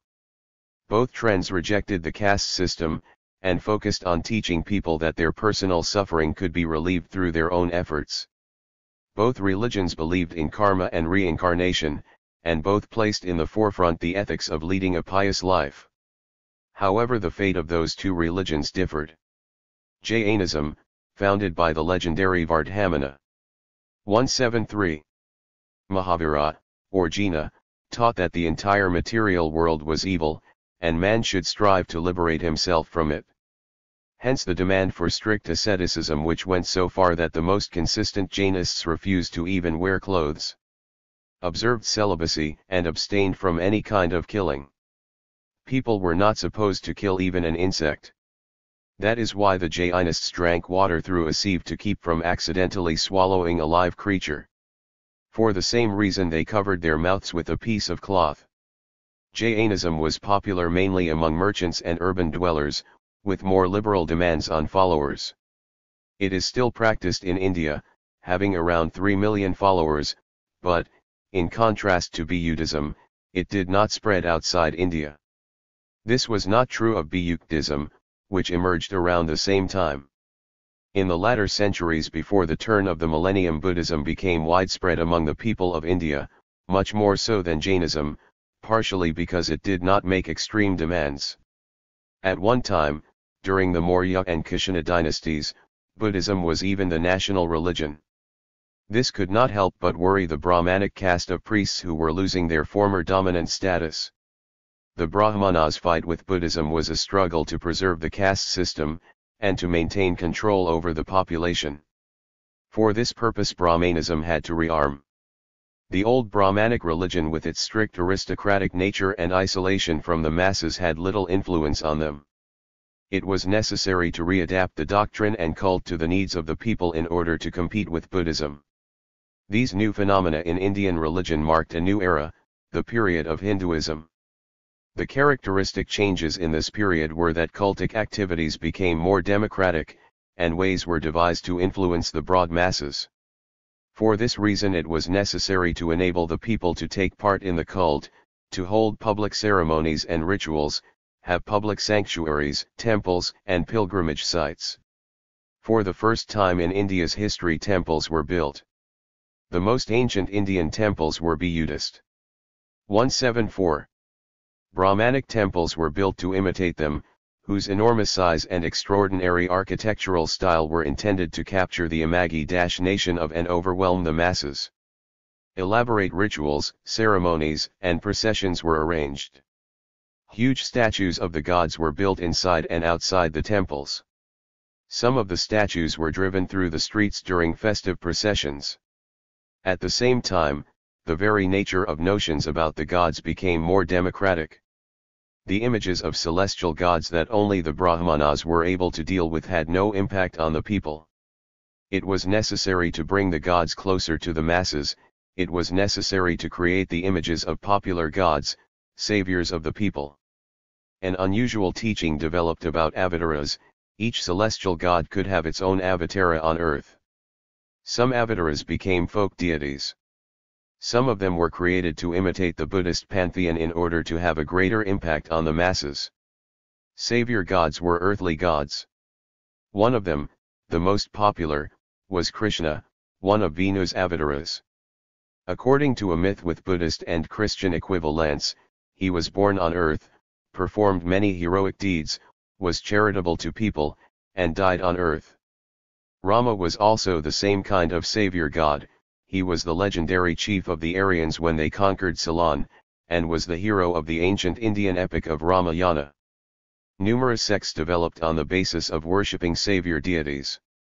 Schisms became a significant feature of religion in India, continuing to this day. The number of the sects became too great to even be counted. The sects are led by teachers, or gurus. The role of religious leaders, gurus in Hinduism, became significant. In ancient times the priests simply made sacrifices, sang hymns, carried out rituals, taught each other the knowledge in the Vedas, and had little to do with the masses. In the new era the priests became teachers of the masses, the leaders of their religious life. The guru cult became foremost. Gurus were supposed to be not only intermediaries between man and the gods, 175, but practically the embodiment of the deities. Every word uttered by a guru became a sacred law for his followers. Some of the sects were purely democratic in nature, they had no elements of ancient priestly learning. Most important were the rituals related to agriculture and the crafts. The cult of deities, patrons of individual castes, professions, and localities developed. Each of the numerous castes had its own patron gods. Some of the patrons were borrowed from the ancient pantheon and others were new. Each agricultural community worshipped its local deities. As early as the Brahmanic period, local ancient cults related to the beliefs of the pre-Aryan population of India gained in importance. For one, the worship of animals, the cult of snakes, monkeys, elephants, etc., perhaps of totemic origin, became a legitimate form of Hinduism. Many Hindu deities were portrayed in zoomorphic form: Ganesha, god of wisdom, in the form of an elephant, Hanuman in the form of a monkey. The cult of some animals, for instance, the cow, existed among the Aryans from time immemorial. The cult of water, belief in its purifying power, is well developed in India. Foremost is the worship of the sacred Ganges, whose waters can purify a person no matter what sin he has committed. A dying religious Hindu believes it is a great blessing to pass away on the banks of the Ganges. Some of the cults were mystical, and had erotic overtones. They were the so-called cults of Sakti, the female quality. Mysterious cults of the left path, Vamamarga, also emerged. Orgiastic and cruel cults developed on the basis of worshipping the god Shiva. They were related to the menacing gods of love and death, the main ones being the female deity Kali, or Durga, the wife of Shiva. Phallic symbols played an important role in these sects. Members of the Thug sect would randomly murder travelers to be sacrificed to Kali. Some of the Munda peoples used to sacrifice boys to the goddess of land, Maria. Most sects can be divided into two main groups, depending on which main deity from the Hindu pantheon they recognize. The two main deities are Venu and Shiva, so the sects are either Venu or Shiva worshippers. There is 176. No struggle between these sects. As for Brahma, he is regarded as the supreme god, but only theoretically, since there is no Brahma cult, Brahma temples, or worship of his images. In South India, extremely archaic religious forms continue to persist. Officially they are within the Hindu system, although the latter has very little influence on them. The ascetic school of yoga developed in a special way in Hinduism. Yogis take wild fanatic vows, they wear iron bars around their necks, lie with their heads in earth, eat scorpions, stand with their hand held up, walk on hot coals, etc. The religious doctrine of the transmigration of the soul that developed during the Brahmanic period is observed to this day. A person's future reincarnation depends not only on how he lives his life and follows the laws of his caste, but also on burial rites. Orthodox Hindus cremate the dead. If possible, they carry out the cremation on the banks of a sacred river and throw the ashes into the water. Until the 19th century, some castes in North India practiced the barbaric religious custom of burning a widow on the pyre of her husband. Religious splintering, and the enormous number of sects in India is a reflection of social stratification. This was due to the variety of castes, the extreme complexity of class relations, and the ethnic and racial diversity of the population. Hinduism cannot really be called a unified religion. It is more like an aggregate of religions that differ from one another considerably. Hindus have few dogmas that they absolutely must believe in. They have to recognize the sacred authority of the Vedas, the teaching about karma and the transmigration of the soul, and the belief in the divine origin of castes. The diverse and splintered nature of religious organizations was a strictly negative phenomenon that throughout India's history prevented it from uniting its forces to fight against foreign intervention. This was the reason why India was conquered by Muslims, and later submitted to British imperialism. This circumstance was recognized by many leaders of the Indian national movement. Many efforts were made. 12-0573-177 to effect religious national reforms. Such attempts had also been made in the Middle Ages, partly under the influence of Islam and later, Christianity. Some of them represented nothing more than the desire to simplify and systematize the pantheon. As early as the 13th century, the idea arose that Vishnu and Shiva were merely different manifestations of Trihara, a dual deity. Other, more daring reforms were attempted. The progressive sections of Indian society were discontent with petty ritualism, the injustice of the caste system, and Brahmanic privileges. Back in the 15th century, a man named Kabir preached against castes, superstitions, the worship of numerous gods, and complicated rituals. The result was a new sect called Kabir Panthi, which exists to this day. At the end of the 15th century, an unusual sect of Sikhs developed out of the national struggle against Muslim conquerors. Its founder was Nanak, a Hindu from the Kshatriya merchant caste, who was strongly influenced by Kabir and by the old pantheistic philosophy of the Vedanta school. The most important aspect of his teaching was the attempt to eliminate religious splintering and unite not only all Hindus, but also all Muslims, into one religion. Nanak's ideas were successful, and he managed to unite multitudes of people who for 2 centuries had fought first with the Muslims, then with the British. However, instead of uniting the religions, the Sikhs themselves developed into a closed military religious sect. In the 18th century they constituted a strong state in the Punjab, where a large number of Sikhs live today and follow Nanak's successors, who are the same kind of holy gurus as among the Hindus. The sacred book of the Sikhs is the Adi Granth. Their communities are cohesive and the people donate a specific percentage of their income to the community to help out other members. Sikhs still follow their traditional dress code, do not cut their hair or beards, and wear a special iron bracelet which identifies them as sect members. The religious reform movement grew stronger in the 18th and 19th centuries when the struggle developed against British and French invasion and domestic contradictions became more aggravated due to 178. Internecine wars, hunger, etc. The impact was especially great in Bengal. A learned preacher named Caitanya lived there, and founded a new Vishnu sect in which ritual formalism was not uppermost, but living belief and feeling. His follower, Ram Mohan Roy, an educator, tried to modernize the Hindu religion in the spirit of monotheism. Christian ideas were again somewhat influential. He launched a new movement of Brahmo Samaj whose goal was to soften the differences between castes. In the second half of the 19th century in the northern and northwest part of India the Arya Samaj movement developed whose slogan was to return to the Vedas. The advocates of this movement were mainly representatives of the bourgeoisie in Punjab and the United Provinces. They wanted to restore the ancient purity and simplicity of the cult, fought against its crude forms, and even more so against the alien religions of Islam and Christianity. Some of the preachers, on the contrary, tried to make Hinduism similar to the alien religions. Sri Ramakrishna Paramahansa was the most well-known. He tried to create a purified pantheistic religion based on the Vedanta system. His followers, having declared Ramakrishna a saint, created a religious and educational mission that covered all of India. Religious life in India at present, despite numerous attempts at unification, is extremely diverse, and this also reflects India's diverse ethnic and class composition.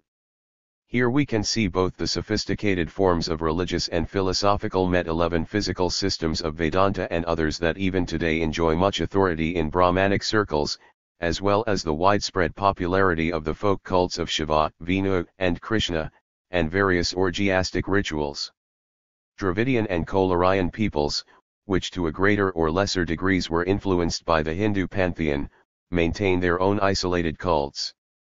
Hinduism has always been a tolerant religion, and one that is able to incorporate the cults of other tribes and peoples into its diverse system. Brahmanas quite easily adapted the religion of any Dravidian or other people or tribe.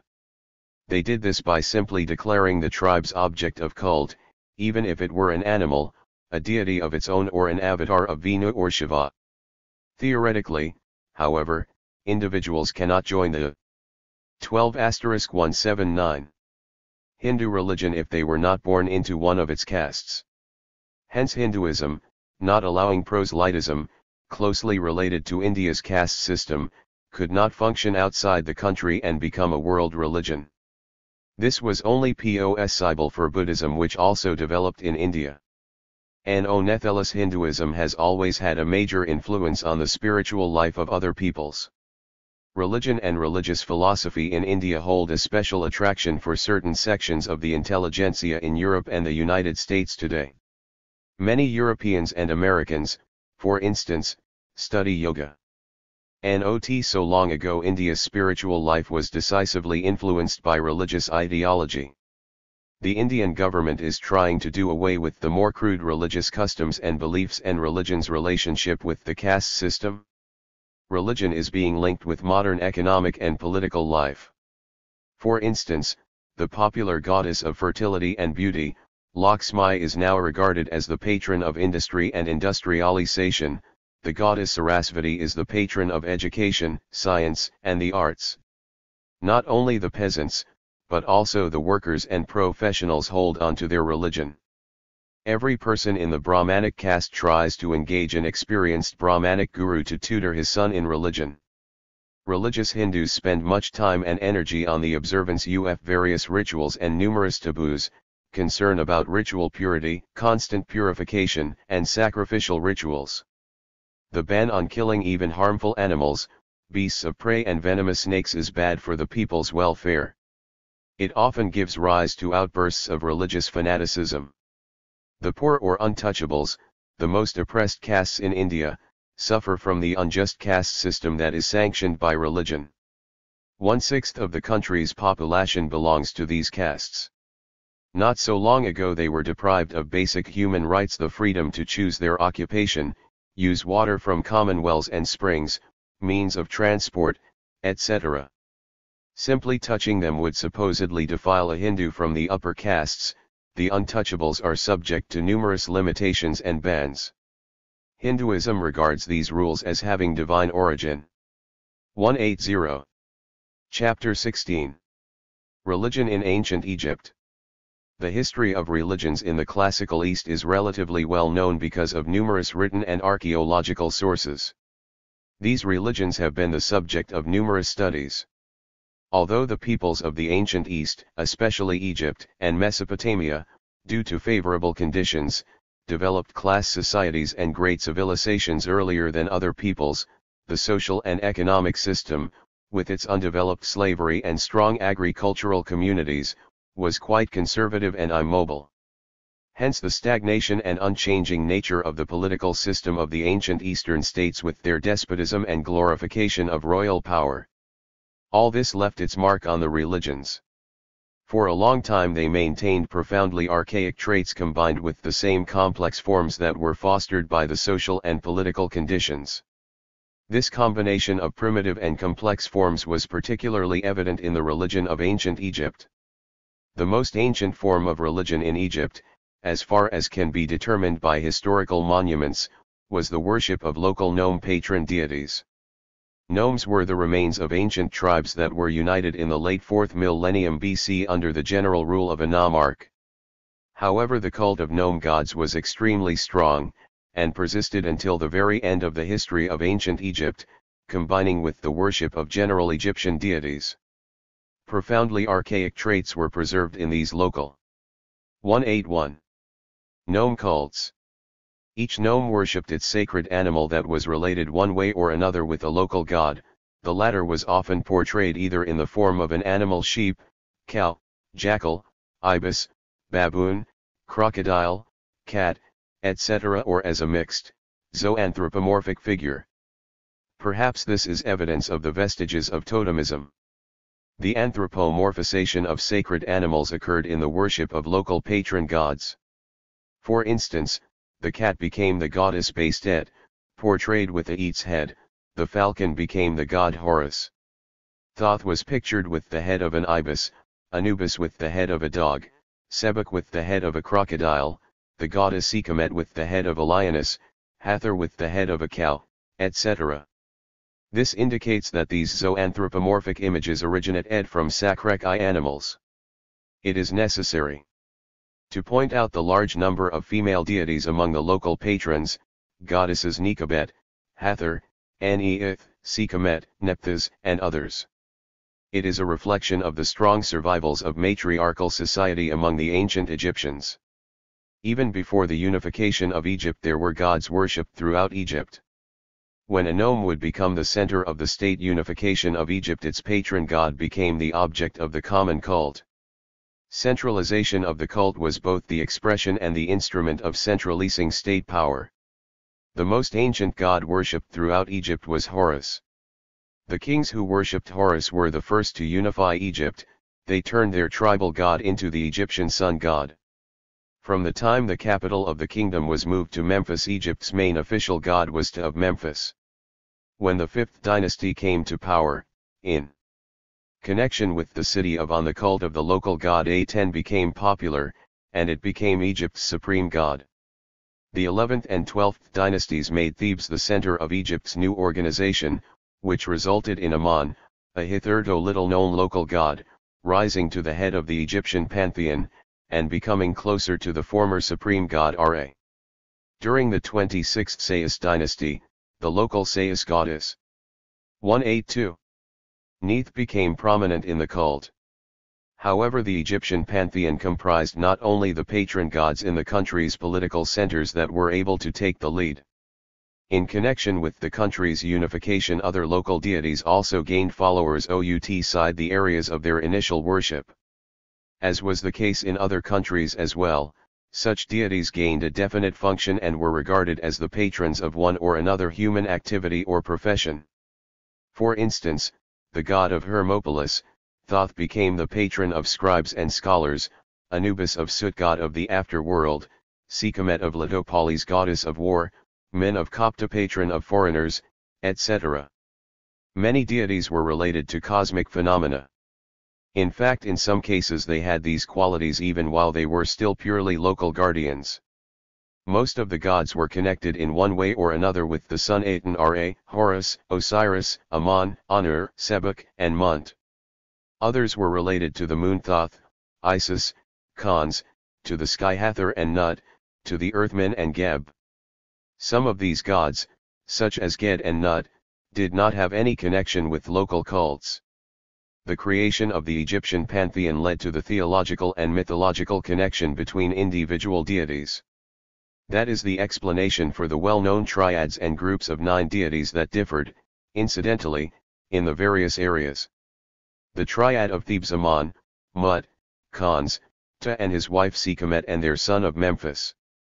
Of the groups of 9 gods, the most common was Ennead of Heliopolis, consisting of 4 pairs of gods headed by Ra, Shu and Tefnut, Geb and Nut, Osiris and Isis, Seth and Nephthys.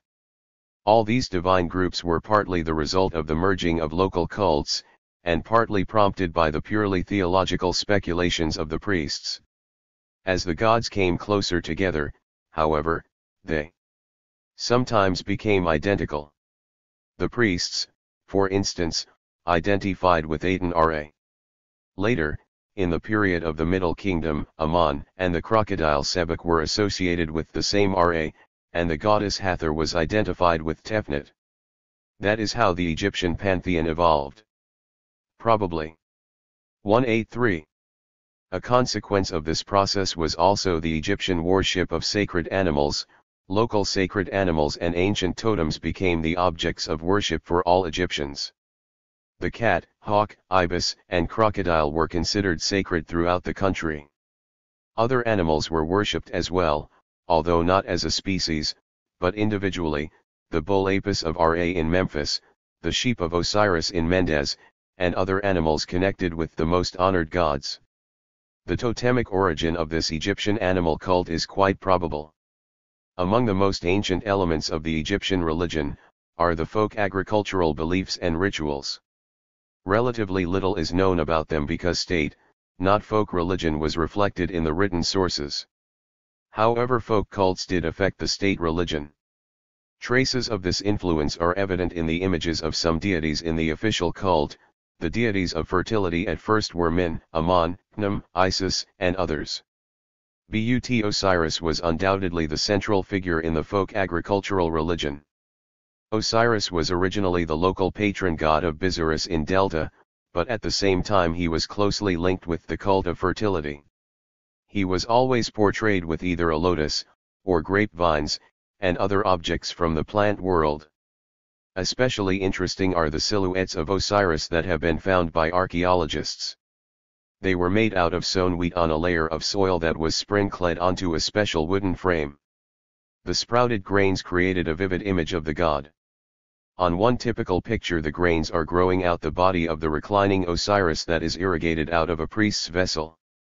Every year the population of Egypt celebrated Osiris's death and resurrection. Judging by one inscription, these festivities lasted 18 days, and involved ritual plowing and sowing, as well as various rites connected with images of Osiris made of earth and grain.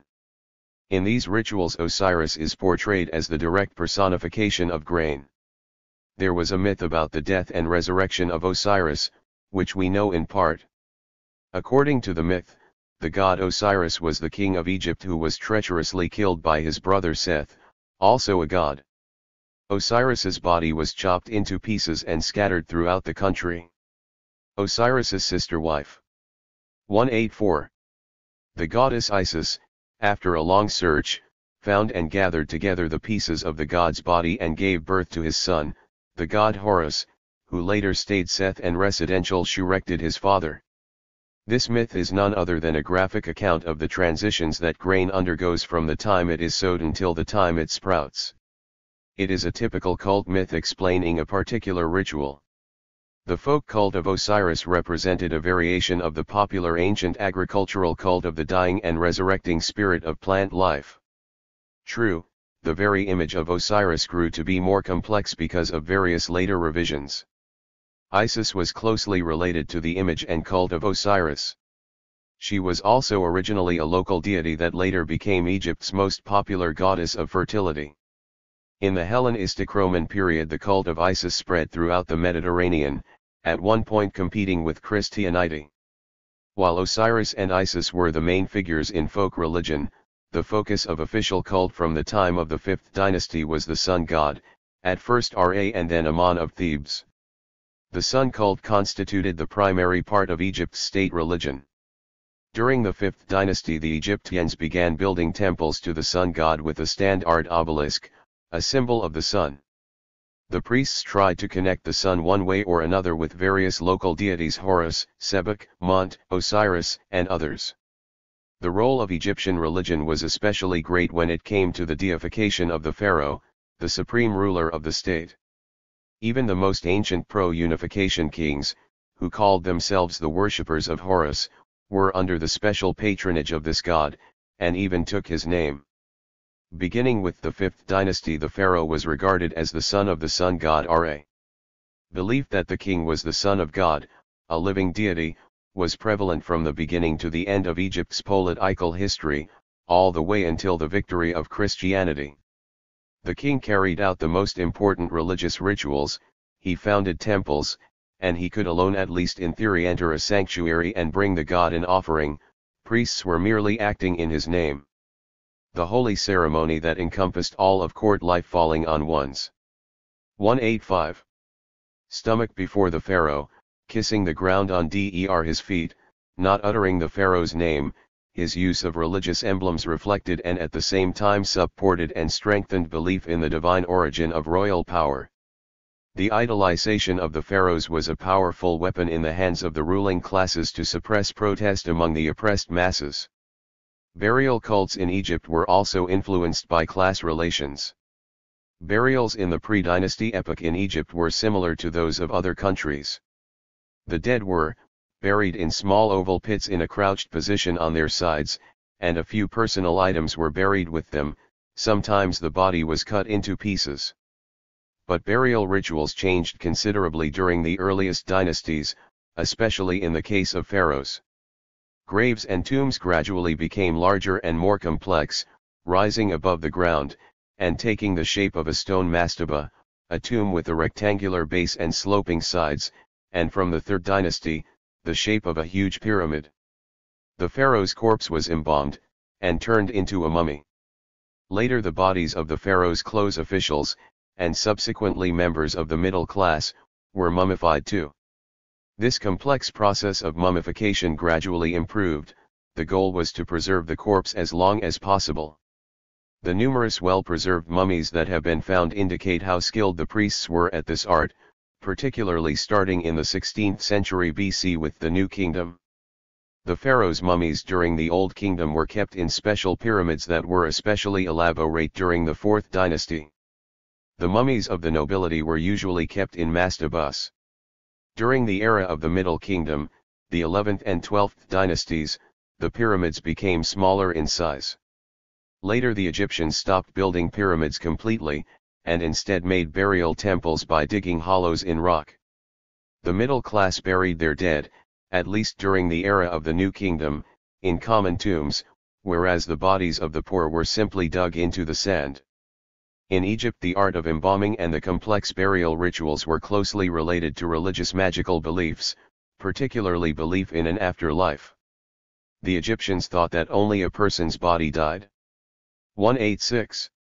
Whereas other parts of his being lived on, the soul which flew out of the body in the form of a bird to the sky, and the mysterious double each person had, which was the main element in this whole complex of beliefs. Ka was a person's invisible double, something like a soul, and after death its fate was mysteriously connected to that of the body itself. It was not immortal, it could die of hunger and thirst if the deceased was not provided with everything necessary.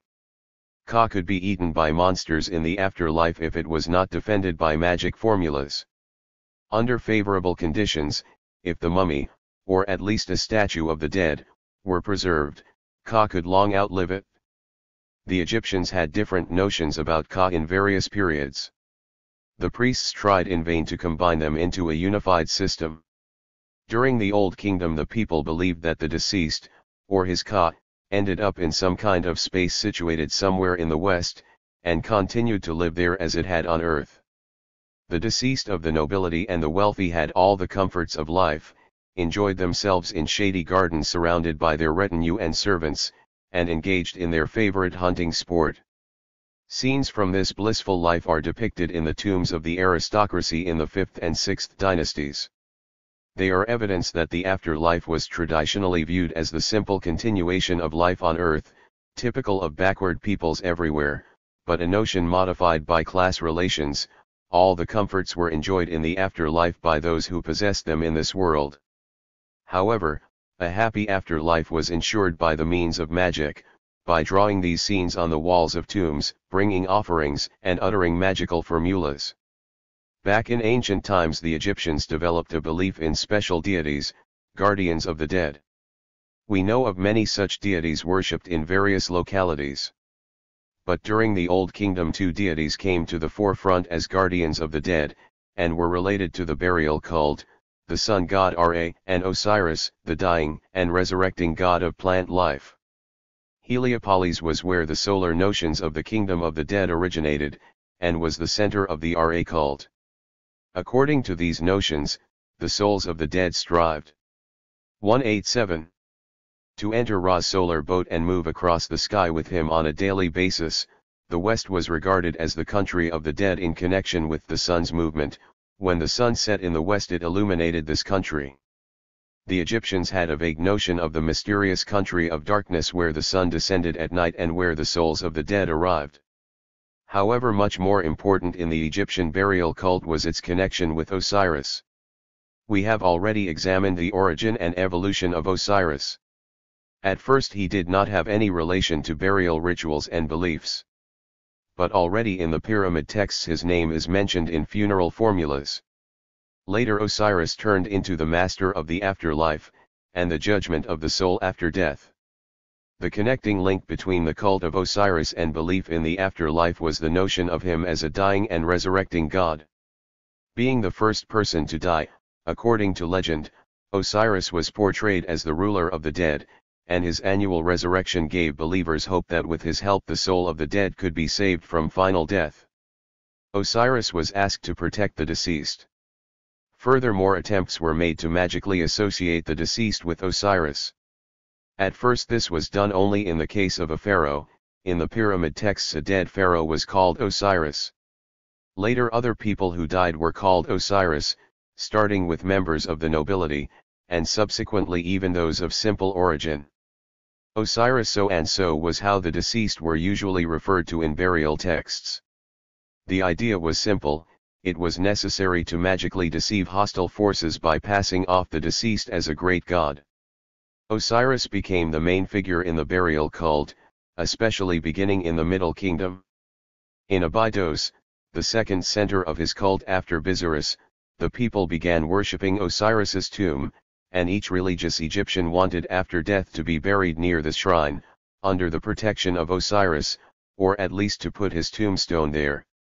The most characteristic idea of the Egyptian burial cult, the idea of the Last Judgment over the souls of the dead, arose during the Middle Kingdom. This idea was not yet in the pyramid texts, but it was already apparent in archaeological finds from the days of the Middle Kingdom. 188. The judges of the soul were Osiris himself, and his assistants the gods of 42 nomes, as well as Anubis, Thoth, and a terrible monster that ate up the condemned souls. At this last judgment the heart of the deceased was weighed, and his fate depended on his good and bad deeds. This indicated belief in retribution after life, which differed from the earlier idea of the afterlife as the simple continuation of one's life on earth. The Egyptians' notions of the mishaps of the soul after death, the Last Judgment, the dangers that awaited it, and the means of correcting them were described in detail in the Book of the Dead. This extensive volume contains magical burial formulas. The most ancient of them go back to the pyramid texts. They were written then on the walls of the pharaohs' tombs. In the transitional period these texts were written on the sarcophaguses of the nobility, and later these texts that continued to increase in number were written on papyrus and placed on the mummy's chest. That is how the famous Book of the Dead became contradictory in content. Some chapters contain an appeal to the deities in the name of the deceased to defend them against various dangers. Sometimes the deceased directly refer to themselves by the name of these deities. In other chapters, on the contrary, the idea is clear that people are held responsibly after death for their conduct on earth. This is especially true of the famous 125th chapter in which the deceased, standing before Osiris's court, tries to justify and deny his various sins and bad deeds. I did not do anything to offend the gods. I did not allow the master to offend his slave. I did not make anyone starve. I did not make anyone cry. I did not kill anyone. I did not steal the temple's supplies. I did not decrease the food intended for the gods. This idea of a person's moral responsibility, and its connection with belief in the afterlife and the Last Judgment, is quite characteristic. It was developed by the priests in the interests of the ruling class in response to growing class contradictions. The slave owners and priests tried to frighten the superstitious and enslaved masses with the prospect of punishment after death, and to console them that they could be rewarded in the afterlife. This 189 is indicative for the Middle Kingdom, and especially for the period close to the great social upheaval of the 18th century BC. Subsequently, the Egyptian religious doctrine of the Last Judgment affected the development of the same doctrine in Christianity. In addition to believing that good or bad deeds were punished or rewarded, the Egyptians thought it was possible to attain the well-being of the soul in the other world by purely magical means. One such method involved using the text of the Book of the Dead, including the 1-5th chapter of the text that was supposed to have its own magical powers. Other magical objects were set on the chest of the mummy next to the Book of the Dead. This was supposed to ensure the soul of the deceased against any dangers. Some formulas in the Book of the Dead were intended to help the soul of the deceased turn into various animals, others were simply spells. Magical notions in the cycle of burial beliefs were more important to the Egyptians than religious moral ideas. Egyptian mythology was extensive, but a relatively small part of it has been preserved to this day.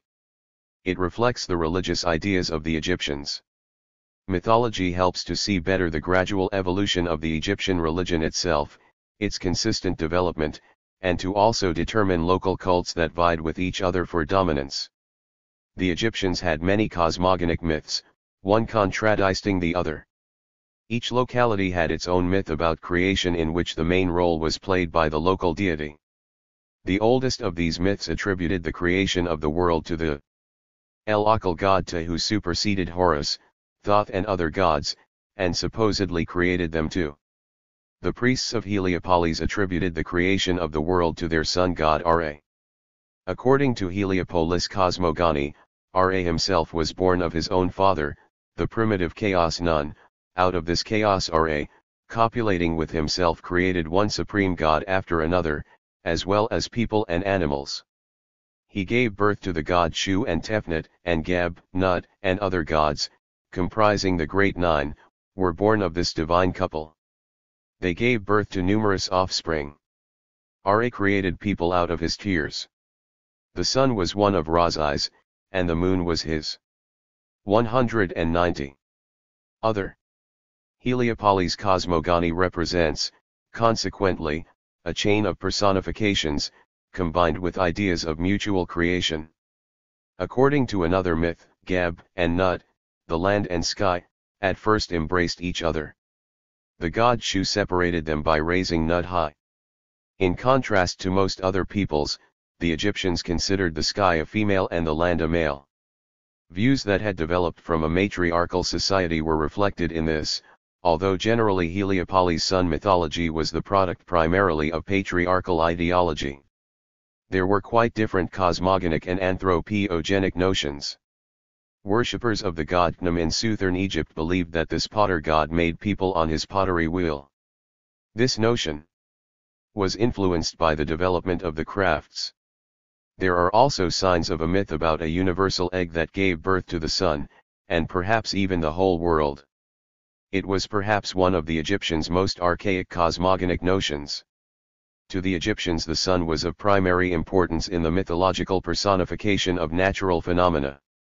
Their sun myths were quite diverse. In one myth, the sun in the form of a huge cat fought an enormous snake.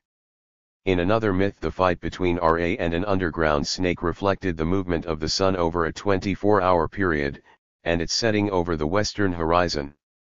The Egyptians believed the sun made its daily journey in a wooden boat. The sun was also personified in the form of various animals, scarab beetle, falcon, snake, and cat. The mythological connection between the sun and cosmogony has already been mentioned, as well as notions about the afterlife. The sky was personified by Egyptians either in the form of a female, the goddess Nut, or in the form of a cow. The Egyptians personified many other natural phenomena in the heavens and on earth: the moon, air, land, Nile, and desert. In contrast to the favorable natural conditions of the Nile Valley, personified as benevolent. 191. Deities. Everything related to the destructive forces of the desert gave rise to images of hostile demonic deities, Seth and Sekhmet. The evil Seth was prominent in Egyptian mythology.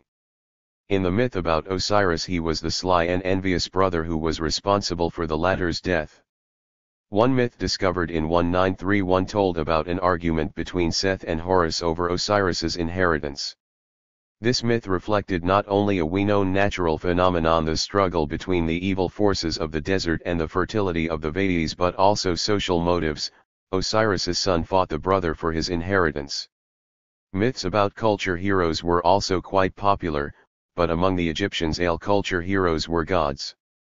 Among them was the Hermopolis god, the Ibis Thoth, patron of scribes and scholars who invented writing, the sciences, and compiled the sacred scriptures. The characteristics of a culture hero were also obvious in the complex image of Osiris. The myth said that Osiris was the king of Egypt, Tauyenht the people farming, horticulture and viticulture.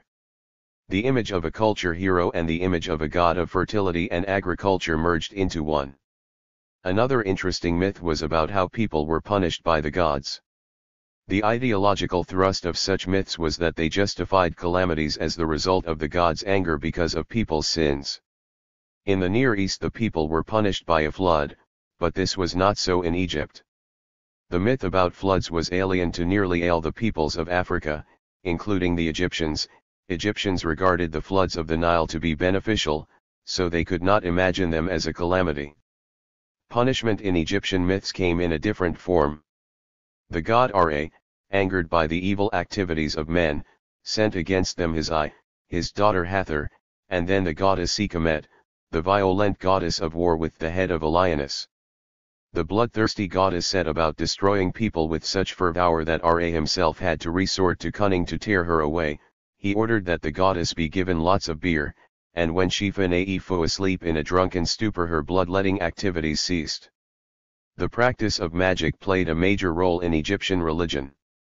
According to numerous texts, pictures, and religies. 192. We know that magic was used in every sphere of life, and in every period of Egyptian history. Medicinal magic was, as is usually the case, closely linked with medicine. Egyptian medicine, especially drug prescriptions, was relatively well developed, but still it resorted a great deal to magical formulas. Even the most practical of the medical treatises, the Ebers Papyrus, contained not only various prescriptions, but also many spells against illnesses. Other medical writings contained even more.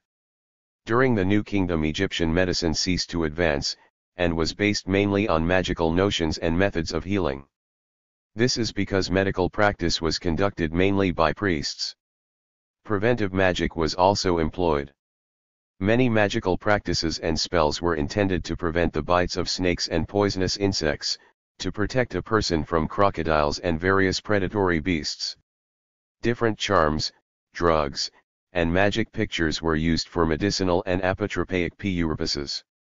Weather magic was also practiced, for instance, sorcery to fight the enemies of the sun. One such ritual was described in the Book of Apophis, Ra's enemy, which the priests in the Temple of Thebes read daily, accompanying the reading of the myth with the chanting of spells and magical rituals to make the sun shine.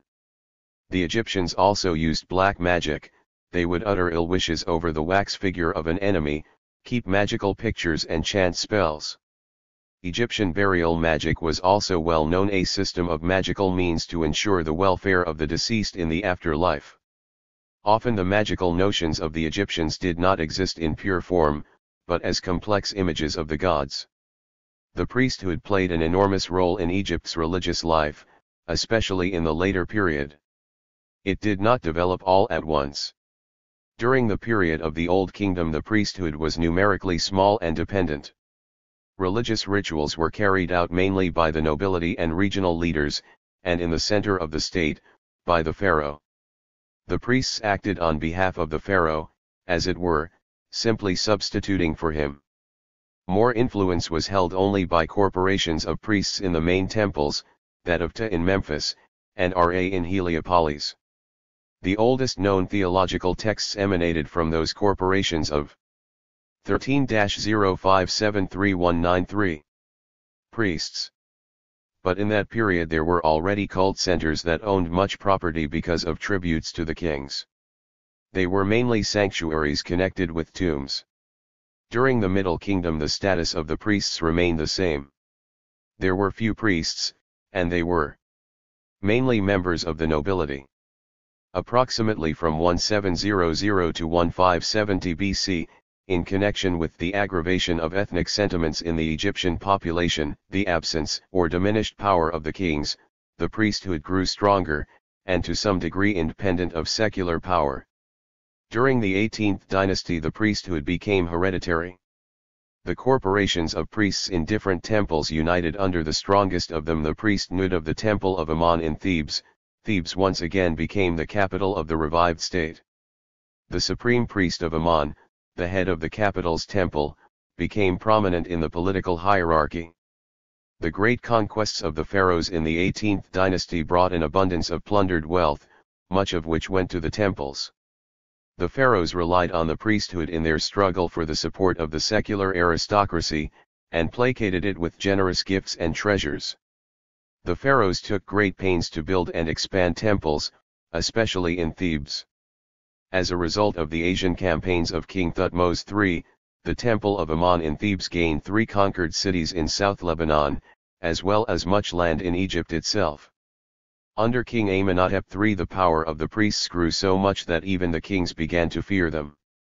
His son, King Amenhotep IV, made a bold and nearly unparalleled attempt to extricate himself from the monitoring of the priests, and defeat their power.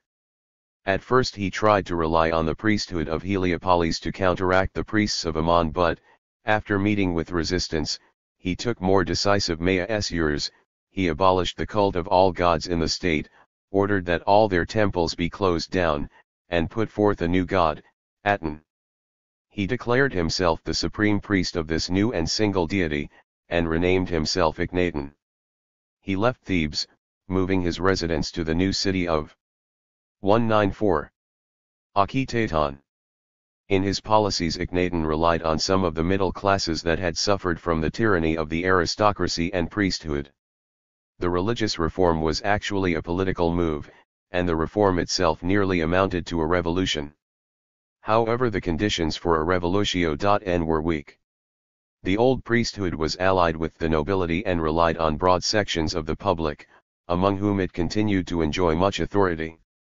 It managed to organize weak but stubborn resistance to the reformer pharaoh. The new centralist official cult existed only while Akhenaten was alive. His successors were forced to once again give in to the influence of the priesthood of Thebes, restore the cult of the old gods and do away with the cult of Aten. The very name of the heretic pharaoh was cursed. After its victory the priesthood became even stronger. The priesthood became increasingly powerful, and secular government grew weaker simultaneously. The pharaohs of the 19th and 20th dynasties gradually lost their power, were forced to rely on the priests and pay them more and more with land and donations. Ramses III was especially generous with the priests. The large Harris papyrus contains a list of his enormous donations to the temples. By the end of his reign the Egyptian temples owned nearly 3,000 square kilometers of farmland, around 15% of all land under cultivation. The temples in Thebes alone owned 2,393 square kilometers of land. The temples held 103,175 slaves or serfs, and more than 490,000 head of cattle. The priests of Ammon annually received from their slaves and serfs around 310,000 sacks of grain, 25,000 jugs of wine, hundreds of head of cattle, hundreds of thousands of fowl, around 1 0.000 kilograms of silver, 52 kilograms of gold, and much more. In addition to the pharaoh's donations and income from their estates, the priests also collected large tributes from the faithful. The temples became a powerful economic force in the country, and the political authority of the priesthood continued to grow. The pharaohs of the 20th dynasty were puppets in the hands of the supreme priest at Thebes, whose position had long been hereditary. C. 1050 BC, the priest of Thebes formally took over supreme secular. 13195. Power. However, because of Egypt's general decline, his power was actually limited to the Principality of Thebes. Lower Egypt had its own leaders. The hierarchy of Thebes continued to exist with interruptions some 400 years, until the Assyrian conquest. The cultic functions of the priests were varied considerably, especially in the later period. The priests carried out religious rituals and sacrifices. Every year 60 religious ceremonies were held in the temples at Thebes. In addition to conducting the cult of the gods, the priests were in charge of the complex burial rituals, mummification, burial rites, burial magic with its complicate and long formulas and special writing, supervision of the tombs and necropolises, and the repast rituals. All this constituted an important instrument for wielding influence. The priests, being in charge of ideology, had a powerful impact on all aspects of intellectual affairs in Egypt. The arts were strongly influenced by religion. This explains to a large degree the stagnant tradition that held back free development in painting, sculpture, and architecture. Artists, especially those working in temples, had to always follow established canons. In writing, the influence of the priests was reflected in the abundance of purely religious, mythological, and theological literature. As for the priesthood's attitude to the beginnings of scientific endeavor in Egypt, opinions on this vary. The Greek historian Herodotus and others exaggerated the knowledge of the Egyptian priests, and mentioned some kind of secret science. But this opinion, while still shared by some, is groundless.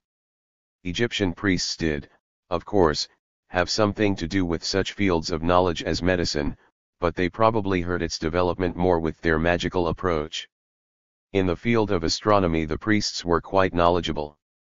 Mathematics and its various branches were apparently not controlled by the priests, at least in the classical period. The traditional opinion that Egyptian priests were extremely wise is an exaggeration. The Egyptian religion was distinguished by its tremendous conservatism. However, it was not unaltered as historical conditions changed. The general line of development was, first, in the gradual merging of local cults and their 196. Unification into a state cult with Egyptian gods and an organized priesthood. But separate local cults with their local deities, sanctuaries, customs, and beliefs persisted until the very end. Second, the general line of development consisted in the fact that as social contradictions grew, the class and oppressive role of religion became ever stronger, and the priesthood grew more powerful, becoming a closed caste as part of the ruling class.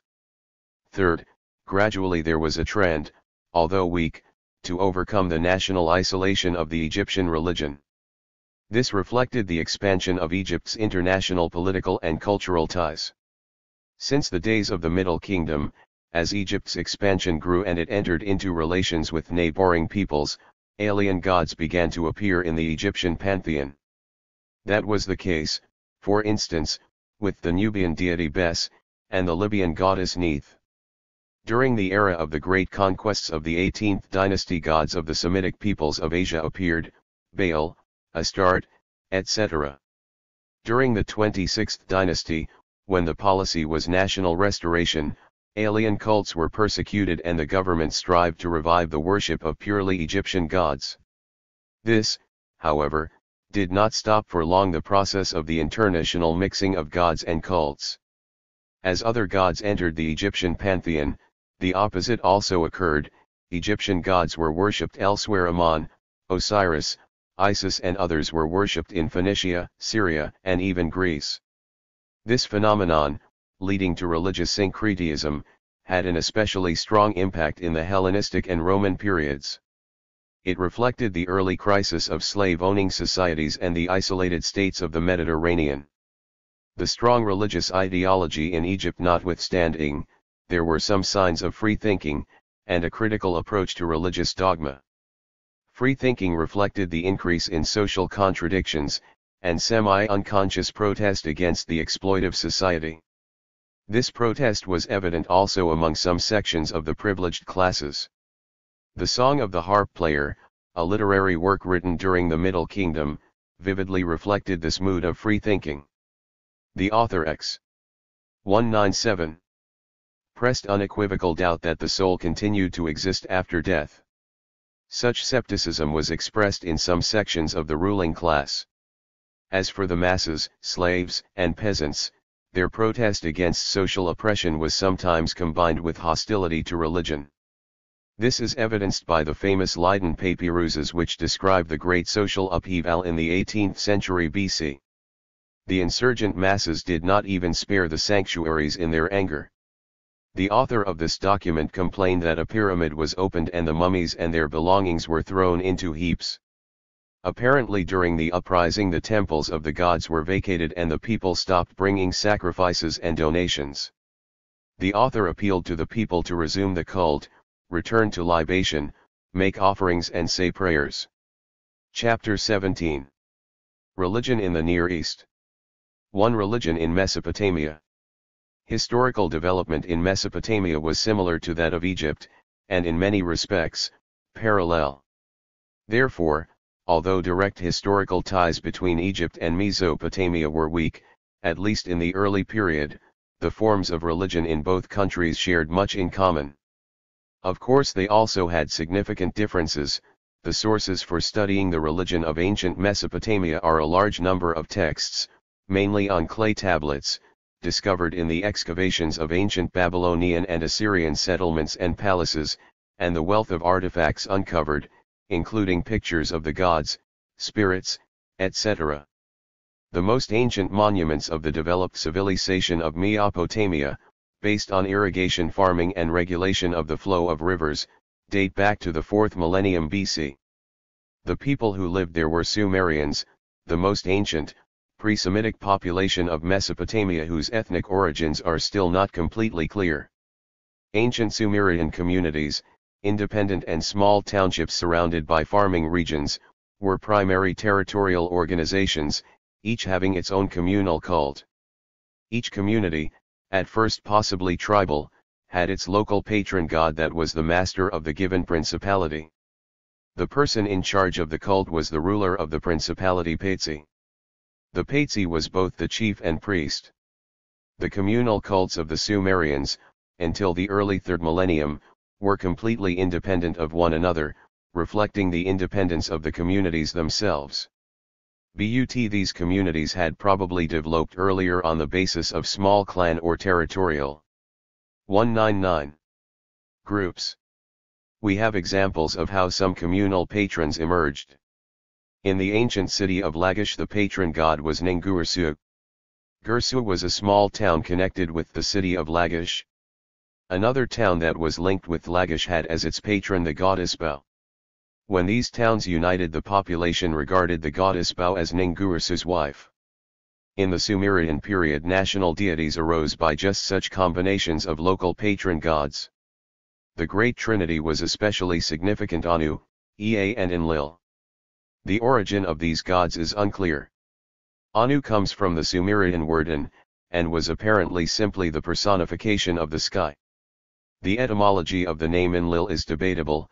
Some believe that is comes from the Sumerian word lit. In written sources Enlil is referred to as the king of floods, wind mountain, king of the country, etc. Perhaps the deity was connected with wind from the mountains bringing rain clouds, hence the origin of floods. The god Ea was worshipped especially by seacoast communities and, apparently, was the guardian of fishermen. He was portrayed as half man, half fish. At the same time he was a culture hero, and in myths he was depicted defending people from other gods. During the country's political unification these three gods were worshipped as great national deities. Anu was considered inaccessible and far away, Enlil was powerful and regal, Ea was wise and holy. The priests began establishing genealogical ties between these and local deities. Ningirsu was declared Enlil's son, the goddess Inanna was Sin's daughter, and later Anu's wife, etc. Thus, as early as the Sumerian period, before the invasion of the Semitic Akkadians and Amorites, the Sumerian pantheon was evolving out of the former communal patron deities. These gods had traits of the personification of natural forces and the traits of culture heroes. Already in the early period most of the pictures of gods were anthropomorphic. In contrast to Egypt, Mesopotamia did not have zoomorphic gods, the only exception was Ea, portrayed as half fish, half man. Nor did Mesopotamia have an animal cult, also unlike Egypt. In general the traces of totemism were barely evident. 200. There were, however, sacred animals, bulls and snakes. Sacred bulls were often portrayed with human heads, whereas in Egypt the gods were often depicted as human beings, but with the head of an animal. Original Sumerian gods are very hard to separate from the subsequent Semitic influence. During the Semitic period most of the ancient Sumerian gods maintained their original names. However, a number of new gods appeared with Semitic names. Sometimes these Semitic names were given to old Sumerian gods, and some kept both names for a long time. For instance, the goddess Inanna became known as Ishtar, the god of Larsa, Utu, connected with the sun, became known simply as Shamash or sun. Some of the Semitic peoples personified the sun deity as a female. Ningirsu was renamed Ninurta. These and other gods in the Semitic pantheon had originally been the patrons of individual communities. Nannar, the ancient Sin, was the patron of the city of Ur, Ninurta was the patron of Lagash, Nabu was the patron of Borsippa, Nergal was originally the local patron of the city of Kutha. From the days of Babylonia's rise, from the beginning of the 2nd millennium BC, the god Marduk became the city's primary patron. He was placed at the head of a host of gods. Priests in the Babylonian temples composed myths about Marduk's supremacy over the other gods. Furthermore, they tried to create something like a monotheistic doctrine. They claimed that Marduk was the only god, that the others were merely his various manifestations. Ninurta was the Marduk of strength, Nergal was the Marduk of battle, Enlil was the Marduk of power, etc. This trend towards monotheism was a reflection of political centralization. The Babylonian kings conquered all of Mesopotamia and became the most powerful rulers in the Near East. But their attempt to introduce monotheism did not succeed because the priests of local cults 201 resisted, so the old gods continued to be worshipped. As in other ancient Eastern states, in Mesopotamia the rulers themselves became the object of religious worship. Sumerian pates were also priests. The kings of United Mesopotamia, beginning with Sargon of Akkad, claimed to be particularly close to the celestial gods. The kings were considered the favorites, protégés of the gods, and ruled in their name. These kings were usually depicted in reliefs, either facing the gods or garbed as gods. On a Naram-Zin stele a king is portrayed in a horned headdress like a god. On the stele with the coat of Hammurabi the king is standing in front of the god Shamash, and is accepting the laws from his hands. Babylonian and other priests supported the cult of the kings, because the cult helped maintain their privileged position. They did not compete with the kings as the Egyptian priests did sometimes. Other, profoundly ancient and purely folk cults, continued along with the official cult of the patrons of the state and the cult of the kings. Uppermost among them was the agricultural cult of plant life and fertility deities. The people worshipped a female deity, the goddess of fertility, known as Ishtar, the same as the patron goddess of one of the Sumerian cities, the two of whom apparently later merged into one. Like other similar female deities, Ishtar also had the traits of an erotic goddess. For instance, in the ancient Gilgamesh epic the hero strongly criticizes the goddess for her sensuous cruelty to her lovers. Ishtar's male counterpart was Dumuzi, the personification of plant life. A myth said that he died, went into an underground world and returned to Earth, but only excerpts of the myth are known. Mythologically, Dumuzi was regarded as the son of the water deity Apsu, and his full name was Dumuzi Apsu, which meant the true son of Apsu. According to custom, the women mourned the deceased Dumuzi. The summer months of June and July were devoted to Dumuzi. Clearly, Dumuzi was the personification of the agricultural cycle, as in the Egyptian cultic myth about Osiris and Isis. The Babylonian priests tried to adapt the cult of the dying and resurrecting Dumuzi to their Marduk. In 1:202 text, Marduk dies at the gates of the underground kingdom, but his goddess wife brings him back to life. The Semitic peoples called Dumuzi Tammuz Master Adoni, and his cult subsequently became widespread throughout the Near East. A myth tells about Adonis dying from wounds inflicted by the fangs of a wild boar during a hunt. The Jewish prophet Ezekiel saw women in Jerusalem mourning Tammuz. They were apparently Babylonian women. Gardens of Adonis with their fast-growing plants were cultivated much later in countries of the East. In the most ancient period, a separate class of priests emerged because of the unification of communities and the formation of the first states. The priests served in the temples, were quite wealthy and constituted an extremely influential social stratum. They usually came from families of the nobility. The title was hereditary. One ritual requirement of candidates to the priesthood was the same as in many religions: no physical defects. There were also priestesses and female temple servants. Many of them were connected with the cult of Ishtar, the goddess of love. They engaged in temple prostitution and orgiastic cults.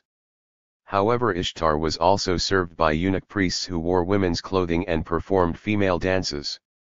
Cult activities had strict rules. Babylonian temples, usually built in the shape of a terraced pyramid of successively receding stories, were an impressive sight. They were the basis for the Jewish legend about the Babylonian Tower. Priests were also learned people. They had a monopoly on knowledge which was necessary for organized irrigation farming. In order to control the seasonal river floods, the movement of the heavenly bodies had to be systematically observed. Therefore, astronomy developed quite early in Babylonia, and was on a par with that of Egypt. The priests made these observations from the tops of their temple towers. Knowledge oriented to the heavens, the need to constantly observe heavenly bodies, and the fact that these studies were done by the priests substantially affected the religion and mythology of Mesopotamia. The process of astralizing the deities began rather early. Gods and 203 goddesses, local patrons, came to be associated with heavenly bodies. Perhaps these astral features, the elements of personifying heavenly phenomena, became part and parcel of the images of the gods in the earliest part of the period, even before the development of astronomy. After all, it is no accident that the very concept of God was depicted in the Babylonian cuneiform character denoting a star, and this character accompanied every name of a god or goddess. When knowledge of astronomy began to accumulate, and a whole pantheon evolved out of individual images of gods, the priests systematically distributed among the gods different heavenly bodies and other phenomena. This was the astralization of the gods. The god Utu of Larsa, which had always been related to the sun, was worshipped throughout the country as Shamash. The god Urisin was associated with the moon. Other great gods were identified with planets: An-Abu with Mercury, Ishtar with Venus, Nergal with Mars, Marduk with Jupiter, Ninurta with Saturn. Incidentally, the Greeks borrowed from the Babylonians this custom of naming heavenly bodies, especially planets, after the gods. The Romans took it from the Greeks, and Roman names of the gods are still the names of the planets today. The months of the year were also named after the gods. This astral orientation of Babylonian religion also influenced the creation of the calendar, the 12-month system that was later adopted by the Europeans. Babylonian priests assigned sacred attributes to numbers, segments of time and space. This was the source of sacred numbers 3, 7, 12, 60, etc. They were also borrowed by European and other peoples. Cosmogonic myths existed in Babylonia back in the earliest period. One mythological text is especially interesting. It was written on a series of 7 clay tables, and is referred to by the first words which literally mean when above. The myth is about the beginning of the world, the gods, and their struggle to build the world. It talks about primordial chaos Apsu. It is the male personification of an underground abyss and underground waters. Tiamat was the female personification of the same abyss or primordial ocean, salt water portrayed in 204. The form of a 4-legged monster with wings. Later the myth described the struggle of the newly born gods with the forces of chaos. Tiamat led her ferocious troops against the gods, against the emerging world order. Out of fear the gods decided not to oppose the monster. Marduk alone was brave enough to go into battle against the gods, but only on the condition that the gods recognized him as superior to all the others. After a fierce battle he won and killed the horrible Tiamat, cut up her body, and formed the sky and the land out of the 2 pieces. From then on Marduk became supreme among the gods.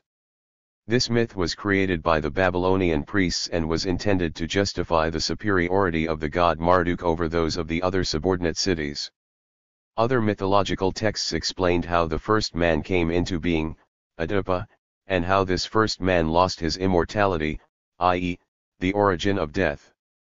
Ea wanted to make Oedipa immortal, but Oedipa ruined his chances by making a mistake. So many interesting mythological motifs were included in the famous Gilgamesh epic, the most ancient epic known to man. Without going into the epic's general plot, we shall note just one episode: Gilgamesh's meeting with his ancestor Utnapishtim. The latter told Gilgamesh about a terrible flood started by the gods. The flood covered the whole world, and only Utnapishtim, his family, and animals survived because he followed Ea's advice and built a ship. This mythological motif and individual details are reminiscent of the biblical flood story that was apparently borrowed by the Jews from the Babylonians. Besides worshipping heavenly gods and culture heroes, the peoples of Mesopotamia believed in numerous lowly spirits, most of which were evil and destructive. They were spirits of the land, air, and water, Anunnaki and Ljiji, personifications of the diseases and misfortunes that befell human beings. To combat them the priests composed numerous spells. As protection against evil spirits, the people relied not only on spells, but various charms. One such charm, for instance, could be a person's own picture that looked so horrifying it would scare away any evil spirit. 205. Purely magical rituals were also practiced. Large numbers of descriptions of these rituals and the texts of spells have been preserved to this day. Among them were rituals for treating and preventing illnesses, black magic, and war magic. Medicinal magic was combined with folk medicine. Fortune-telling was extremely well developed in Babylonia. Some of the priests were specialists in divination. Not only private citizens came to them for advice about the future, but the kings as well. These priests interpreted dreams, predicted the future by animals, by the flight of birds, by the shape of oil spots on water, etc. But the most common means of divination in Babylonia was by the internal organs of sacrificial animals, especially their livers. This technique was developed to a fine art in which each part of the liver had its own name, and diagrams and clay models were made of the human liver with marks indicating the significance of each section. Subsequently this technique was borrowed by the Romans, probably through the Hittites and Etruscans. The Babylonian religion contained only vague notions of an afterlife. The people believed that the souls of the dead went to an underground world where they led a cheerless life without any hope. The Babylonian religion did not have any doctrines about retribution after death. Unlike the Egyptians, the Babylonians did not conceive of the soul having different fates in the afterlife. The entire religion of the peoples in Mesopotamia was oriented to life on earth. It did not promise people awards or consolation after death. This is not surprising. After all, the Egyptian religion also offered man at least some comfort, some hope for a better life after death as a reward for merits in this world, although only in the religion's later period. In the early stage of the history of class societies, the same as in a pre-class society, the idea of reward after death was generally absent. It appeared later in connection with much more aggravated class contradictions. During the epoch of the Assyrian Empire, the religious system of Mesopotamia changed little. The Assyrians introduced hardly anything new to the economic system and culture. They 206 merely borrowed from the conquered Babylonian population its developed culture, writing, and religion. The same Sumerian Babylonian gods were dominant during the Assyrian period. The powerful Babylonian priesthood maintained its positions. The Assyrians learned from the priesthood, copied its religious texts, myths, and spells. A large number of Sumerian Babylonian religious and mythological texts were preserved in the Assyrian editions in the famous Ashurbanipal library. But Assyrian tribal and national deities were added to the Babylonian pantheon. Their tribal god Ashur, a typical warrior god, became the official patron of the state, which did not at all interfere with preserving the cult of all previous gods. The Ashur cult did not become more widespread because Assyrian priests never enjoyed the kind of power that the Babylonians did. The king himself, who supposedly was under the special protection of Ashur, was the god's main priest. The cult of Ashur was purely one of the state. Also popular among the Assyrians was the cult of the god of thunder Ramman. It is interesting that the Assyrians tried to attribute to Babylonian deities characteristics more typical of the militaristic nature of the Assyrian people. The goddess of fertility and love, the tender Ishtar, became a menacing warrior woman under the Assyrians. When the Assyrian domination collapsed, the patron gods of Assyria, first of all Ashur, were no longer worshipped. Not even a trace remained of Assyrian influence on religion in Mesopotamia. Babylonian religion held sway for a long time, perhaps owing to the truly extensive knowledge of the Babylonian priests, especially in the field of astronomy, the calendar, and meteorology. At the same time, the Babylonian religious and mythological system, together with accumulated knowledge, spread beyond the country's borders. It influenced the religious notions of the Jews, Neoplatonics, and early Christians. In the ancient and early medieval period, Babylonian priests were regarded as unparalleled in their wisdom. Babylonian demonology left especially many poisonous seeds, the entire medieval European phantasmagoria about evil spirits that inspired the inquisitors in their frenzied witch hunt dated back to this source. Despite the absolute domination of religious ideology. 207. In Sumerian Babylonian society, the aggravation of class contradictions gave rise to free thinking among the educated people, the early seeds of future criticism and rejection of religion. Abundant Babylonian literature contains elements of criticism of religious traditions. In one philosophical text about an innocent victim, the author questioned the justice of a situation in which a deity punishes an innocent person and no religious rites can help. In another pessimistic work about a master's conversation with his slave, the author bemoaned the futility of placing hopes on anything in this world, including help from the gods, for longevity or reward after death. 2. Religion in Asia Minor, Syria and Phoenicia. Asia Minor was long populated by tribes speaking in tongues related to the Japhetic Caucasian languages. Hurrians, Hutti, and others lived there. They were influenced for a long time by Mesopotamian culture. The first Indo-European tribes penetrated Asia Minor in the early 2nd millennium BC. Nesiotes, Luwians, and others. This was the time when the first strong states were forming in Asia Minor, Mitanni and the Hittite state. Although the population was multilingual, the entire culture of Asia Minor in those days is sometimes referred to broadly as Hittite. Its story can be divided into 3 periods: Proto-Hittite, Hittite proper, and New Hittite. However, the available sources do not enable us to clearly distinguish religious beliefs in the different periods. The cults of local patron gods were prevalent at first in the religion of Hittite tribes. Some of them became more widely recognized. For instance, the sun goddess Arana was well known as early as the Proto-Hittite period. After the country's unification, the cult of the main state god Teshub, the god of thunder, and his wife Hebat. 208. was established.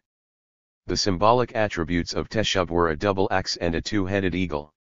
Other national gods existed as well. The Hittite king was regarded as a holy person who carried out the functions of the supreme priest. Reliefs show the king next to the gods. The national cult also incorporated the ancient folk agricultural religion that consisted primarily of venerating the mother of the gods, the goddess of fertility. It is not known what the Hittites called her, but later in Asia Minor the mother of the gods was named Ma, Rhea, and Sib. As in Babylonia and Egypt, she had a mythological partner or husband, a young god of fertility that was later named Attis. The cult of these deities was orgiastic and involved, on the one hand, temple prostitution, and on the other hand, the brutal self-emasculation of priests. Apparently, in order to justify this barbaric custom, a myth was created that the young and handsome Attis emasculated himself in order to avoid the amorous approaches of the goddess mother, and died under a pine tree. Later he was resurrected by a goddess who was in love with him. The celebration of the death and resurrection of Attis took place during the spring. Later the ritual was borrowed by early Christian communities and turned into the ritual of the death and resurrection of Christ. An interesting myth is about the deity of plant life and fertility, Telepinos, another version of a dying and resurrecting god. According to the myth, the god Telepinos disappeared and all nature passed away without his care. The grass dried up, the fields ceased to yield crops, cattle stopped multiplying, and women no longer bore children. The gods organized a search of the lost deity. When Telepinos was finally found, all nature once again revived. A large relief on Yazalikeia indicates that the agricultural cult that was originally part of folk custom became a state cult. It depicts the mother of the gods. 14-0573-209. Meeting her beloved, the god of fertility, the goddess being accompanied by Teshub, the god of thunder, the king is also portrayed watching this scene. The people of Urartu, situated near Lake Van, long had cultural relations with Mesopotamia, Asia Minor, and Transcaucasia. The language spoken by the population was similar to Hurrian. A state existed there between the 9th and 7th centuries BC. Many cultural monuments still remain from that period. The people, Urartians, or Haldi, later became part of the Georgian and Armenian population of Transcaucasia. We know little about the religion of the Haldi. A state cult of national gods was instituted with the formation of an independent kingdom. The main one was Hald. Scholars believe that the name of the people was derived from the name of their god. Also worshipped was Teshub, the Hittite god of thunder, as well as other gods. All of them were regarded primarily as gods, arid patrons of the kings. The state's religious center was the city of Musasir, where the main temple of Hald was located. The Urartian kings brought as offerings to this temple the rich plunder they gained from their campaigns. The priests were usually the king's relatives or close associates. They also had outdoor shrines. The Semitic population of Syria and Phoenicia were related in language and origin to the Semites of Mesopotamia. But other conditions developed there.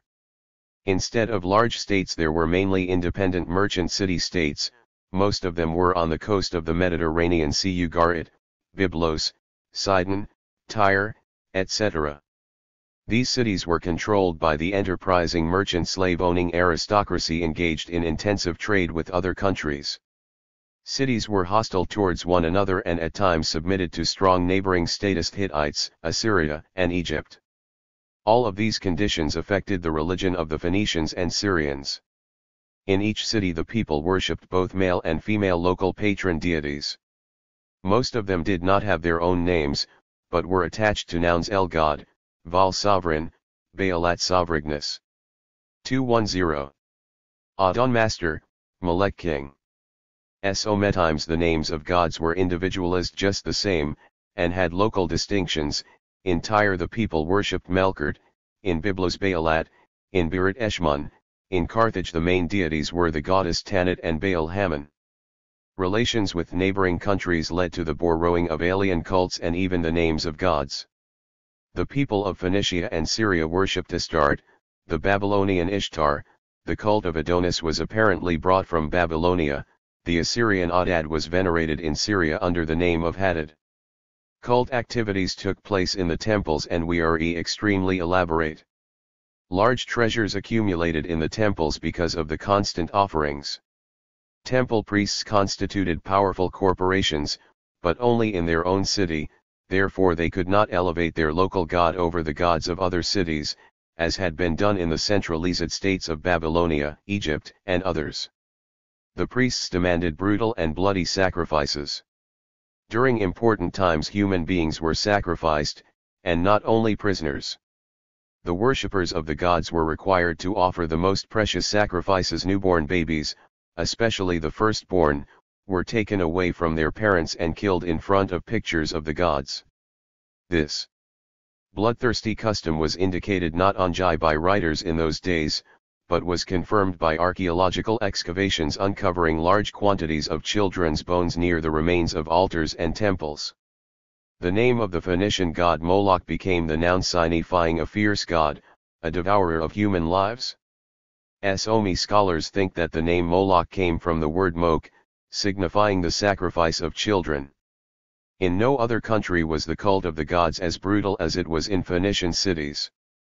Gods in Phoenicia were sometimes pictured as human beings, sometimes as a bull or other animal, or simply in a conic shape, or as a rock.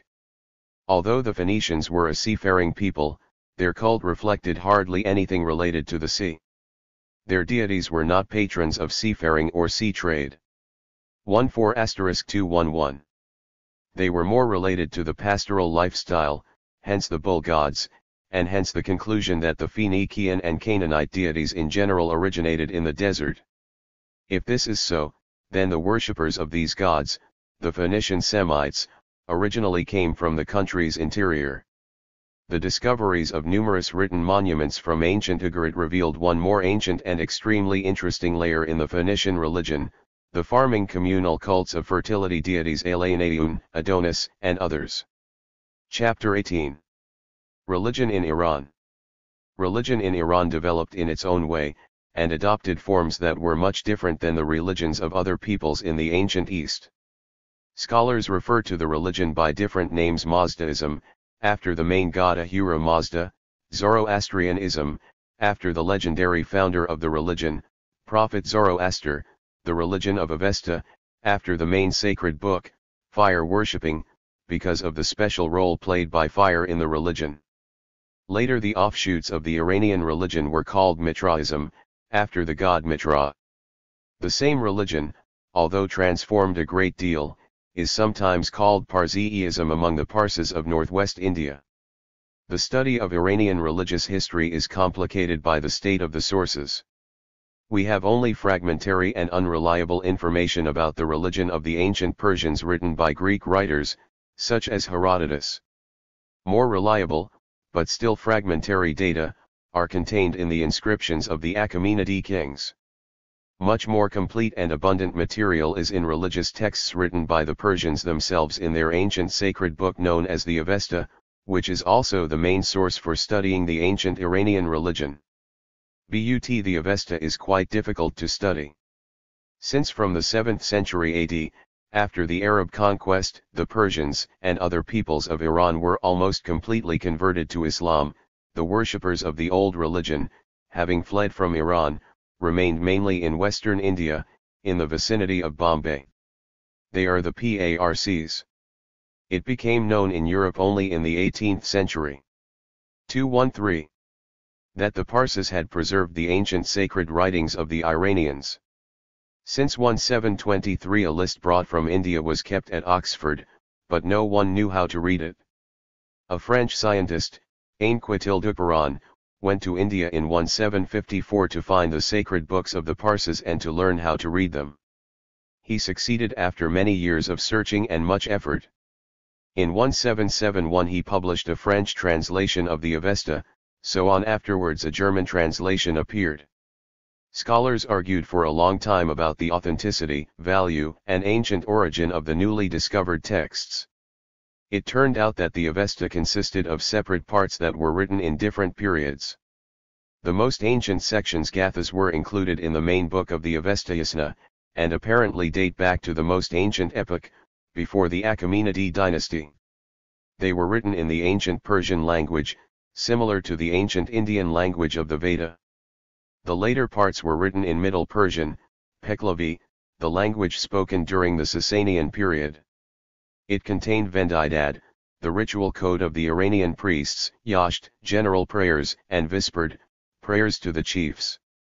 The latest part of the Avesta, Bundashi, told the legendary history of the religion's founder, Zoroaster, and his prophecy about the end of the world.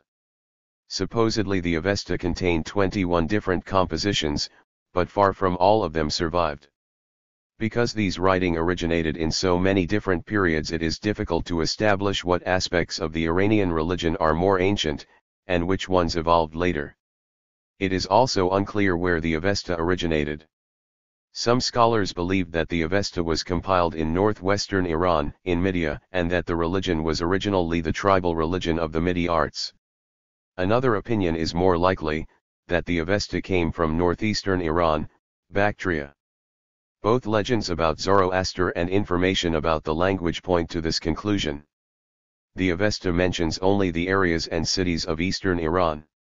Some scholars suggested that at first there were two different religions in eastern Iran, the 214 religion of the Avesta, and in western Iran, the religion of the Magi that Herodotus and other Greek writers described. This explains the discrepancies between information supplied by Herodotus and the text of the Avesta. Later, when the Achaemenid dynasty was formed, both religions merged together. Based on all previous and new research, the historical development of the religion of the Iranians proceeded as follows. Ancient Iranian tribes apparently separated from ancient Indian tribes in the 2nd millennium BC. In this period the religious beliefs of both tribal groups were similar, as were their languages. The religion of the Indian Veda provides some insights about them. The Avesta contains information about the cult of the spirits of dead ancestors Fravishis. Like the Ananti Indians, the Iranians worshipped sacred animals, cows, dogs, and roosters. They had a fire cult and honored the sacred drink called hauma. The Iranians worshipped the Ahura spirits, the equivalent of the Indian Asuras. On the contrary, the Devas, that later became the main object of cult in India, were regarded by the Iranians as evil spirits. Some gods had the same names. The sun god Mitra and the evil spirit Andra corresponded to Indra in the Veda. The culture hero Yuma, the first shepherd and lawgiver, corresponded to Yama in the Veda. Out of this archaic foundation the Iranians later developed a completely different religion, Mazdaism or Zoroastrianism. As was already mentioned, the Avesta was written by the prophet Zoroaster, a legendary figure. He lived around the 6th century BC. According to legend he lived under King Vishtaspa. This name is similar to that of Histasps, the father of King Darius, and a man who was not king himself. Others believe that Zoroaster lived much earlier. No one can be sure whether such an individual ever existed. The main idea of the Avesta was the distinct dualism of the light and dark sides of the world. Both were personified in the spirits of light and kindness, the Ahuras, and 215. The spirits of dark and evil Devas. Ahura Mazda was the head of the light spirits. The leader of the dark spirits was Angramenyu. His name first appeared in the 25th hymn of Visperd. In addition to Ahura Mazda there were 6 secondary light spirits Samishaspentas. Under them were numerous light spirits or angels, Isids. They were the personification of either the pure elements, or moral qualities. All of them had the exact number of counterparts that were spirits of darkness Devas, of which there were also 6 great demons of evil, Andra, Ishmo, etc. Both great spirits were recognized as equals in the creation of everything in existence. But Ahura Mazda created everything light, pure, rational and useful for people, whereas Angramenyu, on the contrary, was responsible for everything evil, impure, and harmful. The light god created land under cultivation and the dark one made the desert. The former created domesticated animals and the latter made wild animals, birds of prey, reptiles, and insects. The pure elements land, water, and especially fire were created by Ahura Mazda. Illnesses, death, and sterility were the work of Angra Mainyu. This dualism had clear ethical overtones. Ahura Mazda was the spirit of truth, wisdom, and kindness, and Angra Mainyu was the spirit of lies, evil and moral impurity. An irreconcilable struggle was waged from time immemorial between the light and dark sides. People were also involved in this struggle. The Avesta appealed to everyone to join the light forces, to worship Ahura Mazda and fight the Devas, with everything they gave rise to that was impure. The reward was a life of happiness. Such sharp dualism of the light and dark sides, compressing the main message of the Avesta and all of Mazdaism, was quite unusual for ancient religions.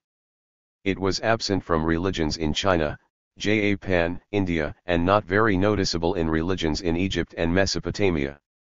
What were the roots of this dualism? Much has been written about this, but the question still has not been 216 completely answered. Some have said that the Avestas dualism reflected Iran's nature, the fertile lands of oases and the menacing forces of nature, floods, earthquakes and sandstorms of the desert. This explanation has some truth to it, but it is a mistake, of course, to think that it was only due to the sharp contrasts of nature. After all, many countries had such contrasts, but nowhere else did they give rise to such dualism as in the Mazdaist religion. Other scholars surmise that the root of the Avestas dualistic doctrine and the root of the antagonism between Ahura Mazda and Angra Mainyu was a profoundly archaic, primitive dualistic mythology, going back to the myth of the twin brothers. It is most likely that primarily the antagonism and hostilities between settled agricultural tribes and nomadic pastoral tribes were reflected in the Avestas dualism. At first this was probably a conflict among close relatives who belonged to tribal groups engaged in different economic endeavors: Iranians who were settled and farming the land, and Indo-Aryans who held on longer to the nomadic lifestyle. This conflict took the form of struggle between the worshippers of the Ahuras and the worshippers of the Devas. Later the people of Iran, especially the eastern regions, fought hard against the Central Asian tribes of the steppe who were constantly invading their territory. This age-old conflict between the farming and nomadic lifestyles that supplemented one another was also reflected in the myth about the twin brothers and the age-old enemies Ahura Mazda and Angra Mainyu. The Avesta itself clearly indicates this. In the first Fargard of the Vendidad, Ahura Mazda talked to the prophet Zoroaster and named the countries and cities he created. They were all in Iran's agricultural regions. In the third Fargard, Ahura Mazda answered the question, "What place on earth is the best?" He said the areas where crops were cultivated and people lived in settlements. In answer to the question, "What is the kernel of the Mazdaist religion?" Ahura Mazda replied, "When wheat is grown well, the one who sows the wheat creates Asha, and advances the Mazdaist religion." It is also interesting that in the 19th chapter Angra Mainyu 217 was described as invading from the northern countries, that is the steppes of Central Asia. The Visperd said that the Devas lived in Mazandran, on the border with the Central Asian steppes.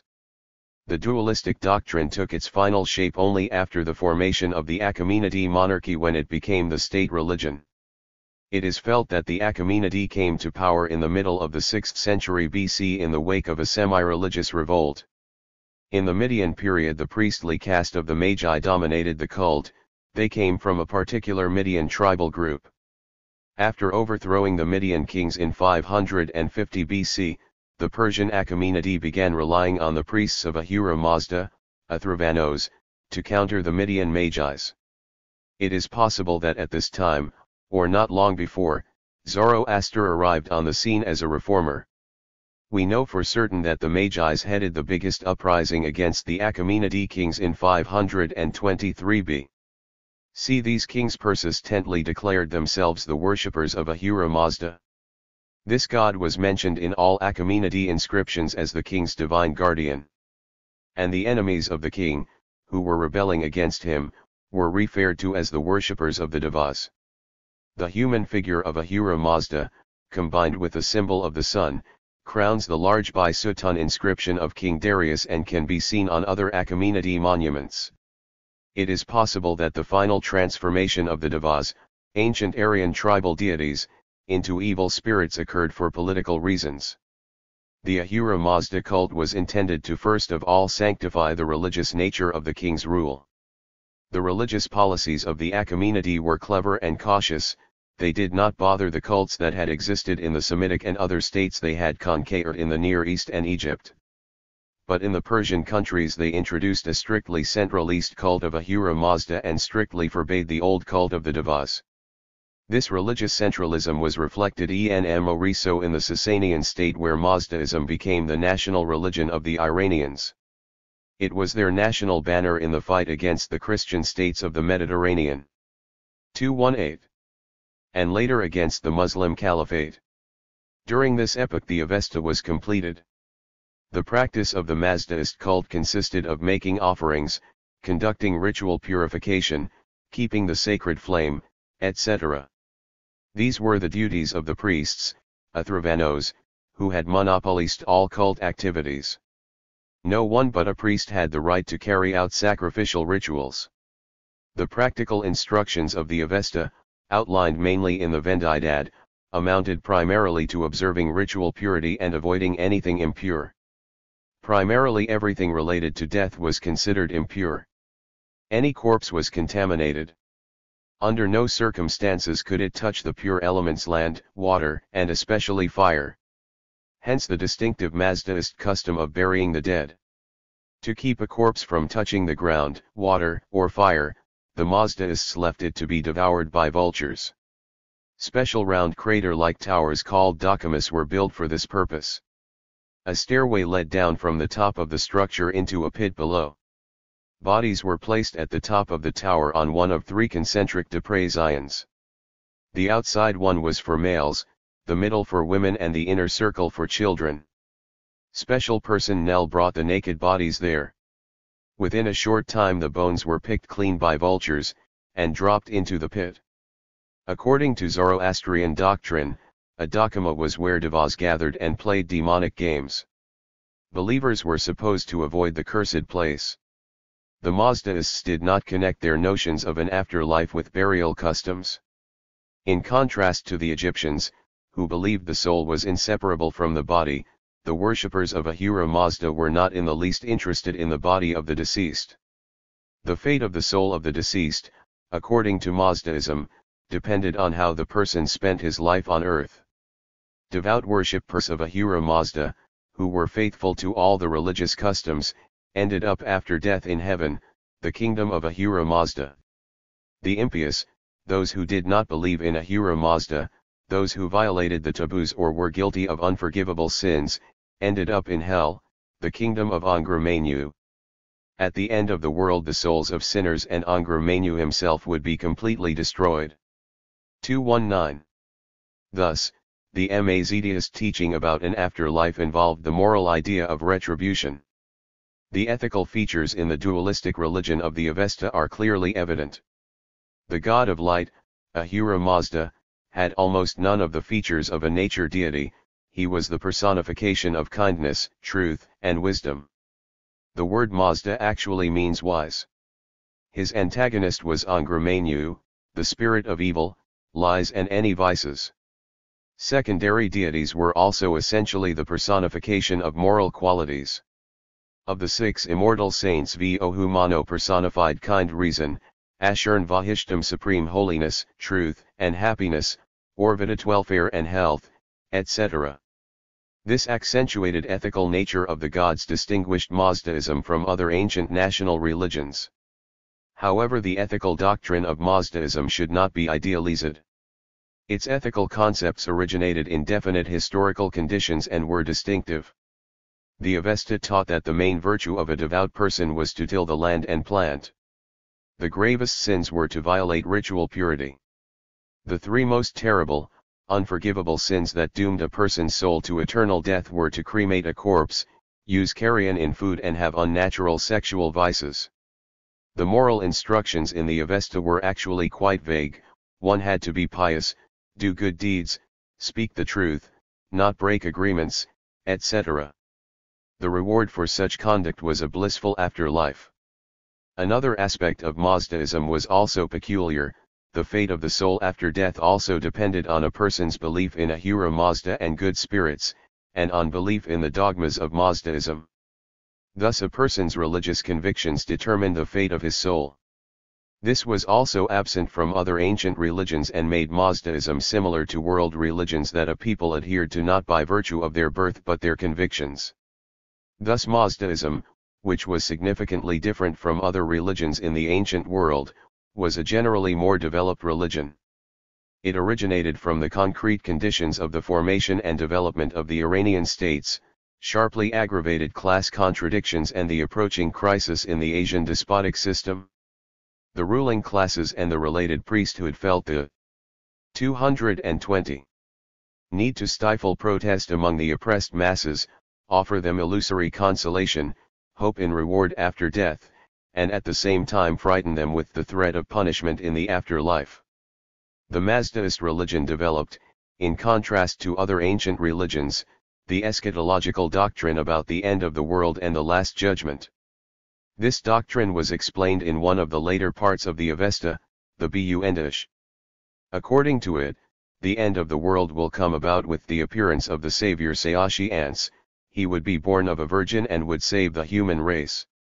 The spirit of the evil Angra Mainyu would be ultimately defeated, and the eternal kingdom of Ahura Mazda would begin. One cult stood apart in the Zoroastrian religion. It had ancient roots but gained independent significance: the cult of Mitra. In ancient times Mitra was apparently one of the personifications of the sun, but at the same time was related to moral notions.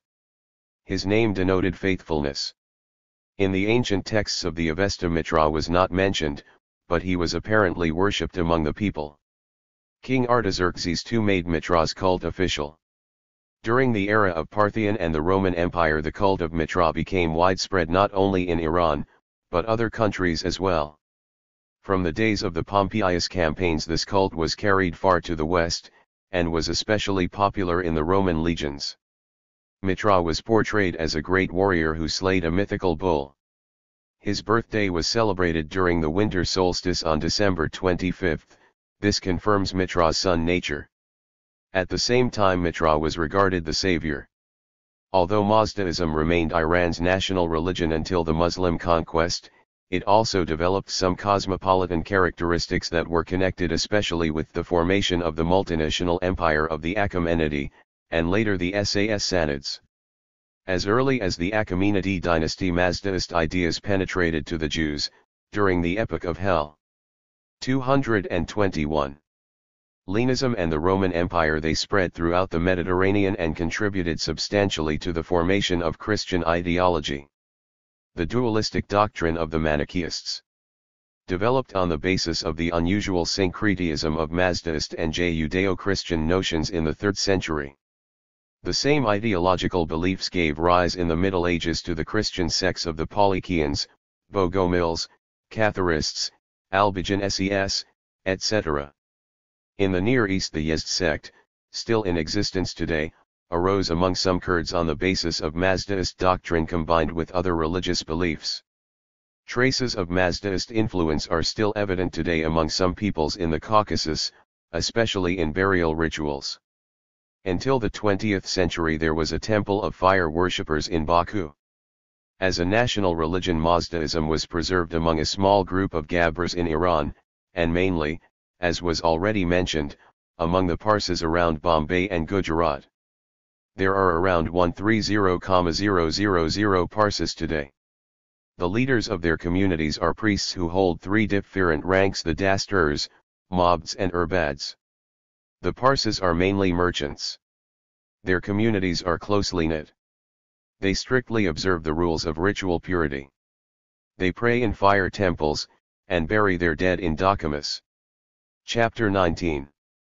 Judaism. Judaism is one of the few national religions of the ancient world that has undergone few changes up to the present. In the general history of religion, Judaism played an extremely important role, since much of it was incorporated in Christianity and Islam, the two major modern world religions. Judaism is sometimes also called the religion of Moses. The Law of Moses was named after the legendary lawgiver of the JEWS. The great interest in this religion is only natural. It has been the subject of an enormous body of literature.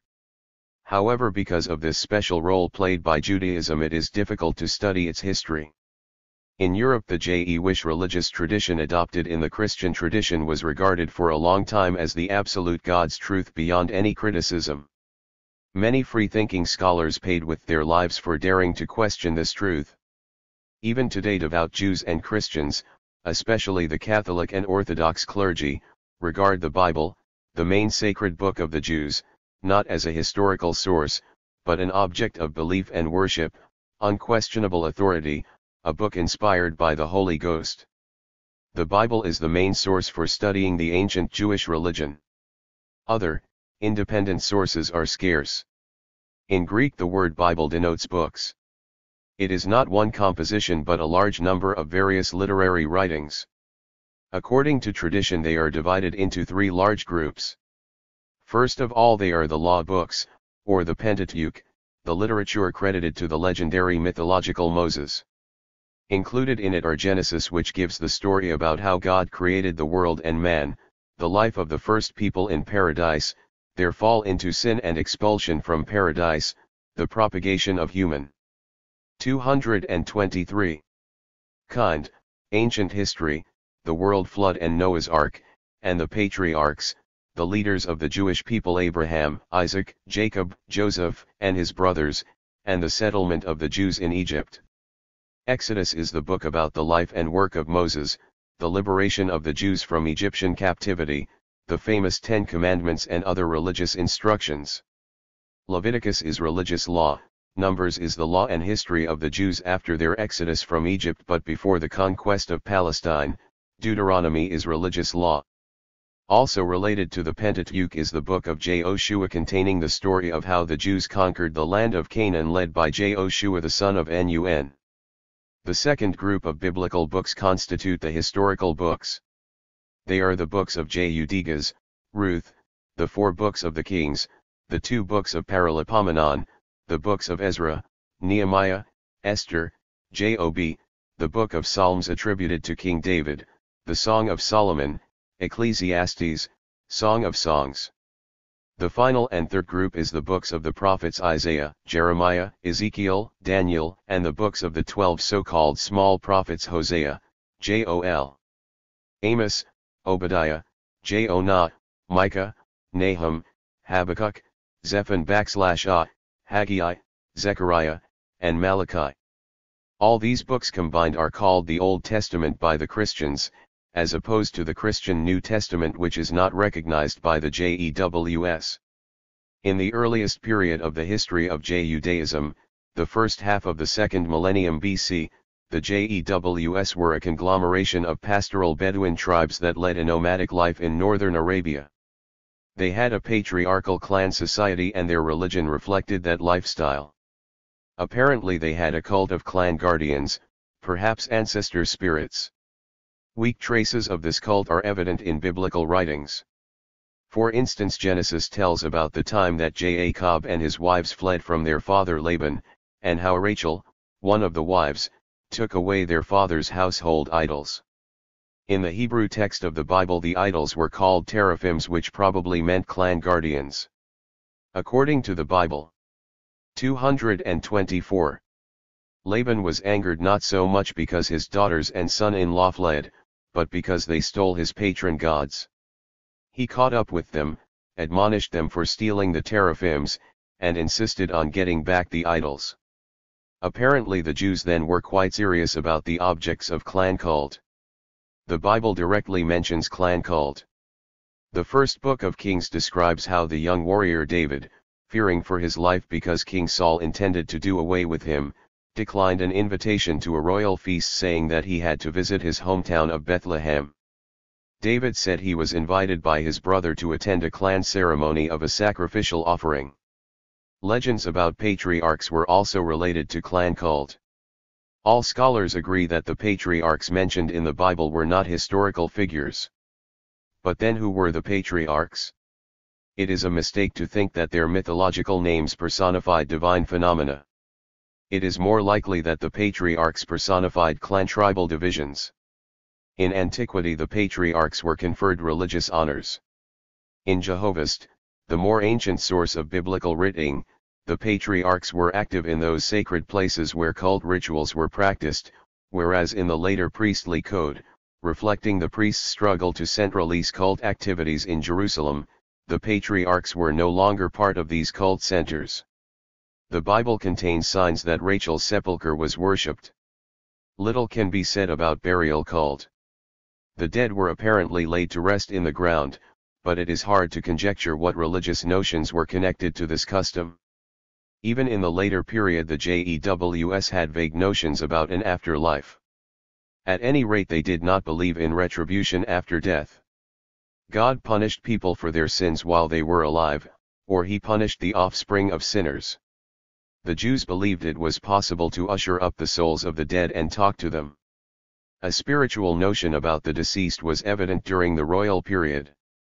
For instance, King Saul ordered a sorceress to bring back the shade of the deceased Samuel. Pastoral cult can be traced back to the ancient era. It gave rise to the ancient holiday of Passover, which was at first a purely pastoral ceremony, the spring offering. 15-0573-225. Of the first newborn of the herd. Scholars have correctly pointed out the totemic foundation of this sacrifice. Subsequently completely new elements were added to Passover that were related to an agricultural cult. Some spirits and gods were connected with pastoral cult. Some evidence of this can be found in the Bible, despite thorough editing by the priests of Jerusalem. One of them was the mythological Azazel, to whom a goat was brought as an offering. The goat was driven into the desert bearing all the sins of the people. The ritual was a way to absolve the people as a whole of all their sins and crimes. In those days the people believed in various SPMTs, which is evident in the Bible. Exodus mentions a spirit that destroyed all the firstborn sons of the Egyptians and spared the firstborn sons of the Israelites. Judegas talks about God sending an evil spirit to the Jews. The evil spirit sent by God came to haunt King Saul many times. The cult of the moon, connected with the lunar calendar, probably existed in nomadic society. This was the origin of the Sabbath, which is still of great importance in the Jewish religion. However, at first it was not a day of rest, but most likely the day of celebration of the new moon or full moon. As early as the royal epoch the Jews celebrated the new month. Numerous bans and taboos were instituted in ancient times. One of them was related to intercourse and had its roots, apparently, in the customs of communal clan society. Others were connected with food. The many food taboos, the ban on eating the meat of camels, jerboas, rabbits, pigs, reptiles, and many kinds of fowl originated from the conditions of pastoral, nomadic lifestyle. However, we are not quite sure of the roots of these customs. Camels could not be killed for food, because it was the main work and draft animal of the desert. Pigs, because they were a typical animal of settled, farming peoples with whom the nomads had hostilities. One of the most strict taboos was on eating food that was bloody. Blood was regarded as the body's soul. The meat of animals slaughtered for food had to be drained of all blood. The ritual of circumcising newborn boys, undoubtedly 226, has very ancient roots. The Bible attributes the introduction of this custom to Abraham, who received special instructions from God. It is unclear how the custom of circumcision really originated among the Jews. The custom was the survival of the extremely ancient initiation rites that in a communal clan society were not practiced on newborns, but on adolescents upon reaching maturity. Some scholars believe that this custom existed among the Semitic tribes of Arabia, including among the Jews, from time immemorial. Others believe that it was borrowed by the JEWS from the Egyptians, who followed this custom, like many other peoples in Africa, also since ancient times. The earliest Jews worshipped trees, mountains, rocks, springs, and even sacred pillars. The Bible mentions such worship many times. The roots of the cult of the national god Yahweh date back to the ancient pre-Palestinian period. Yahweh later became not just the principal, but also the only object of worship for the Jews. The question of the origin of the cult of the god Yahweh, this central figure in Judaism, is the most important issue in studying the religion, but also the most difficult. The name Yahweh cannot be deciphered convincingly. Perhaps it was not even a Jewish word. Some scholars believe that Yahweh was originally a divinity of the tribe that inhabited the Sinai Peninsula near the borders of Egypt. This is indicated by the biblical story that Moses was married to the daughter of a Midian priest, that he lived in the country of his father-in-law, tending his sheep, and that there on the Horeb mountain Yahweh first appeared and revealed his name to the shepherd. Before that, according to the same story, the Jews worshipped God by other names. At any rate, the first place where the cult of Yahweh began was on the Sinai and the Horeb mountain. But if Yahweh was originally a Midian god, it still does not resolve the question of how the image of Yahweh originated. One supposition is that the image of Yahweh contains traces of ancient totemic notions. There are hints of some relationship to a lion or a bull. No matter. Is asterisk. Comma. 227. How vague these signs are, it is impossible to ignore the possibility. We can see more clearly in the image of Yahweh the characteristics of a guardian of initiations. According to the Bible, Yahweh demanded that all his worshippers, the Israelites, be circumcised. He also insisted that all the firstborn sons of Israel be dedicated to him. This was apparently the survival of the practice in Pentateuch society of dedicating the young men to the guardian spirit of initiations. Yahweh was not always God of all Jews. At first he was not even God of all Israelites, the founding core of the Jewish group of tribes. It is usually felt that Yahweh was God of the tribe of Judah, and only later became the national God of all Jews, the Israelites. This premise, however, is in conflict with the fact that Moses, the legendary lawgiver of the Jews, to whom Yahweh first revealed his name and whom he chose as his intermediary, did not belong to the Judean but the Levite tribe, and in the future all priests and ministers of Yahweh had to, by law, belong to the Levites. Judeans could not be ministers of the Yahweh cult. Many times the Bible mentions the Levite tribe as being particularly close to and favored by God. Scholars commonly believe that Yahweh was originally God of the tribe of Judah because the dynasty of Jewish kings belonged to the tribe of Judah, and that these kings felt it was necessary to turn this most popular Yahweh cult among the people into a state cult. Yahweh's role as a tribal warrior god especially came to the forefront during the period when the nomadic Jewish tribes were beginning to take over the agricultural areas of Canaan. The conquest by the Israelites of Palestine began in the 15th and 14th centuries BC, and lasted for several centuries. During this time the Jews waged a stubborn and genocidal war with the native people. The fierceness of this age-old struggle affected the very spirit of the Bible and the religion it reflected. Yahweh, regardless of who he was in the beginning, became in this period a militaristic Israeli or Jewish national god, leading his people in their fight against all its enemies.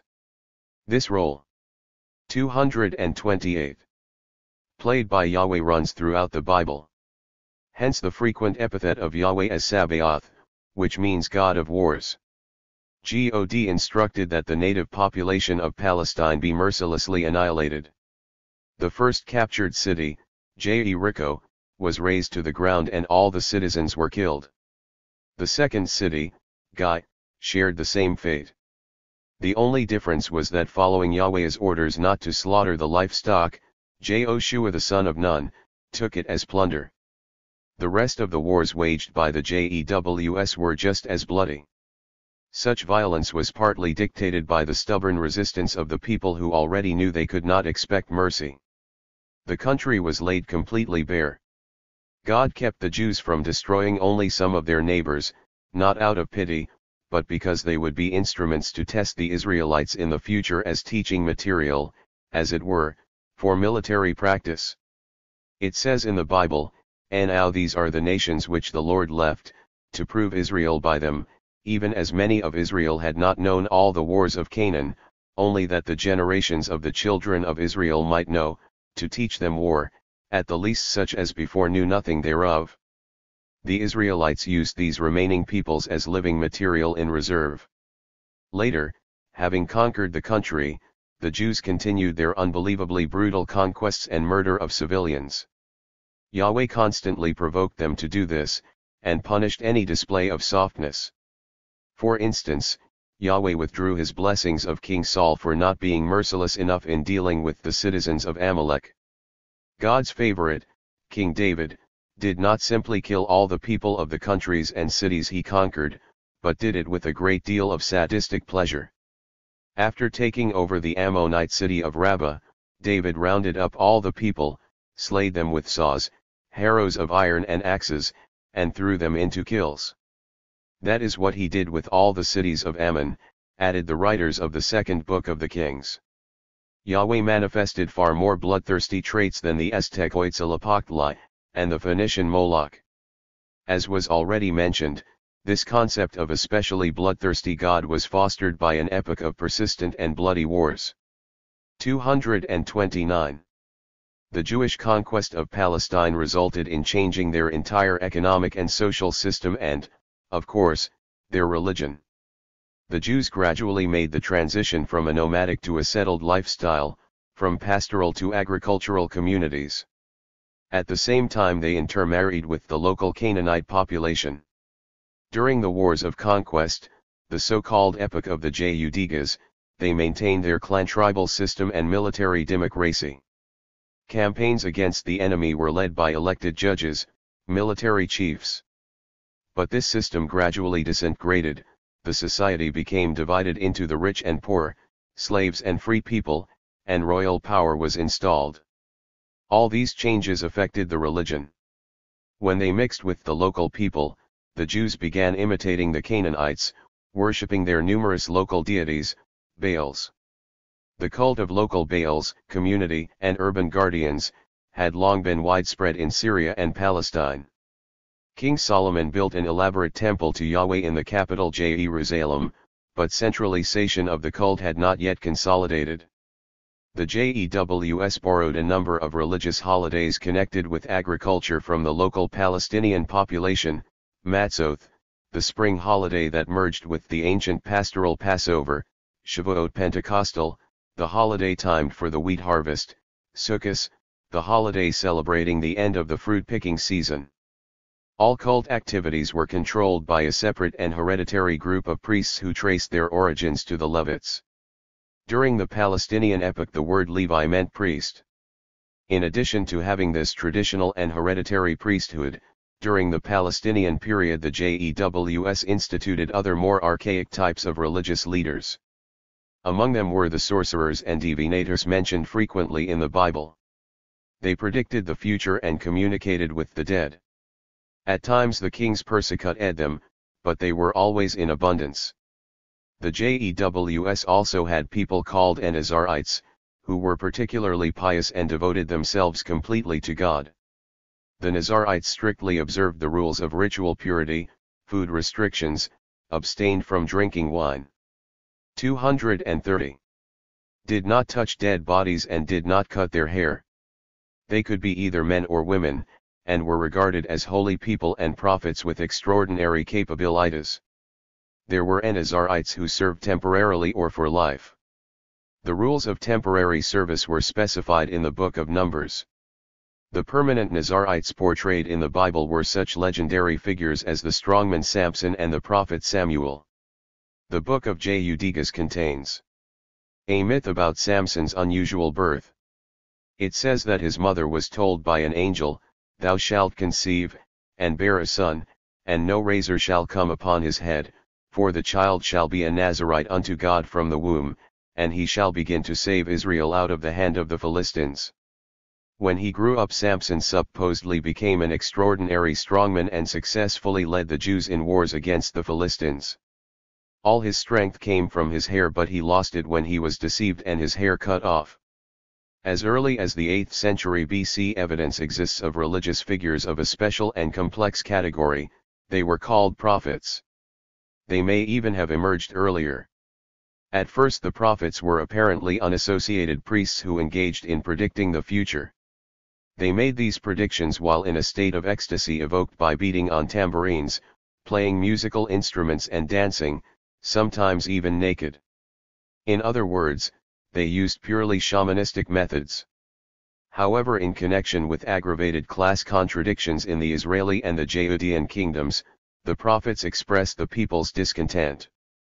They did not do this directly, but as the revealers of the people's sins they urged re-establishing the cult of the national God Yahweh, and came out against worshipping local Canaanite gods.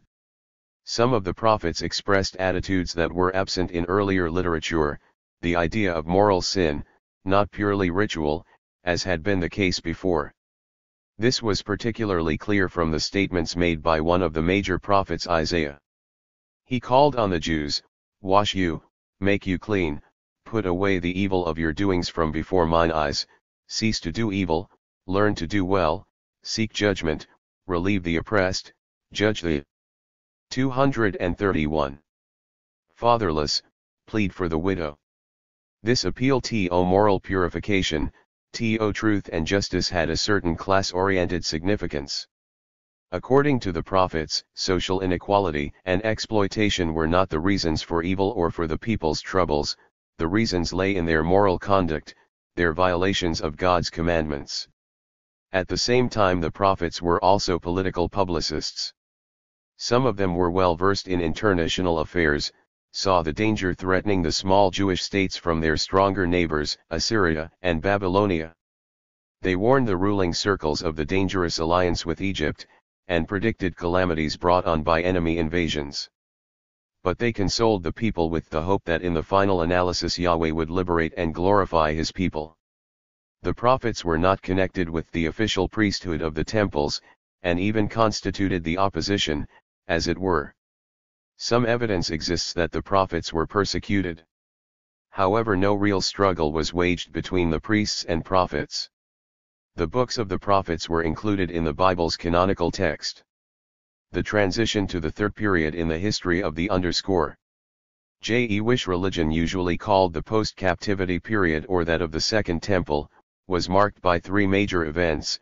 First, the religious reform introduced by the Judean king Josiah, which considerably centralized the cult. Second, the conquest of Jerusalem by the Babylonian king in 586 BC and the capture of some section of the Judeans. Third, their return from Babylonian captivity under Cyrus of Persia in 538 BC, and the restoration of the Jerusalem temple.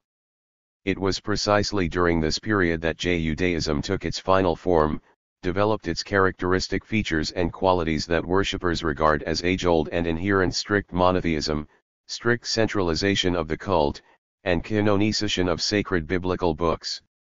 King Josiah's religious reform was politically motivated. It was introduced at a time when outside enemies were on the offensive. Not long before, the Assyrians had destroyed the Israelite kingdom, and later Egypt and Babylonia did the same. Judaism needed to strengthen 232 all its forces.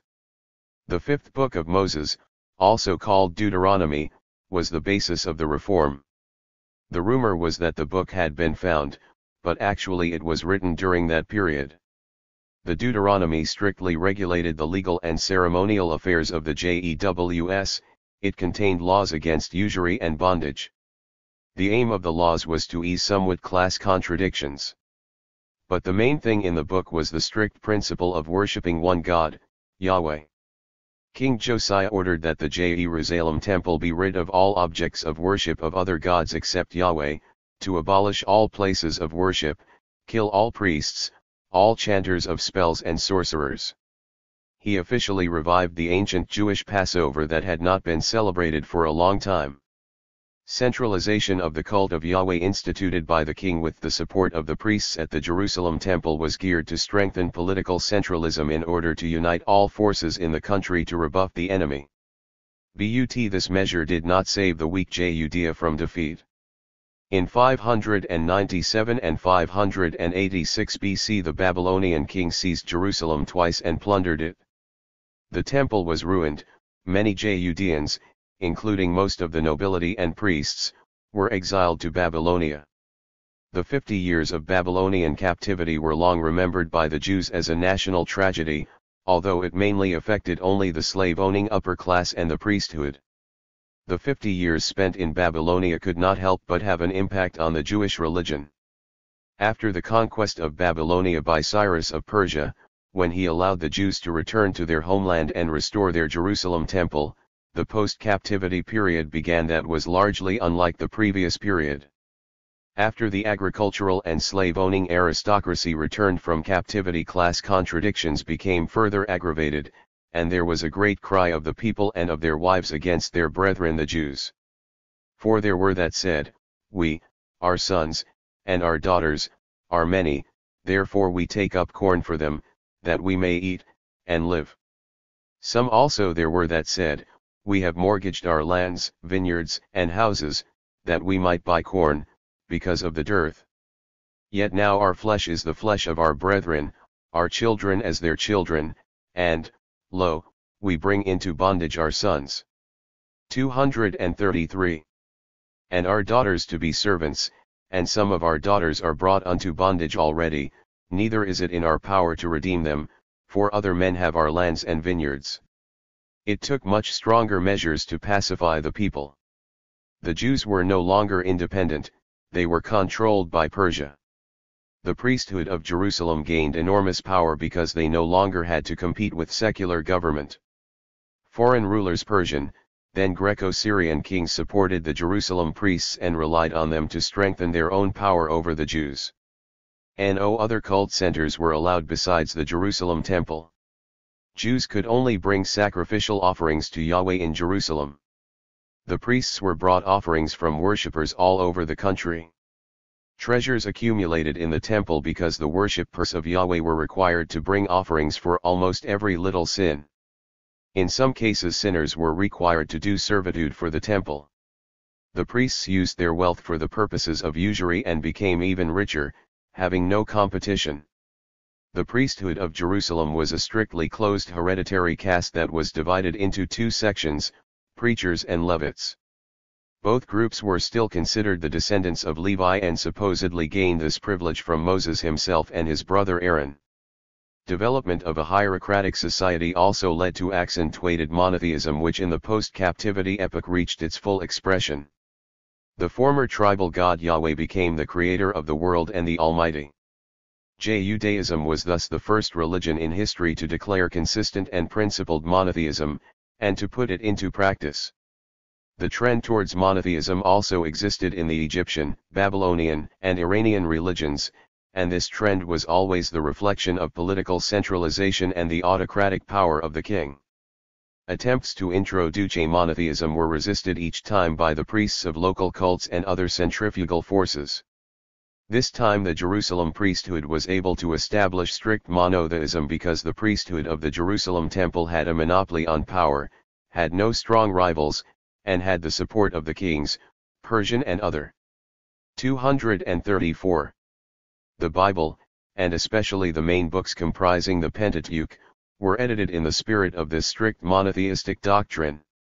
All scholars agree that the final edition of the Bible was written by the end of the 5th century BC. That was when the priestly code was compiled, one of the important parts of the Pentateuch. All indications that the Jews worshipped other gods besides Yahweh were edited out of the earlier books. Thus, despite traditional clerical opinion, monotheism among the JEWS was anything but age-old. On the contrary, it was a later development. The aggravation of class contradictions usually leads to the fact that the ruling classes feel the need to find some religious consolation for the oppressed masses to keep them from protesting, from fighting for their liberation. Most religions in class societies usually offer the people hope for rewards in the afterlife for their suffering in this world. Judaism, however, did not develop such a doctrine. This religion has always been entirely related to life on earth. The Jewish religion consoled the suffering masses in other ways. Instead, it offered worshippers the concept of the chosen people, which was especially manifested in the period of the Second Temple. If the Jews are suffering, they are to blame themselves. It means they have sinned, violated God's commandments, and he is punishing them for that. But they are still the chosen people. The time will come when Yahweh will forgive his people and elevate them above all other peoples on earth. The roots of this idea go back to the most ancient times when Yahweh was still a tribal god and, naturally, was the tribe's patron. After he became the creator of the world and the Almighty, Yahweh did not stop loving his people, although he punished them severely. This idea was put forth by all the prophets. True, a significant contradiction in logic arose. If Yahweh was the creator of the world and the Almighty, why did he make his chosen people such a numerically small group, and such a plain one, especially since this people betrayed him, Yahweh, at every step? But no one paid attention to that contradiction. In the post-captivity epoch, the idea of the chosen people became even stronger. A strict separation was made between the Jews and all other neighboring tribes with other languages and cultures. Strong measures. 235. In this respect were taken by Nehemiah, who was appointed by King Artaxerxes in 446 BC to rule Judah, and whom he instructed to rebuild the walls of Jerusalem. Under his rule and with the approval of all the priests and Levites, Jews were forbidden to marry members of other tribes, and all relations with them were seriously restricted. All non-Jews, those who were not circumcised or who did not worship Yahweh, were regarded as impure pagans. This national self-isolation was a means of keeping the people under control and weakening their protest against class oppression. The Babylonian captivity also left its imprint on the actual content of the religious beliefs of the Jews.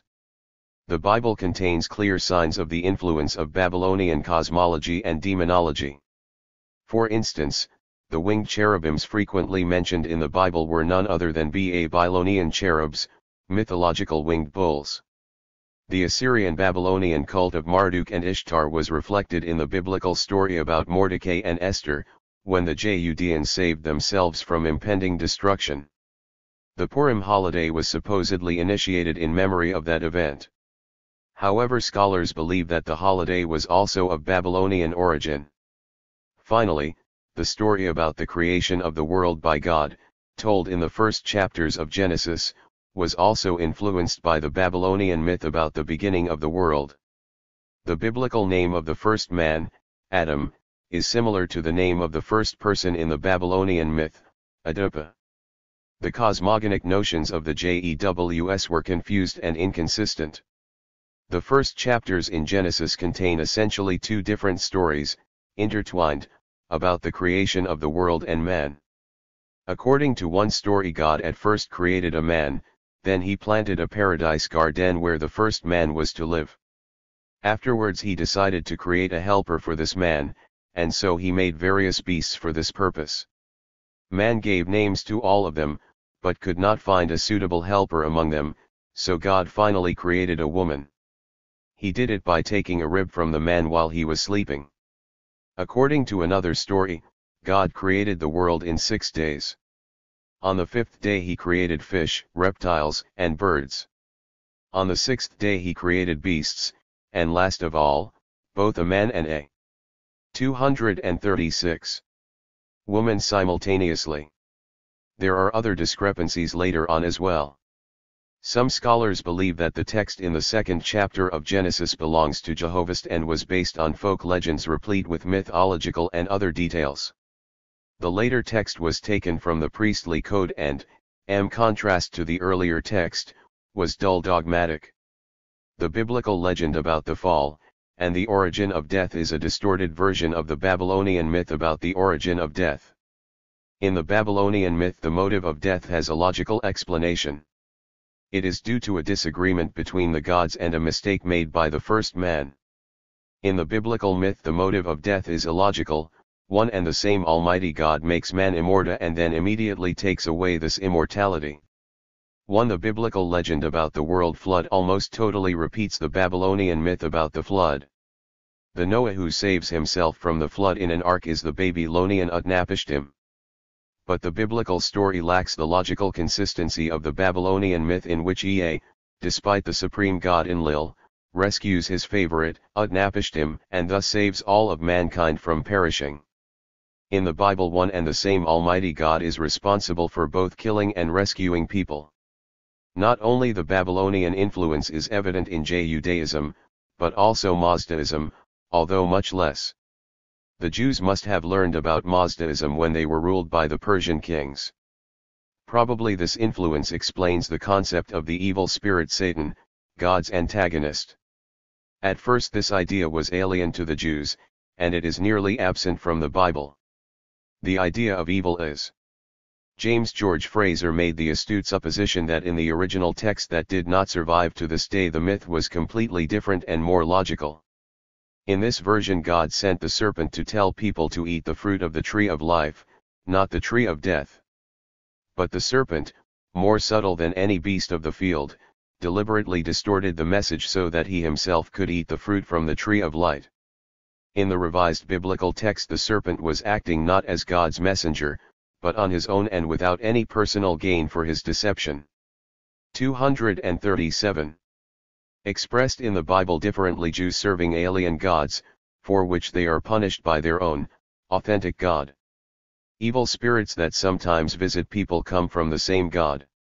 According to later Christian teaching, Satan tempted the first people in paradise by persuading them to eat the forbidden fruit.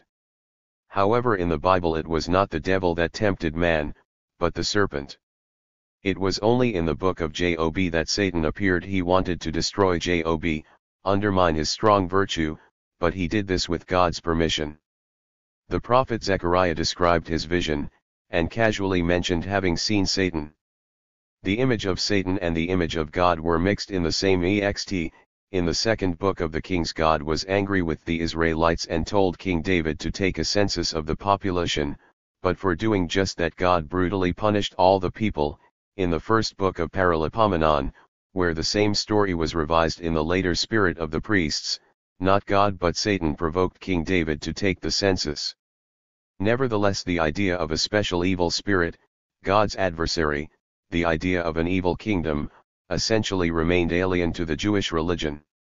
Until the era of the diaspora and the growing similarities with Hellenistic religious philosophical ideas, Judaism remained essentially uninfluenced by abstract metaphysical concepts. Notions of an afterlife, the immortality of the soul, retribution after death, etc., were absent in ancient Judaism.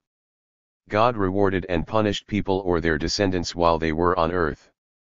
During the Second Temple period, due to aggravated class antagonisms, attempts were made to reform religion slightly, to adapt it to the new conditions.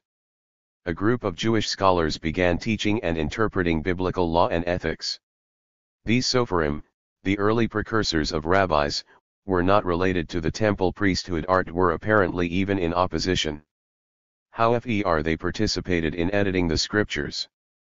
The next era in the history of the Jewish religion was that of the diaspora, the dispersal of Jews outside Palestine. This began as early as the Assyrian and Babylonian. 238. Conquests. During the era of Hellenism, many Jews lived in Egypt, Syria, Asia Minor and other Mediterranean countries. Mass-scale emigration of the Jews took place after the defeat of the First and especially the Second Uprising of the Jews against Roman rule. Jewish colonies sprang up in almost all Mediterranean countries. After the Jerusalem temple was destroyed by Titus Flavius, and after Jerusalem itself was demolished, the Jews lost their traditional religious center. Thus new historical conditions emerged that substantially affected changes in the religion. During the time of the diaspora, Jewish communities were organized around synagogues. A synagogue was a prayer house and at the same time the center of social activities and communal self-government. The formal leaders were well-to-do lay members of the community. The synagogue had its own treasury, property, and income which also came from private donations. The synagogue engaged in charity as a means of controlling poorer members of the community. The sacred writings were read and interpreted in the synagogue, the people prayed there, but they did not leave their donations because by Jewish tradition offerings to Yahweh could only be made to the Jerusalem temple. Synagogues apparently came into being during the Hellenistic period. The earliest mention of a synagogue was in the latter half of the 3rd century BC. Synagogues were not only in the diaspora, but in Palestine as well, including Jerusalem. But they began to play an especially important role after the Jerusalem temple was destroyed, when the focus of religious life shifted to the synagogues. The second characteristic change was that the religious ideology of Judaism and the Hellenistic religious philosophical ideology increasingly influenced one another. When the Jews moved to countries with Hellenistic culture, they began speaking Greek. All the books in the Bible were translated into Greek between the 3rd and 2nd centuries BC.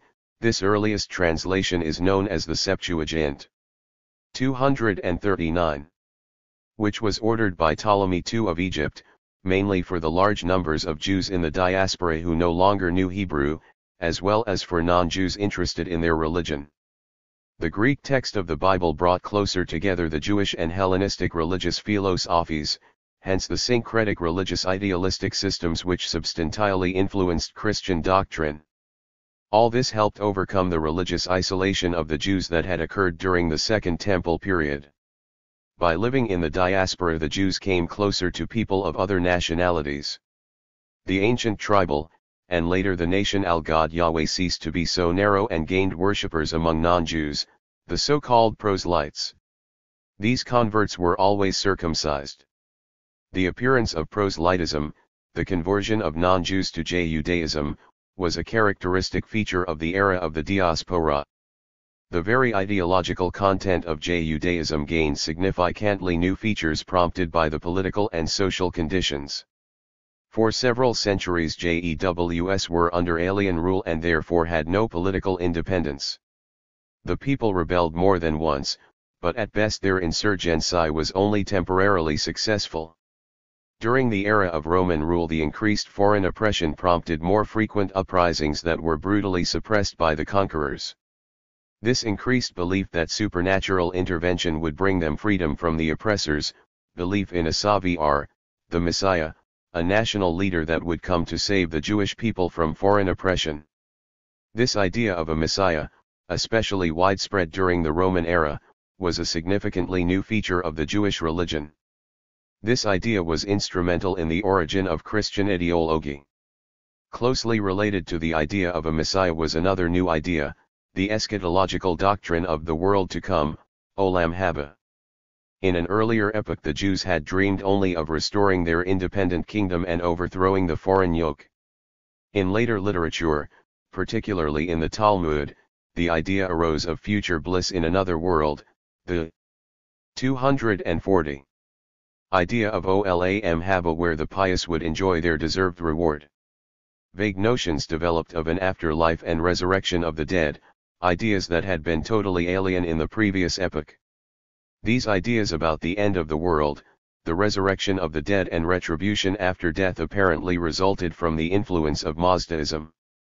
Another new phenomenon in the Jewish religion during the period of the diaspora was the appearance of a number of sects, reflecting the opinions and interests of various classes of Jewish society. We know about these sects from Josephus Flavius and other sources in the early part of AD. Orthodox priests of Jerusalem formed a sect of Tzaddikites named after Zadok, the legendary founder of the prized Tly dynasty. They were closely connected with the temple, strictly observed religious traditions and rituals, and denied the existence of the afterlife. After the temple was destroyed, the sect disappeared. Closer to the masses were the Pharisees.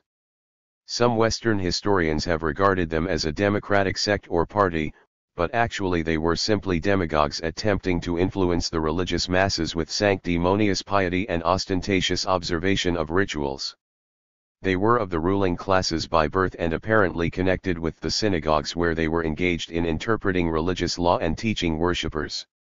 Unlike the Zadokites, the Pharisees believed in the afterlife.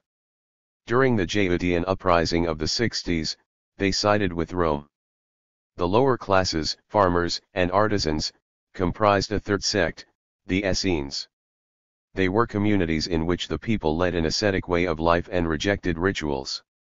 They preached common ownership of property and consumer communism. They believed in the afterlife in which the pious were rewarded. After Rome defeated the Second Judean uprising, the Jews were driven out of Palestine once and for all, and scattered throughout the Roman Empire. At the same time, their relations with the rest of the empire's population once again changed. In connection with the general economic decline of the empire, with the reduction, especially from the 3rd century, of trade and 16-0573-241 money circulation, the economic relations of the Jews with the rest of the population were crippled, and the influence of the Jewish merchants declined. This also led to a decrease in religious propaganda and regress to the former national and religious isolation of the Jews. Christianity had already separated itself from Judaism. The mutual influence of Judaism and Hellenistic religious philosophy nearly ceased. The Talmud was created during this period when the religious isolation of the Jews resumed. It was an enormous code of religious legal rules of common and religious wisdom. The Talmud was compiled between the 3rd and 5th centuries by Babylonian and Palestinian Jews. It consists of 2 parts: the earlier Mishnah, an extensive interpretation of law, and the later Gemara, an interpretation of the interpretations. Both are divided into the Halakha and Haggadah. The Mishnah was written in the ancient Hebrew language, the Gemara in Aramaic, which at that time was the spoken language of the Eastern Jews. The Talmud was preserved in 2 parallel editions, the Jerusalem and Babylonian. Later, between the 6th and 10th centuries, various other commentaries were added and called the Midrash. The Talmud was created by upper-class Jews, representatives of merchant and slave-owning families, and in their interests. It reflected the profound class contradictions within Jewish communities. The pious and learned wealthy slave owners were sharply counterposed to the common folk known as the Amhires. The Talmud expresses outward contempt for the Amhires. However, there were wealthy Amhires who could buy a blissful afterlife by donating to charity and learning the Torah, something the poor could not do. The Talmud simply ignored the slaves because they were not considered members of Jewish communities, especially since the slaves of Jewish slave owners usually were of other nationalities. The Jewish religion, as opposed to the Christian, did not offer slaves any consolation. Starting in that period, the 1st centuries AD, the Talmud became the foundation of life in Jewish Com. 242. Munities, and not only religious, but legal and social affairs. Since the Jews did not have their own state or a secular government, and because they lived in scattered communities on alien territory among alien peoples, they obeyed the leaders of their communities who later were called rabbis. Jews sought advice from these leaders whenever they had difficulties, and the rabbis looked for solutions exclusively in the Talmud. This tradition of seeking religious instructions for all problems, for all little details and aspects of social and private affairs, of heeding the rabbis versed in religion and submitting to their indisputable authority, further promoted the seclusion of the Jews, their isolation from other peoples. This was in the interests of the wealthy upper classes because it kept the masses of poor Jews completely dependent. During the early Middle Ages, the Jews settled in every province of the former Roman Empire and far beyond its boundaries. There were particularly large numbers of Jews in Spain, and later in Germany. Many Jews inhabited countries in the Arab Caliphate. Everywhere they were mainly engaged in the crafts, commerce, usury and, in some places, agriculture. As class stratification grew among the Jews, oppression by the rabbis, the interpreters of the Talmud, increased. Spontaneous protest of the propertyless masses against this oppression took the form of the Karaite or Annonite movement. The Karaites decisively rejected the Talmud and demanded a return to the pure teaching of Moses. The Karaite movement spread to the Black Sea area, to Hazar, and later to the Crimea. To this day there are Karaites in the Crimea and Lithuania. There was long-standing hostility between them and the pious Talmud Jews. Between the 7th and 12th centuries, the Jewish communities in the Arab Caliphate not only became economically strong, but also were part of the developed culture that was flourishing in those countries at that time. The main centers of Arab culture were in North Africa and Spain. It was there that free thinking developed both among Muslims and Jews. The Jews attempted to adapt their old-fashioned biblical Talmud beliefs to the 16*243 complex conditions of economic affairs and the high level of science. These endeavors took two directions: rationalistic and mystical. The most prominent of the rationalists among Jewish theologians was Moses ben Maimon, who lived in Egypt. In his numerous writings he tried to reconcile religion with contemporary science and philosophy. He adhered to the philosophy of Aristotle and adopted many teachings of the Muslim rationalists. The Mutazilites, or separatists, tried to rationally or allegorically interpret the various miracles and unbelievable stories contained throughout the Bible. Moses ben Maimon put forth 13 fundamental tenets of Judaism, attempting to rid it of countless petty instructions. He articulated a number of scientific arguments supporting the existence of God. The rabbis were quite skeptical of this freethinker, declaring him a heretic. Other theologians of Judaism saw another alternative to this contradiction: pure mysticism. This gave rise to the Kabbalah trend that was especially strong in Spain. It developed under the influence of Muslim mysticism and its Neoplatonic roots. Kabbalah in Hebrew means received doctrine, tradition. The main Kabbalistic writing was called Zohar. It originated in the 13th century. The essence of this and other Kabbalistic writings was its pantheistic notion of God as an eternal and indefinite being lacking any attributes. It was asserted that man could only come close to understanding God through the secret meaning of names, the letters in names, and the numbers to which these letters corresponded. Kabbalists studied various combinations of numbers. They taught that there was no evil in the world. Evil was merely the exterior frame of good, and good was God. It was a way of justifying social injustices. The Kabbalists believed in the transmigration of the soul. They thought the soul of a dead sinner was reincarnated in some other body of a person or animal, and that process would continue until the soul was rid of sin. Afterwards the soul would go to the kingdom of pure souls. The Kabbalists also believed in an evil spirit and exorcised it out of the bodies of their patients using various charlatan methods. During the epoch of capitalism and the rise of Boer. 244. Jewish culture in Europe, the Jews developed new ideological trends that reflected the social contradictions within the Jewish population. Once again, mystical and rationalistic ideas were revived and expressed the undercurrent of the people's discontent with the narrow religious fanaticism of the rabbinists. Mysticism took on the form of Hasidism. The term Hasid, which in Hebrew means pious ones, originated in the Middle Ages. The Hasidic movement developed only in the middle of the 18th century among Jews in southwestern Russia, where Jews were particularly poor and disenfranchised. The founder of Hasidism, Israel ben Eliezer, taught that the learnedness of the rabbis and numerous ritual rules were unnecessary, that one should strive for direct communication with God through the ecstasy of prayer.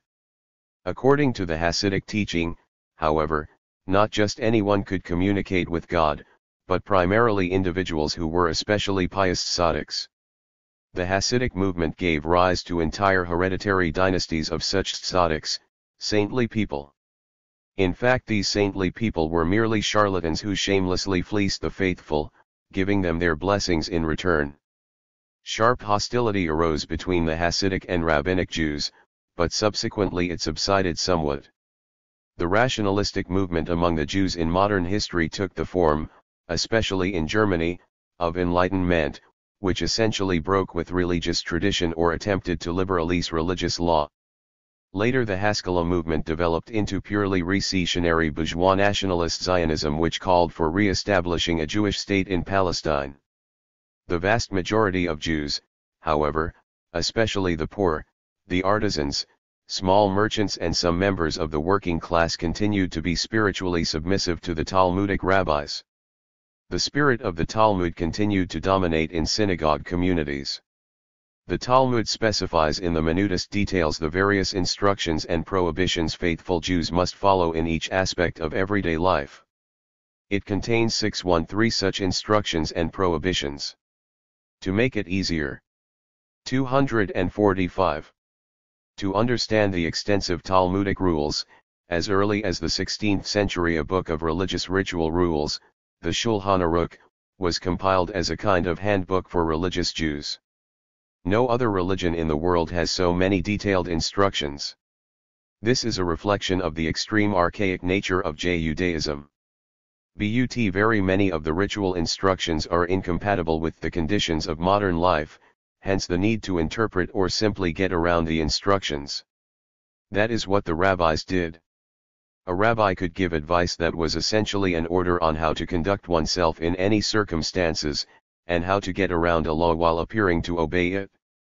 A rabbi did this for a fee and usually in the interests of wealthy members of the community. Rabbis were also in charge of religious court, and every believer was supposed to appeal to this court in any dispute, never the state court. However, a rabbi is not a clergyman, he does not hold any public position. He is simply a private individual, but one enjoying enormous authority as a scholar knowledgeable about the scriptures.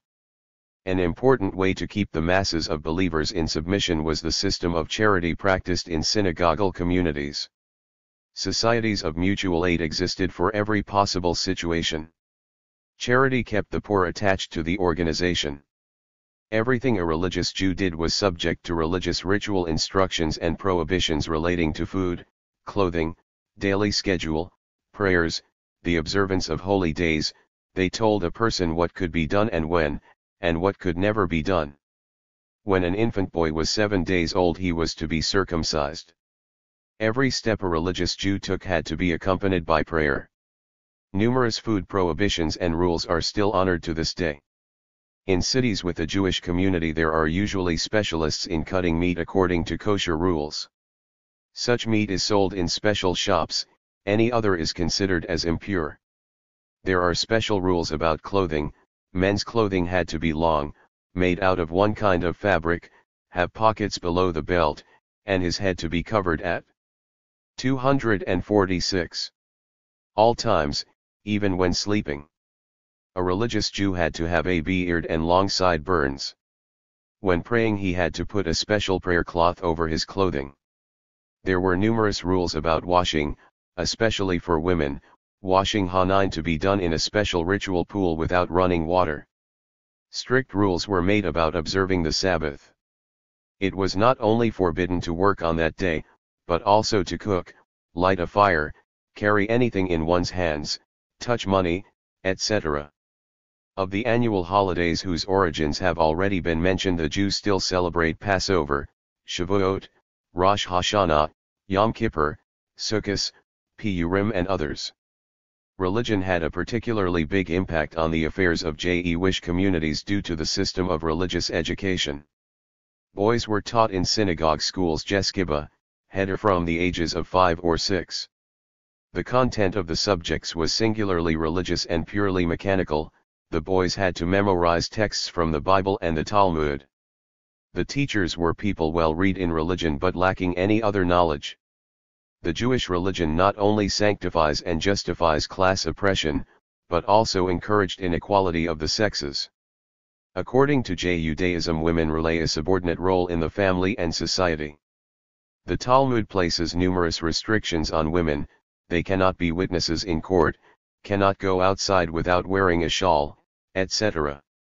According to the Talmud, a wife is her husband's obedient slave. Every day a religious male Jew prays to thank God for not creating him a woman, and a woman is supposed to thank God for creating her to obey her husband. Starting in the early 19th century, attempts were made, that are being continued today, to modernize the Jewish religion and soften its obvious incompatibility with modern social and economic affairs and culture. 247. Many enlightened defenders of the religion interpret biblical stories allegorically, and declare rules laid down in the Talmud as unnecessary. Services in synagogues are being modernized. At the same time, social demagoguery is preached, concern for the poor is purported. Discord exists between liberal and orthodox leaders of Judaism. Attempts are being made in modern Israel to revive Orthodox Judaism. It is considered the state religion. The principles of the Bible and Talmud are prevalent in legislation and legal practice. Marriages between Jews and non-Jews are not recognized.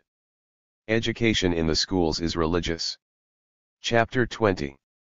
Ancient Greek Religion.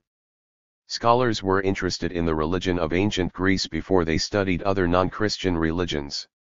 Greek religion is often referred to as the religion of beauty. This idealization is based on extremely narrow knowledge of the religion, mainly through Homer's poems, classical statues, and temples of the gods. Actually, this is an obvious misunderstanding. Homer's epos is undoubtedly a highly artistic creation, but it only presents a vague and one-sided picture of Greek religion, as well as of the epic. Homer's attitude to the gods, often quite irreverent, evokes skepticism among the Greeks themselves in antiquity. As for the classical Greek sculptures and architecture, the statues and temples of the gods, they are indeed unique examples of beauty and artistic harmony, but they characterize the high development of art in classical Greece rather than the religious beliefs of the Greeks. The statues of Phidias, Scopas, Praxiteles, the temples of Ictinus, Callicrates, and other creations tell us just as little about Greek religion, as the great works of Michelangelo, Raphael, and Titian indicate about the nature of the Christian religion. The comprehension of Greek religion is also limited when it is viewed only from the point of view of mythology. True, Greek mythology is rich, diverse, and resplendent, but it is erroneous to attribute to it the entire religion, or at least to regard mythology the most typical aspect of Greek religion. The ritual aspect of the religion, its social design, political significance, and class role are also important and interesting aspects to study. The third bias with regard to Greek religion is the tendency to view it as the simple continuation and devil. 24 feet 9 inches. Allotment of the hypothetical religion of the Proto-Indo-Europeans. The fourth mistake is to confuse Greek with Roman religion. Since the Romans, having had long-term relations with the Greeks, tried to make their gods similar, some scholars are accustomed to calling them Greco-Roman gods, or referring to Greek gods by their Latin names. In fact, the religions of ancient Greeks and Romans were significantly different. The historical roots of Greek religion and its earliest stage continue to be one of the most difficult issues in this field. Elements of the religion that go back to the assumed general Indo-European epoch are far and few between. They include the names of just a few gods that are etymologically similar to those of the gods of other Indo-Europeans, for instance, Zeus, the Roman Jupiter, Uranus. In recent decades, since the discovery at the beginning of the 20th century of ancient Aegean culture, scholars have begun wondering how Greek religion was related to the beliefs of the precursors of the Greeks, representatives of the Aegean or Creto-Mycenaean culture of the 3rd and 2nd millennia BC. Let us first examine what is known about the Creto-Mycenaean religion.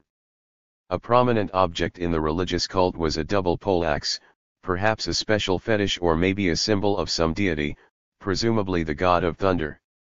Many such poleaxes have been found that were either too large or too small to serve as tools.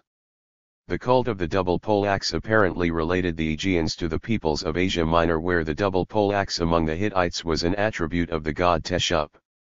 In the language of the Carians, the word labors meant double poleaxe. It is possible that the double shield also had religious significance for the Aegeans. Pictures of such a shield, its grip shaped like the figure 8, are often found in Cretan excavations. Undoubtedly the people observed an animal cult. The bull was the most highly worshipped animal. This is indicated by the frequent pictures of bulls, scenes of bull.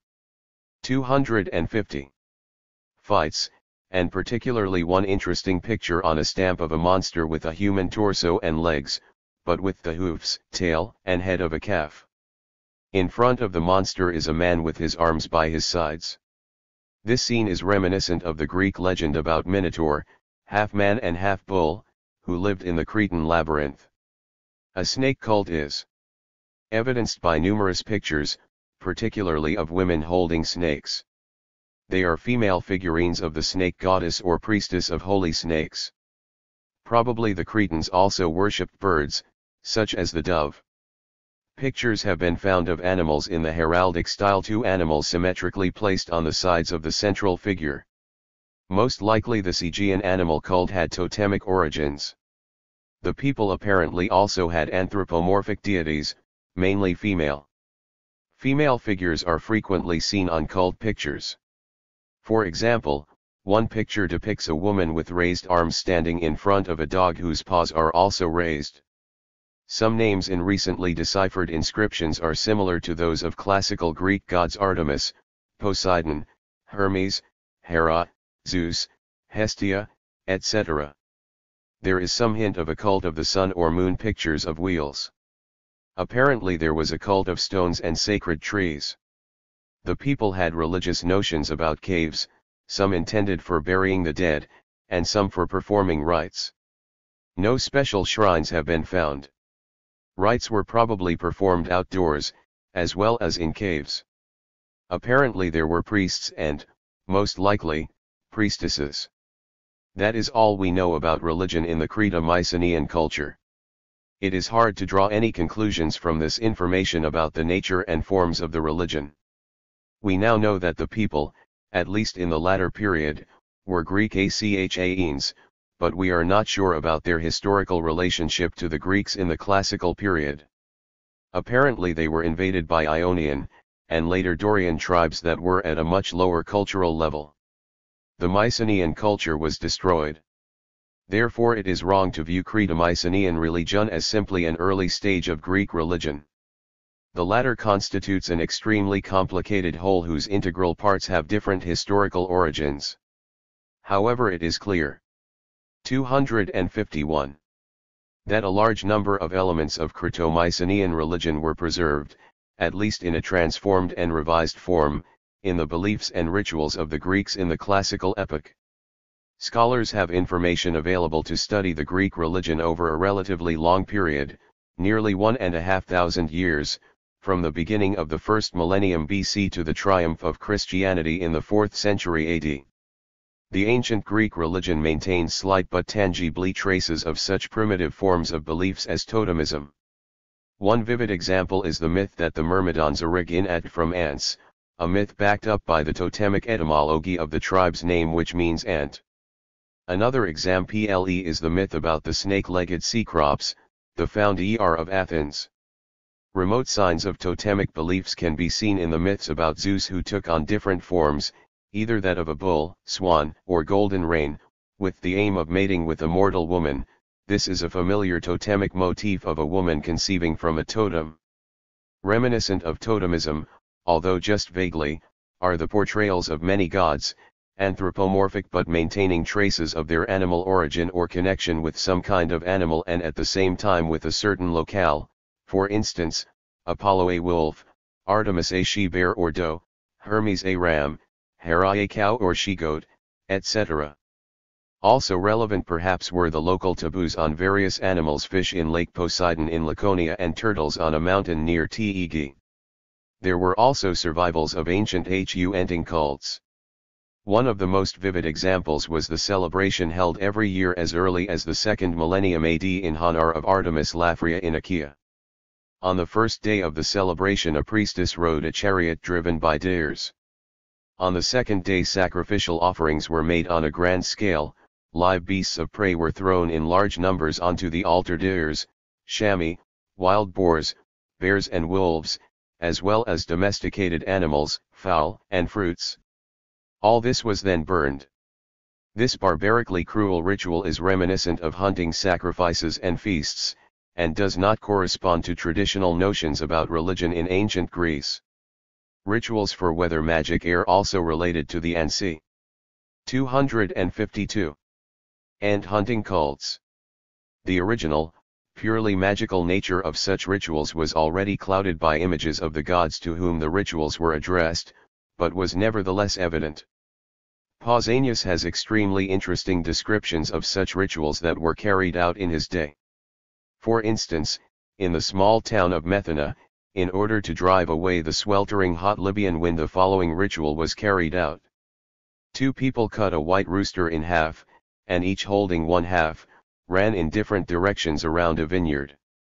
Afterwards they buried both parts of the rooster in the ground from where they had started running. Not far from Segei there was another ritual performed to control the winds. At night spells were chanted at 4 pits by the altar of the winds. Even more widespread was the ritual of rainmaking. Near Lycosura, during a drought, the priest of Zeus Lysias would throw an oak branch into the water, expecting that the steam evoked would form a cloud and cause rain. At the same time the priest prayed and brought offerings to Zeus, but the original, purely magical core of the ritual is perfectly clear. Also part of this earliest stage of Greek religion was the belief in numerous small spirits of nature, water and forest nymphs, and mountain spirits. The Greeks also had vestiges of black magic that could be traced back to earliest times. This kind of magic was quite understandably related to notions about the somber gods of the underworld. Menacing Hecate was primary among them. Her name and the name of other Chthonian deities were uttered as spells against the victims of black magic. These curses and spells were attended by sinister rituals. In Greek mythology sorcerers were nearly non-existent. Circe and Medea were apparently borrowed from other peoples. Religious magical beliefs continued for a long time to be important in the art of healing. Even when great strides were made in conventional medicine, the Greeks continued to perform healing rituals usually connected with the cult of healing deities. Such deities were not only Asclepius and his son Machaon, but also Apollo, Dionysus, Demeter, Heracles, Amphiaraos, Pan the Deliverer and many local deities, nymphs of medicinal springs, the Enigrian and Ionides nymphs, and others. 253. However, it is wrong to regard all these healing gods, even Asclepius, as simple personifications of healing magic.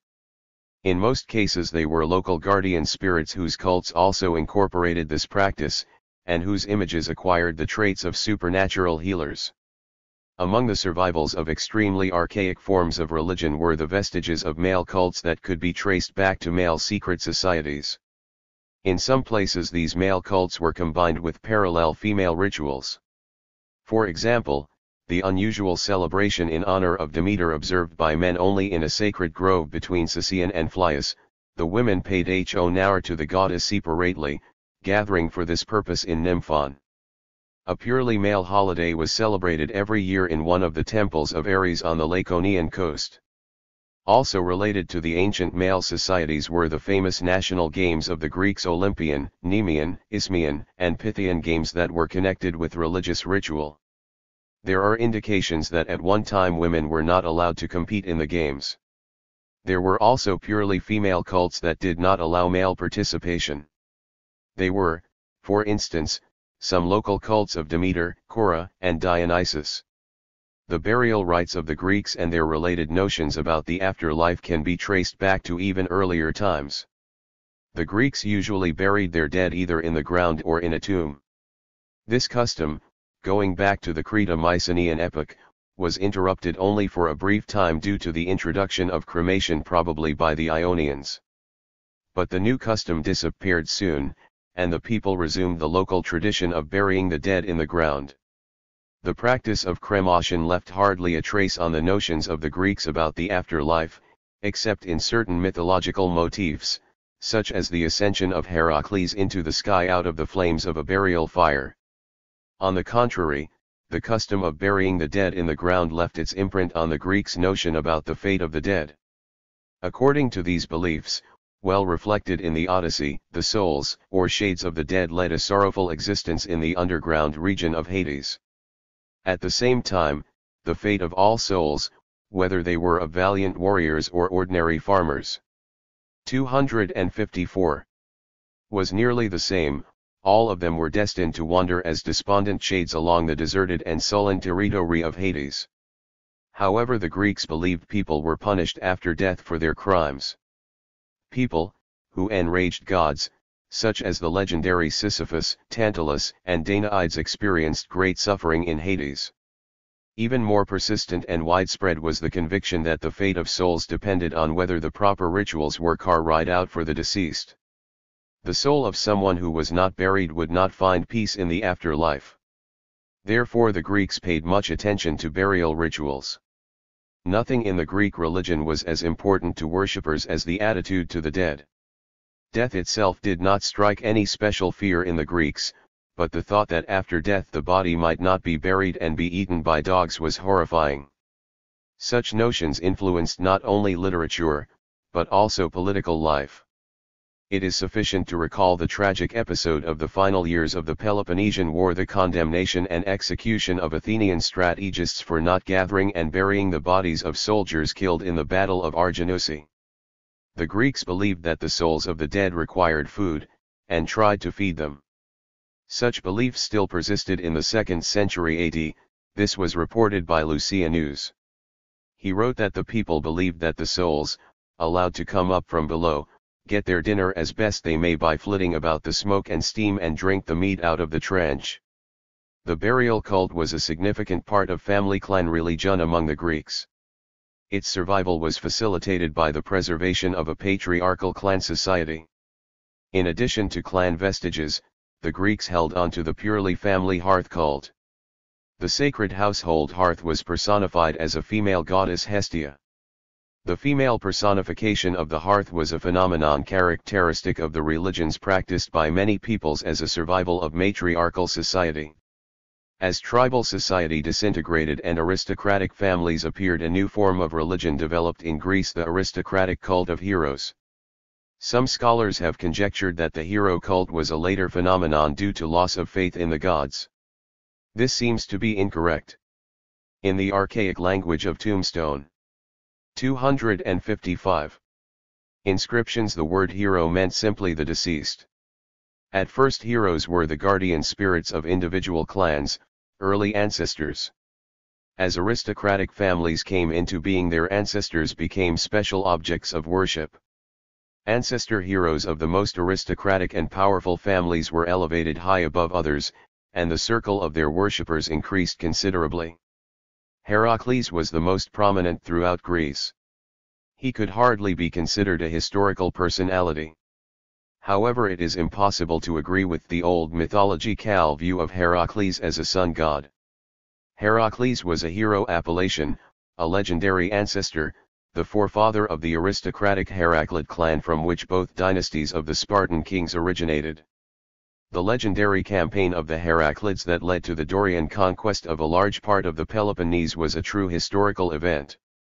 It is quite possible that it was responsible for making the name of Heracles famous throughout Greece, and resulted in the legends about his heroic feats. The glorification of Heracles led to the myth about his ascension into the sky and transition into one of the gods in the Hellenistic pantheon. As clan society and territorial communities collapsed, the focus of Greek religion shifted to the worship of local, communal guardians, heroes and gods. Local communal cults that persisted until the very end of antiquity were one of the characteristic features of Greek religion. These local cults in some places entailed extremely archaic forms of beliefs, the survivals of fetishism, the worship of stones, rivers, springs, and mountains. In Sopus, the people worshipped the local Erymanthus river that had a temple in its honor. In Orchomenus there were sacred rocks that had supposedly fallen from the sky. The Charonians worshipped a sacred spear that was considered Zeus's scepter. In Delphi there was a special rock that the people poured oil on every day, and on holidays covered with fresh wool. On the city square in Phlius there was a copper goat, an object of worship for the local inhabitants. Many of these strictly local fetishes were later linked with Greek gods, but without losing their original form. In Thespia, for instance, an ordinary unpolished stone was considered the depiction of the god Eros. In Sicyon a special pyramid was the symbol of Zeus. 256. Melikios, and a column portrayed the goddess Artemis. The worship of polished stones was a widespread custom in local cults. A large role in ancient communal cults was played by worshipping the deities of fertility, the guardians of agriculture and pastoralism. The famous Eleusinian mysteries were originally local cults of agricultural deities, primarily Demeter. The purely agricultural cult of Demeter also existed in Phygalia, where the goddess was brought bloodless offerings, fruits, grapes, honeycombs and freshly sheared sheep wool. The offerings were placed on an altar and covered with olive oil. Such a sacrifice was made to Demeter on behalf of the whole community. The methods of ensuring good harvests practiced by the people of Tithoria were quite interesting. The Tithorians tried to steal soil from the grave of Zethus and Amphion near Thebes and put it on the grave of Antiope in their city. They felt this was a way of transferring the good harvests of Thebes to their own territory. The people of Thebes, however, tried to prevent the Tithorians from stealing their harvests, so they guarded the tomb carefully. In many cases Hellenistic gods maintained the characteristics of the guardians of agriculture and pastoralism. All the aforementioned religious beliefs and rituals of the Greeks followed mainly by the masses, by the peasantry, were survivals of earlier forms of religion that dated back mainly to the epoch of communal tribal system or to the period when primitive society was disintegrating. As for the dominant forms of religion in the classical epoch, during the summit of the slave-owning republics, the main form was the cult of the gods guardians of the polis. This cult was encouraged by the state and its observance was the political duty of every citizen. In this respect the Greek polis did not permit freedom. It was all right to be skeptical about the gods and the myths, to even tell funny stories about the gods, as was done in Homer's poems to mock them. The Greek religion did not have any obligatory dogmas. However, it was impossible not to carry out the required rituals to honor the city's patron god, or to exhibit disrespect for him. Severe punishment was the consequence. A vivid example was the execution of Socrates, who was accused of neglecting the gods whom the city worshipped and practicing religious innova. 17-0573-257. As the official indictment read. Patron gods of the polis were diverse. In addition to Hellenistic gods, there were purely local deities and heroes who were worshipped only within certain city communities. The hero cult that had once been clan cult took on the distinguishing traits of a communal, city cult in the classical period. Every city had its patron heroes who were often the city's former eponym. In Phalerum, the old seaport of Athens, the hero Phalerus was honored, and in Athens itself the objects of hero worship were Theseus, his father Aegeus, and others who had apparently been the patrons of communities in Attica, Erechtheus, Boeotes, Pyrithoi, Academus, and others. The Corinthians worshipped their eponym the hero Corinth, regarding him the son of Zeus, the people of Tyrans the hero Tyranthe, the grandson of Zeus, the people of Hermion the hero Hermianus. In Laconia the people worshipped the hero Menelaus, in whose honor a temple was built. In Messenia Messene, the daughter of Triopas, in Pherae the brothers Nicomachus and Gorgagius, the grandsons of Asclepius and Helers. In Olympia the local patron was the hero Pelops, in Pisa Pisus, the grandson of Aeolus, in the Arcadian Mantinea Arcas, in Plataea Plataea, the daughter of Asopus, etc. Temples were erected to worship patron heroes, each one had its sacred area. And public holidays and sacrificial offerings were held in their honor. In some cities deities in the Greek pantheon were especially worshipped as local patrons. Apparently many of these deities had originally been local patrons, but for various historical reasons were elevated to the rank of great Greek gods.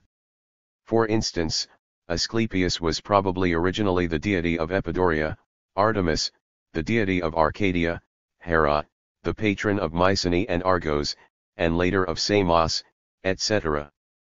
The Greeks often tried to link their local urban patrons with Greek deities, either by making them mythological relatives of those deities or directly identifying them with the latter. The very name of the local patron was usually turned into the god's epithet.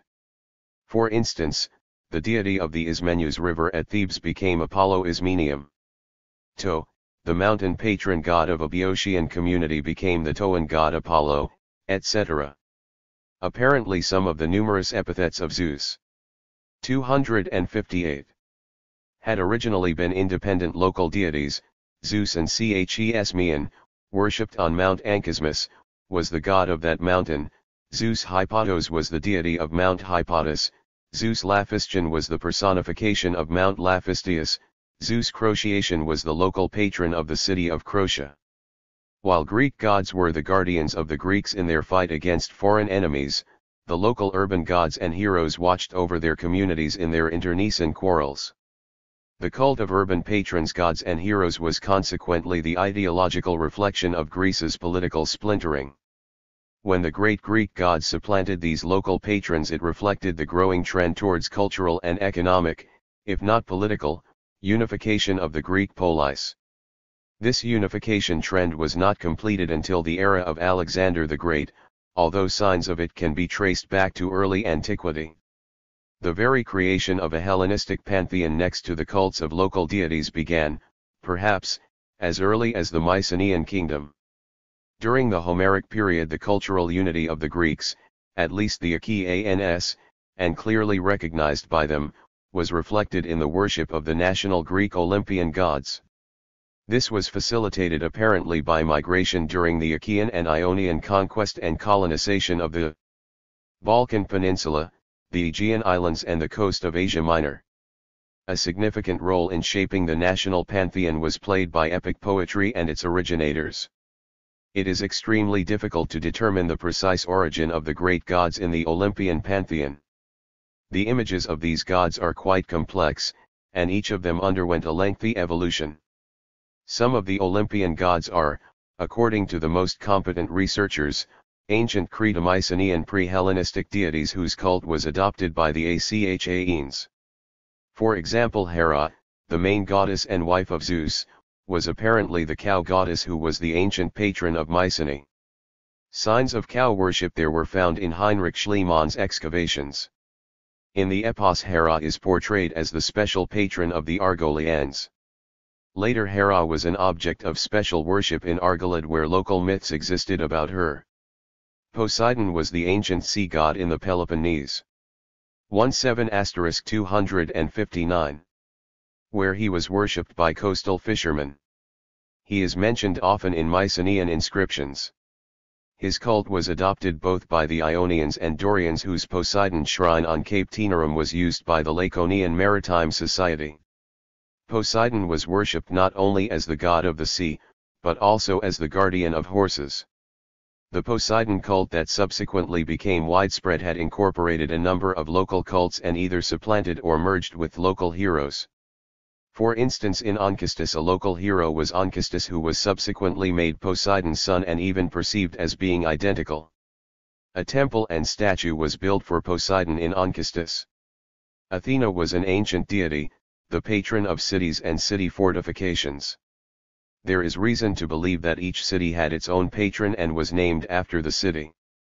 The name Athena, which later was the most common, came from the name of the city where she was worshipped most, Athens.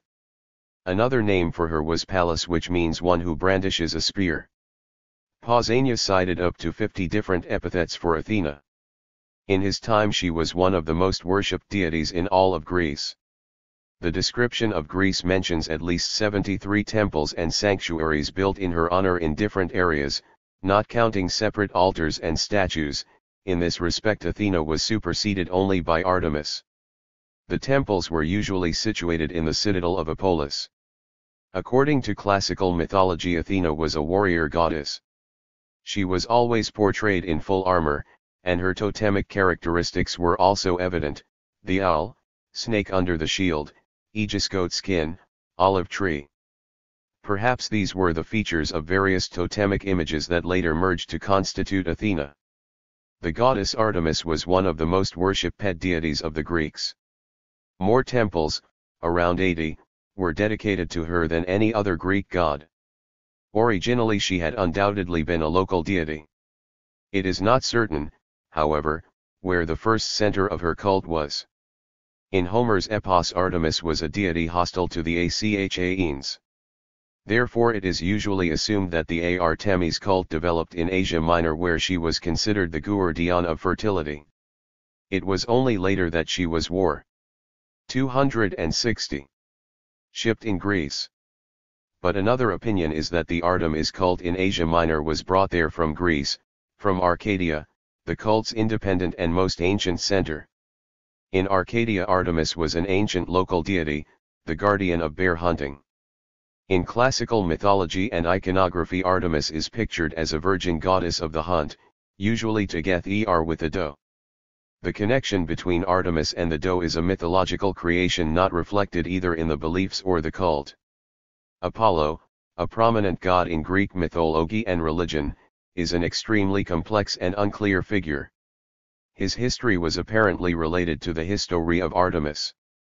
In classical mythology both deities were considered brother and sister, the children of Leto and Zeus. Some scholars have felt that Apollo, like Artemis, was an ancient Arcadian deity, the guardian of herdsmen. But most believe he originated in Asia Minor. This is the most likely theory, although the cult of Apollo in the classical era merged with many purely Greek cults. In the Homeric epos Apollo was depicted the same as Artemis, as a deity hostile to the Achaeans, as guardians of the Trojans. He is not mentioned in any Mycenaean inscriptions. Later the Apollo cult was brought to Greece apparently by the Ionians. An Ionian sanctuary to Apollo was found on the island of Delos.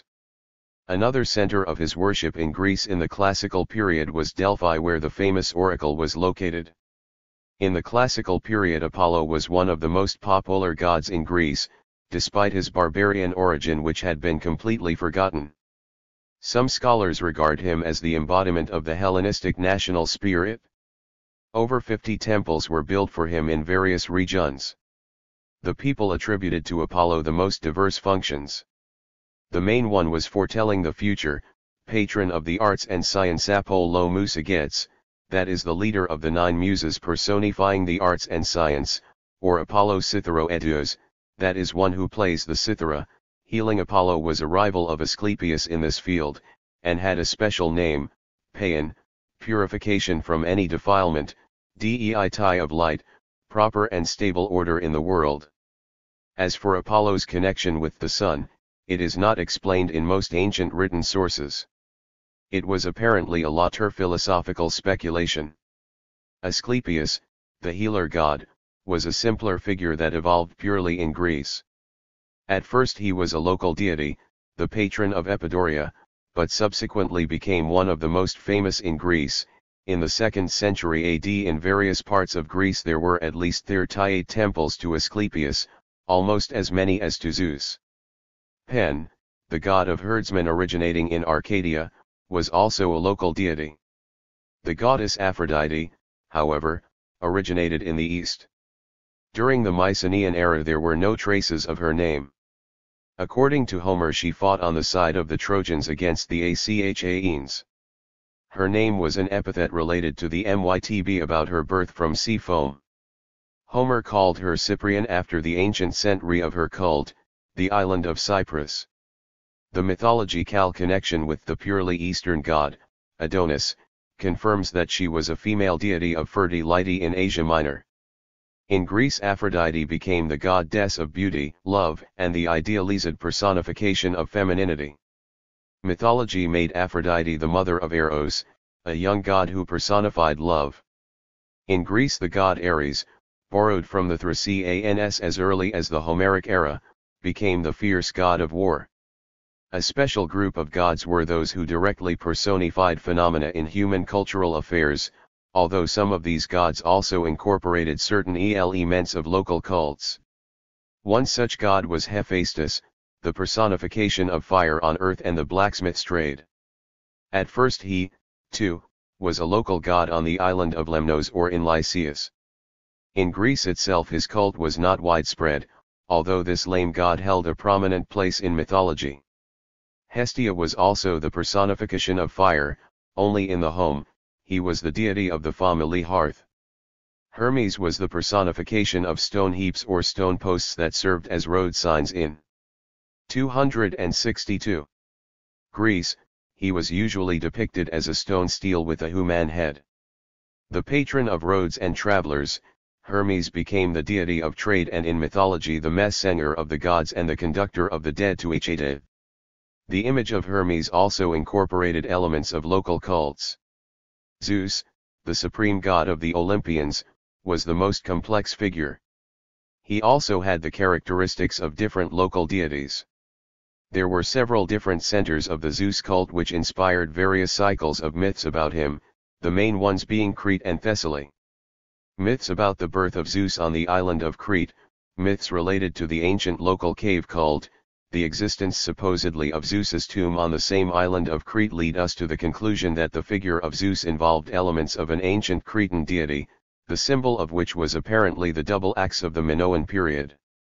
However, the Greek component is also indisputable, and constituted the core of the figure of Zeus. This was the ancient Thessalian deity of rain and fertility. Rain clouds irrigating the fields of Thessaly came from the snow-capped Mount Olympus, and local herdsmen and farmers thought of this grand mountain as the home of their primary god. Thessaly was where a number of Greek tribes had originated. When they migrated to all parts of Greece, they took with them their cult of Zeus. Gradually, Zeus incorporated the characteristics of the Creto-Mycenaean god of thunder and ultimately led the Olympian gods. Some of the Greek gods, even if they had ancient origins, became important in cult practice relatively late. This is especially true of the agricultural deities Demeter, Kora, and Dionysus. They cannot be found in Mycenaean inscriptions and are mentioned in passing in Homeric poems. Apparently during the Homeric period, distinguished by the dominant pastoral lifestyle, agricultural deities were still insignificant. They became prominent in the classical period when agriculture was developed. Dionysus, the guardian of viticulture and winemaking of Thracian Phrygian origin, became part of Greek cult only in the 7th to the 6th centuries BC. Popularization of the cult of Dionysus was facilitated. 263. By the tyrants Periander of Corinth, Clisthenes of Sicyon and Pisistratus of Athens. They were supported by the masses, and apparently wanted to counterpose this democratic agricultural cult to aristocratic hero worship.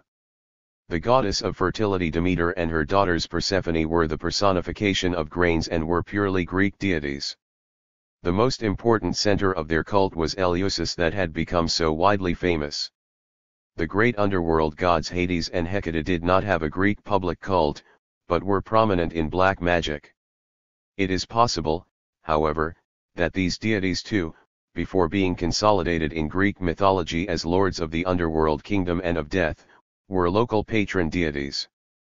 The cult of Hades existed in Elis and the cult of Hecate was practiced on the island of Aegina. The great gods of the older generation Cronus, Rhea, and the Titans played a special role in Greek religion. The myth about the ousting of Cronus by his son Zeus, and the victory of the latter over the Titans reflected a change of cults. The Greek newcomers, worshippers of Zeus, brought with them the cult of this new god who supplanted the ancient deity of Pelasgus, just as the new female deities supplanted Rhea, the ancient Cretan goddess of fertility. The people of Elis preserved for a long time the extremely ancient cult of Cronus on Mount Crinius, which is perhaps how the god got his name. After supplanting Cronus, Zeus partly merged with him in mythology. The Homeric epithet Zeus Crinius indicates that these two figures Zeus and Cronus may have vaguely been recognized as one god. Some of the Greek gods constitute more or less abstract figures, the personification of individual abstract concepts. This is the case, for instance, with Pluto. The name means wealth and abundance. The evolution of this god's image is interesting. Pluto directly personified wealth, but since the main treasure of the farmer was grain that was usually kept in underground facilities, pits or cellars, it was not hard to turn Pluto into a god of the underground world. In fact, he merged 264 with the personification of the underworld Hades. The nature of some other deities was even more abstract. Nemesis, goddess of revenge; Themis, goddess of justice; Moira, goddess of fate; Nike, goddess of victory, etc. They were artificially created personifications whose very names were merely the words denoting corresponding concepts. Especially significant in Greek religion was the idea of fate having power not only over people, but also over the gods. This idea was reflected both in Homer and the tragedians. However, the motif of insuperable fate most likely did not originate among the people, but was the philosophical mythological speculation of the tribal aristocracy, reflecting its views at a time when the tribal system and the old order were disintegrating. Greek mythology is a difficult subject of study. Far from everything in mythology relates to religion, and not everything can be called a myth in the strict sense of the word. That complex and extensive whole that is usually called Greek mythology, encompasses, in addition to its own myths, historical legends, fairy tales, literary works and liberal variations of mythological themes. But since these diverse elements are closely connected with each other, it is necessary to examine this broadly interpreted mythology as a whole. Within the genuine myths we see primarily the profoundly archaic, totemic layer. Also related to the totemic foundation are the numerous stories of metamorphoses, of people turning into animals, plants, or inanimate objects. Most such stories came down to us in the poetic adaptation of Ovid's Metamorphoses, which is about how the daughters of Minyas turned into bats, Tyrrhenian highway robbers into dolphins, Hyacinth and Narcissus into flowers, Daphne into a laurel, Aoeda into nightingales, Arachneus into a spider, the Syrinx nymph into a reed, etc. The myth about the Tyrrhenian pirates turned by Dionysus into dolphins as punishment for their cruelty reflect the religious idea of the victory of the Dionysus cult over its enemies. The change of cults was also reflected in the myth about Apollo accidentally murdering his best friend, the youth Hyacinth. The myth about Arachneus was influenced by the moral and religious. 265. Trend to condemn presumptuous attitudes towards the gods. The agricultural myths about Demeter, Persephone, Triptolemus, and Dionysus were characteristic. These myths represented the personification of the sowing and sprouting of grain, but they were also the mythologization of the ritual practice of Eleusinian mysteries and other mysteries connected with agricultural cult. Another ancient element of mythology was the direct personification of natural phenomena. These features were usually intertwined in the complex images of gods and semi-gods. Zeus had characteristics personifying thunder, and Poseidon, the sea. The sky, earth, sun, moon were also conceived mythologically as anthropomorphic beings, but they did not play any role in religion. This also related to the mythological personification of winds in the form of powerful anthropomorphic beings Boreas, Zephyr, Notus, and others who were controlled by Aeolus, the god of winds. A more important role in religious matters was played by the mythological personification of the elements of nature on earth: rivers, springs, mountains, and trees. They were also usually depicted as anthropomorphic. For instance, in Laconia there was a myth about the country's original inhabitants, the Leleges, who were ruled by King Lelex. His grandson Eurytos drained water from a lake to the sea. Today it is the Eurytos River. Lelex handed his kingdom over to Lacedaemon, whose mother was Taygid and father was Zeus. Eurotas gave his daughter Sparta's hand in marriage to Lacedaemon. In this myth well-known geographical names come alive and function as people. The political thrust of this myth was that the Spartan kings claimed their lineage from these mythological figures. Cosmogonic themes were not prominent in the folk beliefs of the Greeks. The cosmogonic myth came down to us in Hesiod's version, and bears the clear traces of artificial and abstract metaphysical speculation. It is reminiscent of well-known Polynesian myths about the origin of the world, which were also clearly composed by priests. The myth is structured around 266. Evolution, and the motif of divine creation is absent. Prehistoric chaos gave rise to the earth, darkness, night, then light, air, day, sky, sea, and other great forces of nature. Sky and earth gave birth to the older generation of gods, Cronus, and the Titans, and they in turn brought forth Zeus and other Olympian gods. These abstract, allegorical, and rather colorless mythological notions are contrasted by the more exciting and vivid myths about struggles between the different generations of gods, Cronus overthrowing his father Uranus, him eating his own children, and finally the victory over him by his son Zeus. As was already mentioned, these myths largely reflected the historical change of cults. The anthropomorphous motif was almost non-existent in Greek mythology, which did not clearly explain man's origin. In one myth the creator of man was the Titan Prometheus. In Greek mythology the gods were not presented as either creators of the world or of man. Whereas the idea of creator god was alien to Greek mythology, culture heroes were prominent. Culture heroes were gods, titans, and other semi-divine beings. The goddess Athena was attributed with the introduction of olive trees and women's handicrafts. Demeter created grain, Dionysus, viticulture and winemaking, Hermes, weighing and measuring instruments, numbers and letters, Apollo, poetry, music and other arts. Of the semi-divine mythical figures that constitute culture heroes there were the Arcadian Pelasgus and his son Lycon, who like the Eleusinian Triptol Muse, taught people how to cultivate the land, like the Athenian Erichthonius, the inventor of chariot riding and equestrian competitions. An especially interesting figure was Prometheus, man's friend and guardian. He endowed people with reason and knowledge, taught them animal husbandry, agriculture, shipbuilding, navigation, the skill of metalwork, counting, writing and medical treatment. He also gave them beneficial fire. For taking such good care of man the wise Prometheus provoked the anger of Zeus himself, and was sentenced to captivity for a millennium, tied to a rock in the distant 267 Caucasus where Zeus's eagle picked away at his liver every day after it rejuvenated at night. Only many years later he was freed by Heracles. Prometheus was not only a culture hero, but also a titan who battled the gods. The myth presented him as a noble defender of the people in sharp contrast to the cruel and envious gods. These examples show that myths about culture heroes, like many other myths, were not always religious. Along with culture hero gods there were the titans such as Prometheus, personifying human genius, strength, courage and ideal human qualities, elevating man in the opinion of the myth's creators even above the gods. Although these myths also told of fantasy, the fantasy of the supernatural, essentially the main idea of the myth about Prometheus was not just non-religious but actually anti-religious.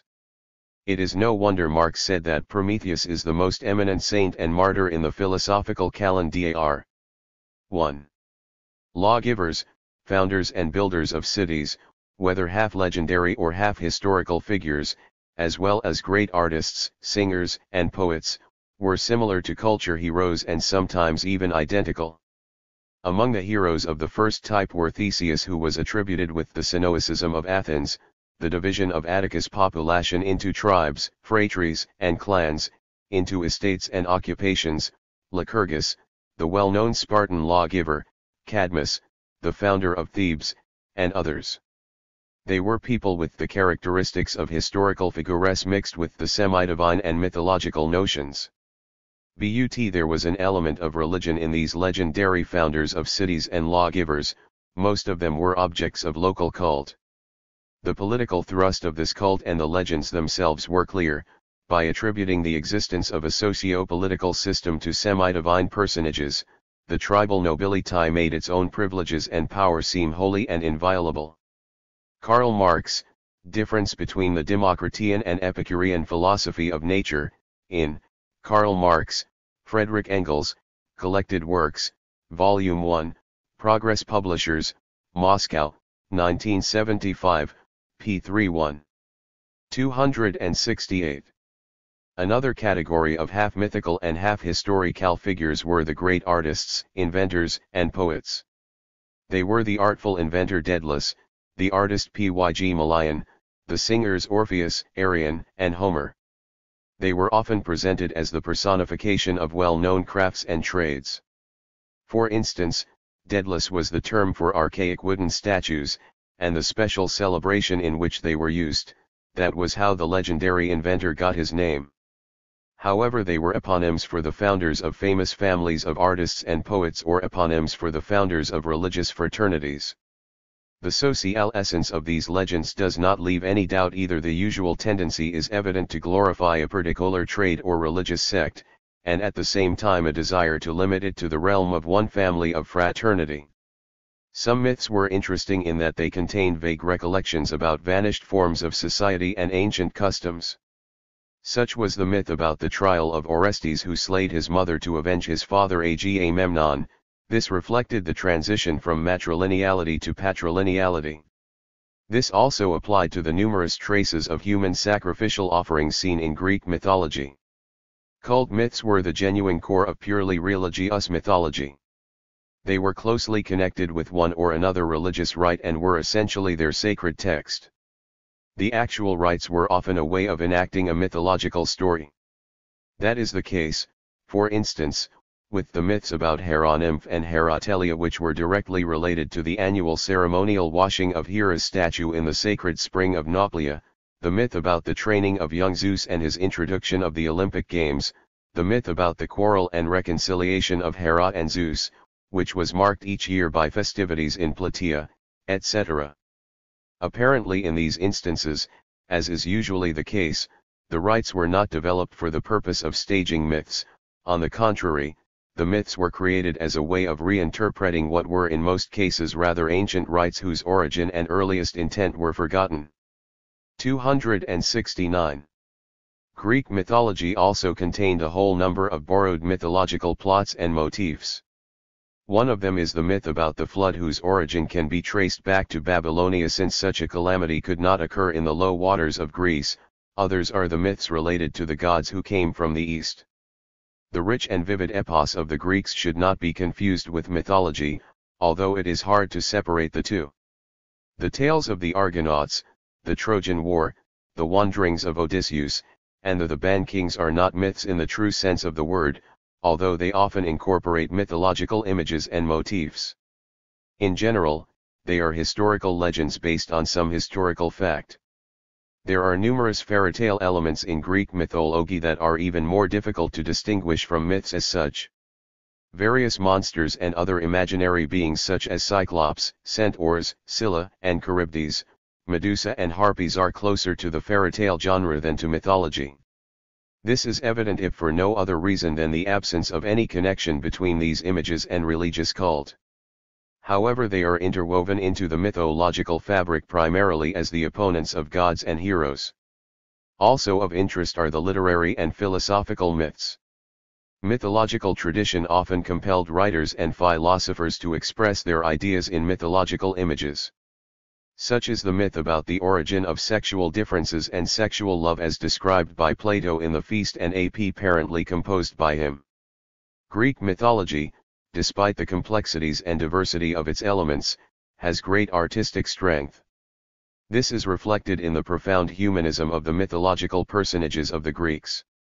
This humanism, usually referred to as anthropomorphism, is evident in the portrayal of the gods and heroes in purely human form in sculptures and paintings. They are real, nearly living human images. The gods and heroes of Hellas are glorified idealized people with their virtues and sins. No human trait is alien to the Greek gods, nor are they missing any of the characteristics common to human nature. Immortality is the only quality distinguishing the gods from people in the eyes of a religion.